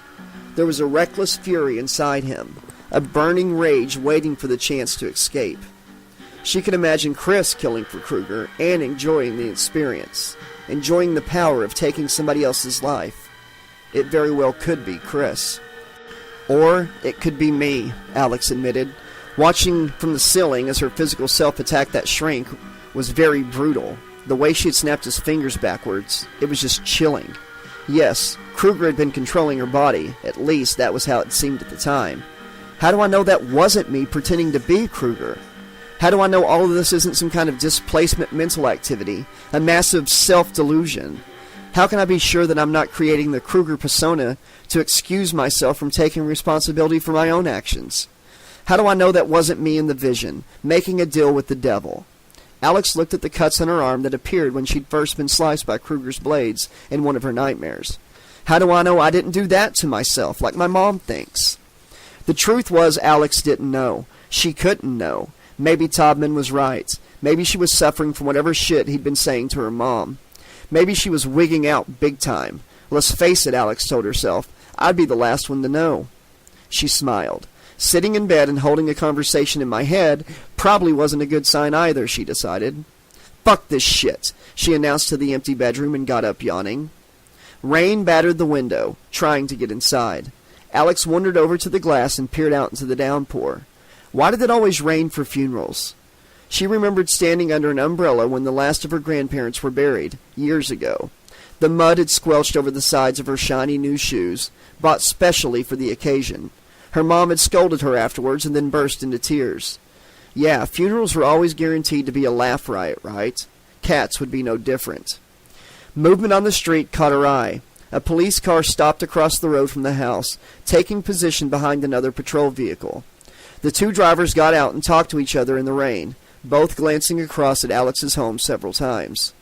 Eventually, one car left, but the new arrival remained, its driver keeping watch over Elm Street.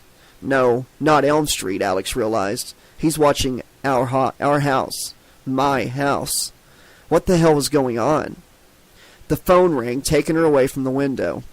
Hey, Alex, it's Heather. Yesterday afternoon, did you... The boiler room with Kruger? Yeah. I was there, too. So was Peter. We were all there. We all saw the same thing, Heather. That's what I was afraid of, Heather said. How is Kruger able to bring us together in one nightmare like that? I don't know. Peter and I were both dosed with Hypnosil at the time, but it didn't do us any good. Alex remembered the cop car outside. Heather, have you got police watching your house from the road? No, at least not that I've noticed. I can go check. Alex waited while Heather went to see. She almost hoped they were all being watched. That would be less frightening. Heather returned to the phone. No, nobody outside. Why? Have you got... Yeah, Alex explained. Went on to explain what had happened with Dr. Taubman as well. Guess I'm under surveillance or something. Well, find a way to sneak out, Heather replied. Chris thinks the four of us should meet. Talk about what Kruger said. If one of us gives in to that monster, we'll all end up dead, or worse. Alex thought about what she'd seen in her vision. It might already be too late. Still, it was worth a try. Where and when? The graveyard, after 1. It'll give us a chance to say goodbye to Kat. I've already talked to Peter about it, and he said he'd be there. Alex could hear knocking on a door at Heather's house. Mom? Can you get that? I'm on the phone. Mom? Silence followed, but no response came, except more knocking. I've got to go, Heather told Alex. Someone's at the front door. My mom must have already staggered off to work, nursing one of her killer hangovers. I'll see you at 1, Alex promised and hung up the phone. That's if I can find a way past my shadow outside, she realized. Heather hurried downstairs and opened the front door. Hey, what are you doing here? Can I come in? The new arrival asked. Heather let him enter and then closed the door after double-checking there were no police cars watching the house. God, being around Alex is making me paranoid, Heather decided. She looked at her visitor. So why the surprise visit? The rain finally let up about midday, much to the relief of Officer Goodman. He'd been sitting outside 1428 Elm Street all morning, dreading that girl trying to leave the house. Chasing teenagers down the sidewalk in the rain was not his idea of fun. Hell, why did they even have to keep watch on this place? He had a stack of yellowing paperwork on his desk at the station that he was planning to tackle today, until landing this ass-numbing assignment.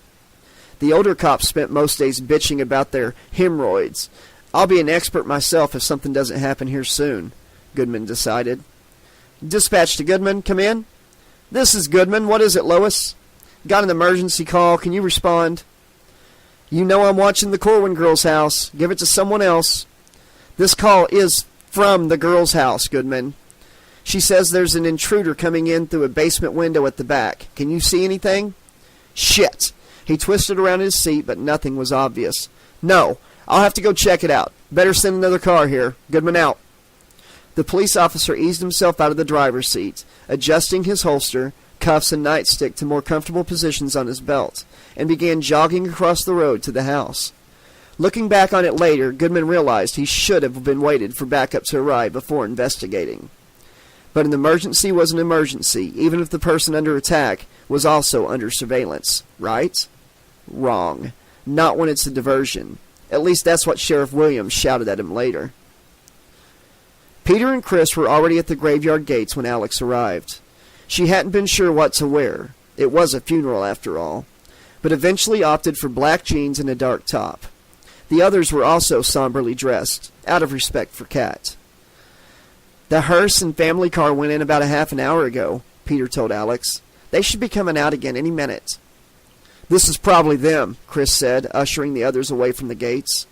Once the hearse and cortege had passed, the three teenagers walked into the cemetery. It was a vast field of grass and stone, crosses and headstones, evenly spaced on the undulating green, the last resting place of Springwood residents stretching into the distance. Tree-lined avenues divided the gardens of the dead, while more elaborate crypts stood up grassy knolls. The air was heavy and humid, wisps of steam gently rising from puddles evaporating in the afternoon sun.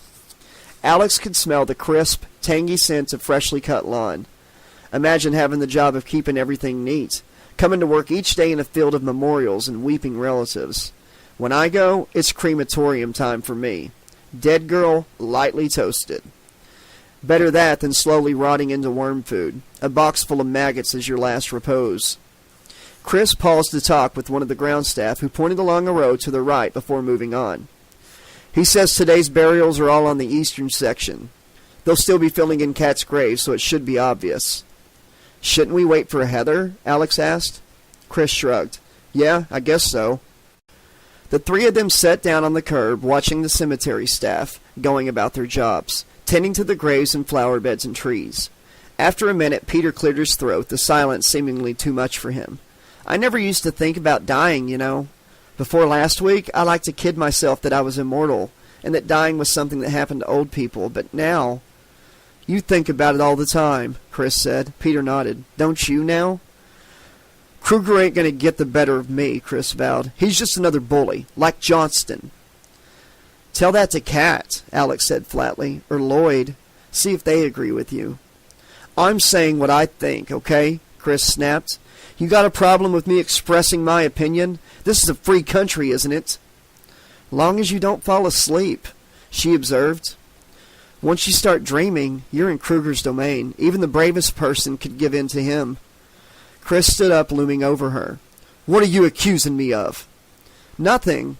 Just making sure we're still on the same side. He pointed a finger accusingly at Alex. I don't need a lecture from you. I got enough of that shit at home. She arched an eyebrow at him. How is your dad? Fuck you! Peter hurriedly got between the two of them. Hey, everybody calm down, okay? We're here for Kat. Chris turned away in disgust, checking his watch.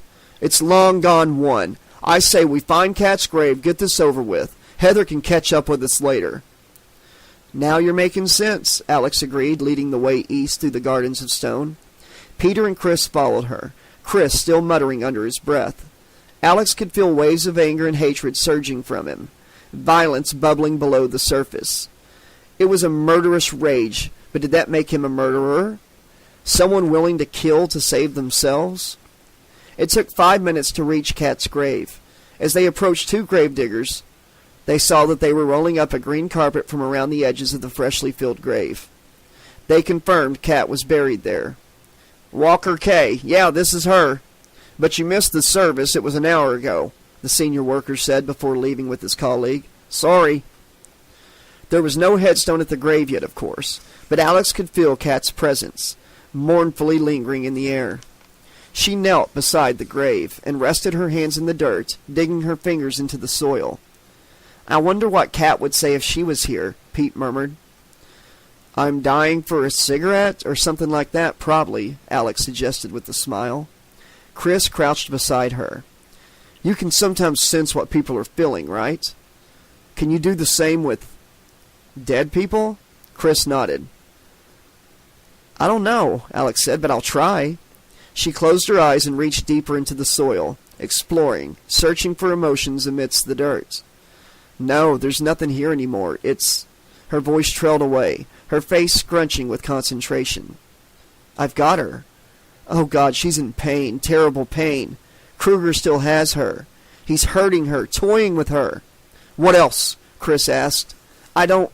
What else? He demanded, anger creeping into his voice again. Suffering, that's all I can feel. Kat's suffering. Alex opened her eyes, tears falling from them onto the dirt. She'll never rest in peace while Kruger has her in his power. She looked at Chris, then across to Peter, standing nearby. None of us will.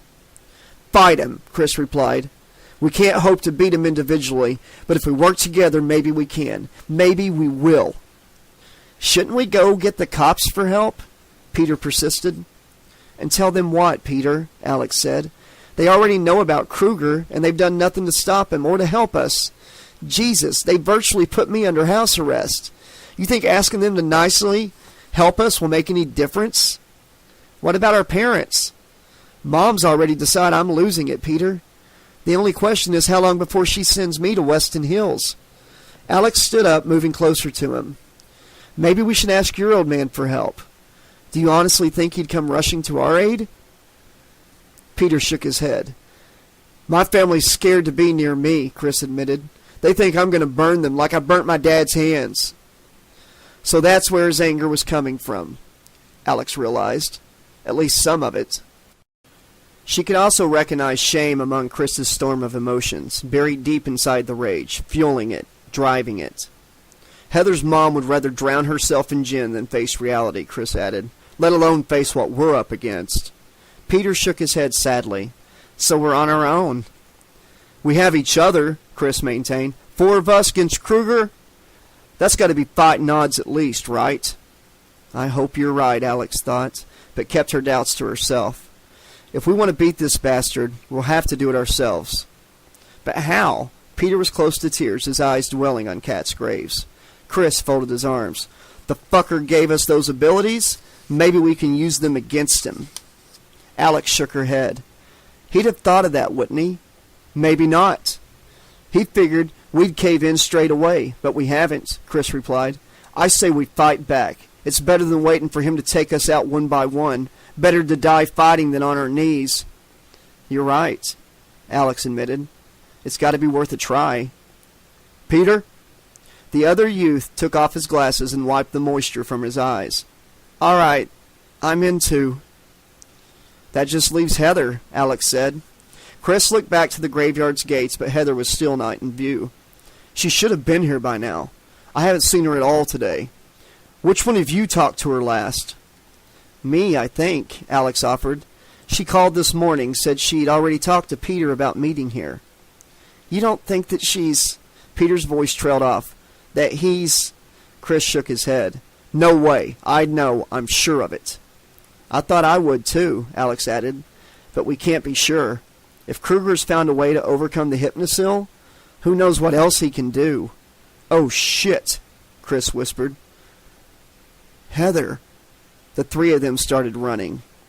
Tammy Sutherland staggered in through the kitchen door, gin bottles clinking against each other. She dropped her keys on the breakfast counter, dumped the bag in beside them, and swiftly removed the lid from her fresh supply of liquor. Hey, Heather, I'm home, honey, Tammy called out before pouring a more than generous slug of gin down her throat. I wasn't feeling too good, so I took the rest of the afternoon off. Thought maybe we'd pamper each other since you haven't got any school this week. Another tip of the bottle, another grateful swallow. Heather, you home, darling? A steady dripping sound got Tammy's gin-sodden attention, making her stop and listen. The sound wasn't coming from inside the kitchen. The dripping was out in the hall. Tammy lurched over to the door and peered through it. Yeah, there was something dripping in the hall. It made a puddle close to the stairs, a red puddle. Tammy moved closer, keeping one hand on the nearest wall for support. If there was a puddle on the floor, then the dripping must be coming from above the puddle, right?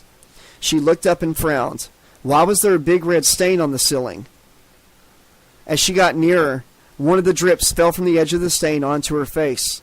It trickled down her skin and into her mouth, spreading across her tongue in a moment, warm and wet, tasting of iron, and... Tammy couldn't explain why she went up the stairs to the landing. She knew that must be there. To have made such a stain on the ceiling, pint after pint of the crimson liquid must have been spilled, enough to soak through the carpet and floorboards, and on through the ceiling panels. Despite knowing all that, she had to see what was on the landing. Some awful compulsion drawing her up the stairs, drawing her to see what was waiting there.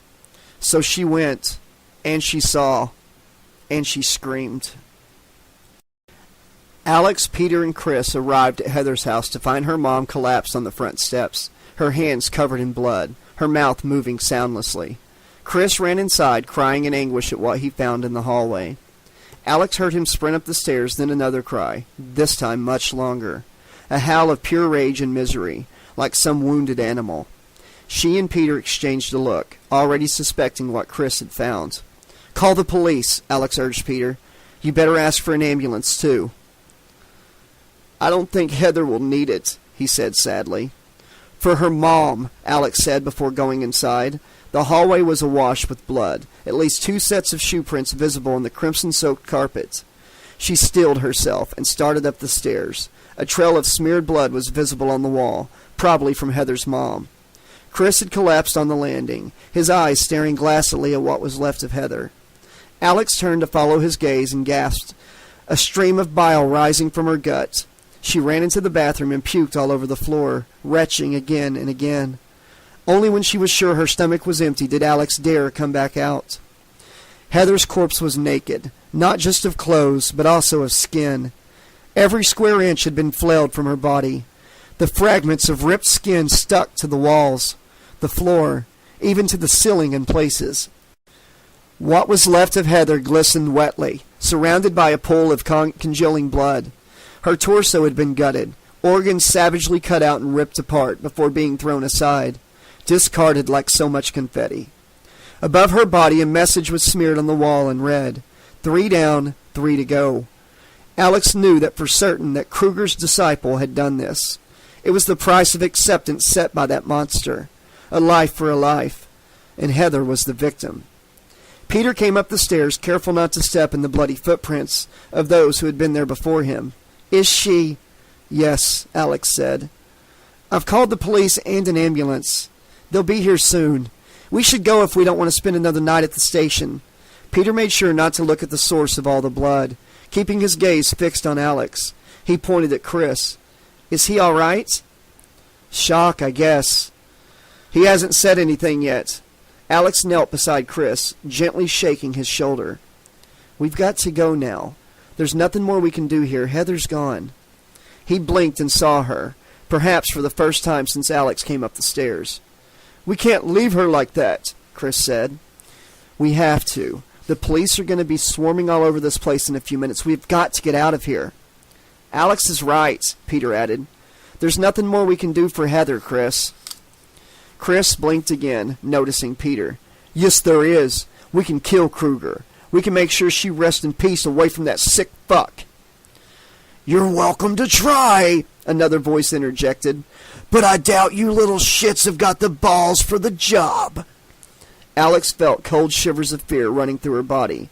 Not just her own fear, but that of Chris and Peter, too. The voice belonged to Kruger, of course. Alex twisted around to face him, but it wasn't Kruger smiling at her from the other side of the landing. It was Heather's skinned and gutted remains, her torso folding forward at the waist in a macabre mockery of something sitting upright. "Fuck," Alex whispered. "Can't you leave her alone, you bastard? She's dead. Let her be." What was left of Heather stood up, more of her insides spilling out on the floor, as the reanimated corpse got to its feet. Her dead face split into a ghoulish smile, the eyeballs dancing inside their sockets. Heather's skinless head tilted forward and looked at the rest of her body. Kruger's laughter taunted the 3 teenagers. "Guess beauty is only skin deep after all, huh?" Chris sat up on his feet, fists clenched, spoiling for a fight. "What do you want from us, you bastard? What?" "Kill for me, spread my name, feed me with terror, make me strong." Heather's corpse folded its arms. "Or weren't you paying attention?" "We won't do it," Chris snarled back.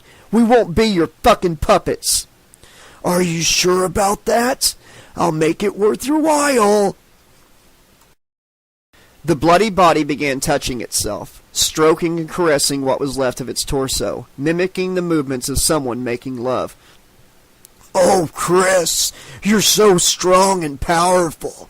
Hold me, Chris. Hold me closer." "Fuck you," Chris screamed, the veins on his neck bulging. Only Alex and Peter holding him back prevented Chris attacking Heather's corpse. I think you already did that, big boy. Kruger laughed at Chris, laughed at all of them. Alex could hear sirens approaching. Nearly time for me to go, Kruger announced. Heather's corpse pointed at itself. This bitch is with me now. Who's next? If anyone would like to die, please put your hands up. Tires screeched to a halt outside the house.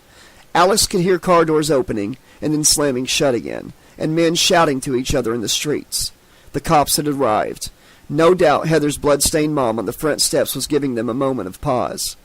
I can almost hear the safeties on their guns being flicked off, Alex thought. She tugged on Chris's arms. We've got to go. We've got to get away from here, she urged. Kill you later, dudes, Kruger's rasping voice announced. Then he was gone. Heather's corpse collapsed on the banisters of the stairwell before tumbling over and smashing down on the bloody steps below, bones snapping and breaking in a wet jumble of noise. Peter looked past Heather's remains to the front door.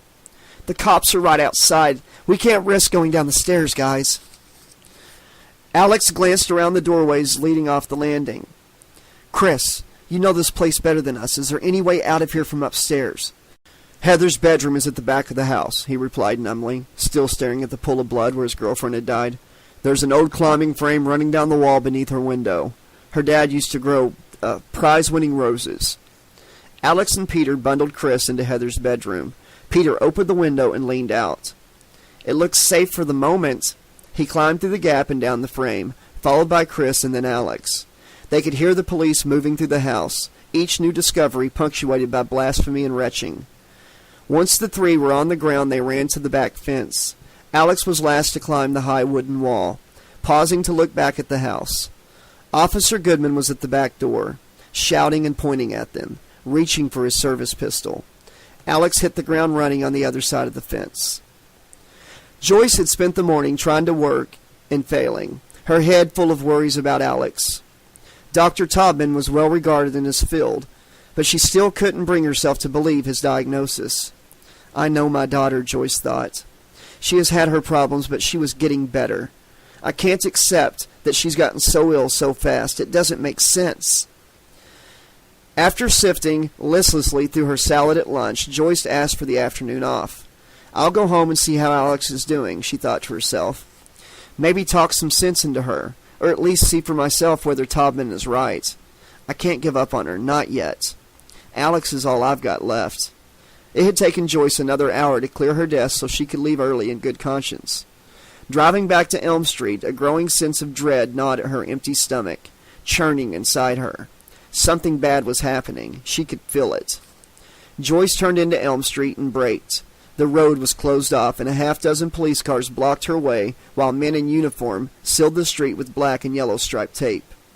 Already a morbidly curious crowd had gathered, and was straining against the temporary barrier, trying to get a better look at what was going on. Joyce relaxed slightly when she realized it wasn't her house where all the police activity was focused.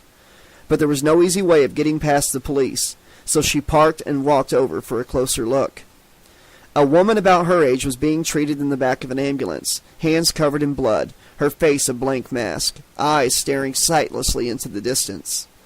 Bloody handprints were visible on the front door of the house, through which cops and county officials were bustling back and forth. Another police car nosed its way through the throng of rubberneckers trying to get closer to the scene. Eventually, it gave up and stopped, a man in his 50s with the sheriff's badge emerging from the vehicle. Joyce recognized one of the cops maintaining the police cordon. It was Officer Goodman, who had interviewed Alex a few days earlier. Maybe he could tell her what was going on. She waved at him, but he seemed unhappy to see her there, and ignored the gesture. Instead, he approached the sheriff, and the two men consulted in low voices, occasionally glancing across at Joyce. She'd seen those troubled looks before. She'd been right. Something was wrong here, and somehow Alex was involved. Oh, God. Maybe Dr. Taubman was right. Maybe I should have let him take Alex to Weston Hills last night. Please don't let my baby be dead, Joyce prayed. Chapter 17. Williams had seen some horror shows in his time. You didn't get to be sheriff in a place like Springwood, with all its troubles, without witnessing the worst that humanity could do. But the bloodbath inside the Sutherland house beggared belief. What kind of animal could commit such an atrocity? To skin a teenage girl's corpse was bad enough, but to have done it while she was still alive? Williams couldn't have thought that possible if the coroner hadn't suggested it after he finished throwing up in the bathroom. Then there was the gutting of the body before it was tossed down the stairs like a dirty pillowcase, empty and unwanted. What the fuck was this town coming to? Williams didn't want to believe Kruger was back, but shit like this was making that hard to maintain. Hell, America had seen teenage rampages turn high schools into slaughterhouses, but that was with guns. Even freaks like Bundy and Manson would blink twice before turning the prom queen into so much chopped meat. No, whatever was behind this, it was a sickness beyond anything even Springwood had witnessed before. The sheriff turned away, unable to take it in. Something worse than Kruger that didn't bear thinking about. He would see this grisly business through to its conclusion, and then he would resign and take early retirement. He'd be lucky if he didn't end up eating a bullet within a year as a way of getting this nightmare out of his thoughts. After seeing all he ever wanted to, and plenty more inside the house, the sheriff staggered back outside, hungry for clean air. He had asked Goodman to take the Corwin girl's mother to one side for questioning. Goodman had seen Alex and 2 other kids fleeing the house immediately after police entered the property. Williams found it hard to believe teenagers could have committed this heinous crime, but Taubman's description of Alex's psyche from the previous night was still ringing in his ears. Delusional, sociopathic, multiple personality disorder, a danger to others as well as herself. None of that would be admissible in court, thanks to doctor-patient confidentiality, but it was vital for knowing what they were dealing with. Alex Corwin was a menace, and she had to be stopped. Maybe she had formed some sort of death pact with the other kids at the drug trial. Hell, maybe these psychotic episodes were happening as a result of a side effect of the serum they were given. He'd read about cases where kids who took PCP tried to eat each other like they were cannibals. Maybe the serum had a similar effect? I don't know the answers, the sheriff thought bleakly, but I do know this. 2 teenagers are dead, and Alex Corwin was seen near both bodies in suspicious circumstances. Maybe she was right. Maybe Kruger was back, terrorizing Springwood once more. Or maybe it was Alex herself causing these deaths. Whichever was true, they had to find her and lock her away. Sorting out the consequences of what had happened in the last few days could wait for later. Stopping the killings? That was all that mattered now. Having made up his mind, he strode over to Mrs. Corwin. "Excuse me, ma'am. I'm Sheriff Williams. Have you seen your daughter at all today?" "Yes, of course. I left her at home this morning when I went to work. I was driving home to check on her when I saw all the police cars outside this house and stopped to see what had happened." "A murder," Williams replied, not wanting to elaborate. "One of your daughter's classmates is dead." "Oh my God," Miss Corwin whispered. "Do you know who's responsible?" "We're still investigating. The reason I asked about your daughter is that, well, she was seen fleeing the scene as my men arrived." "Alex? But that's impossible. She's at home." "Not anymore," the sheriff was forced to admit. "I've had my men watching your house, but Alex snuck out shortly after noon today." "Hold on a second. You've had men watching my house? Why?" Oh boy, William thought. Now the shit really hits the fan. He recounted what Taubman had told him, the other incidents involving Alex, and vaguely hinted at his own suspicions about Mrs. Corwin's daughter. She did not take it well. "Dr. Taubman should not have shared that information with you, Sheriff. It's a clear breach of my daughter's civil rights, especially as Alex is still a minor. Anything Taubman said is illegally obtained information. My lawyer will hear about this." "What about the dead girl in that house?" William spat back at her. "What about her rights? She's been flayed alive, gutted, and thrown down a staircase, and your daughter was spotted fleeing the scene. How am I supposed to interpret that scenario? Perhaps your lawyer can help me with that, too?" "This is ridiculous. I know my daughter Alexandra may be a little unstable, a little on edge, but she is not a murderer, Sheriff. You've met her. You can't honestly believe she would kill her classmates, can you?" "I don't know what to believe anymore, ma'am," he said quietly, "but I've got 2 suspicious deaths, and your daughter has links with both of them. We need to find Alex. If she is a danger to others, then she needs treatment. For all we know, she could be in danger too. If that's the case, we need to protect her. Either way, we have to find her, and we need to find her now. Williams could see Mrs. Corwin was struggling to cope with all this. He placed a comforting hand on her arm. I know Taubman should not have told me what he did, but that can't be undone now. The most important thing is finding Alex before somebody else gets hurt, including her. Now, do you have any idea where your daughter might be? I don't know, she sobbed, losing control of her emotions. Think. Where has Alex gone lately? Has she made any new friends? Mrs. Corwin pushed the tears from her eyes, smearing mascara across her cheeks. Peter. She's been hanging around with a boy called Peter O'Mahony. He lives further along Elm Street, and, Principal Shea mentioned another student, too, Christopher something. Harris, I think. Christopher Harris. What about places she hangs out? Anywhere Alex told you she was going, particularly in the last few days? Mrs. Corwin sniffed, trying to pull herself together. The hospital. She went to Springwood General to visit a friend. I remember Alex mentioning that to me. I'm sure of it. She looked hopefully at the sheriff. Does that help at all? He smiled at her encouragingly. Yes, that's a big help, Mrs. Corwin. I'll get my men looking for Alex immediately, with information that you've given us. Now, I suggest you go home and wait. I'll have a female officer sent round to keep you company. It's best you aren't alone at a time like this. The sheriff watched as she stumbled away. Once Mrs. Corwin was out of earshot, he activated his radio.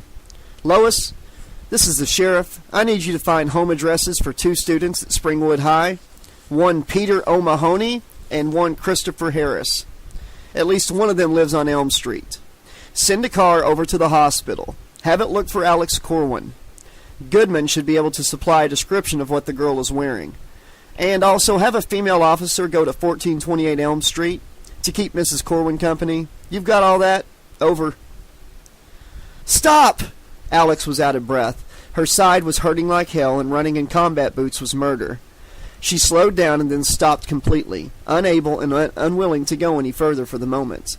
Ahead of her, Chris and Peter paused to look back. We can't keep running away, she gasped. The police will find us sooner or later. She's right, Peter told Chris. But what about Heather? He protested. She's dead, Alex said sadly, slowly getting her breath back. There's nothing we can do to bring her back, Chris. And you're just going to accept that? It's a fact, Chris. Unless you're planning on resurrecting her, the dead stay dead. That's it. Game over. What about Kruger? He demanded. That bastard died 2 generations ago and he's still haunting us. He's killing us. I know, Alex agreed. What do you think we should do? We could fight him, Peter suggested. The others looked at him. If we don't want to kill each other or get killed, we have to beat him somehow. With what? Chris sneered. You said it yourself. We've got these abilities. We should use them against Kruger. Give him a taste of his own medicine. Peter's eyes lit up at the idea. We could go into training, learn how to turn our talents into weapons against him. Chris shook his head. We haven't got time for that. Besides, we're not the motherfucking X-Men.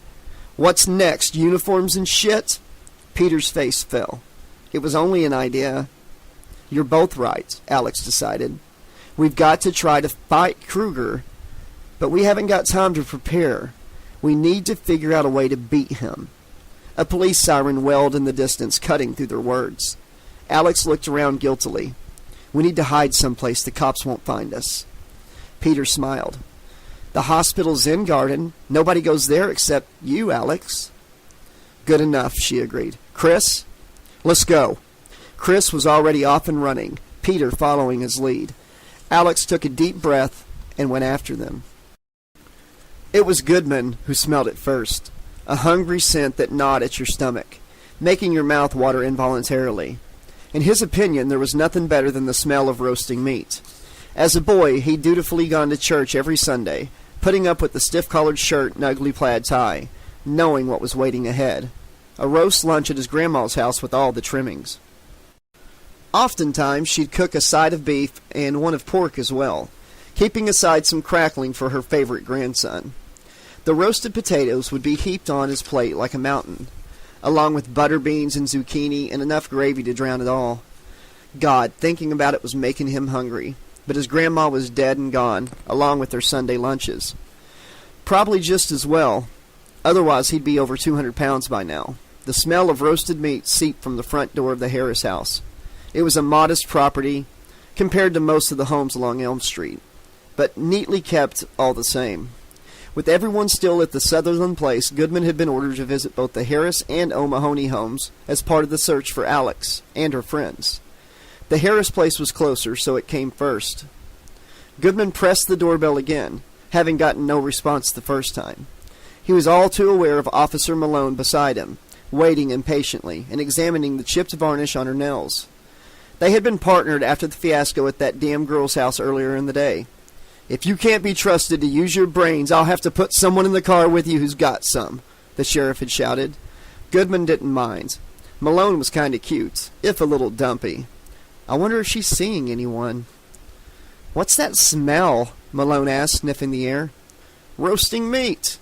"Who roasts meat on a Tuesday afternoon?" she wondered.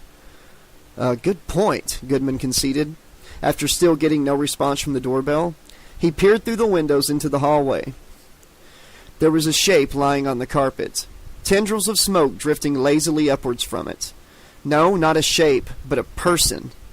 "Oh, shit," Goodman whispered. "I think I see a body inside." "Terrific." Malone drew her weapon and stepped away from the door. "Just get back, I'm going to kick it in," she announced. The door splintered inwards at the first impact of her police-issue boots.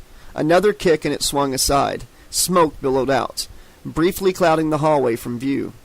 When it cleared, both officers could see what was on the floor. Gideon Harris was reaching towards them, hands stretched out in supplication, lips pulled back from his teeth as if screaming, but he was obviously dead, apparently burnt alive where he lay. "Oh, good God," Goodman gulped. "That wasn't roasting meat we smelled." Malone grimaced. "It was roasting flesh. Human flesh." Goodman was too busy barfing on the lawn to agree with her. It was nearly 4 when Alex, Chris, and Peter reached the Zen garden. Chris sank onto the stone bench and put his head in his hands, his shoulders gently shaking. Peter watched from one side, exchanging glances with Alex. Alex was moving around the garden, thinking out loud. "Kruger is only supposed to attack us in our dreams. We know that much for certain. But all of us who took the serum are now linked. If one of us is dreaming, all of us are vulnerable." "So we took the hypnostill to stop ourselves from dreaming. That should have kept us safe," Peter replied. "But it didn't." "Right. The question is why not? Either the serum counteracts the effects of hypnosil, or something else does. If we could figure that out, we'd be safe from Kruger for a while." She stopped moving from stone to stone, suppressing a yawn. "I'm so tired. I can hardly think." "We all are," Chris murmured. "Kruger keeps attacking us when we sleep, wearing us down, not giving us a damn chance to think." "And each time he does, our fear grows and he gets stronger," Peter said. "What happens when Kruger gets strong enough to escape our dreams?" Alex wondered. "How will anyone be safe from him then?" "Like I said," Chris replied, "we've got to stop him while we can." "Hang on," Alex interjected. "We were all awake when Kruger possessed Heather's body, right?" "None of us were dreaming then." The two boys looked at each other and nodded. Heather was already dead. So was Kat. None of us were dreaming. So how was Kruger able to manifest himself outside our dreams? How is that possible? "It shouldn't be," Peter agreed. "All 5 of us are accounted for." "But there were 6 of us injected with the serum," Chris realized. "Exactly." "Lloyd?" Peter shook his head. "But he's in a..." "That doesn't mean he stopped dreaming," Alex said, cutting him off. "Probably the reverse. Every time Lloyd begins dreaming, each of us is vulnerable to Kruger. It doesn't matter if we're awake or asleep, dreaming or not." Chris stood up. "That bastard is using Lloyd like a battery, feeding off the power of his nightmares. For all we know, it's Kruger keeping Lloyd in a coma so he can sustain a link to all of us. Fuck! Why didn't we see this sooner?" Alex smiled grimly. "Because Kruger kept us so shit scared, so busy looking over our shoulders, we didn't have time to figure it out. He's been playing us from the start, toying with us, just like he said he would. So how do we stop him? Peter asked. Alex remembered Kat's vision about one of them murdering Lloyd. Killing him would sever the link between all of them and Kruger, but she had no intention of murdering someone to save herself. That would make her no better than Kruger himself. Well, Alex, you've got all the answers, Chris said. What do we do? We've got to find a way of waking Lloyd, she replied. While he stays in that coma, we'll never beat Kruger. Come on. Alex went to leave the garden, but stopped abruptly at the entrance. A police car was cruising the hospital grounds. 2 bored cops inside lazily scanning the surroundings. Alex pressed herself back into the bushes, keeping Chris and Peter behind her out of sight. The vehicle stopped outside the hospital's main entrance. You think they're looking for us? Chris whispered under his breath. Alex shrugged. We can't risk going past them. We'll have to wait them out. The sheriff was still standing outside the Sutherland house when the news came through about the burnt body further along Elm Street. Malone and Goodman had found a dead man roasted to a crisp at Christopher Harris's home. More accurately, Malone had found the body, since Goodman was still outside puking his guts up when Williams arrived.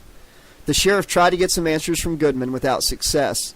It was all the vomiting cop could manage to weakly jerk a thumb towards the house. Malone emerged from the front door as Williams approached. Dispatch says you've got a burns victim in there. Does it look suspicious?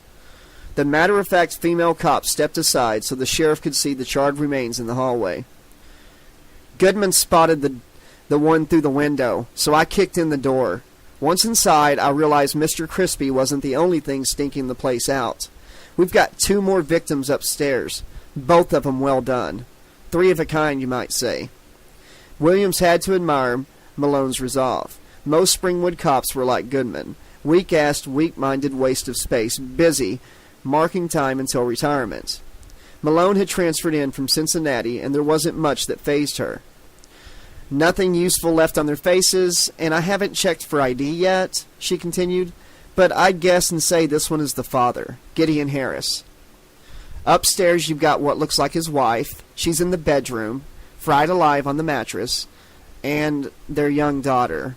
Girl can't have been much older than 7 or 8. Is she, Malone nodded, swallowing hard, torched, like her parents. She grimaced. We find the sick bastard who did this. I'm going to enjoy attending his execution. Pity we don't use the electric chair anymore. It'd be more poetic justice. Williams moved quickly through the house, confirming for himself what Malone had seen. Strangely, it was the mother's body that upset him more than that of the little girl. If the woman's corpse was that of Mrs. Harris, she'd been wearing a dressing gown like the one he'd bought his own wife last Christmas. A few scraps of singed fabric hung limply over the edge of the mattress, a mute testament to the ferocity of this murder. She must have burned to death in less than a minute. What kind of accelerant had the killer used to achieve such an effect? Strangely, there was none of the usual smells Williams associated with arson attacks. No gasoline stench, no whiff of alcohol in the air. If he didn't know any better, the sheriff might almost believe the poor souls had spontaneously combusted. He emerged from the house pale and sweating, mopping his brow with a handkerchief. He smiled at the female officer. Good work, Malone. You better stay here and keep the scene secure until the forensic team arrives. Could be hours before they get here. Mopping up what's left of Heather Sutherland has taken me some time. Malone nodded and shrugged. Goodman had recovered enough to stagger over and join the conversation. I'll stay with Malone, he offered, still wiping the last flecks of puke from his chin. Best if there's 2 of us here, in case the perp comes back. Forget it, Williams snarled.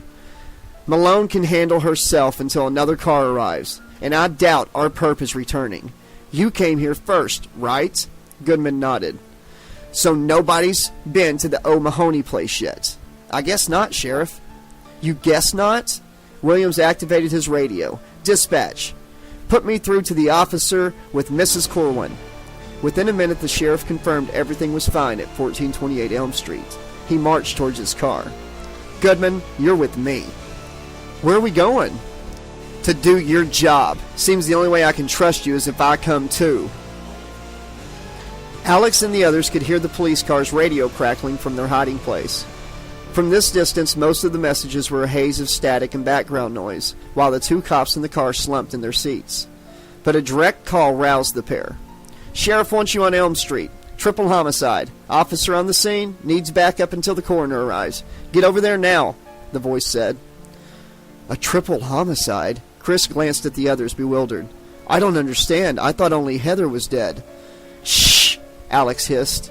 They listened intently as the cops in the car responded to their summons, asking for the full address. "It's 1498 Elm Street. 2 adults, 1 male, 1 female, and a girl. All burned alive. Sheriff suggests you stand guard outside. Leave the rest to the coroner." The police car drove away, leaving the hospital entrance unguarded.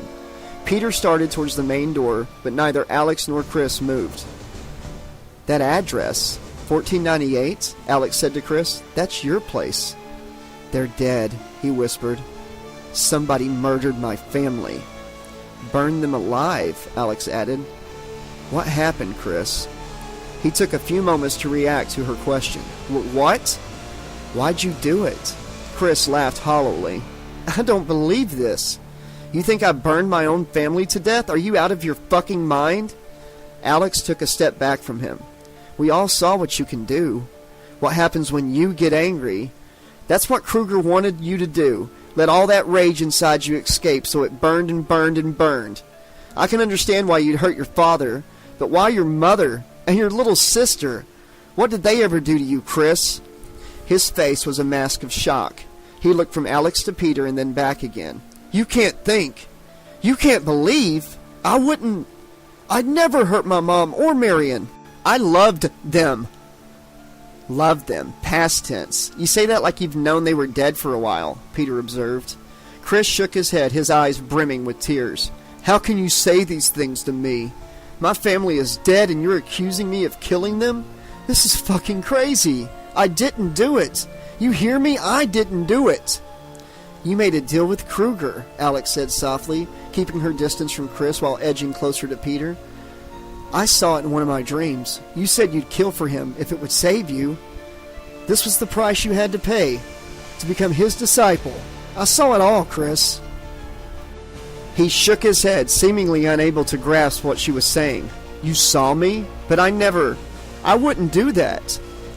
"I didn't know it was you," Alex conceded.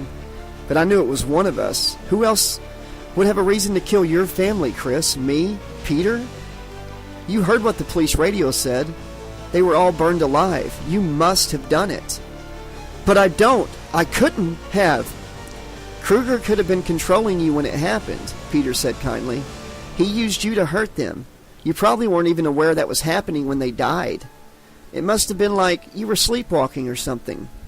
Chris shook his head vehemently. "You're wrong, both of you. I haven't made any deal with Kruger, and I didn't murder my family. If they are dead, Kruger must have done it, and now he's framing me, making it look like I'm the murderer. But I'm innocent. I would never hurt my baby sister or my mom." "And your father?" "Yeah, I hurt him before, but that was an accident. I told you about that. I would never kill him, no matter how much I hate him." Chris held out his hands to them. "You've got to believe me. I didn't do this." "Chris, I'm sorry," Alex began. "Don't," he warned. "I can't believe you'd think I'd—" Chris gave up trying to persuade them and ran off, disappearing between the trees. Alex realized she'd been holding her breath, waiting to see what would happen next. "Shit, I thought he was going to burn us too." "Yeah, I kept expecting my clothes to catch fire," Peter frowned. "God, you don't think he killed Heather too?" "No. He was more shocked than either of us about what happened to her." Another thought occurred to Alex. "What if we're wrong about him, Peter? For all we know, Kruger's strong enough to kill for himself outside dreams." "Maybe," Peter said. "What can we do about it?" "Either way.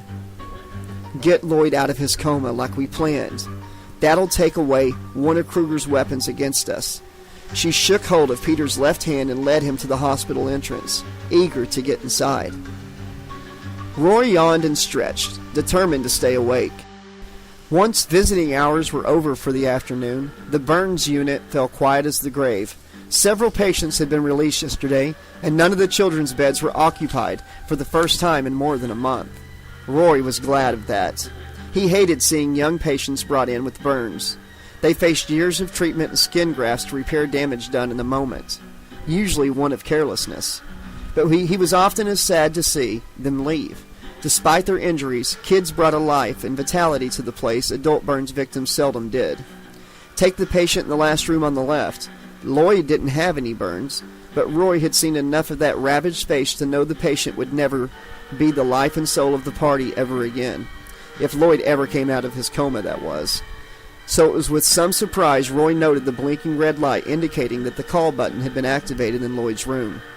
Nobody had visited the comatose teenager today, so either someone else was pushing the button or else Lloyd had come out of his coma.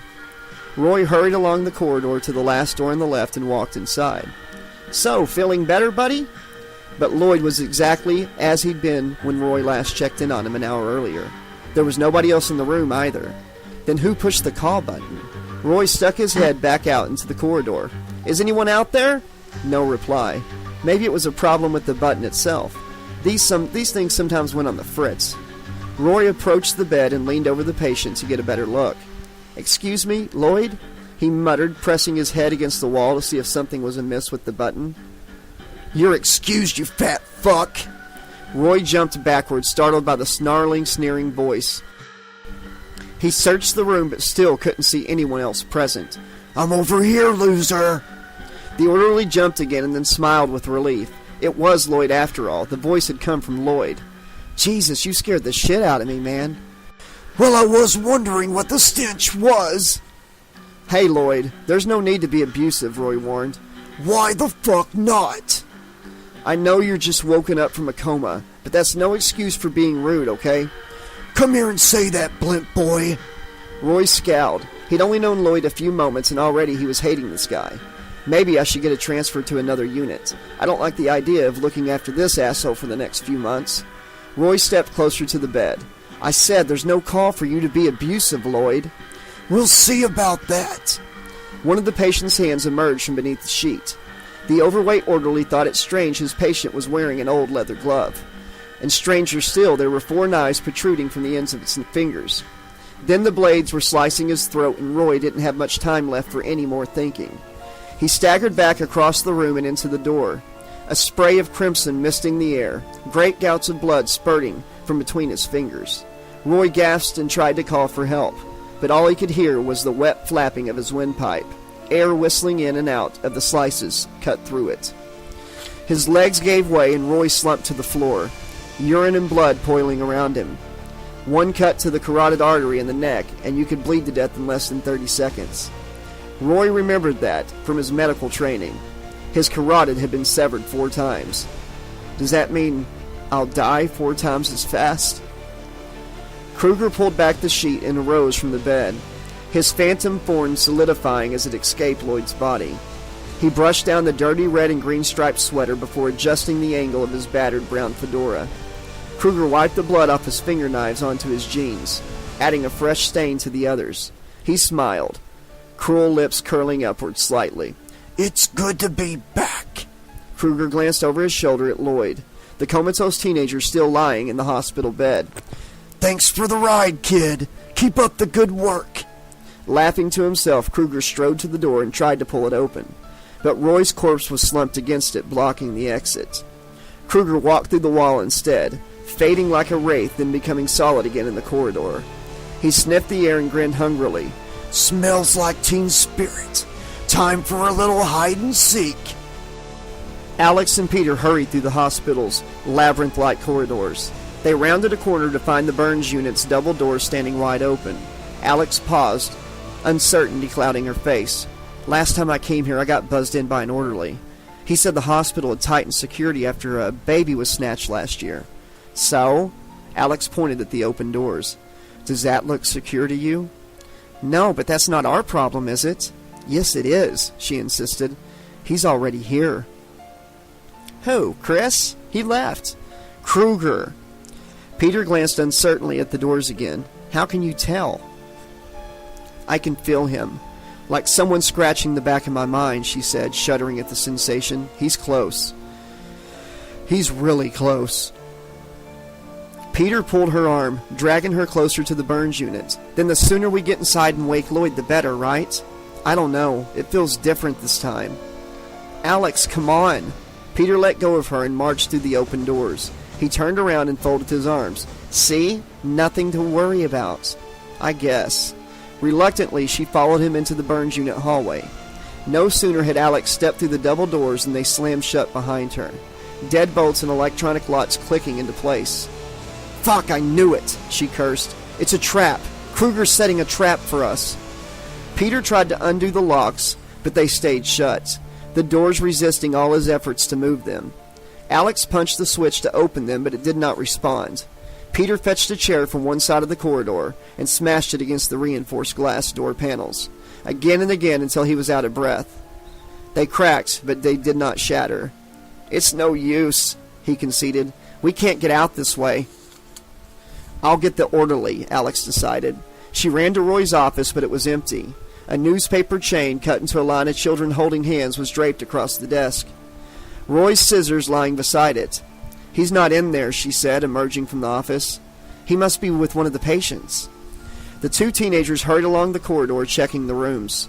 As they reached each doorway, it slammed shut, locks clicking into place, shutting them out. Alex could see patients inside the rooms, fear and concern on their faces. Some tried to open the doors or windows, without success. Peter called to her from the other side of the hall. Alex, it's him! She ran to Peter, who was pointing through a glass panel in one of the locked doors. Inside, Kruger was terrorizing a young woman, whose legs were wrapped in gauze and bandages.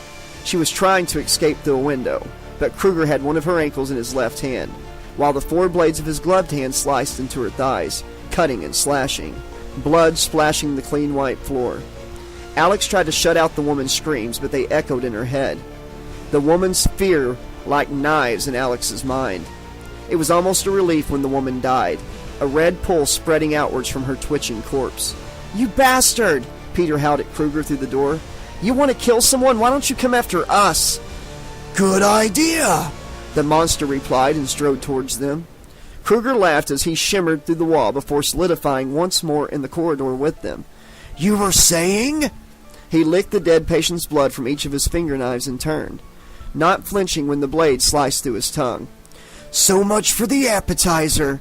Bring on the entree. No! Peter stepped in front of Alex. I won't let you hurt her too. Kruger smiled and winked at Alex. I think he's got a crush on you. Peter looked around and saw the discarded chair way down the double doors. He reached a hand towards it, beckoning the chair closer, but it didn't move. Kruger's mocking laughter echoed loudly in the corridor. What's the matter, Peter? Can't get it up? Peter closed his eyes, the strain of concentration evident on his face. The chair began to twitch in response, slowly sliding across the floor towards him. It's moving, Alex gasped. Peter, you're doing it. He smiled and clenched his hand into a fist, then flung it towards Kruger. The chair mimicked his movement, crumpling into a ball of metal before shooting through the air. It punched into Kruger's chest, knocking the maniac 20 feet backward in the air. He thudded into the far wall and slumped to the floor. I did it, Peter said disbelievingly, but Kruger shook himself awake and began getting up again. Is that the best you've got, shithead? Peter sent another chair hurtling towards the tormentor, then another, but Kruger brushed them aside as if the metal missiles were no more than crumpled pieces of paper. Slowly, remorselessly, he advanced on Peter and Alex. Peter looked around, but there was no more furniture to use as ammunition. Kruger grabbed him by the throat and threw him through the door of the butchered woman's room. The teenager's glasses flew off as he hit the floor, one leg folding awkwardly beneath him in the pool of blood, his body still and lifeless. No! Alex whispered, her attention focused on Peter, willing him to get up, to give her some sign he was still alive. No! Forget that little shit, Kruger whispered in her ear. You want a real man between your legs, Alex? Come to Daddy. Fuck you, she snarled, ramming an elbow into his nose and smashing the bones backwards through his brain. He went down with an anguished cry of surprise, black blood spurting from his features. Alex ran, desperate to get away from this monster. I've got to get Lloyd. She screamed inside her mind. I've got to wake him up. Chapter 18. The sheriff watched impatiently as Goodman knocked on the door of Peter O'Mahony's home. "Sorry, sir, no answer." "This isn't a social call, Goodman. Kick the goddamn door in." "But we haven't got a warrant. Anything we find inside won't be admissible in court, sir." The overweight officer protested. Williams shook his head. "Trust me, the case will never get to court. Even if we do find somebody to charge, they'll plead insanity, and it'll never go to trial. Now get out of the damn way." Goodman hastily stood aside as the sheriff kicked the door open. Williams drew his sidearm and went inside, Goodman following cautiously. Both of them sniffled the air. "Smells like the Harris place all over again," Goodman commented, gulping to hold down what little remained of his lunch. "It's coming from the kitchen," Williams decided. He advanced along the hallway towards the back of the house, sidearm held in both hands, one finger tightening around the trigger. The sheriff nodded for Goodman to cover him, then burst into the kitchen. "Oh, God," he whispered. "Not another one." Alex reached the door to Lloyd's room, but it would not open. She hammered at the wood, slamming her shoulder against the door. All too aware, Kruger was stomping towards her. Alex leaned against the glass panel in the door to see if the lock was bolted shut, like all the other doors. It wasn't, but Roy's bloody corpse was slumped against the door, holding it shut.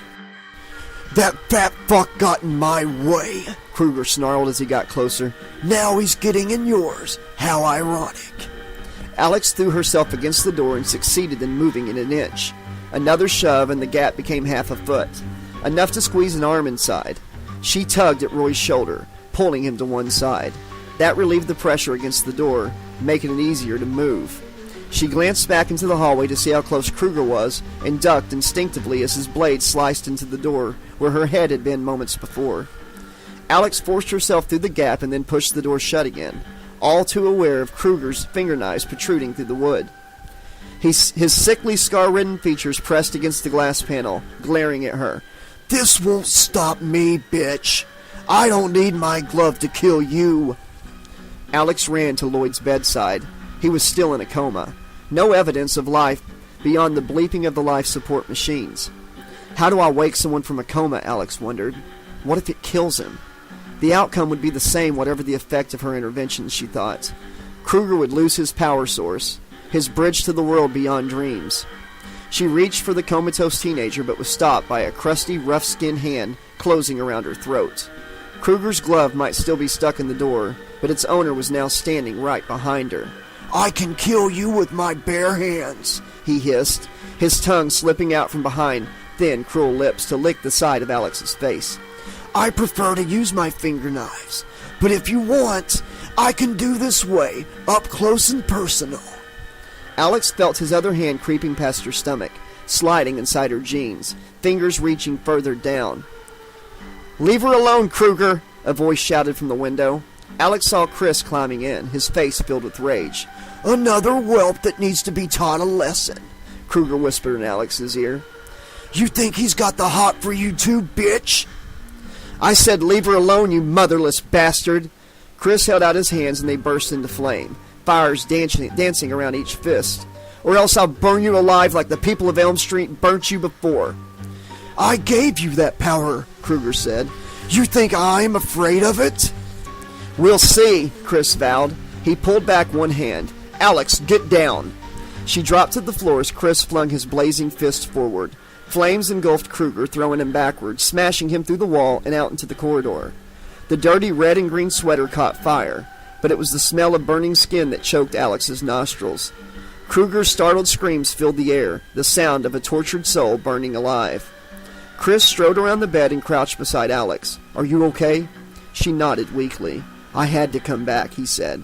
"I had to help you fight him. It was the only way I could think of proving I didn't make a deal with that devil." "I'm sorry," she whispered. "I was wrong about you." Chris nodded. "Where's Peter?" "I think he's dead," Alex said, admitting it out loud for the first time. Chris straightened up. "Enough is enough," he vowed, stepping through the hole created by Kruger's flying body and moving out into the hall. "I'm going to deal with this fucker once and for all." Alex watched him go and then turned back to Lloyd. She rested a hand on his shoulder. "Lloyd, you've got to wake up," she urged. "You've got to help us." Lloyd yawned and stretched. Man, this was some totally excellent shit. He had stumbled into this field like ages ago and found it full of the best grass ever. Some kind soul had taken the trouble of harvesting a bushel of the leaves. Better still, it was dried and ready for rolling, along with a limitless supply of cigarette papers and his trusty Zippo, with the marijuana plant embossed on its side. So Lloyd had done what any red-blooded American teenager with a liking for getting high would do. He sat down, wrote himself the mother of all joints, and indulged in some serious relaxation. This was the fucking life. Forget all that school shit and homework and hassles and, all that shit. Drop out, tune in, and get the fuck off your face. That was the idea of a good time. Lloyd had composed a little song to accompany his pleasure, and he sung it to himself every now and then. Everything seems twice as nice when you're token in a stoner's paradise. Just those two lines over and over again. They never failed to make him smile. Oh yeah. Sometimes Lloyd felt like there was something he should be doing, but he was too wasted to remember what it was. Maybe he had to be somewhere, but shit, where could be better than here, right?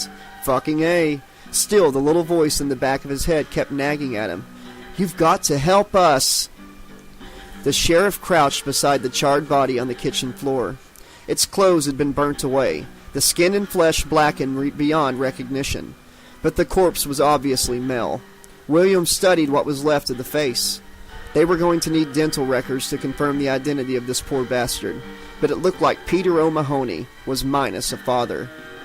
Goodman stayed where he was at the other side of the kitchen, keeping plenty of room between him and the burnt remains. You spot something? The sheriff pointed to the back of the corpse's head. This guy was shot through the brain before being set on fire. We could have a copycat killer on our hands. A burst of static heralded a message from dispatch. Williams listened, his brow furrowing. And the coroner is sure about that? Another crackle from the radio. Okay, tell him we've got another one here, same thing. Williams out. Goodman holstered his sidearm and reluctantly joined the sheriff beside the corpse. What did the coroner say? Preliminary examination of the three bodies at the Harris place suggests all of them were shot and killed before they got burned, just like this one. Torching the bodies was an after. The radio cut him off again. Goodman also got the transmission this time. Dispatch to all units, reports of screaming and violence inside the Burns unit at Springwood General.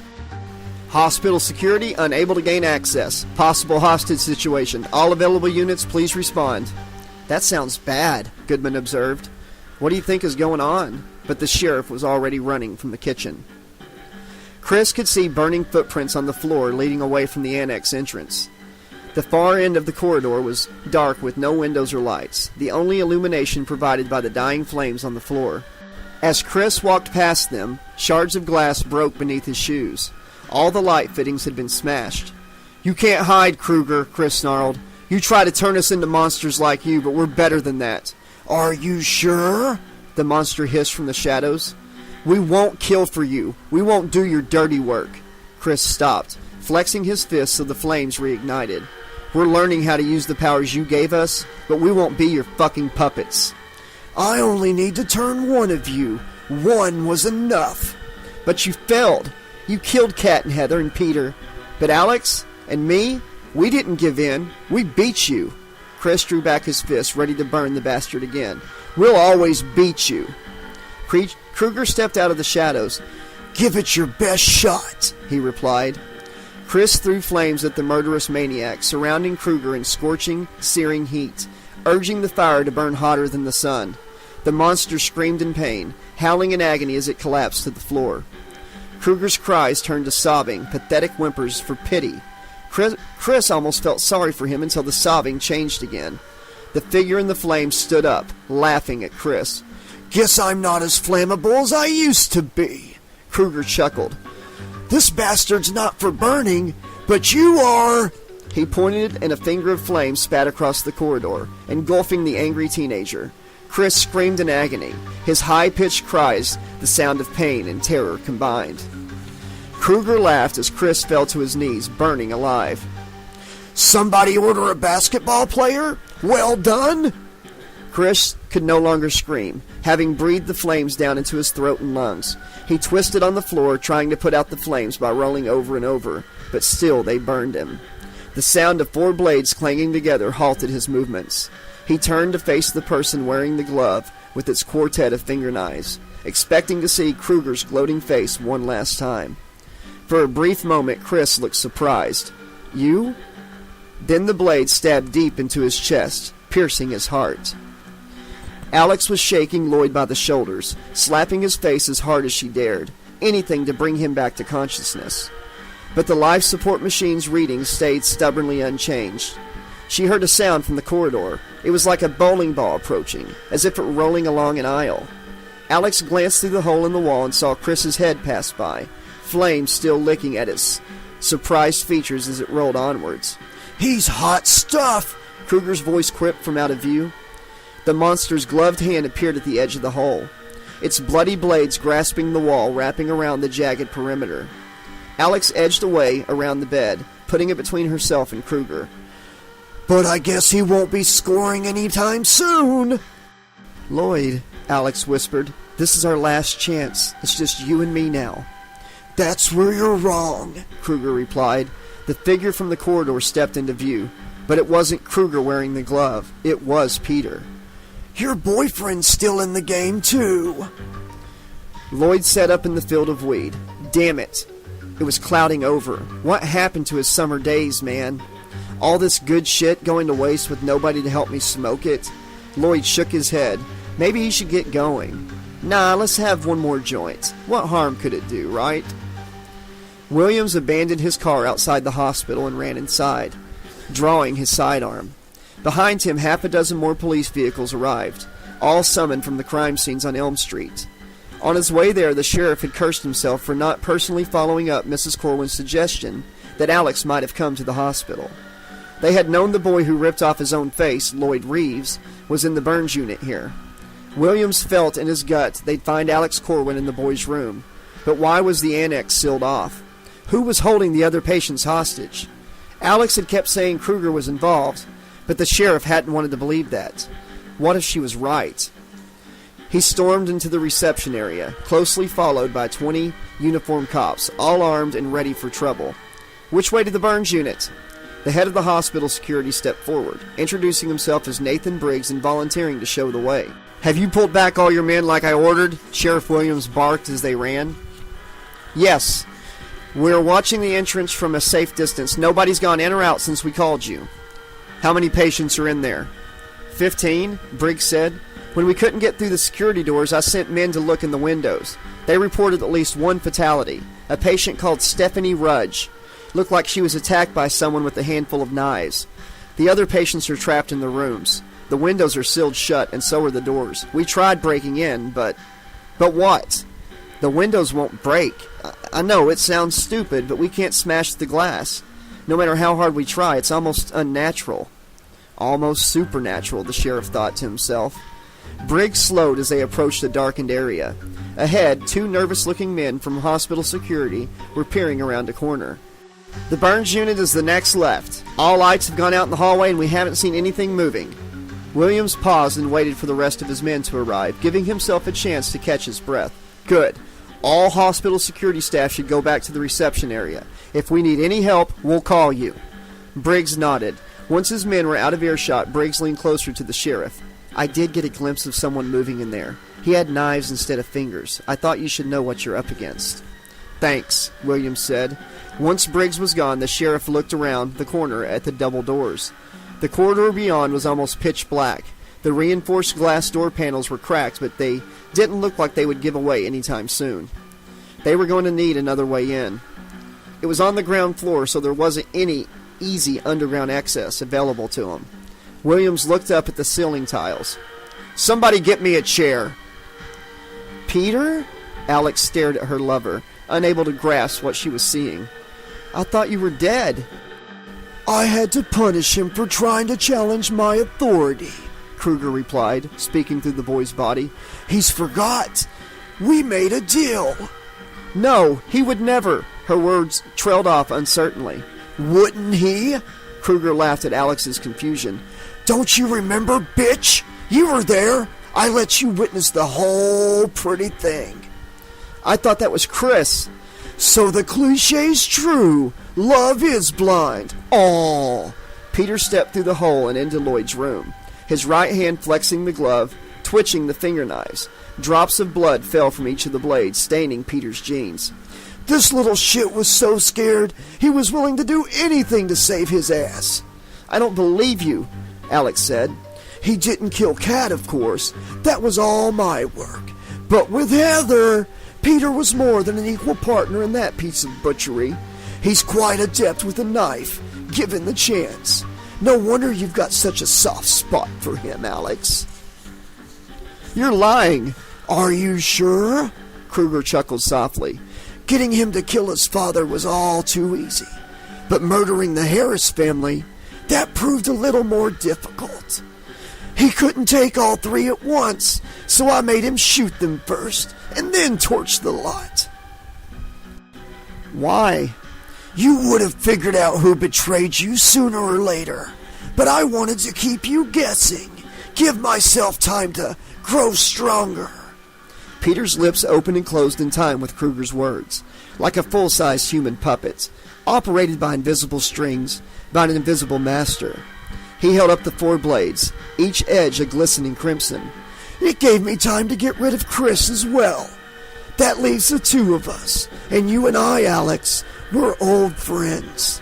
You know I wouldn't lie to you. I've never lied to you, have I? Her head sank forward, beaten. No, she admitted. You want to know the best part of all of this?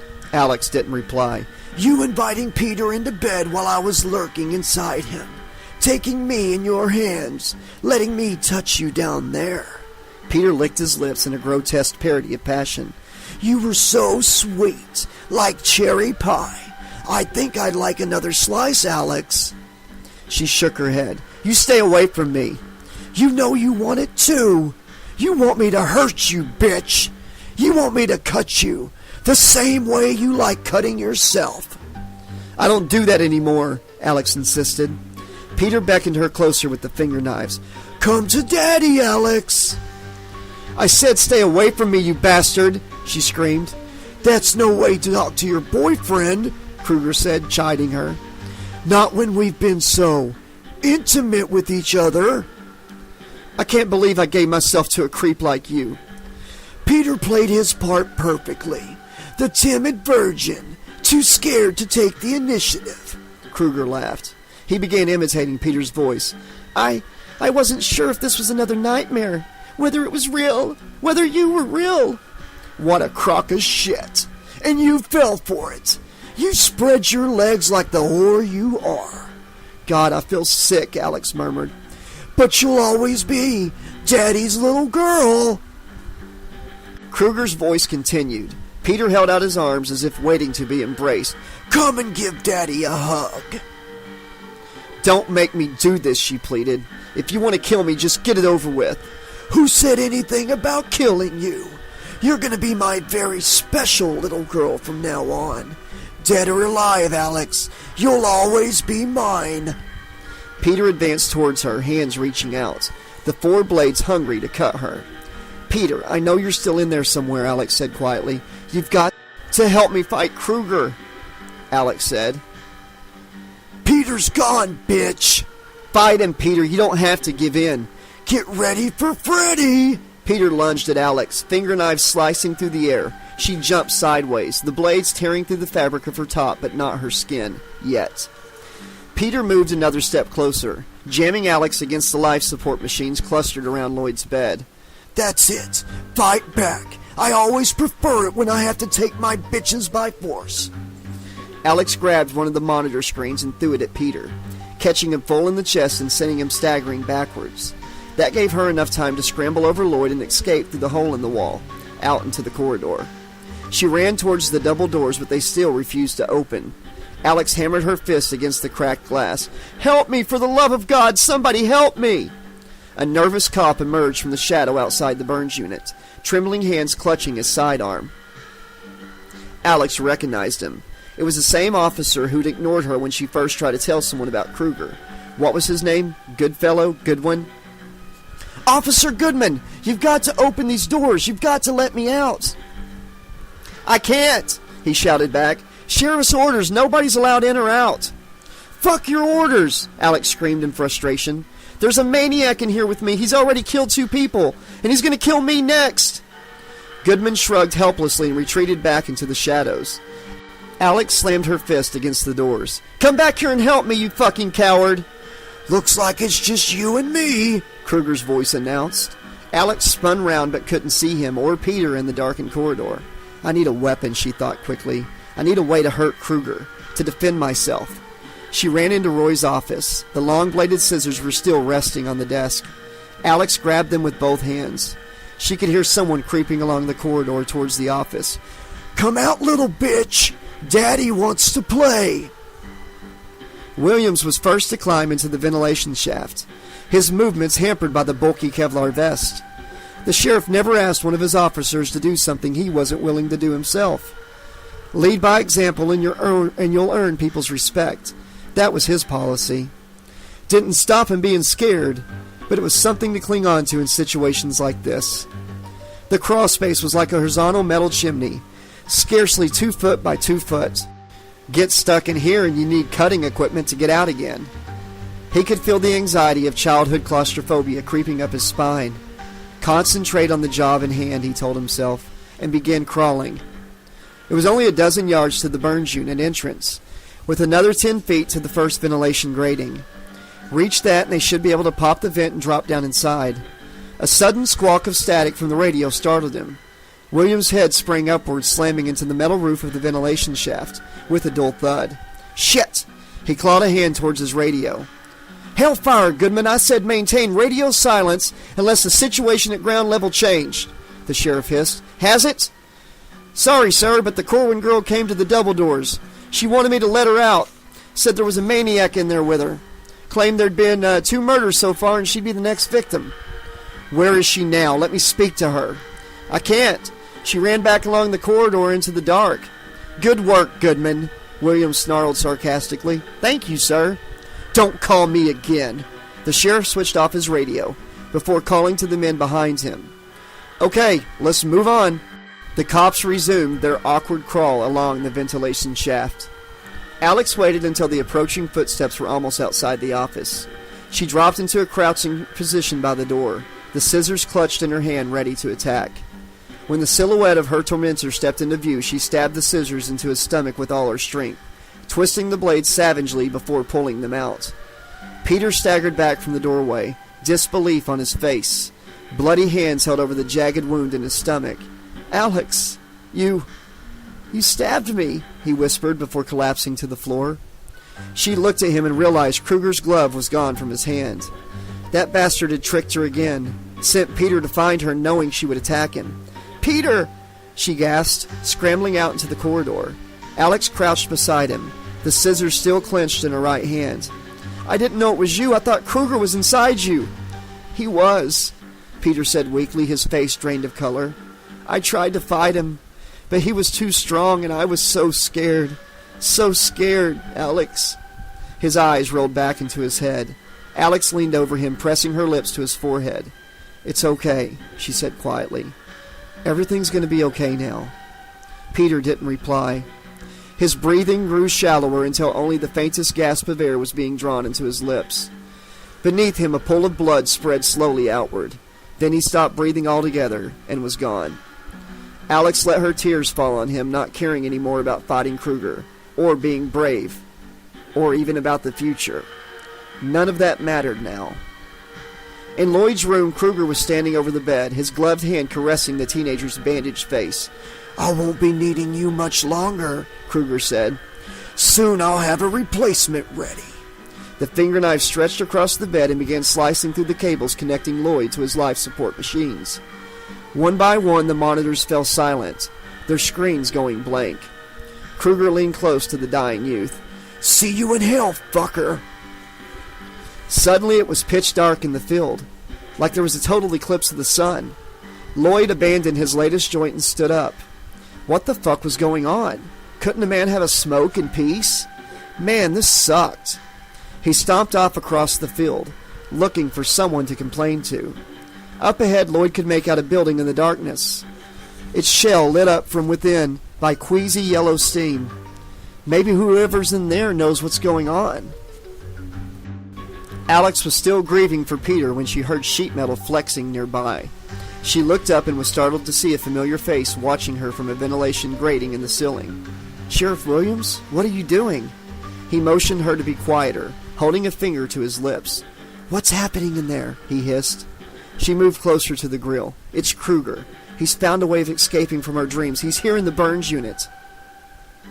The sheriff pointed at Peter's body. "Who killed the boy?"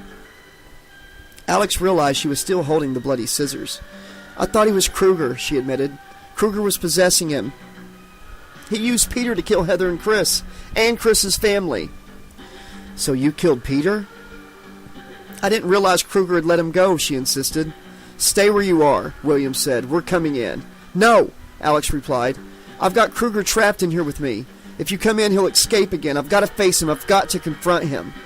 The sheriff produced his sidearm and aimed it at her. "Put the scissors down, Alex, and step away from the body." "For fuck's sake, I told you. Peter was possessed by Kruger. I had to kill him. It was self-defense." "The courts will determine that," Williams maintained. "Now put the scissors down and step away from the body. Everything's going to be all right." "Jesus, you think I did all this?" Alex shook her head, slowly backing away from the ventilation grill. "It was Kruger. Don't you get it?" "Alex, come back here," the sheriff warned. "I will shoot you if I have to." She turned and ran back towards Lloyd's room. "Shit!" Williams squeezed his head sideways to talk to the men behind him. "That's it. We're going in now." Alex ran back into Lloyd's room to find Kruger standing on the other side of the bed, his arms folded, a triumphant sneer on his scarred, bestial face. "You're too late if you want to wake him up," Kruger said. "He's out of it. For good." The monitors around the bed were all dead, every wire and power cable sliced through. There was no sign of movement from Lloyd, his face gray and lifeless. "You bastard, you didn't have to kill him too," Alex said. "He's not dead. Not yet," Kruger replied. "But I don't need him anymore. I've got you as my little soldier in the world." "I'll never kill for you," Alex vowed. The maniac smiled. "Tell that to Peter, bitch." "You tricked me. I thought he was still possessed." "You thought? Who said you could think?" Kruger demanded, slowly rocking around the bed towards her. "I control you, Alex. Every word, every movement, everything you do. All of it is at my command." "No, you're wrong," she said, shaking her head. "How can you be so sure? How do you even know all of this isn't some delusion conjured up in your warped, twisted little mind?" "I know what's real and what isn't," Alex maintained. But she could feel doubt creeping into her thoughts, into her voice. Kruger held up his finger knives. "Are these real? Did I use these to cut you? Or did you cut yourself?" Alex held up the scissors from Roy's office. "These are real enough. They'll hurt when I stick them through your black heart, you bastard." "Be my guest," Kruger said, throwing his arms wide and smiling. Alex stabbed the scissors at his chest, but they passed straight through, swishing into thin air and coming out the other side. The sheriff was first to lower himself into the corridor, dropping to the floor and taking a position against one wall while the others followed his lead. Once half a dozen men were in, they began to move slowly among the corridor, checking doors and locks as they went. The office was empty. Peter's dead body sprawled in front of the door. Further on, they found Stephanie Rudge's corpse in her room, just as hospital security had described. All the other doors were sealed shut, but the patients inside them seemed unharmed. It was Williams who found the decapitated head, accidentally kicking it across the floor in the dark. "What the fuck was that?" he hissed. Another officer bent down and came up with the head in his hands, almost dropping it again in surprise. The hair and skin had been burnt off the head, the features twisted in a screaming rictus of death. "Put that down again," Williams ordered, "and try not to fall over the rest of the corpse when we find it." Raised voices echoed along the corridor. The sheriff gestured for his men to stop moving, then listened. He could hear Alex shouting, but the words were not distinct, as if someone was choking her. Whatever was happening, she wasn't alone. Williams nodded to the others, and they resumed their progress along the corridor, creeping forward. Kruger had Alex by the throat, his left hand lifting her off the floor. Is this real enough for you? He asked, holding the pointed end of one of his blades, less than an inch from her right eye. You still think it'll be a trick after I gouge your eyeball out of its socket? A muffled sound from the corridor took his attention. Sounds like we've got company. Let's continue this at my place. What do you say? Go to hell, Alex gasped, struggling for breath. That's the idea, bitch. Kruger threw Alex backwards across the room, so she thudded headfirst into the wall beside Lloyd's bed. She slumped to the floor, unconscious. Kruger smiled. Now we play on my turf, he said happily. Chapter 19. Alex hit the boiler room floor with a thump, the metal surface forcing the air from her lungs, winding her. She lay among the rust and oil stains, gasping for breath, trying to get her bearings. I must have blacked out, she realized. I'm back in Kruger's domain. Oh God, he's 10 times as strong here and nobody's going to wake me up. I'm trapped. Her mouth filled with the bitter taste as adrenaline kicked in. Fight or flight, that was the animal instinct.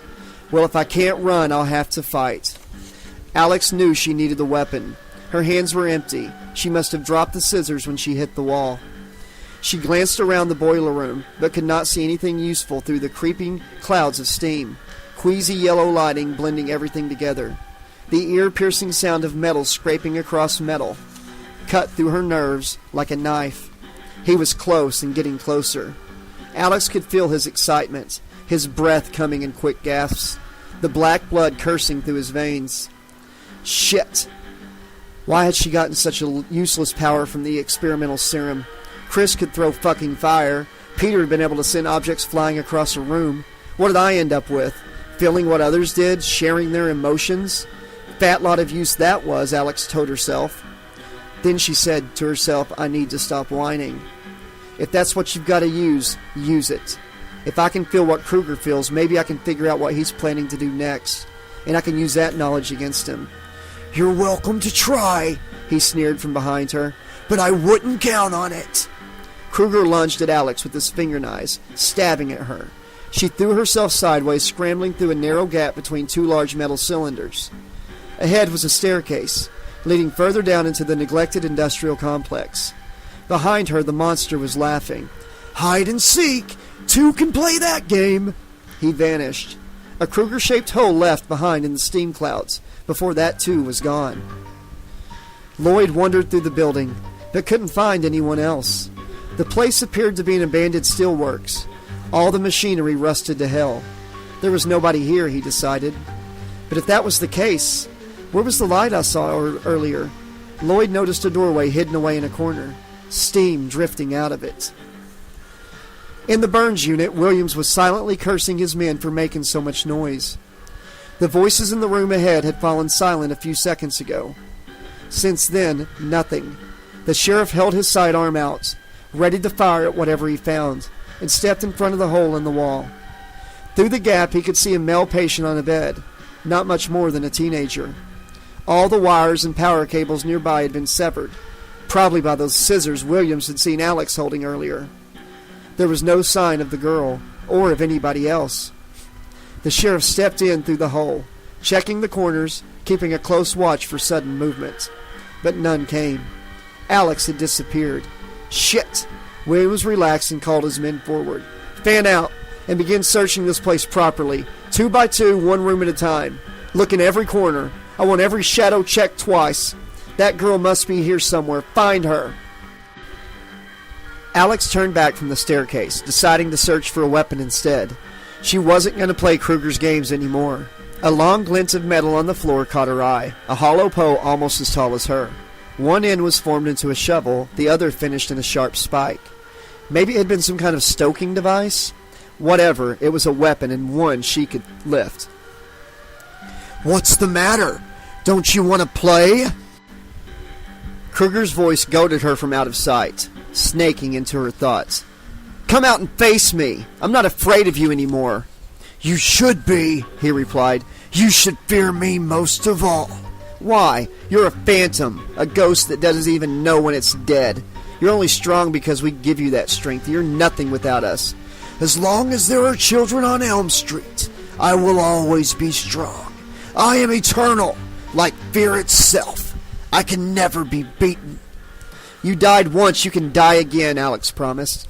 Even if you could kill me, I would only rise up again. That drug trial was the first of many. I'll find other victims, other hosts. Kruger stepped from the shadows.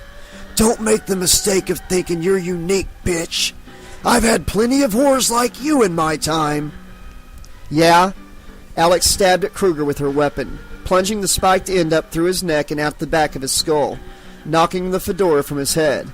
He howled, a mixture of rage and pain, hands clawing at his neck. Well, how does it feel to be on the receiving end for once? Alex demanded. She rotated the pole in her hands, letting it twist around inside his brain. How does it feel to get royally screwed, Kruger?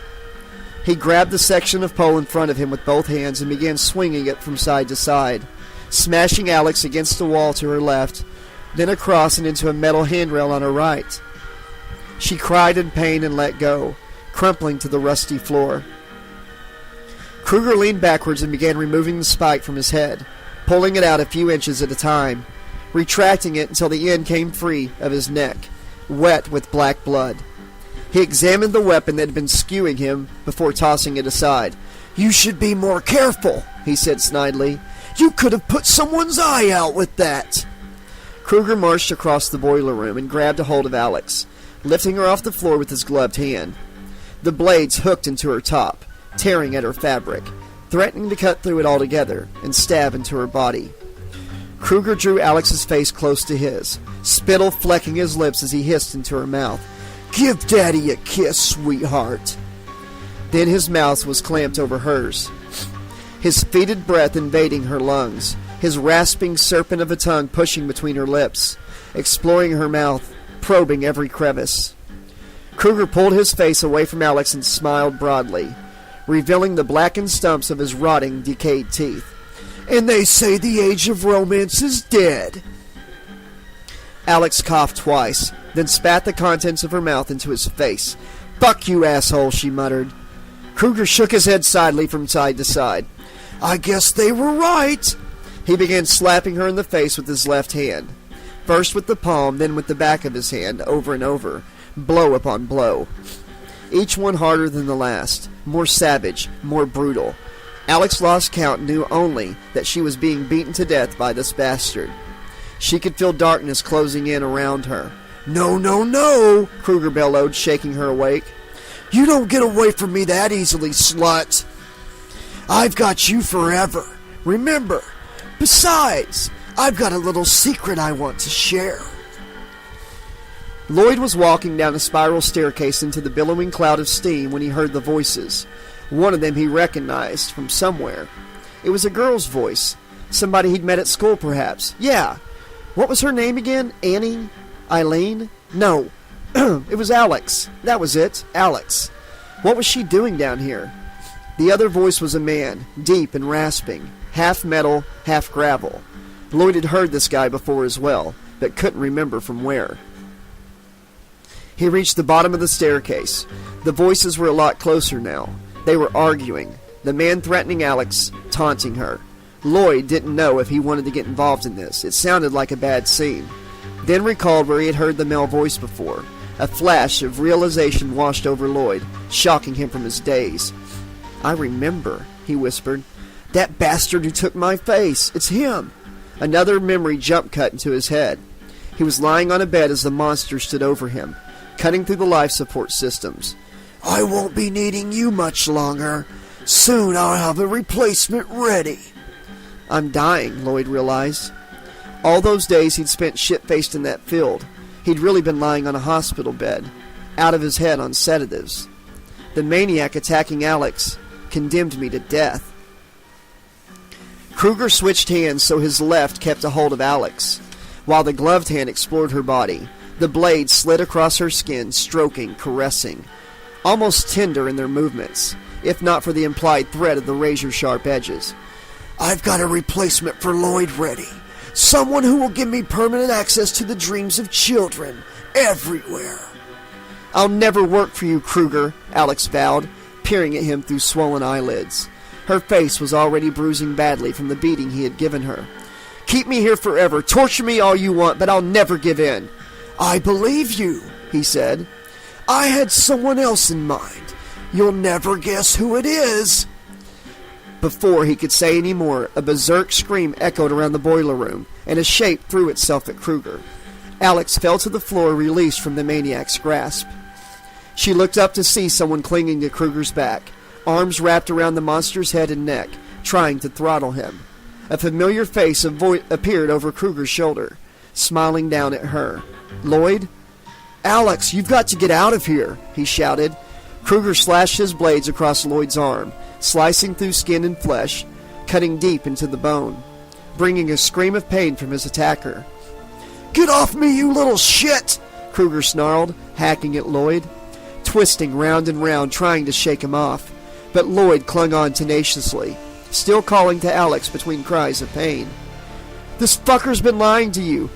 Kill me and he can't hurt you anymore. He can't hurt anyone. But what about you? I can't leave you here, Alex protested. I'm already dying. Kruger made sure of that, Lloyd shouted back. Get out of here. I'll keep him busy. Alex nodded, looking for some way of waking herself up, searching the floor for something to hurt herself with, hoping that would shock her back to consciousness. But there was nothing. Behind her, Kruger had gotten a hold of Lloyd and roughly tossed the teenager to one side. The maniac turned and ran at Alex, his finger knives reaching for her. She threw up a hand to defend herself, and 3 of the blades stabbed through it, slicing between her bones. Alex screamed in agony and came to on the floor beside Lloyd's bed. Blood spurted from the 3 wounds in her hand, spraying Alex in the face. She saw the scissors lying on the floor beneath the bed and grabbed them in her good hand, clutching the handle firmly in her grasp. There was movement out in the corridor, the sound of men talking. The cops must have come in through the ventilation shaft while I was unconscious. I've still got time, she realized. Alex looked at Lloyd. His body was in spasm, twitching and fighting. Every moment he made in the dream world reflected here on the bed. Alex knew what she had to do. At any moment, Kruger could burst into this reality. She knew killing Lloyd was the right thing to do, that he was already dying, that it would make no difference to him, and she knew what she had to do was inevitable, the fulfillment of Kat's vision for this moment. Alex pulled the scissors into the air, preparing to plunge them down into Lloyd's chest, but she couldn't go through with it. I'm sorry, she whispered. I just can't do it. Williams heard the whispered words from out in the corridor. His men had searched every inch of the Burns unit, with the exception of those rooms still sealed off by some unknown force. There was no sign of Alex Corwin, no sign of anybody else here, and certainly no sign of Kruger. The sheriff was about to give up when he heard the girl speaking. Shit! She must have doubled back, got past them somehow. The sheriff crept towards the hole in the wall, his sidearm raised, finger at the ready to fire. Through the gap he could see the girl standing beside the bed, her back to him, that same pair of scissors as before held up in the air. At any moment she could stab them into the teenage boy. The patient was convulsing on the bed. Freeze! Williams commanded. This is Sheriff Williams, Alex. I have you covered with my weapon. You can't escape. I'm not trying to escape, she replied, not moving. I want you to drop those scissors before someone else gets hurt. Can't do that. Drop those scissors or I'll be forced to take preventative action, Alex. I have to kill him, Sheriff, she said, her voice eerily calm. Why? What's Lloyd ever done to you? You wouldn't understand. Try me. The sheriff motioned for 2 of his men to take positions on either side of him, covering the girl with their weapons. Once they were in place, Williams lowered his own sidearm. Why do you have to kill your friend? Kruger is using him to attack us. As long as Lloyd remains alive, we can never be safe. Alex, that doesn't make sense. Murder can never be justified. Lloyd's already dying, she said. He told me so in my nightmare. See how he's twitching? That's Lloyd fighting Kruger in the dream world. He told me to do this, Sheriff. It isn't murder, it's a mercy killing. He's dying because you cut his life support systems. Everything else? You're sick, Alex. You're not thinking straight. That drug they gave you, it must have been a bad batch. You'll be able to claim temporary insanity, then menace responsibility. I promise. This will never go to trial. Now why don't you put those scissors down and we'll get the doctors in here and see if they can save Lloyd, okay? Alex could feel the strength draining from her hand. Tears were streaming down her face. She knew what she had to do, but finding the strength to do it, that was the hardest part. Talking with the sheriff, that was just a distraction. Suddenly Lloyd opened his eyes and looked at her, but when he spoke, it wasn't with his own voice, it was Kruger talking. You're too late, bitch! I don't need this body anymore! He started laughing at her, mocking and taunting her, goading her with his voice. Fuck you, Kruger! She screamed and stabbed the scissors down into Lloyd's chest with every last ounce of strength. Alex collapsed forward over his body, hugging him as he died beneath her. I'm sorry, Lloyd. I'm so sorry. Epilogue. Joyce drove through the streets of Springwood, admiring the leaves of ochre and brown as they tumbled from the tree along the roadside.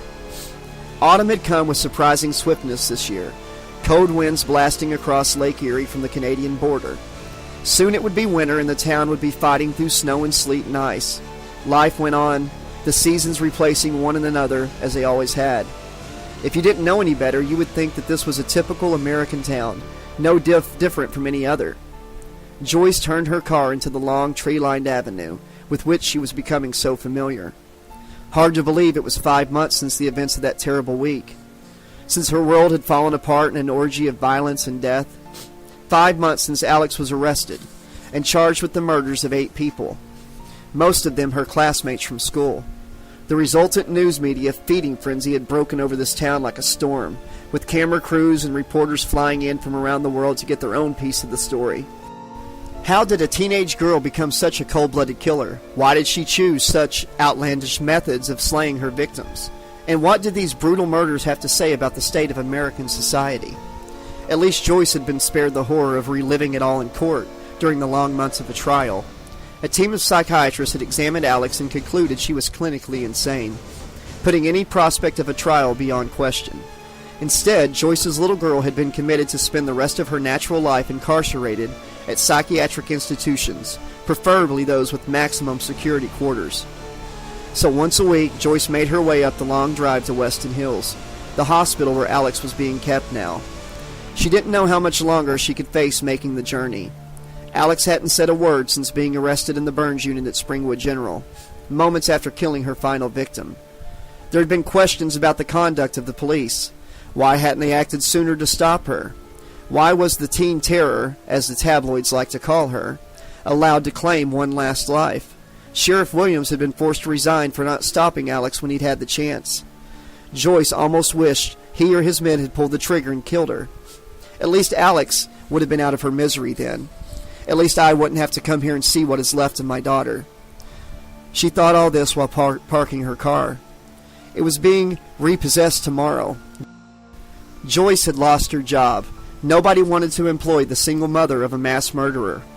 Since Alex wasn't fit to stand trial, Joyce felt she had been judged guilty by the court of public opinion instead. Hate mail cluttered the letterbox at 1428 Elm Street, along with dog excrement and God knows what else. She'd been forced to move out, living like a fugitive in different motels. Her life was falling apart around her, and there was nothing she could do about it. The people of this town would never forgive what her daughter had done, and they would certainly never forget it. Unless Alex gives me some sort of sign today, I won't be coming back, Joyce decided. If she would just acknowledge my presence, even notice there was somebody else there, I'd feel like I wasn't wasting my time. I know it seems like I'm abandoning you, Alex, Joyce thought as she walked into the main entrance, but I've got to have a sign. Otherwise, I might as well leave. The town, the states, hell, even the country. I've still got to have a life, even if you've given up on yours. It took Joyce 20 minutes to get through all the security procedures at Weston Hill's maximum security wing. Officially, these were meant to ensure none of the inmates could ever escape and that none of their friends could facilitate any attempt to break out. In Alex's case, it was as much for her own safety. Death threats were still arriving, and their dozens and dozens each week. And 2 parcel bombs had been sent for her. Plainly, those that wanted her dead didn't bother to read anything more demanding than the supermarket tabloids. Otherwise, they'd have seen articles about Alex's catatonic state. She wasn't given any mail because she didn't read any mail. She didn't read anything. Joyce was ushered into the small square room by an orderly in a white shirt and pants. The ceiling, floor, and all the walls were white except the one Joyce was facing. That was reinforced inch-thick glass, with a black blind drawn down over it. The air was scented with faint traces of sandalwood and lavender, pumped in through the ventilation system. Recent research had suggested such smells could help pacify the most violent of patients. There were no windows or skylights anywhere in maximum security at Weston Hills. They would only torment the inmates. The orderly brought in a chair for her and then retreated to the door. "Ready?" the orderly asked. Joyce nodded, taking a deep breath. The orderly hit a button on the wall beside the door. Motors whirred into life, and the thick black blind began slowly retracting into the ceiling, inch by inch, revealing the room on the other side of the glass. "You need anything, just knock on the door," the orderly said, as he always said. "I'll be right outside." He backed out through the door, locking it after himself, not looking at what the visitor had come to see. Joyce steeled herself, but was still shocked by Alex's appearance. Her daughter was secured inside a straitjacket, the white sleeves wrapped around her torso, pinning her arms to her sides. Below the waist she was wearing a pair of white pajama bottoms, stained with blood and God knows what else. Her hair had not been cut in 5 months. The orderly once told Joyce that Alex became uncontrollably violent whenever she saw scissors or any type of blades, and was now past shoulder length, spilling in front of her face. As Joyce watched, her daughter twisted a foot around so she could chew the toenails. Alex was being kept in a padded cell, every surface except the reinforced glass wall, heavily upholstered and covered with coarse canvas. Once visiting time was over, the glass would be covered by another padded wall to ensure the inmate's safety. After gnawing at her toenails for more than a minute, Alex had fashioned one of them into a jagged edge. Joyce watched horrified as her daughter dug this freshly created edge into the opposite foot, drawing blood. Once the red liquid began to drip, Alex twisted round so she was lying on her back. Lifting the bloody foot into the air, Alex used it to start writing a word on the nearest padded wall. Judging from the many messages scrawled on the walls in red, this was a common activity for her daughter, but it still distressed Joyce. She went to the door and knocked, calling to the orderly. "She's doing it again," Joyce said quietly. He nodded and closed the door again. Joyce didn't watch when 2 other orderlies entered the padded cell. She tried not to listen to her daughter's wordless howls of protest as the foot wound was dressed and restraints were put on Alex's legs. Only once the orderlies had gone did Joyce look at her again. "Alex, it's Mom. How are you feeling today?" The teenage girl did not respond, drool appearing at her lips and then running down her chin. "Honey, I know this isn't easy for you, but it isn't easy for me either." Alex hummed a little to herself, head rocking from side to side. "I need you to give me a sign, some indication you even know I'm here. I know it's a lot to ask, but I need it." No response. "Please, Alex, I can't keep coming here unless you give me hope. I've lost my job, the house, the car's being taken tomorrow. But I'd keep coming back no matter what it cost. If you'd give me a sign, anything at all." Alex rolled over into a corner and then used the 2 walls as a brace to lift herself up to her feet. She staggered across the uneven surface of the padded floor, moving closer to the glass wall. Joyce moved nearer the glass too, hoping against hope her prayers were being answered. "Alex, honey, if you can hear me, just nod. I'll know, okay?" Alex leaned against the glass and began licking its surface with her tongue, saliva rolling down towards the floor. Joyce began crying, unable to hold herself together any longer. "Please, Alex, give me some hope." But her daughter did not respond, content to keep licking the glass wall. "All right," Joyce said finally, drying her eyes. "I'm leaving now. I don't know when I'll be back, if ever. I hope you're happy in whatever world you've retreated to. I do hope so."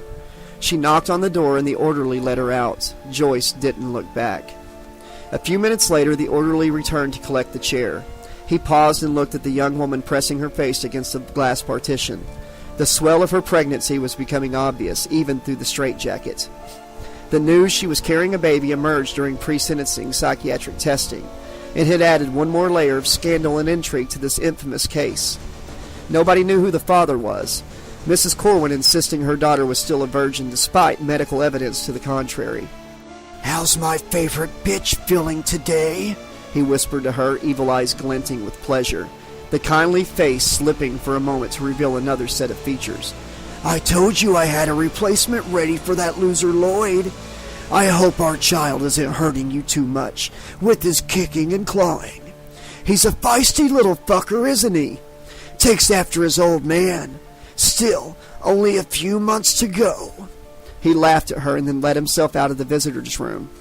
Alex staggered across the padded cell and leaned against the far wall, her gaze sliding over the words that she had painstakingly written with her own blood. 1, 2, Freddy's coming for you. 3, 4, better lock your door. Inside Alex's womb, the fetus stirred, conscious of its father being close, so very close. Its hands stretched against the soft tissue surroundings, tiny fingernails clawing and scratching for a way out. The fetus's evil eyes opened and looked around, glinting with pleasure. Yes, this little bastard was a spitting image of its father. The end.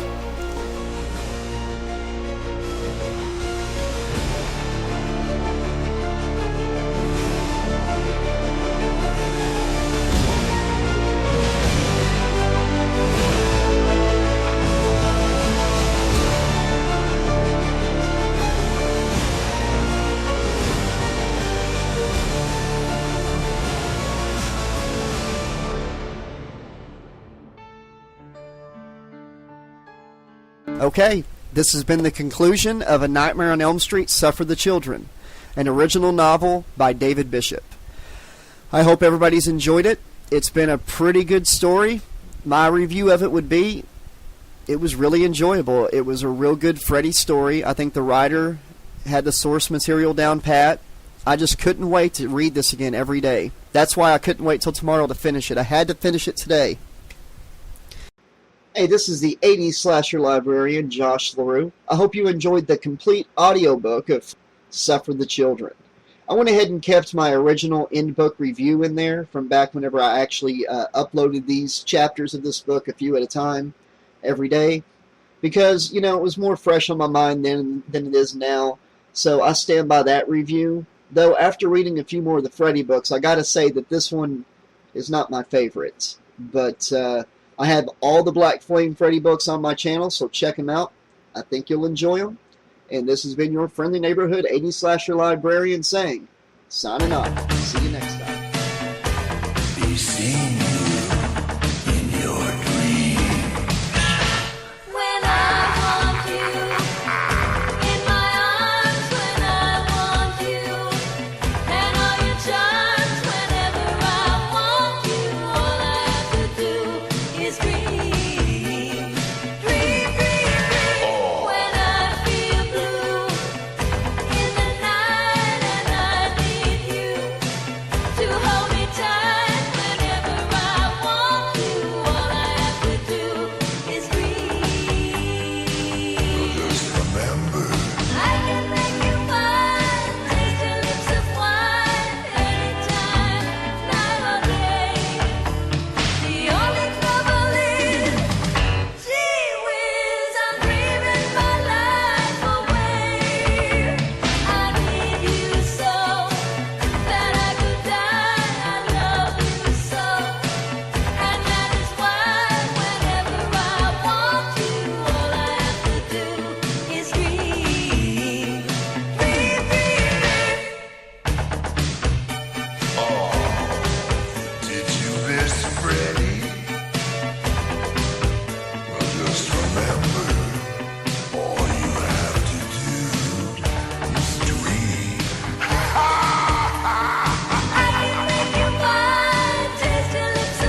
seen you in your dreams.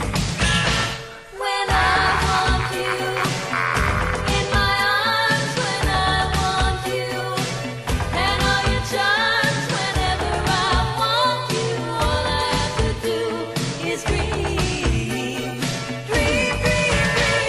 When I feel blue in the night and I need you to hold me tight. Whenever I want you, all I have to do is dream. Just remember, I can make you mine, taste your lips of wine, anytime, night or day. The only trouble is, gee whiz, I'm dreaming my life away. I need you so that I could die. I love you so, and that is why whenever I want you, all I have to do is dream, dream, dream. did you miss Fred?